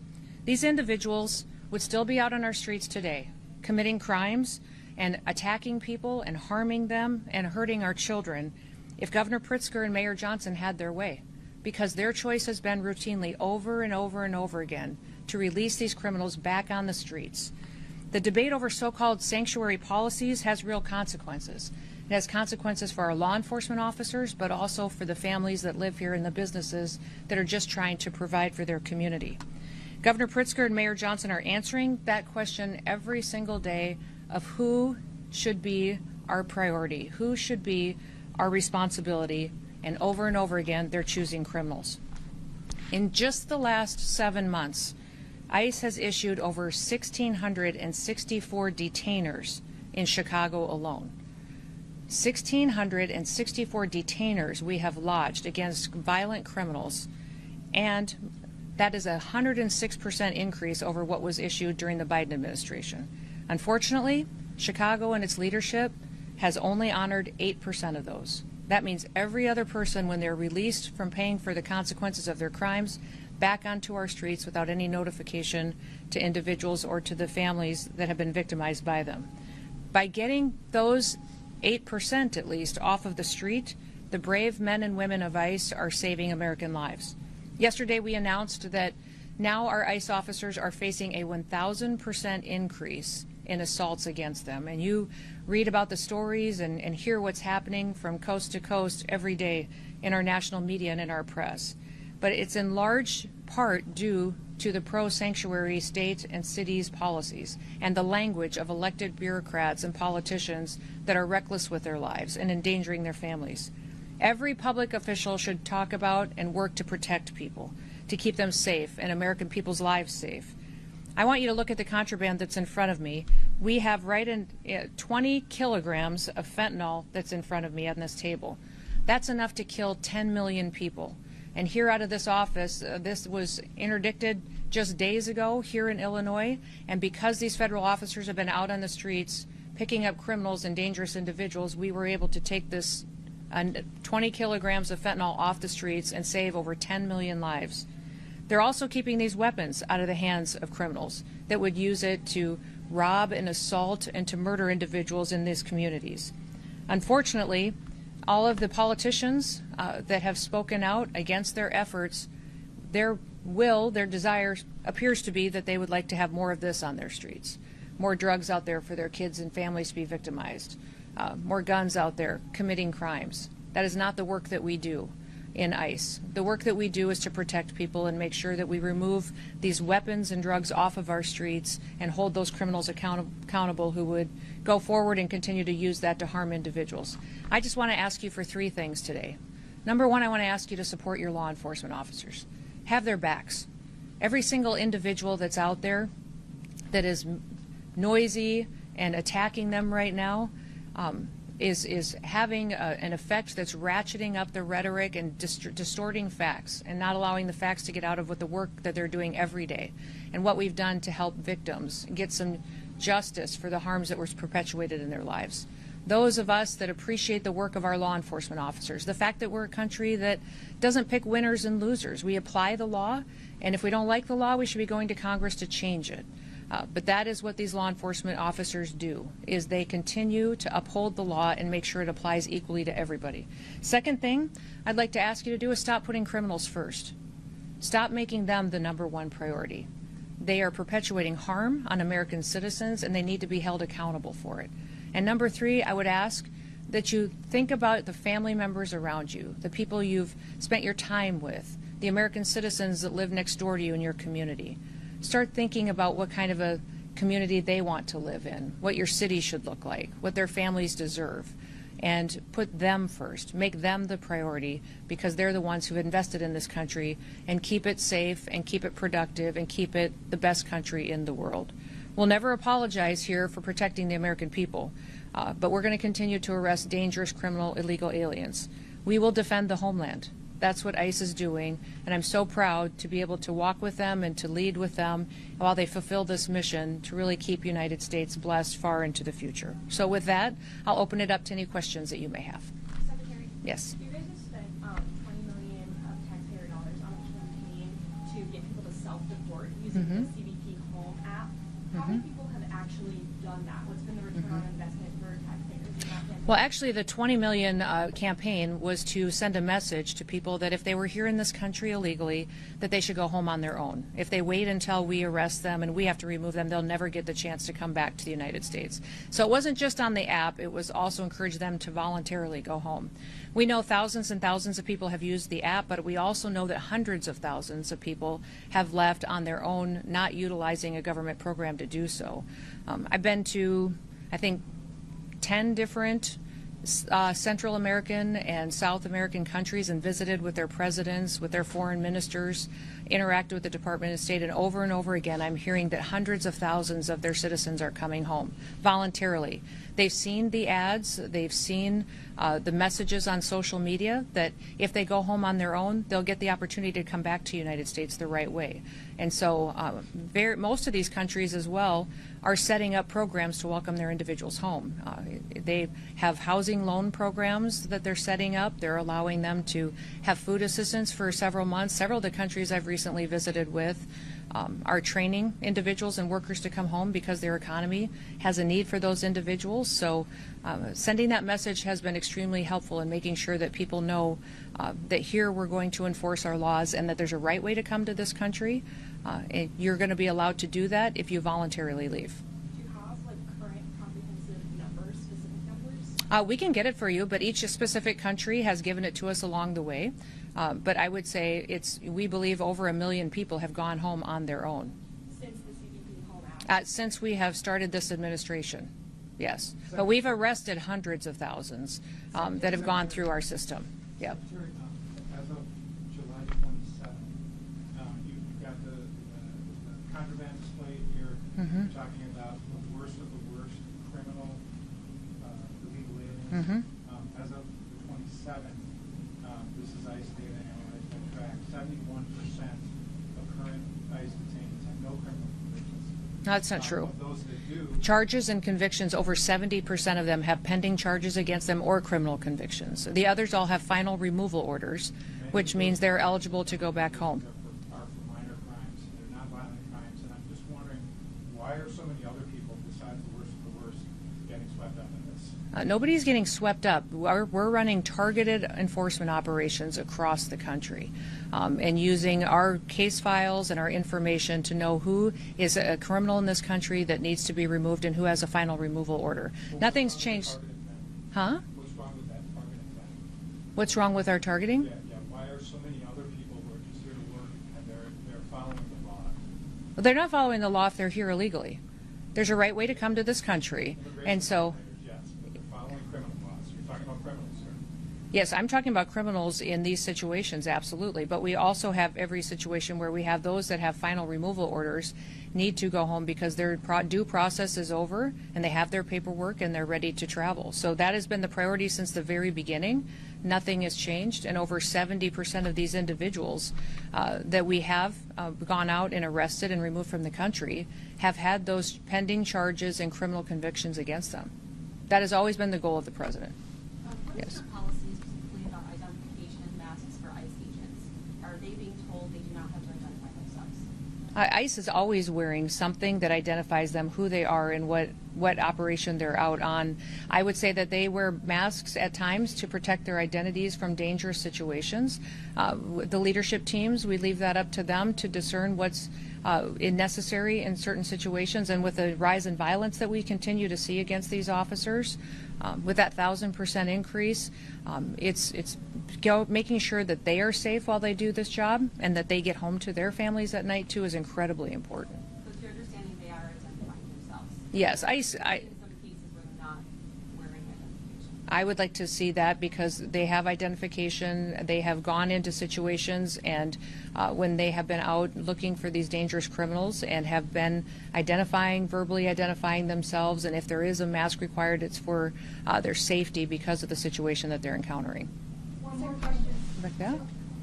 Secretary, Yeah. you mentioned that it's been harder to work with officials in Illinois because of the way the government functions, but you're also on a mission to hire thousands more ICE officers and detain folks who are in Illinois. So how are you doing that, hiring people within the state, or people that are willing to work in the state, and where are those folks going? Yeah.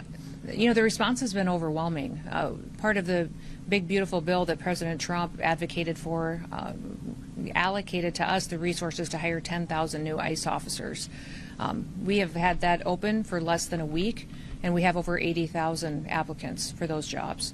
So they're from all over the country. Some of them are retired ICE officers that want to come back now that they're going to be allowed to do their jobs, some retired CBP or other federal officers. And then we also have a huge amount of interest of people who just want to have their backs and work alongside them. So what we're doing then is to get them trained up as soon as possible is we'll be training them through our federal academy, but we're also going to stand up some pilot areas of where people can train closer to their homes. If we have a lot of officers that have signed up and have offers from the federal government, we may do a training right here closer to home so they're not away from their families for so long. So that's being worked out as we see where the final offers are coming from. Do you know how long that training will last? Because normally it was taking about a year, so how would you get those folks? Yeah, it'll be within weeks because we're going to give them credit for what they already know. If they're former law enforcement, they already have training and certifications that we will honor and look at. They'll still go through testing. They'll still go through drug testing and physical tests and all of that. But we want to make sure that it's an expedited where we check the box if they have the experience. Then it helps us not keep them stalled out in an academy for weeks at a time. Secretary Noem, I just wanted to ask how ICE operations have been impeded by sanctuary city policies, if they have, and do you feel like you're still on target to reach the amount of arrests that you would like in those sanctuary areas? Well, the lack of information sharing is hard. I would say anybody who serves in law enforcement would say they're used to partners. They're used to being able to call up a local law enforcement officer, a sheriff, a highway patrol officer, and say, hey, do you have any information on this individual that is a murderer that's been cited in your city? That's not happening in Illinois. And when we're calling on those most dangerous individuals, when they're being released from your prisons, they're not even letting us know, not honoring our detainers. When we lodge a detainer against someone, it's when you let that person out of jail who's been paying the consequences, let us know so that we can pick them up and get them out of the country. You know, Illinois is not partnering with us on that, which is very, very difficult when we know that those dangerous criminals are going to run free. And many times we go into situations where we don't necessarily have the law enforcement to play a backup role. There are times where we bring more individuals in, more federal officers, because we believe we need to do that for security reasons. So we have great partnerships across the country, over 800 of them, with state and local law enforcement in other states. We wish we had that here. We wish we could build those partnerships. We're going to keep plugging away, and for us, it's about getting dangerous people off the streets. So our target is to get dangerous people off the streets. Last question back there. Can you give us some clarity on what 18-year-olds might do in ICE? Can they be your fellow officers? And if so, do you have any concerns about that, how highly stressed that position is? And on the other end of age limits, why do you think someone in their 40s or 50s can do this job instead of the previous age gap? Oh, I think us opening up the age requirement is wonderful for people to have opportunities that they've always wanted. So many people were forced to retire from law enforcement at a young age because of that arbitrary deadline, and now they'll be able to come back and serve a few more years if they'd like to, provide for their families, and then help on the mission of making America safe again. 18-year-olds can come and sign up and help us with processing and paperwork while they train and they get the experience. They can walk alongside our officers. They will all be as fully trained as any full-time officer before they're put in a situation that might require more of them. So we want everybody to be at the same level of skill set and knowledge when they're out doing an enforcement role out on the job. Anything else?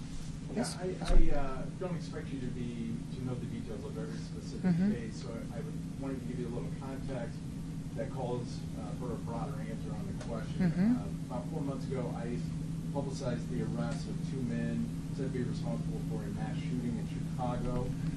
Your agency named them, and it got a lot of coverage. However, they have still not been charged in that mass shooting.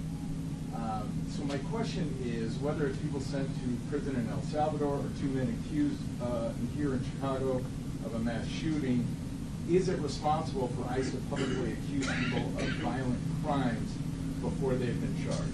Well, we follow cases and prosecute cases and turn them over for prosecution just like any other law enforcement agency does.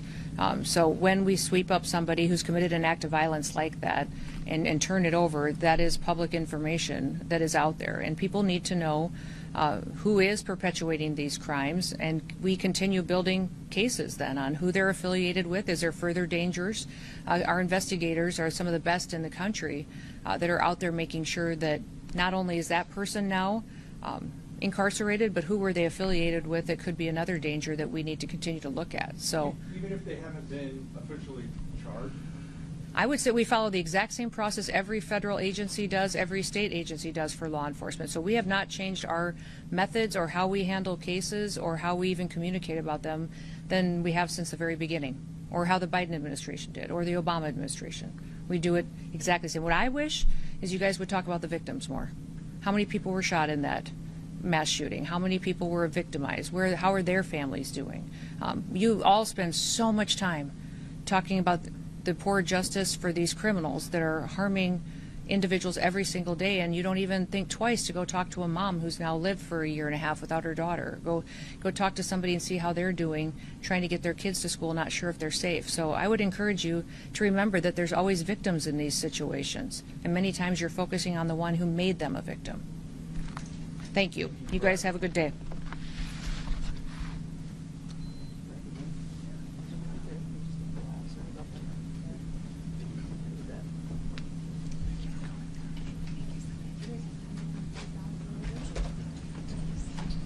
You guys have time to sit down for a little bit? Yeah. We can chat and visit a little bit.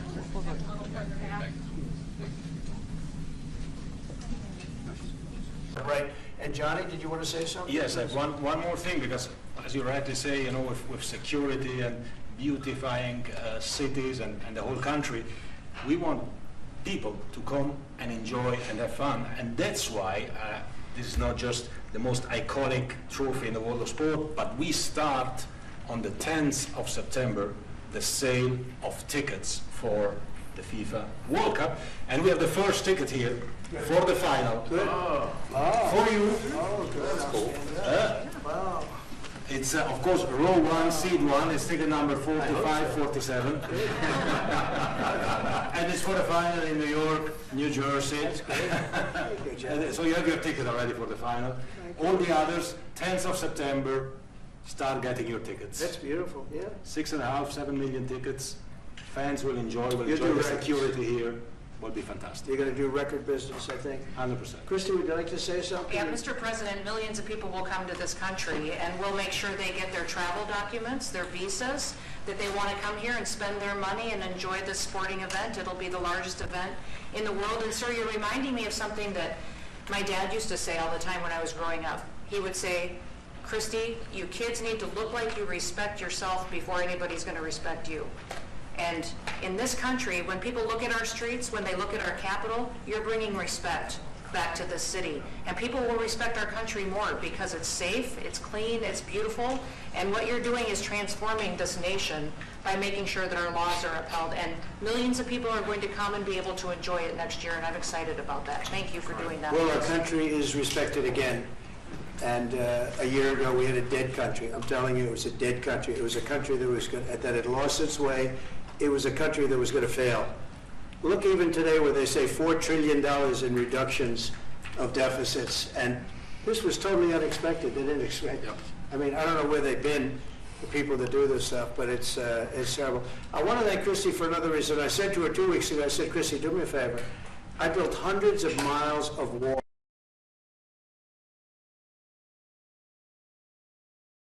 My first choice. You wouldn't have been able to see through it. So I had Border Patrol in, and they tested. That we gave inside that is 9,000. Is rebar, a big fat piece of rebar. Hard to cut, and you need different instruments to cut each one. And I said, Kristi, we got to get a coat of paint on it. And I didn't know she was listening. But I said, we got to get a coat of paint, and it should be black, because black makes the steel very hot. It's untouchable. You could fry an egg on it. And if you got a good black, flat paint, it would look beautiful. It will preserve it from rust. And that was it. And I gave it to her along with 30 other things. Tom Holman and the group. Tom Holman's a fantastic guy, what the job he does. He's painting the wall, and it looked beautiful, by the way, when that paint went over there. And it's hot. It's hot. It's hot. If it's white, it's not hot. If it's black, it's going to be very hard to climb that sucker. It's not going to be easy, but it's black and a high quality black. You know, it really looked good. Yeah, we got Is the that paint going to be a two-coat job or one coat? No, just one coat. One coat. We used the paint you told me to buy. Yep. The two-coat will take place in 3 years from now. Okay. We'll do the second coat. But it looks beautiful. But thank you very much. I didn't know you were listening to that, because we talked about 7 different subjects, and all of a sudden I see you're out there painting with a lot of painters and everything else. But it was a beautiful thing to say. Would you like to say something? You've been such a big part of this. Please. Well, Mr. President, we're delighted to be here today for this announcement, but we're also looking forward to having you at the final. Oh, yes. On July 19th we'll in New York, New Jersey. We're going to be there. A lot of people are going to be there. A lot of people. I'd like to thank you all. Do you have any questions? Kristi, could you say a few words? Sure. Well, Mr. President, I think one of the most impactful statistics that you used today was of the 1,000 arrests that have happened already so far, 439 of them were illegal criminals, which means they never should have been in this country to begin with. That they were in this country, invaded over our southern border or our northern border or maritime seas, and then they committed crimes against the American people. So by getting those individuals incarcerated, we've stopped those violent crimes from happening here in the city. And sir, they do.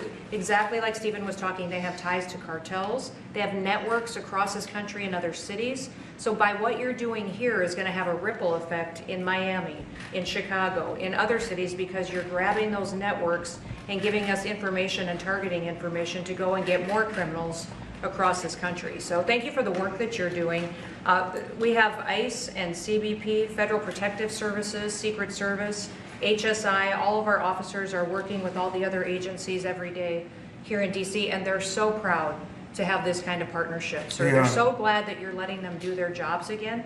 And I don't know if you've heard, sir, but the recruitment campaign for ICE, when we were going to hire 10,000 new officers, we've got over 130,000 people that have applied and raised their hands and said they want to work with ICE. So no matter what the fake news says or what the media says about ICE not having support, they've got incredible support from the American people. People want to join them and help them do what they're doing to make America safe again. So thank you for the opportunity. Then they could transport also already. So how many are in each room? So each unit has 8 tiers, and there's 13 per tier. We have hearing rooms. These are all hearing rooms, attorney business. You can see everything's labeled of where everything's going to be at. So what? If you have Wi-Fi,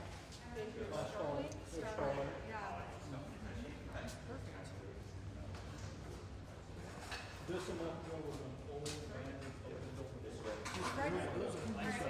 wasn't air conditioned. Was last used briefly during COVID. 1901 was the first prison that we bought here. It was built in the 1800s and 1900s. And Daryl's been here since 1902. Pretty much.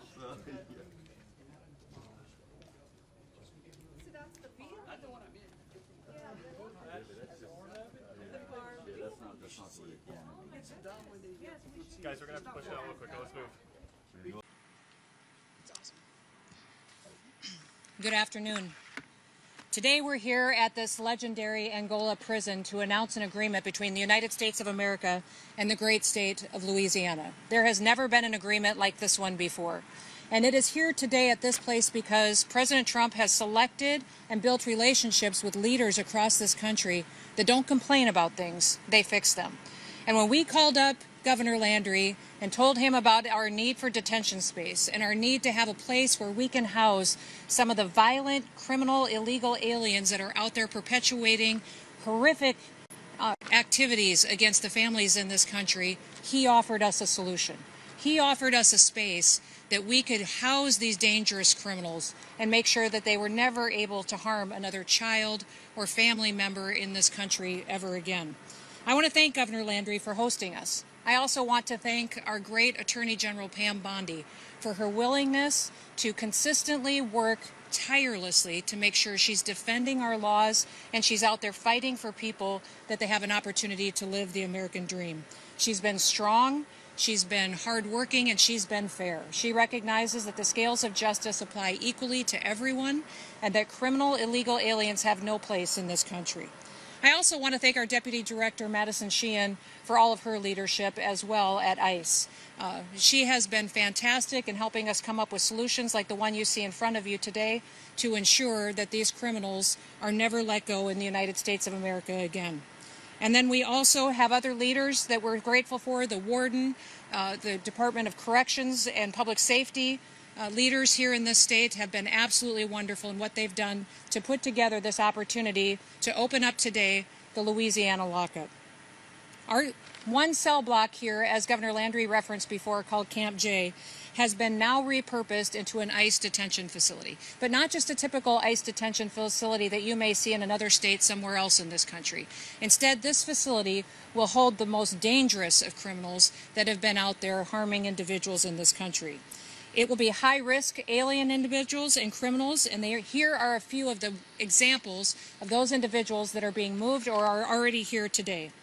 Omar Martinez Garcia, a 39-year-old citizen of Mexico. His criminal history includes a conviction for homicide, second-degree murder, and he was sentenced to 16 years in prison. We have Rafael Ojeda Acosta, a 70-year-old Cuban man who was convicted of rape with a weapon and forcible sodomy. He was sentenced to 60 years in prison, and he will be living here from now on. We also have Humberto Vargas Lopez, a 55-year-old illegal alien from Cuba, who's been convicted of aggravated rape, aggravated burglary, possession of marijuana and cocaine, obstruction of a public officer, and battery with a deadly weapon with serious bodily harm. Altogether, he was sentenced to 29 years in prison. We also have Julio Lavera Avila, a 30-year-old illegal alien from Mexico.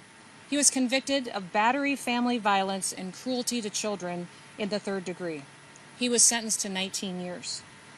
And Olvin Rodriguez Instervova, a 22-year-old illegal alien from Honduras, was arrested in March on outstanding warrants of 394 counts of pornography involving juveniles, as well as 2 counts of sexual abuse of an animal. President Trump and I are committed. We're committed to making America safe again, and that means arresting many criminal illegal aliens as possible and then making sure we're getting them off of our streets. We're bringing them to justice, and we're making our communities safer. President Trump's One Big Beautiful Bill has provided the funding for tens of thousands of new detention facilities and beds across this country.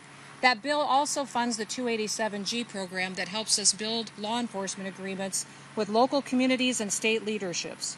With the rate of arrests and deportations as high as it's been, we need all the help that we can get to increase our detention space.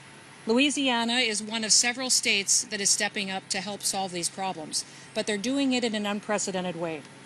We now have about 200 criminal illegal aliens who are scheduled to be detained here at this facility.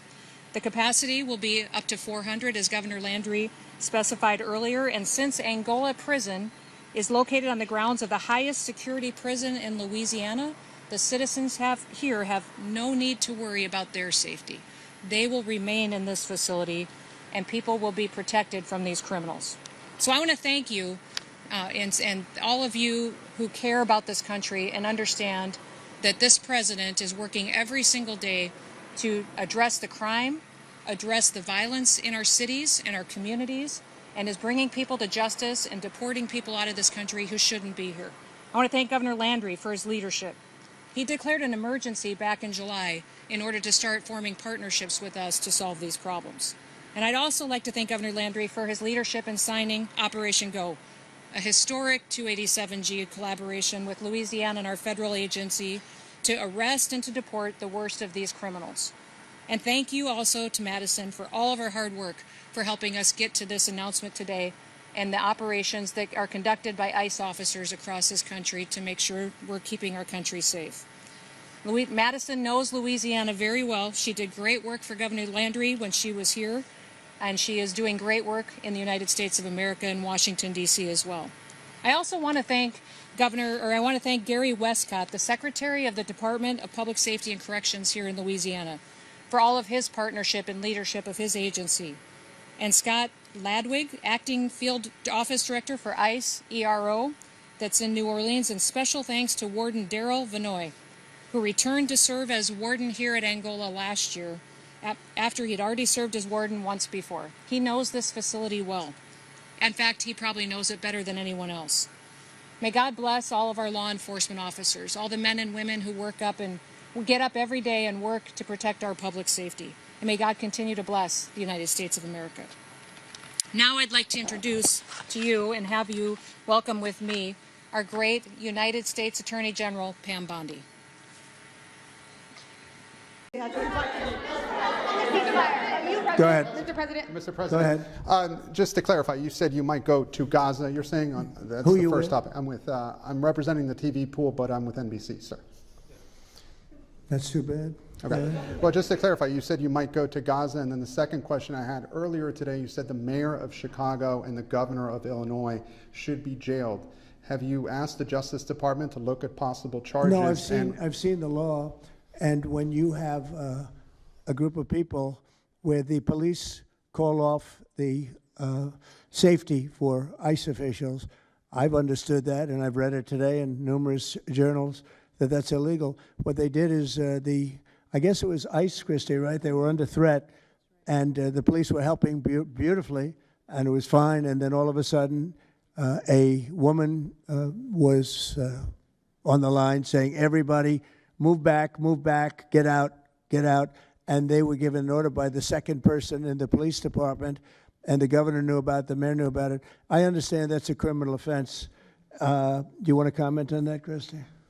Yes, sir, we're seeing that kind of pattern happen with local law enforcement and state law enforcement, not just in Illinois, but also out in Oregon, too. In fact, in Portland, I was there yesterday, but some of the ICE officers were telling me that as they drove by the rioters that were saying, kill ICE agents, Molotov cocktails, melt ICE, that the Portland police were cheering them on and had their fists in the air cheering on the rioters that were threatening their lives. So in Chicago, we had a 10-car caravan trail our ICE officials and pin them down. And those ICE officials, to get out of their vehicles, a woman tried to ram them and run them over, and shots were fired to get them to safety. So it's happening on a regular basis, and any elected official that allows this to happen and gives cover to those kind of individuals who are perpetuating murder should absolutely be prosecuted, in my opinion. Those two should be prosecuted. Daniel. Thank you. Thank you. Well, thank you, Mr. President, and thank you for hosting today and focusing on Antifa and the terrorists that they are. Let's not make any mistake. These individuals do not just want to threaten our law enforcement officers, threaten our journalists, and the citizens of this country. They want to kill them. Their agenda is to destroy the American people and our way of life, and this president is standing in their way. He is stopping them from bringing their death and their destruction to the individual citizens in this country that just want to raise their kids and their grandkids in peace and in safety. I want to also thank everyone around this table for being so bold and so brave, for standing up and recognizing the threat that Antifa is to our way of life. By recognizing how advanced they are, how sophisticated their networks are, how they've infiltrated our entire country, and we're seeing them play out with their tactics from city to city, and how they have built out their funding mechanisms. And sir, I also want to thank our Treasury Secretary for his work in getting to the bottom of these funding mechanisms and individuals who are perpetuating this violence on our American cities. I was in Portland yesterday and had the chance to visit with the governor of Oregon and also the mayor. They're in town, and they are absolutely covering up the terrorism that is hitting their streets. While you talked about some of the stories of our ICE agents, our Border Patrol agents, how they have been attacked, how they have been shot at, injured, the damage that they've done, these leaders in these local cities, along with Pritzker and Johnson, ignore what's going on, or, sir, they're helping Antifa cover it up. We have arrested dozens of individuals that are Antifa members or affiliated with them, and I want to thank our Attorney General for prosecuting them and making sure they never see the light of day again. They have been so bold in making sure we're bringing those individuals to justice. One of the individuals we arrested recently in Portland was the girlfriend of one of the founders of Antifa, and that we are hoping that as we go after her, interview her, and prosecute her, we will get more and more information about the network and how we can root them out and eliminate them from the existence of American society.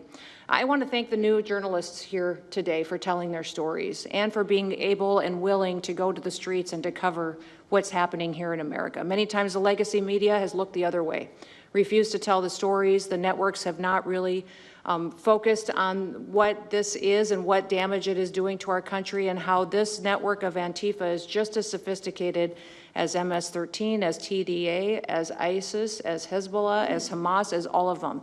They are just as dangerous. They have an agenda to destroy us, just like the other terrorists we've dealt with for many, many years. And today is the day that we have a president that won't tolerate it and will stand up and fight for the American people. So thank you for being here, for being so bold, and for standing in the gap at such a time as this. It will matter, it will make a difference, and your life will be one of significance because of what you've done today. So with that, God bless you, and thank you, Mr. President. Thank you very much.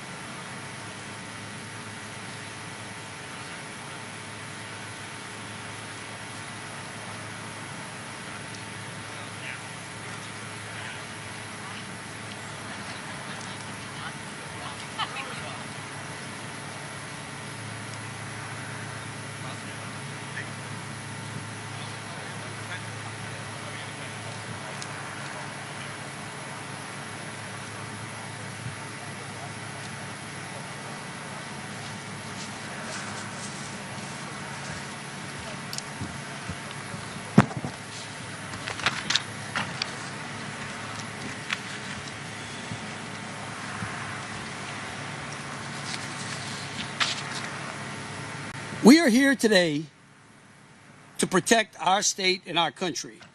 This facility is designed to hold the worst of the worst criminal illegal aliens. I would like to begin by thanking Secretary Noem, General Bondi, Deputy Director Sheehan for being with us today and for their strong partnership in helping make America and Louisiana safe again. I also want to thank Secretary Gary Westcott of the Department of Corrections and his team, Warden Vanoy, and everyone who worked day and night to get this facility ready for today. When I became governor, the 57th governor of Louisiana, and President Trump became the 47th president of the United States, we both inherited a mess. Louisiana had 3 of the top 10 most dangerous cities in America. Part of the problem across America was the open border policies of former President Barack Obama and Joe Biden, which left America in shambles. While it is true that America is a country of immigrants, it is also a country of laws, not of men getting to pick and choose which laws they feel like executing. The Democrats' open border policies have allowed for the illegal entry of violent criminals, rapists, child predators, human traffickers, and drug dealers who have left a path of destruction and death throughout America. Just the opioid epidemic alone has cost America 100,000 innocent souls a year. Let me repeat that. 100,000 Americans die each year strictly because we allow poisonous material over these open border policies to pour through a porous border. Until the election of President Trump, no one at the federal level had the courage to stand up to the violence that had gripped this nation, and I repeat, no one. What we are announcing today is not the panacea to our crime problem, but it is part and parcel of the solution. This facility is fulfilling the president's promise of making America safe again. How? By giving ICE a facility to consolidate the most violent offenders into a single deportation and holding facility. This camp was originally built here at Angola to house the most disruptive of prisoners. It was called Camp J. Over the years, it was neglected and fell into disrepair. We decided to repair it and put it back into service to help fulfill the mission of removing criminal, illegal aliens that have been causing havoc in our communities. Now let me say this again. To those who want to gaslight the public that this facility is designed to hold criminal, illegal aliens, the worst of the worst. If you don't think that they belong in somewhere like this, you got a problem. Angola is the largest maximum security prison in the country, with 18,000 acres bordered by the Mississippi River, swamps filled with alligators, and forests filled with bears. Nobody really wants to leave the place. The idea is to consolidate the worst of the worst criminal illegal aliens, gang members, rapists, drug dealers, human smugglers that have no place in this country. For those of you who don't know, I'm a former law enforcement officer. I actually worked in a jail. The idea is to prevent those worst of the worst criminal illegal aliens from continuing their criminal activities inside a criminal civil population. By congregating them here, we actually secure America. This camp will hold 208 criminal illegal aliens by mid-September, 51 of whom are here today. And we will have the capacity to hold over 400 in the next few months. Now, I know you all in the media will attempt to have a field day with this facility, and you will try to find everything wrong with our operation in an effort to make those who broke the law in some of the most violent ways victims. I want you to know that that path only continues to lead us to the hug-a-thug policies that handcuff our police instead of the criminals and have led to the violence across this country. However, I would ask the media, I would plead with you all, why don't you focus on the real victims, like the young boys who were molested in Kenner, Louisiana by an illegal from Honduras, or the 13-year-old little girl who was kidnapped and raped last year. Or how about Mark Dean, a 48-year-old WGNO TV producer who was killed due to the reckless driving of another illegal.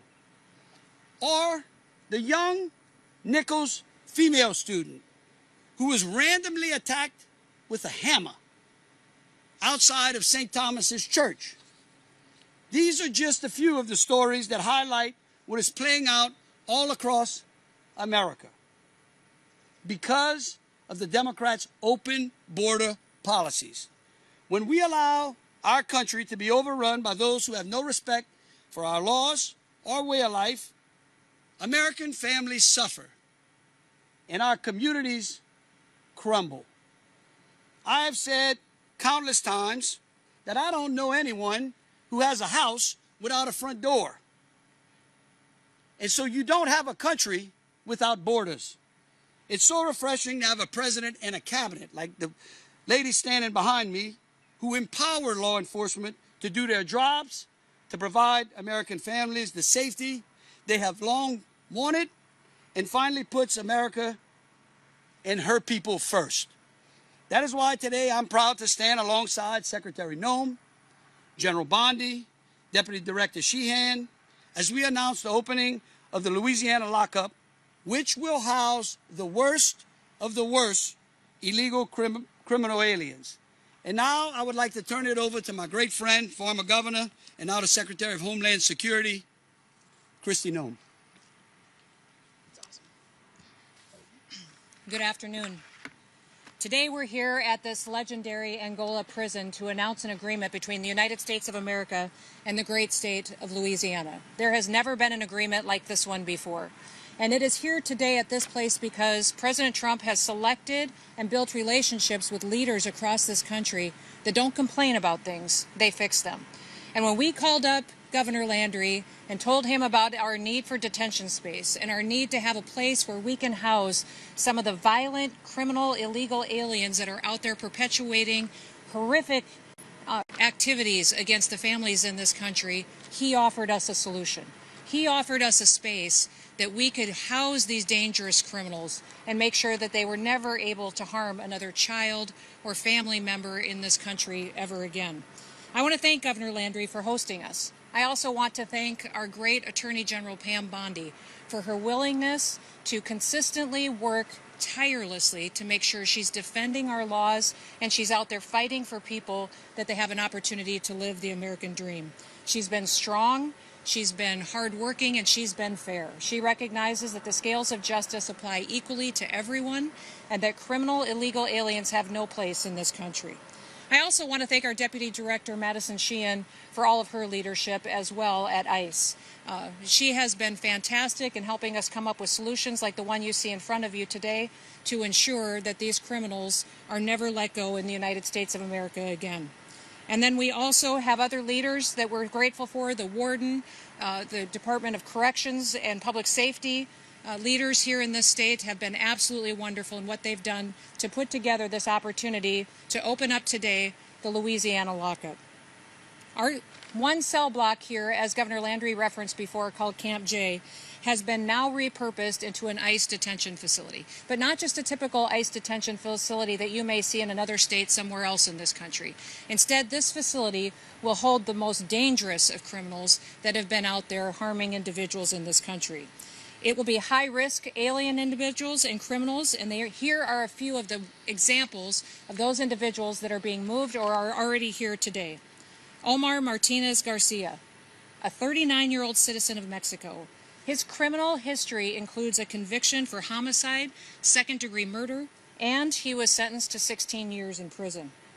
We have Rafael Ojeda Acosta, a 70-year-old Cuban man who was convicted of rape with a weapon and forcible sodomy. He was sentenced to 60 years in prison, and he will be living here from now on.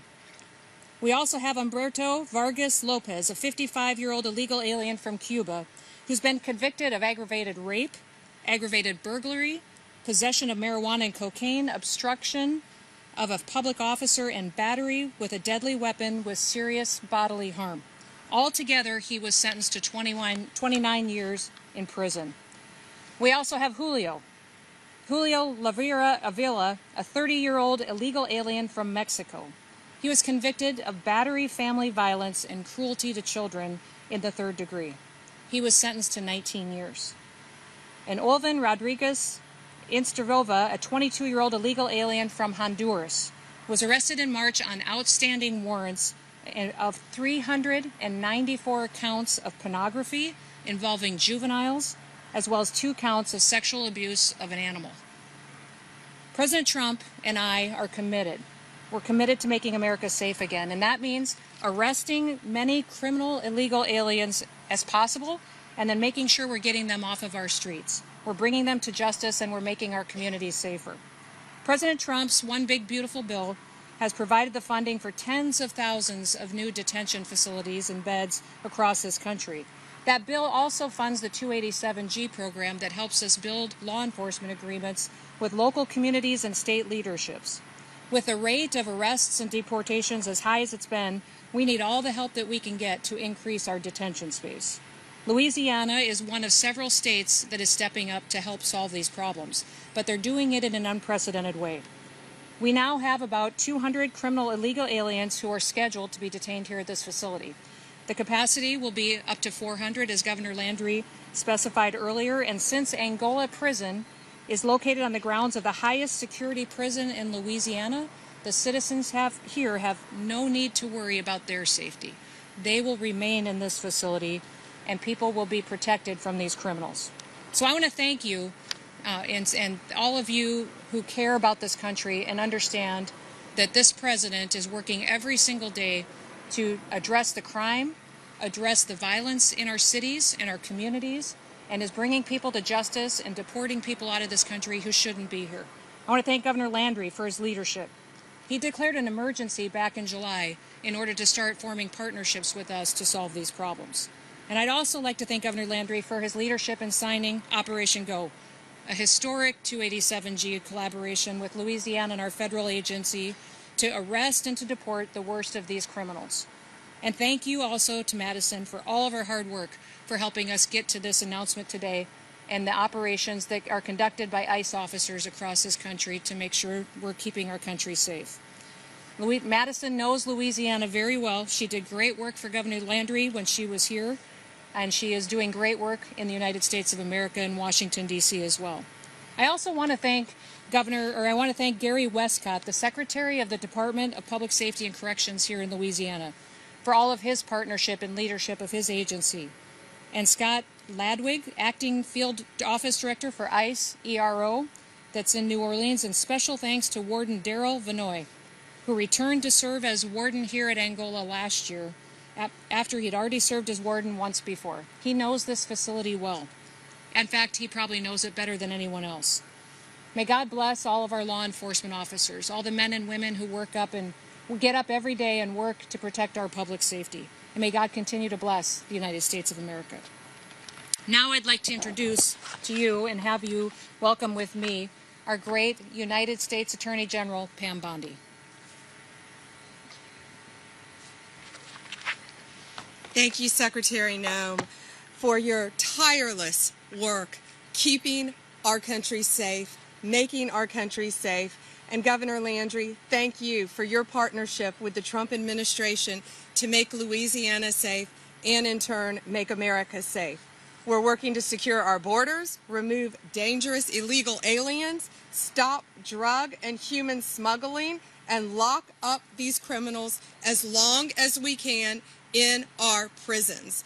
Thanks to Secretary Noem, Homeland Security, all of our agencies working together to apprehend these illegal aliens, and Governor Landry, for your use of this incredible facility, locking them up and keeping them here where they will be prosecuted by our great U.S. attorneys here in Louisiana, and they won't go anywhere. Look behind us. Louisiana, you're going to be an example for the rest of this country. Thank you. We've been working together on Operation Viper, a joint effort between Louisiana law enforcement and the Justice Department's FBI, DEA, ATF, and U.S. Marshals to disrupt the illegal criminal drug organizations here in Louisiana.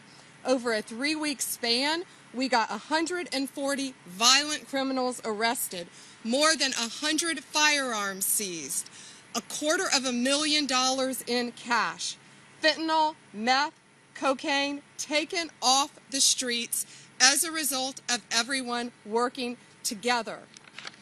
The Middle District of Louisiana, 52 federal indictments, 68 defendants. Eastern District of Louisiana, dozens of kilos of fentanyl seized and other deadly drugs linked to CJNG and Sinaloa cartels.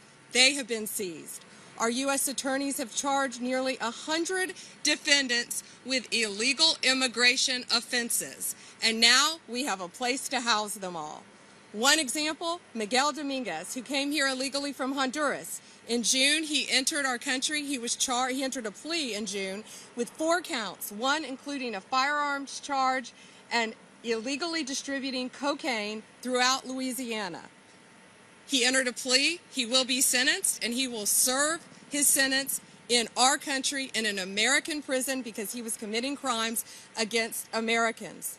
As part of Louisiana's Operation Go, it is a national model for states seeking to protect their citizens. We're going after gang members, human traffickers, drug dealers, and other violent illegal aliens, all working hand in hand.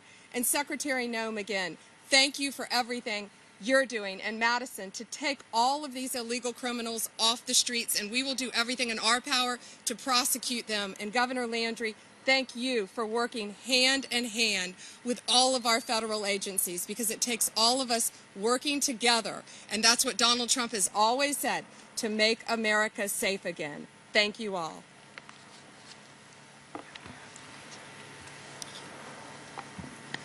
Good afternoon. Thank you all for being here. I'd like to start by thanking Secretary Noem and General Bondi. I think what this shows is the continued support that the men and women of ICE have from not only President Trump, but also his entire cabinet and our leadership to go out and do unprecedented things.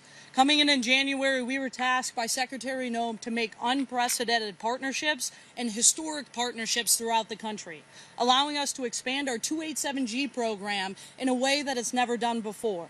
Through our task force model, through detention space, and other opportunities that we have to use state and local law enforcement as a force multiplier throughout the country to effectuate change in American cities and to put the American people first for the first time in 4 years. And we are proud to be able to stand here and partner with Governor Landry. Governor Landry is a dear friend of mine, and when he called and asked to be able to be a part of the mission that ICE was on, we were able to work together to construct Operation Go, a historic agreement to expand the 287G program using the Louisiana State Police and the other Louisiana law enforcement agencies, as well as do we expand into detention space and other opportunities that we have as the men and women of ICE. This is just one prime example of the success that we've been able to have. Just yesterday, we worked with the Louisiana State Police and the Louisiana National Guard to move 51 of the worst alien criminals that we have arrested throughout the country into the facility behind me, including 9 of which who were removed from facilities in the state of Louisiana that have wreaked havoc on the people of Louisiana and the American people. I'm proud to be able to stand here today and have the support from Secretary Noem and General Bondi and Governor Landry to be able to put together an historic opportunity to put the American people first, to allow the handcuffs to come off of ICE officers and put the handcuffs on the criminals. And you've seen us do this time and time again in cities all over this country, and we will continue to do that in the state of Louisiana, and we'll be able to bring them right here to Angola to secure them so that way they can then be repatriated to the country that they came from and no longer cause harm to the American people. Governor, thank you for doing this today. Secretary Noem and Attorney General Bondi, we are grateful for your leadership with President Trump to be able to make the Louisiana lockup happen. Thank you. In closing, I want to thank the President for appointing such unbelievable women warrior leaders like those standing behind me, who have compassion for American families whose communities have continued to crumble under the violence that has plagued this nation over the past decade or so. I also would like to thank the people of Louisiana for giving me an opportunity to make Louisiana a safe place, a prosperous place, where you want to come and raise a family. Because I always said in Louisiana that hospitality may have been born in the South, but it was perfected in Louisiana. And we want people to come to Louisiana and know that it's a safe place. Thank you. With that, we'll take any questions. We'll go from left to right. Yes, good afternoon to all of you. I'm Cesar Munoz from Jambalaya News Hispanic Radio. When you say the worst of the worst, are those the ones that are incarcerated here now, or are you going to bring in from other parts of the country? We will take whatever ICE sends us as they go through their roster of some of the worst criminal illegal aliens. How much is the federal government paying Louisiana to host the detention center, and are they paying to renovate the camp as well? Look, here's what I'll tell you. This camp was renovated and will be operated at a fraction of the cost of other camps around the nation. That was the instructions by the president.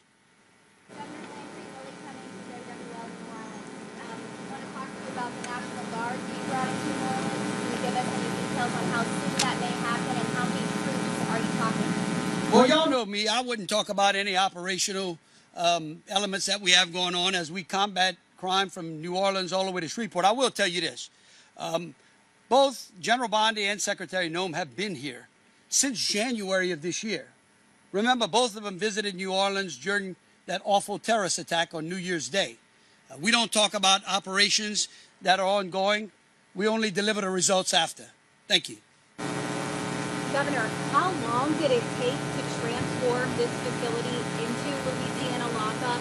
What was the work that was required to do that? And are there any plans to build another facility like this one in the state of Louisiana? Well, look, right now I'll tell you that Warden Vanoy and his group here and our staff over at the governor's office worked day and night probably for over 30 or 45 days putting this thing together because we needed a place like this as fast as we could. The country needs a place where we can consolidate these violent, illegal, criminal aliens.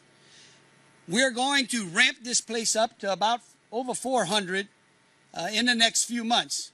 And then we will wait and see what ICE may have for us later. Governor, when you say worst of the worst, is that based off of allegations or convictions? And what will their day-to-day life look like? Will it be similar to the inmates at Inauguration? Well, what would you expect of those who commit some of the worst, their day life to be? What is the day life of the victims, of their victims? At least think about that. I can promise you this, that their day here is better than the day in walking in the footsteps of some of their victims, many of whom are no longer on this earth. NBC on behalf of the pool, what are the detention standards at this facility? I know just bouncing off of that, is this an ICE facility, a state facility? If it's not going to be an ICE facility, will these inmates have access to attorneys?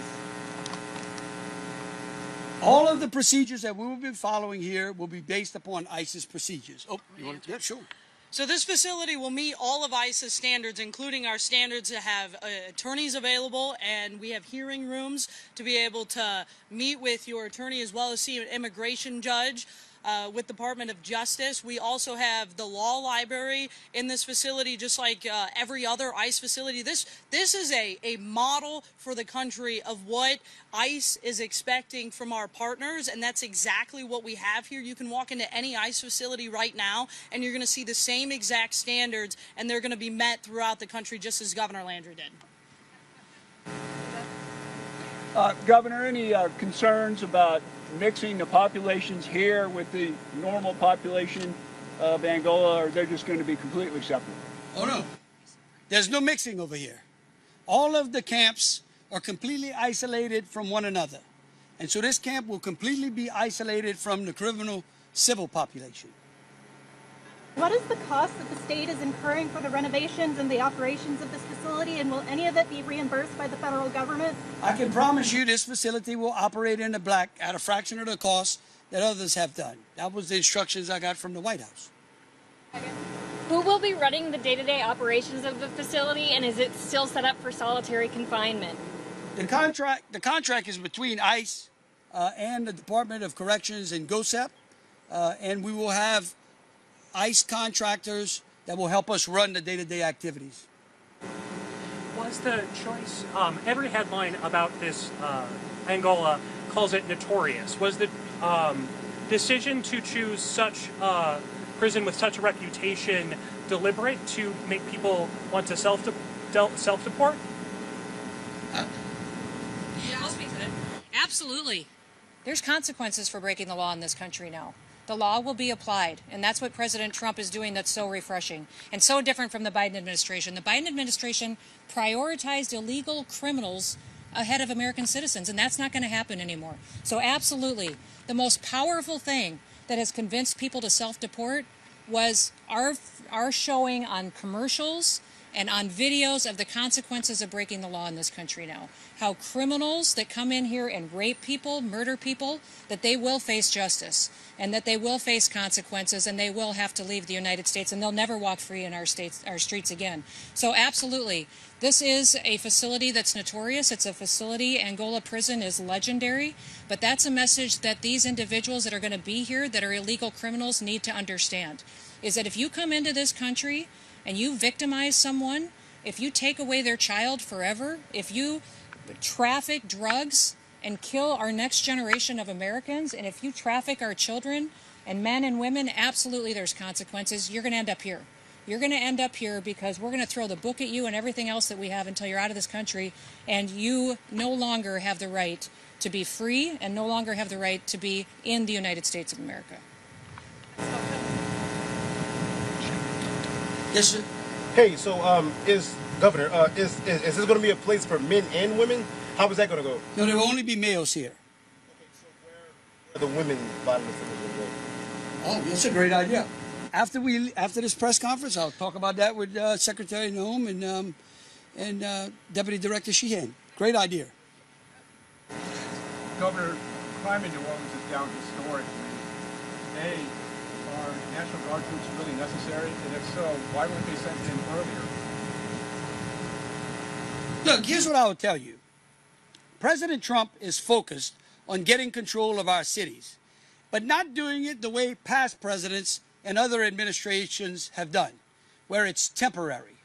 What he wants to see is permanent safety for Americans. He wants our families to be able to grow up in neighborhoods under which they can allow their children to go about their business on the sidewalks and enjoy the playgrounds and not worry about bullets flying around in neighborhoods. One question, sorry, next question. Governor, question for you. Is the new immigration court that's being put up in Baton Rouge a result of this? No, that facility is an expansion. Look, the men and women of ICE are arresting people at historic numbers, and so we work with the Department of Justice and the General's team every day to make sure that we have adequate space to allow all the criminals that we're arresting to go through the proper immigration hearing process, to receive their due process, and then eventually be repatriated to their home country. And in places we have to expand. We're working beside Louisiana State Police. We've seen historic numbers of arrests through 287G program, and it's time to expand a lot of our facilities. And at the direction of the Secretary and with the help of the DOJ, we will continue to do that. Can you elaborate on the deportations after they meet with the immigration court judge here? Yes, after an alien has been arrested and they start immigration proceedings, and I think the thing everyone should remember is oftentimes the folks that we are targeting are people with executable final orders. And so most of them already have been issued an order by an immigration judge to leave this country. If they are a criminal alien and they have not gone through that process, they will go through the immigration hearing process and then ultimately be repatriated to their country and be removed as quickly as possible. The folks that are in this facility have committed heinous crimes. They're going through the immigration hearing process and then ultimately will be removed pending the judge's decision.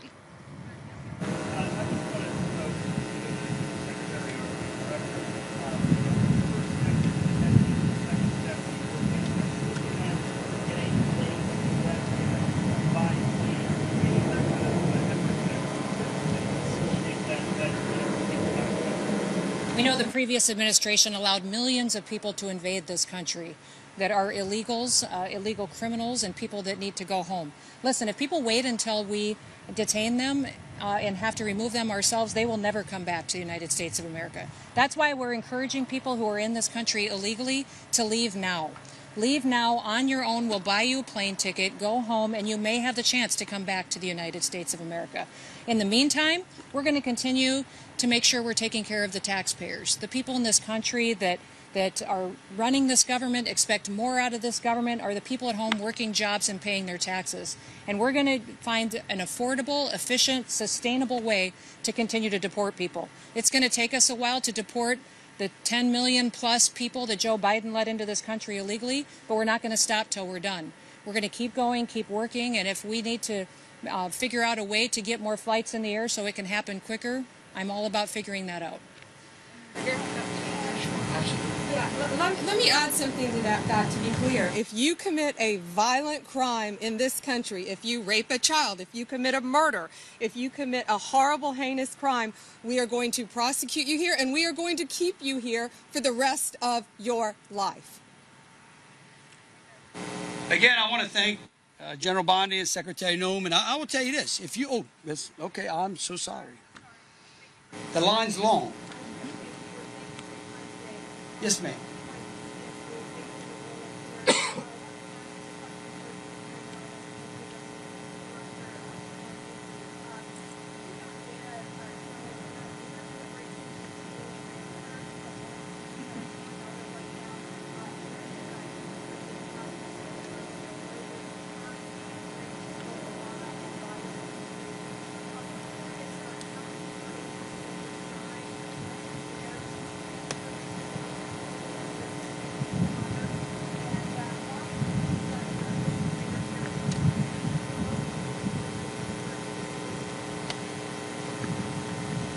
I'll say a few things and then I'll let Deputy Director Sheehan answer as well. But this specific facility is going to host the most dangerous criminal illegal aliens in the country. So we are moving individuals from other facilities to this place because it is so secure, because they have a reputation for making sure that when people come here, they don't get out and they aren't able to impact the civilian population outside of these fences and outside of these walls. So yes, those individuals are being moved from other facilities around the country to be here so that they are co-located and that this security here that is so excellent can continue to overwatch on them. I would say that we move people to other detention facilities for logistics, based on what country they're being repatriated home to, where flights are going, what we need to do to build efficiencies, and we will continue to do that as we need to deport people out of the country and to take them back home. Any more? One more? Last question.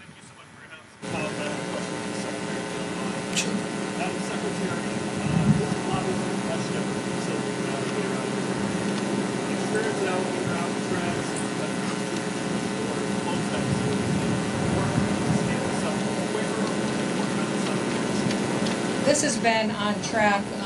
We've been working with the governor of Louisiana here for a long time, talking about this and seeing what we could do to put a presence here in Louisiana beyond what we already had. It's a different facility than Alligator Alcatraz. And listen, we're going to comply with judges' orders, but we're going to continue to appeal those decisions because we believe that was an activist judge who made a wrong decision. And we're going to continue to build partnerships with states and with local law enforcement because we find that the standards that are being met, our federal detention standards, are excellent. These states are making decisions that are good run facilities that are also more accountable, lower cost, and are responsive. They can be shorter term contracts and they can be very, moved place to place based on where the need is as far as where we're returning people home to. Again, I want to thank the President. I want to thank Secretary Noem. I want to thank General Bondi. And as she said, regardless of whether you're in the country conducting criminal, illegal activity, or you are an American conducting violent criminal activity, if you do it in Louisiana, they are going to be working with me to put you in a jail just like this. Thank you so very much.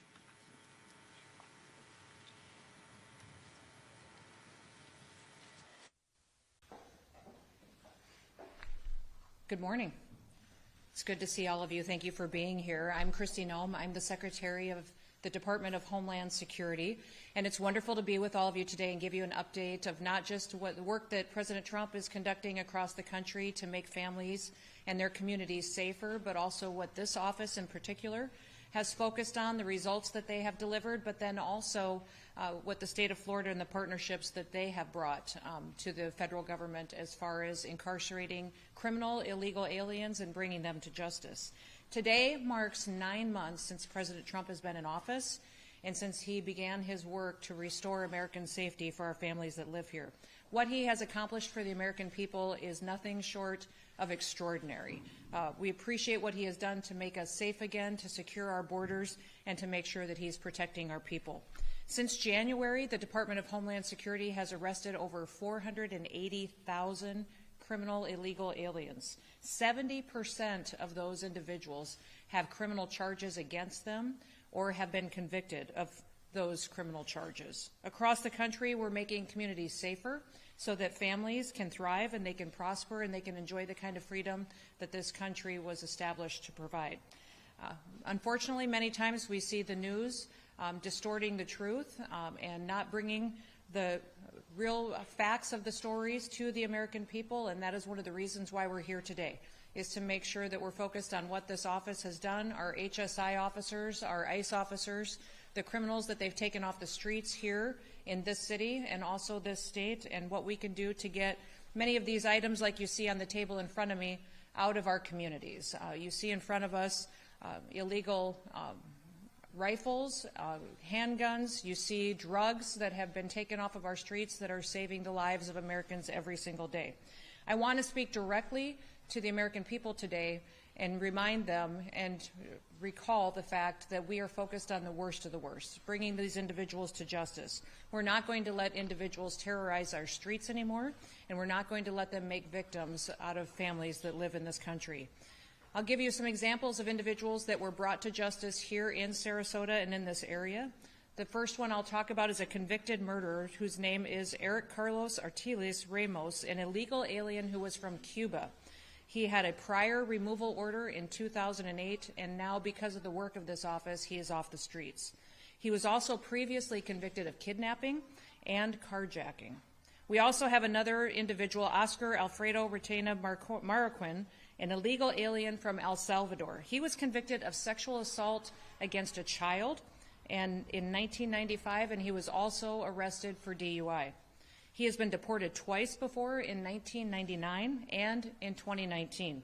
Reentry after deportation, I'll remind all of you, is a felony. The next individual is Arturo Sanchez Morales. He's an illegal alien from Mexico. He was arrested for driving drunk, and he's already been deported once before. He re-entered, which is a felony, and was issued a final order of removal in 2016.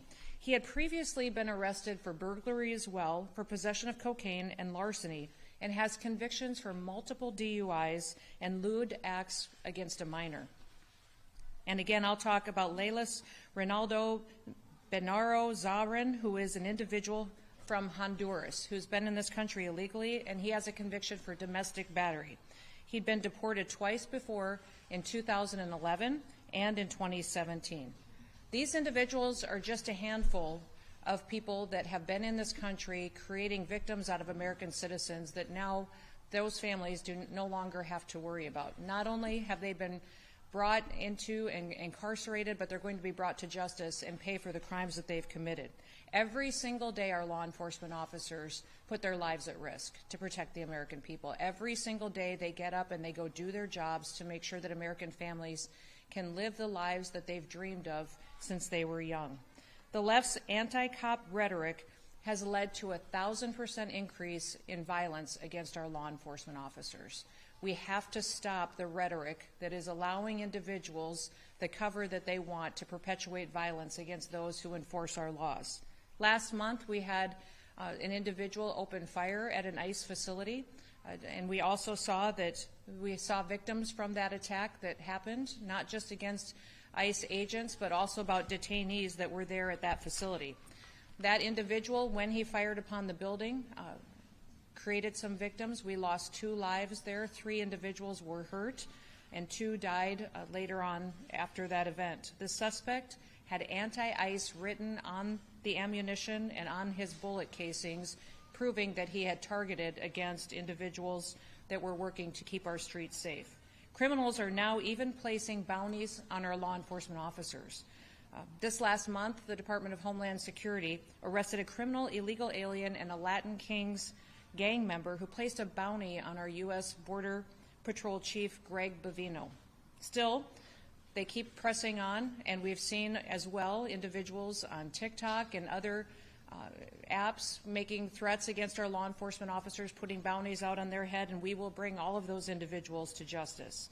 We will continue to bring murderers and rapists, those who perpetuate violence, pedophiles, gang members in our communities. We will go after them, bring them to justice, and we will save lives. The American people see this, and they see that President Trump is focused on making sure that our streets are safe and that our families have opportunities to raise their children in safe communities. In fact, recent polls have shown that 54% of Americans want illegals to be brought into justice, and they want to deport those who are in this country illegally. But 78% of Americans want these criminal illegal aliens brought to justice. That's because the American people understand the benefits of having law and order again. They understand the benefit of having a leader that focuses on making sure that we are a nation of borders, but we're a nation of laws, and those laws are enforced. To the brave men and women of ICE and HSI and the law enforcement that are partnering with us, thank you. Thank you for all that you do to protect our country. Thank you for risking your lives for the American people and being willing to go out and stand for what is right, stand for law and order. And the American people are extremely grateful for that. To everyone else out there, I would ask you to please thank a law enforcement officer if you see them today. Cook them a meal for their family, support them, give them a word of encouragement. It's been 9 months since President Trump has been in office, and he's made an incredible difference for the American people. Let's make sure that those individuals who go out every single day and keep our streets safe, that they get the opportunity to be thanked for that as well. And with that, I will open it up for any questions that you may have. Yes? Thank you so much for coming. I understand that ICE is working with local law enforcement agencies, including Florida Highway Patrol, to carry out much of its enforcement, and that a lot of, at least here in Florida, a lot of the arrests are being made through picking up these folks for traffic infractions, for example, holding them in jail. Can you talk about that partnership and how information is communicated between local law enforcement and ICE? Well, it's been fantastic to see the partnerships that we've had here in Florida, in this community, but also throughout the entire state. We have a program called 287G, which allows local law enforcement agencies to partner with us on enforcement activities. And that has been very beneficial to making sure that we're out there working together, cooperative, bringing people to justice, and then making those law enforcement officers involved in helping keep their communities safe as well. And we're grateful for that. Florida has been, I think, the state that has provided the most law enforcement agreements under the 287G than any other state, and it shows that they recognize the importance of bringing individuals to justice that have convicted crimes against the people that live in their communities, but also ways that we can support our federal government in the work that we do as well, as far as enforcing our immigration laws, but also making sure that these dangerous terrorists and criminals and gang members are brought to justice and removed out of our country. Yes. Why do you feel it's necessary to come all the way to Sarasota, Florida, to make these announcements today? Considering this is just four of many arrests going on nationwide, and why specifically Sarasota versus going to Chicago or Portland? Well, I've been to Chicago and I've been to Portland and focused on supporting those law enforcement officers and operations there. I'm in Sarasota today because people don't get to hear the media cover these individuals that have been removed off of the streets, the good work that law enforcement officers have already done. Many times when I turn on the news and listen to the networks, they're not covering the victims anymore that we've lost because of these crimes. They're not covering the individuals that have been brought to justice. Instead, they're trying to demonize our law enforcement officers. So to talk about these individuals that have been taken off the streets and show how much safer the American people are, we can show that that work can continue. These individuals that I spoke about today are not on the streets creating more victims. There's still individuals out there, though, that we need to bring to justice. And this is a reminder of the work that we do, but that we need to continue that work and let these law enforcement officers know that they're appreciated. To maximize your investment in the time to come to Florida, you meet with, say, the sheriffs here who signed up with the program you just mentioned. Also, we're not very far from Alligator Alcatraz or Deportation Depot. Are you going to be possibly visiting there? I have been to Alligator Alcatraz. I have visited it. I have not seen Deportation Depot yet, but we're grateful for those partnerships with the state of Florida. That has helped us with detainment centers that will allow us to host these individuals until their due process is finished and they can be removed from our country. So we're grateful for that. In fact, Alligator Alcatraz was the first project that we had with the state as far as putting together these beds, and we've had several other states now that have shared these agreements with us as well. So in Indiana, Nebraska, other states that have partnered, and will continue to do that because it's more efficient for the taxpayers, but it also meets the needs that we have for bed space until individuals can be removed.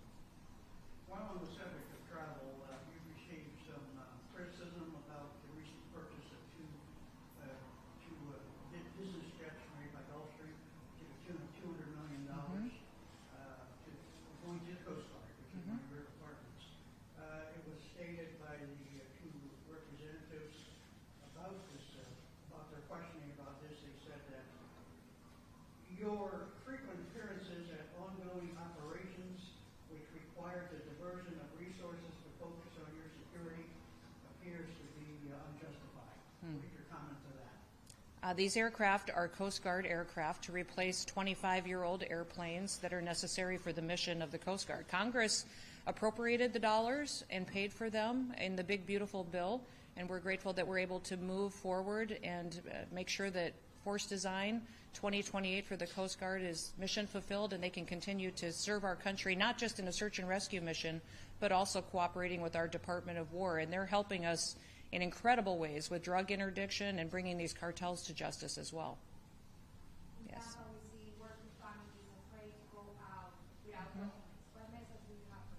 You're saying that working families are afraid to go out?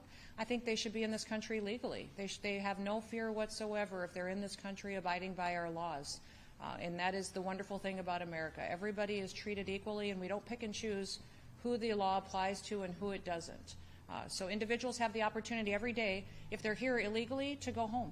Go home to your country and come the right way. If they wait until we detain them and we have to remove them ourselves, they'll never get the chance to come back to America. You had mentioned, the fact that the media is not talking enough about some of the dangerous folks that you guys are catching and removing from the country. Do you think that might have something to do with the tactics, the masked ICE agents grabbing people out of cars and off the street or coming out of their immigration hearings? We've seen images of families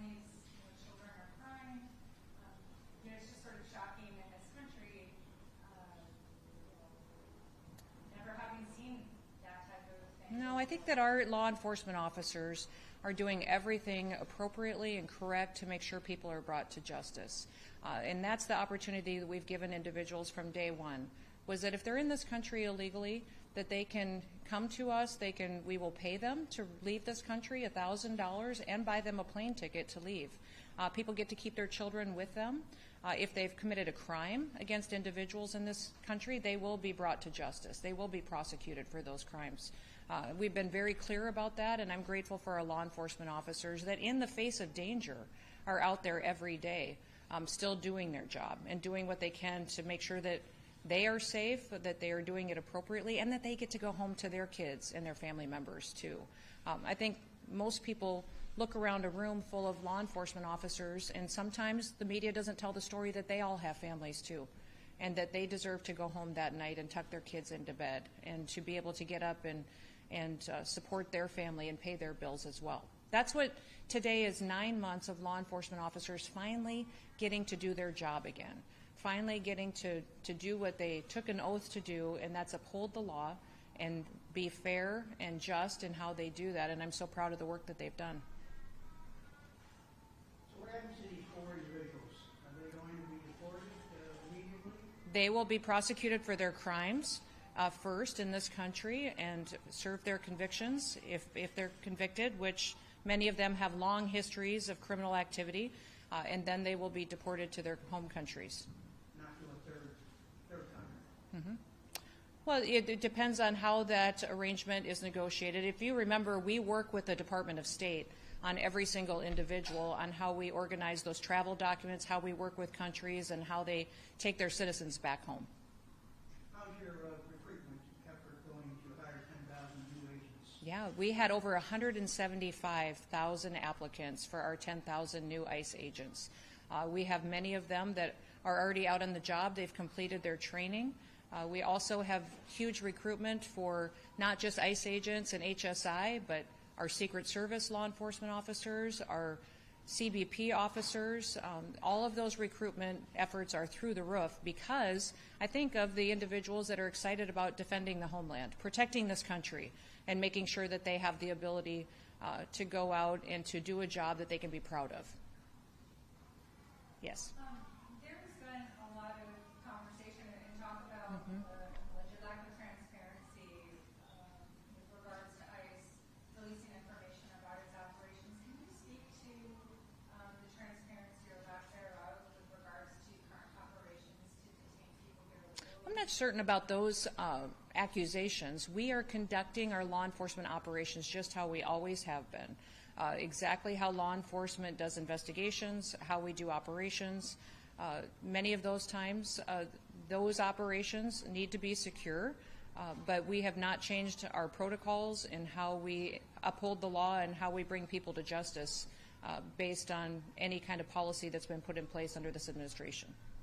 And so can you also talk about the communication between ICE and local law enforcement agents that We would love to have local law enforcement across the country participating with us. Many times that's not true. Here in Sarasota, it's been fantastic. Here in Florida, it's been amazing. But you go into other communities and other states, and many times those governors are political.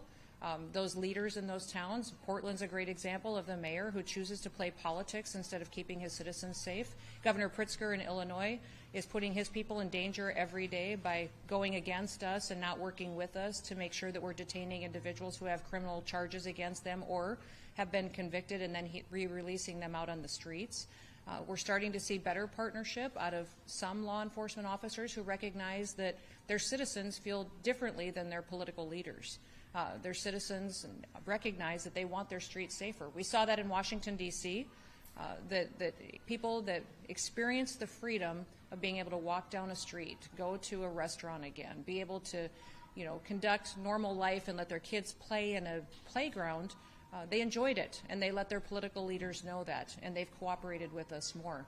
We continue to have targeted operations in many, many cities, but also very focused on those where challenges are still remaining, such as Portland, Chicago. We're in Memphis as well. We're going into San Francisco at the direction of the president as well. We're going to continue to make sure we're focused not just in those cities that we hear about on the news, but also cities like Sarasota, that we make sure that law enforcement officers in every single community get the chance to continue to get these criminals off of their streets. Is it true, though, the majority of arrests or detentions that are happening are people who are either like low-level crimes, like Well, what would you call a low-level crime? I would say anybody who's been victimized by somebody who's committed a crime, it's significant to them. It's that's significant if they end up causing harm to someone. If they're not trained and don't have a license and they're on the street operating illegally, get into an accident, hurt someone, then that no longer is a low-level crime. We have laws, and we don't get to pick which ones matter and which ones don't. Every single one of our laws has been put in place for a reason, and therefore will be enforced. Any other questions? Well, thank you so much for making sure that we're covering the good work that President Trump is doing and what he's doing to make sure that we're bringing people to justice for the crimes that they've committed. Right here in Sarasota, we've gotten murderers off the street, rapists, people who have committed crimes against children, and now today the people of Sarasota and in Florida and our country are safer because of it. May God bless each and every one of our law enforcement officers for the work that they do, and continue to go out and to thank them. Thank them for what they're doing in the light of political attacks and threats from individuals that have an agenda. Thank them for standing up for freedom and for making sure that America can continue to be a safe country, but also a country of many liberties and blessings. God bless you. Thank you, guys.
Good afternoon, everybody. Thank you for being here today. I appreciate it. My name is Kristi Noem. I'm the United States Secretary of Homeland Security. And today we're here in Minneapolis and St. Paul visiting with folks and community members and our law enforcement officers about the worst of the worst. This office here has done incredible work to make sure that we are getting criminals, terrorists, foreign terrorist organizations, gang members off of our streets and protecting the members of this community. I have behind me 4 of the individuals that work here in the state and in this region to make sure that we're getting dangerous people away from the citizens in this community in this state, and I want to introduce them for you. We have Sam. Sam Westbay is with HSI. He is the acting special agent that's in charge of this office, and he'll make a few opening remarks here in a little bit as well. We also have David Easterwood. David is with ERO. He is the acting field office director, and I'll ask him to give you a quick update on some of the work and operations that they've been doing as well. We have Tanya Price, who's HSI, an assistant special agent in charge that is stationed here and is doing good work for the citizens of Minnesota, and also Toria Rich. She's the ERO Deputy Field Office Director. that has been here for several years now working to help protect community members. Listen, the work that these individuals have done has been incredible. Under the Trump administration, our president has been focused on protecting American citizens, on making America safe again. And these individuals get up every single day and support their law enforcement officers that are out on the street upholding the law. Now remember, in this country, with this president in the White House, we don't pick winners and losers. We don't decide which law gets enforced and which one doesn't. There are laws, they are on the books, they were put in place, voted on, and instituted, and therefore we enforce them all. If members of Congress, senators, governors don't like the law, then they should go through the work of changing them and telegraphing and communicating to their members that live in their communities why it needs to be changed. So today, these officers have done incredible work to make sure they're protecting our next generation of Americans. Just since January, they have removed over 4,300 individuals off of our streets who have been arrested and were committing crimes and here illegally in this country. 3,316 had criminal histories, which means they were out there perpetuating violence against citizens here, and now they're no longer doing that because of the work of these law enforcement officers. Of those individuals, 98 of them were gang members, members of foreign terrorist organizations as designated by the Trump administration. Also, 11 of those individuals were known or suspected terrorists, people who will not be able to commit those atrocities here in the United States because we were out on the streets arresting them and removing them and bringing them to justice. 2 of the individuals that have been arrested just since January were foreign fugitives, which means other countries were wanting them for violent crimes and looking for them, and they were able to locate them and send them home to their countries to face justice as well. Our officers are in the streets every single day doing difficult work to make sure that our laws are upheld and that families are protected. Since January, 515,000 have been arrested and deported across this country and removed for breaking our laws. 70% of those individuals had pending or criminal charges against them. I'll talk about a few of the worst that have been removed from this area, but I want you to know that the individuals that have been arrested and removed have had crimes and charges against them such as murder, assaults, homicides, robberies, carjackings, and shootings.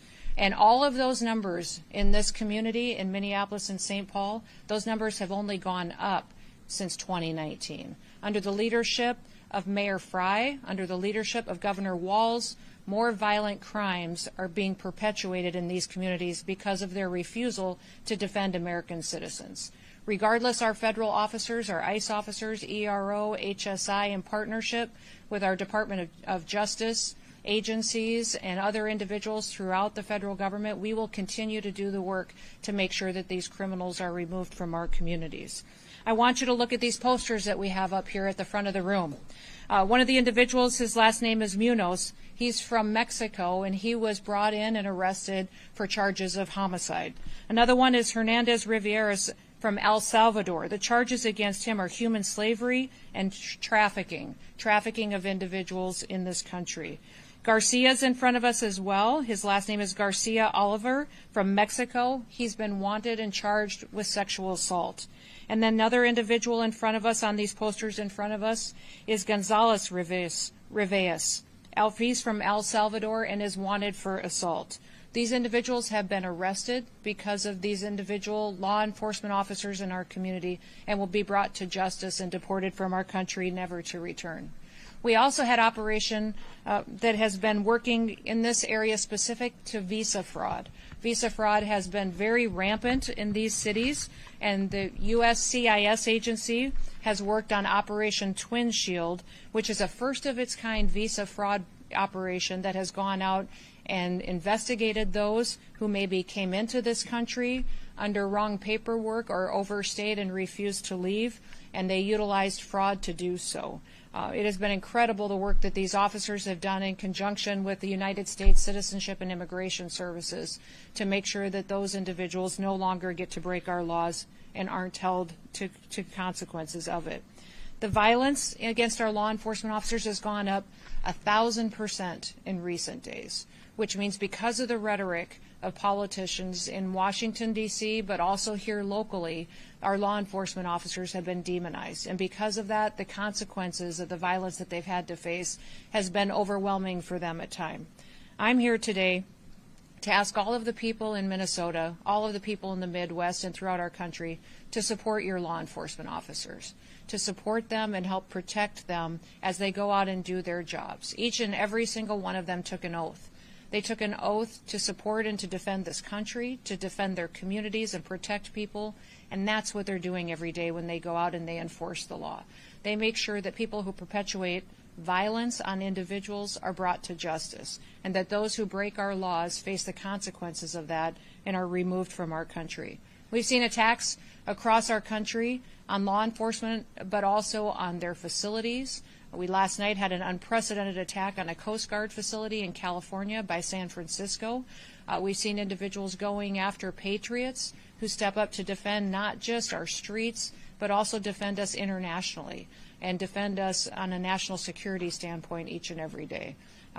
We need to change our ways in this country. We need to start telling the stories of the victims that will be protected, the people that will be protected, the families that will be able to let their kids walk to school safely now because that terrorist or that sexual predator is off the streets. We need to start talking about these families that need justice for the lost loved ones in their lives. And we need to make sure that we're talking and sitting at a table coming up with solutions on what we can do to make America safe again. Violent protests, violent attacks and riots, and attacks on our law enforcement officers shouldn't be happening in this country. This country was founded on freedom and liberty and raising individuals who can be examples to others of the way that we should live. The Midwest and the Minnesota has always been proud of that, and I think that we can continue to set an example by new agreements that we can reach with law enforcement agencies, but also this city and this governor, by making sure that we're enforcing our laws and that we have partnerships together. In fact, we've been very encouraged by the fact that we have one of our local counties that has signed a 287G program to help us be able to make sure we're getting criminal, illegal aliens off of our streets and out of our communities and off of our roads so that we can protect individuals going forward. The people of this state deserve peace, and I'm hopeful that we'll continue to see that through the good work of these law enforcement officers in front of us. If you get the chance today, thank someone who defends our laws. Our laws matter, and if we don't like them, we change them, but in the meantime, we're going to continue to work to make America safe again. With that, I want to turn it over to Sam, who's going to talk a little bit about some of the work that this office in particular has done, and I'll let him do that, and then we'll go to David as well. Thank you, Sam. Good afternoon. Thank you, Secretary Noem, for joining us today and for your unwavering support of the critical work we do at ICE and Homeland Security Investigations. My name is Sam Westbay. I'm the Acting Special Agent in charge for Homeland Security Investigations in St. Paul. I have the privilege of leading a team of exceptional professionals who are dedicated to safeguarding our communities and dismantling the transnational criminal networks that threaten our national security. The threats we face today are more sophisticated and global than ever before. Criminal organizations operate across borders, exploiting vulnerabilities to traffic drugs, weapons, and humans, launder money, and engage in cybercrime. These crimes don't just harm individuals, they undermine the fabric of our society, our economy, and our national security. But HSI St. Paul is meeting these challenges head on. Across Minnesota, North Dakota, South Dakota, our agents and analysts are conducting complex investigations that are breaking apart these networks, rescuing victims, and holding perpetrators accountable. We have united with our federal partners and other law enforcement agencies to create the Homeland Security Task Force St. Paul to combat the cartels, foreign terrorist organizations, and take harmful narcotics and weapons off the streets in Minnesota and the Dakotas, like you see in front of you. The work we do is not easy. It requires long hours, meticulous attention to detail, and a willingness to confront dangerous and often unpredictable situations. But the men and women of HSI St. Paul rise to the occasion every day, driven by a deep sense of duty to the Constitution and federal laws and an unwavering commitment to the mission. As Secretary Noem has highlighted, the safety and security of the American people is our top priority. HSI St. Paul is proud to play a leading role in advancing that mission and we will continue to do so with the same determination and resolve that has defined our work thus far. Thank you.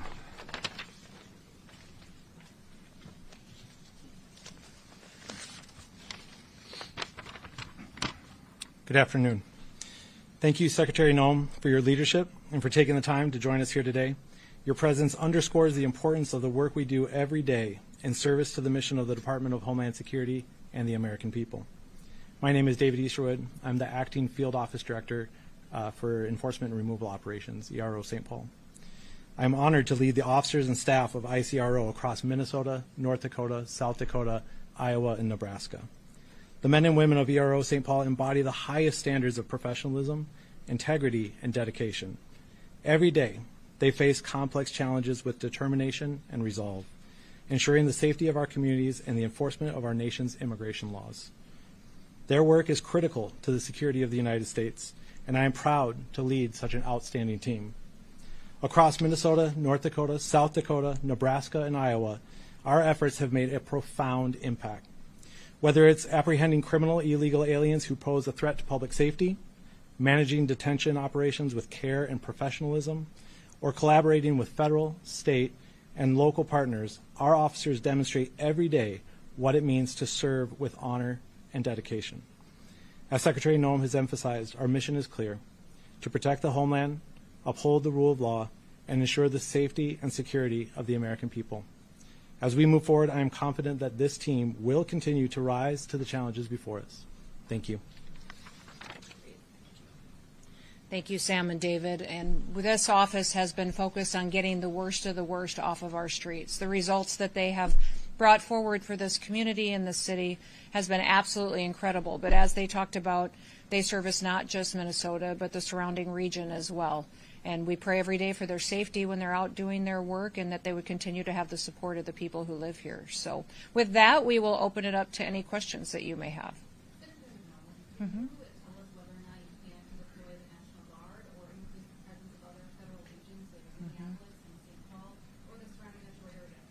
You know, it's up to the president on if he believes that National Guard should be deployed to any situation in any city across our country. But we do have an increase of federal officers that will be coming. As you know, we had a big bill passed through Congress that allocated to us 10,000 new ICE officers across the country.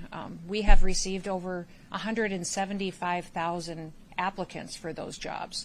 So the first 12 to 1,500 are out in their offices now, have been trained and qualified and equipped and are out there doing their work. We have thousands more in the next week or two that will be deployed to field offices as well, and this office will be the beneficiary of that as well. So you'll see dozens of new agents and federal officers here doing the work to get these criminals and terrorists off of our streets. Curious about the weapons and drugs that were on the table. Were those seized locally, and were they seized this year?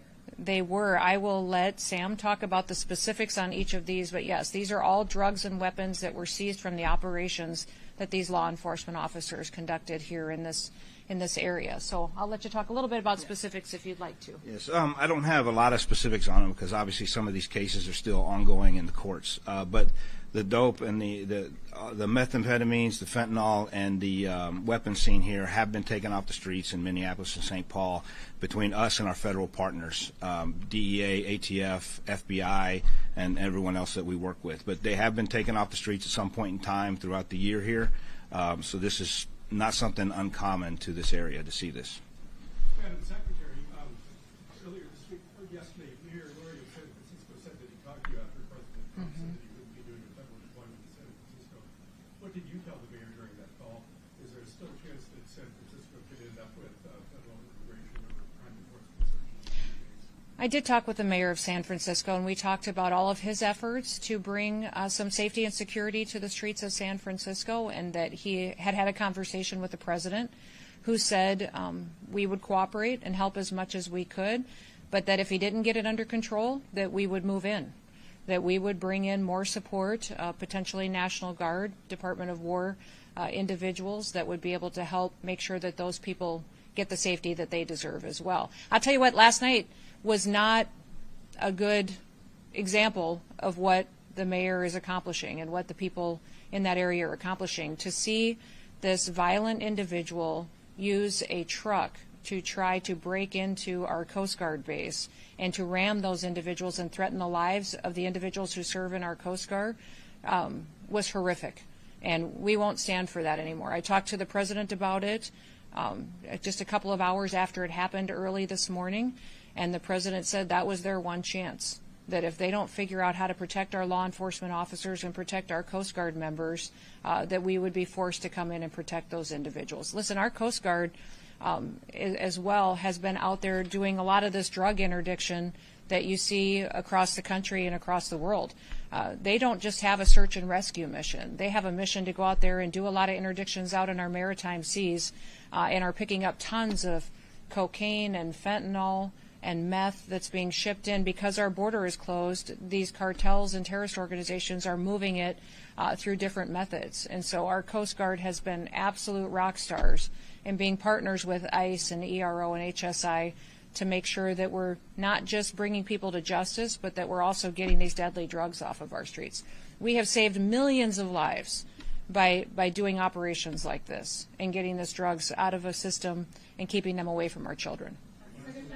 Right here? Are you able to elaborate further, more specifically, when we should be seeing those dozens of new agents, and will they be targeting a specific demographic here in Minneapolis? Our new agents that will come to this region will continue to do the work that this office has done.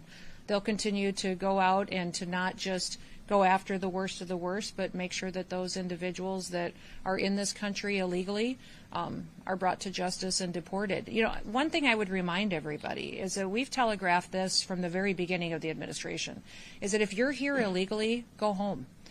We will give you $1,000 cash, we will buy you a plane ticket, and you will get the chance to come back to America the right way. If you wait until we detain you and have to deport you, it may take you months to get there, to get through the due process of it, and then you will never get the chance to come back to America and to be one of our citizens and enjoy what is so special about this country. So again, everyone should go download the CBP One app and be able to facilitate your flight and your payment, and we would like to get you back home to your country so that if you want to come back, you can do it the right way.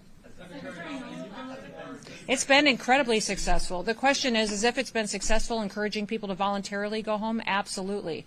We have over 1.6 million people that have voluntarily deported on their own, decided, you know what, I'm not going to wait until they come and find me and arrest me. I'm going to go home now and get the chance to come back. And many of these countries that they are coming from have set up different programs and training opportunities for them.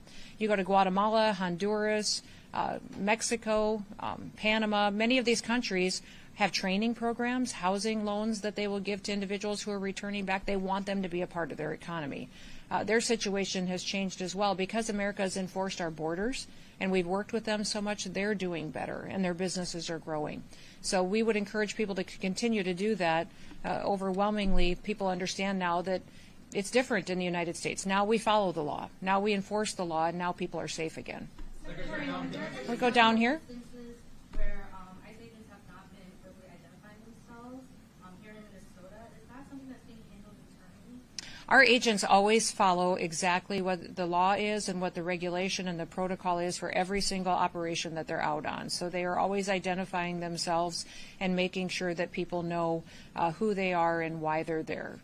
Recently, a couple weeks ago, there was workers roofing company that were detained in St. Paul, and multiple witnesses who live in that neighborhood said that ICE agents were not identifying themselves. Is that something that's been resolved since?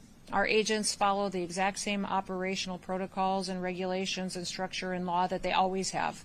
Nothing has changed for how they operate, going out there and making sure they're detaining people that are here illegally, that have committed criminal activities, and that need to be removed from our country.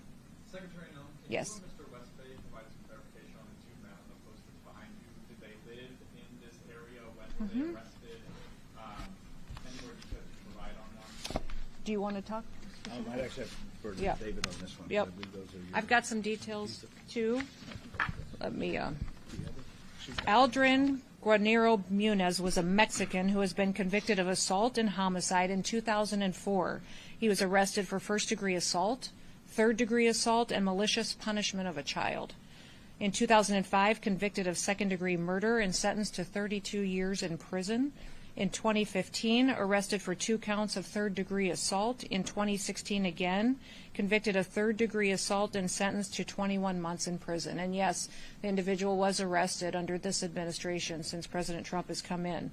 The next one, Jose Hernandez Rivas, an El Salvadorian illegal alien convicted of human slavery and trafficking.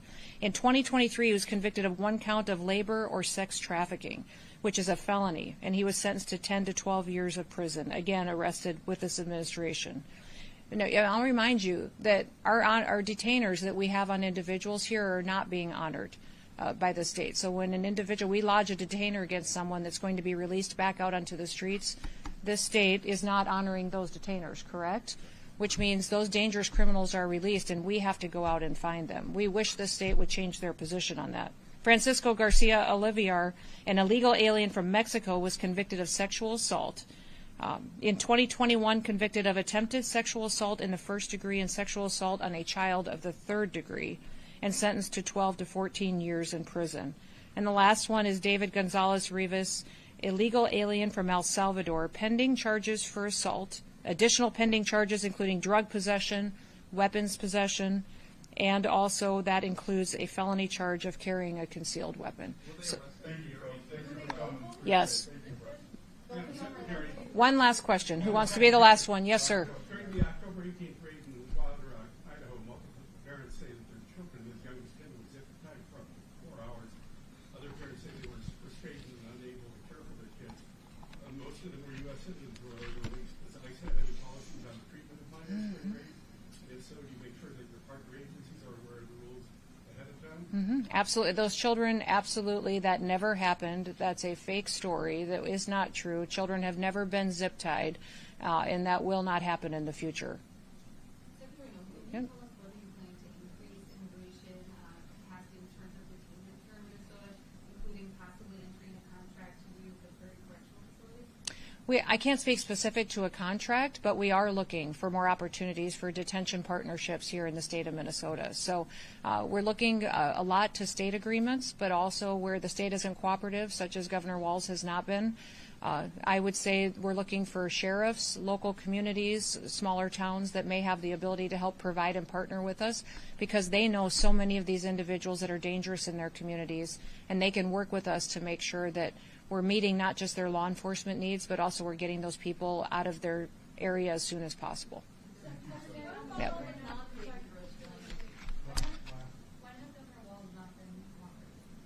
Well, I think starting by calling our law enforcement officers Nazis and Gestapo would be just about the worst thing you could ever do. When you have someone who has taken an oath to give their life to defend communities and to defend this country and our Constitution, that's a horrible thing to say. And I haven't heard him apologize for it yet either.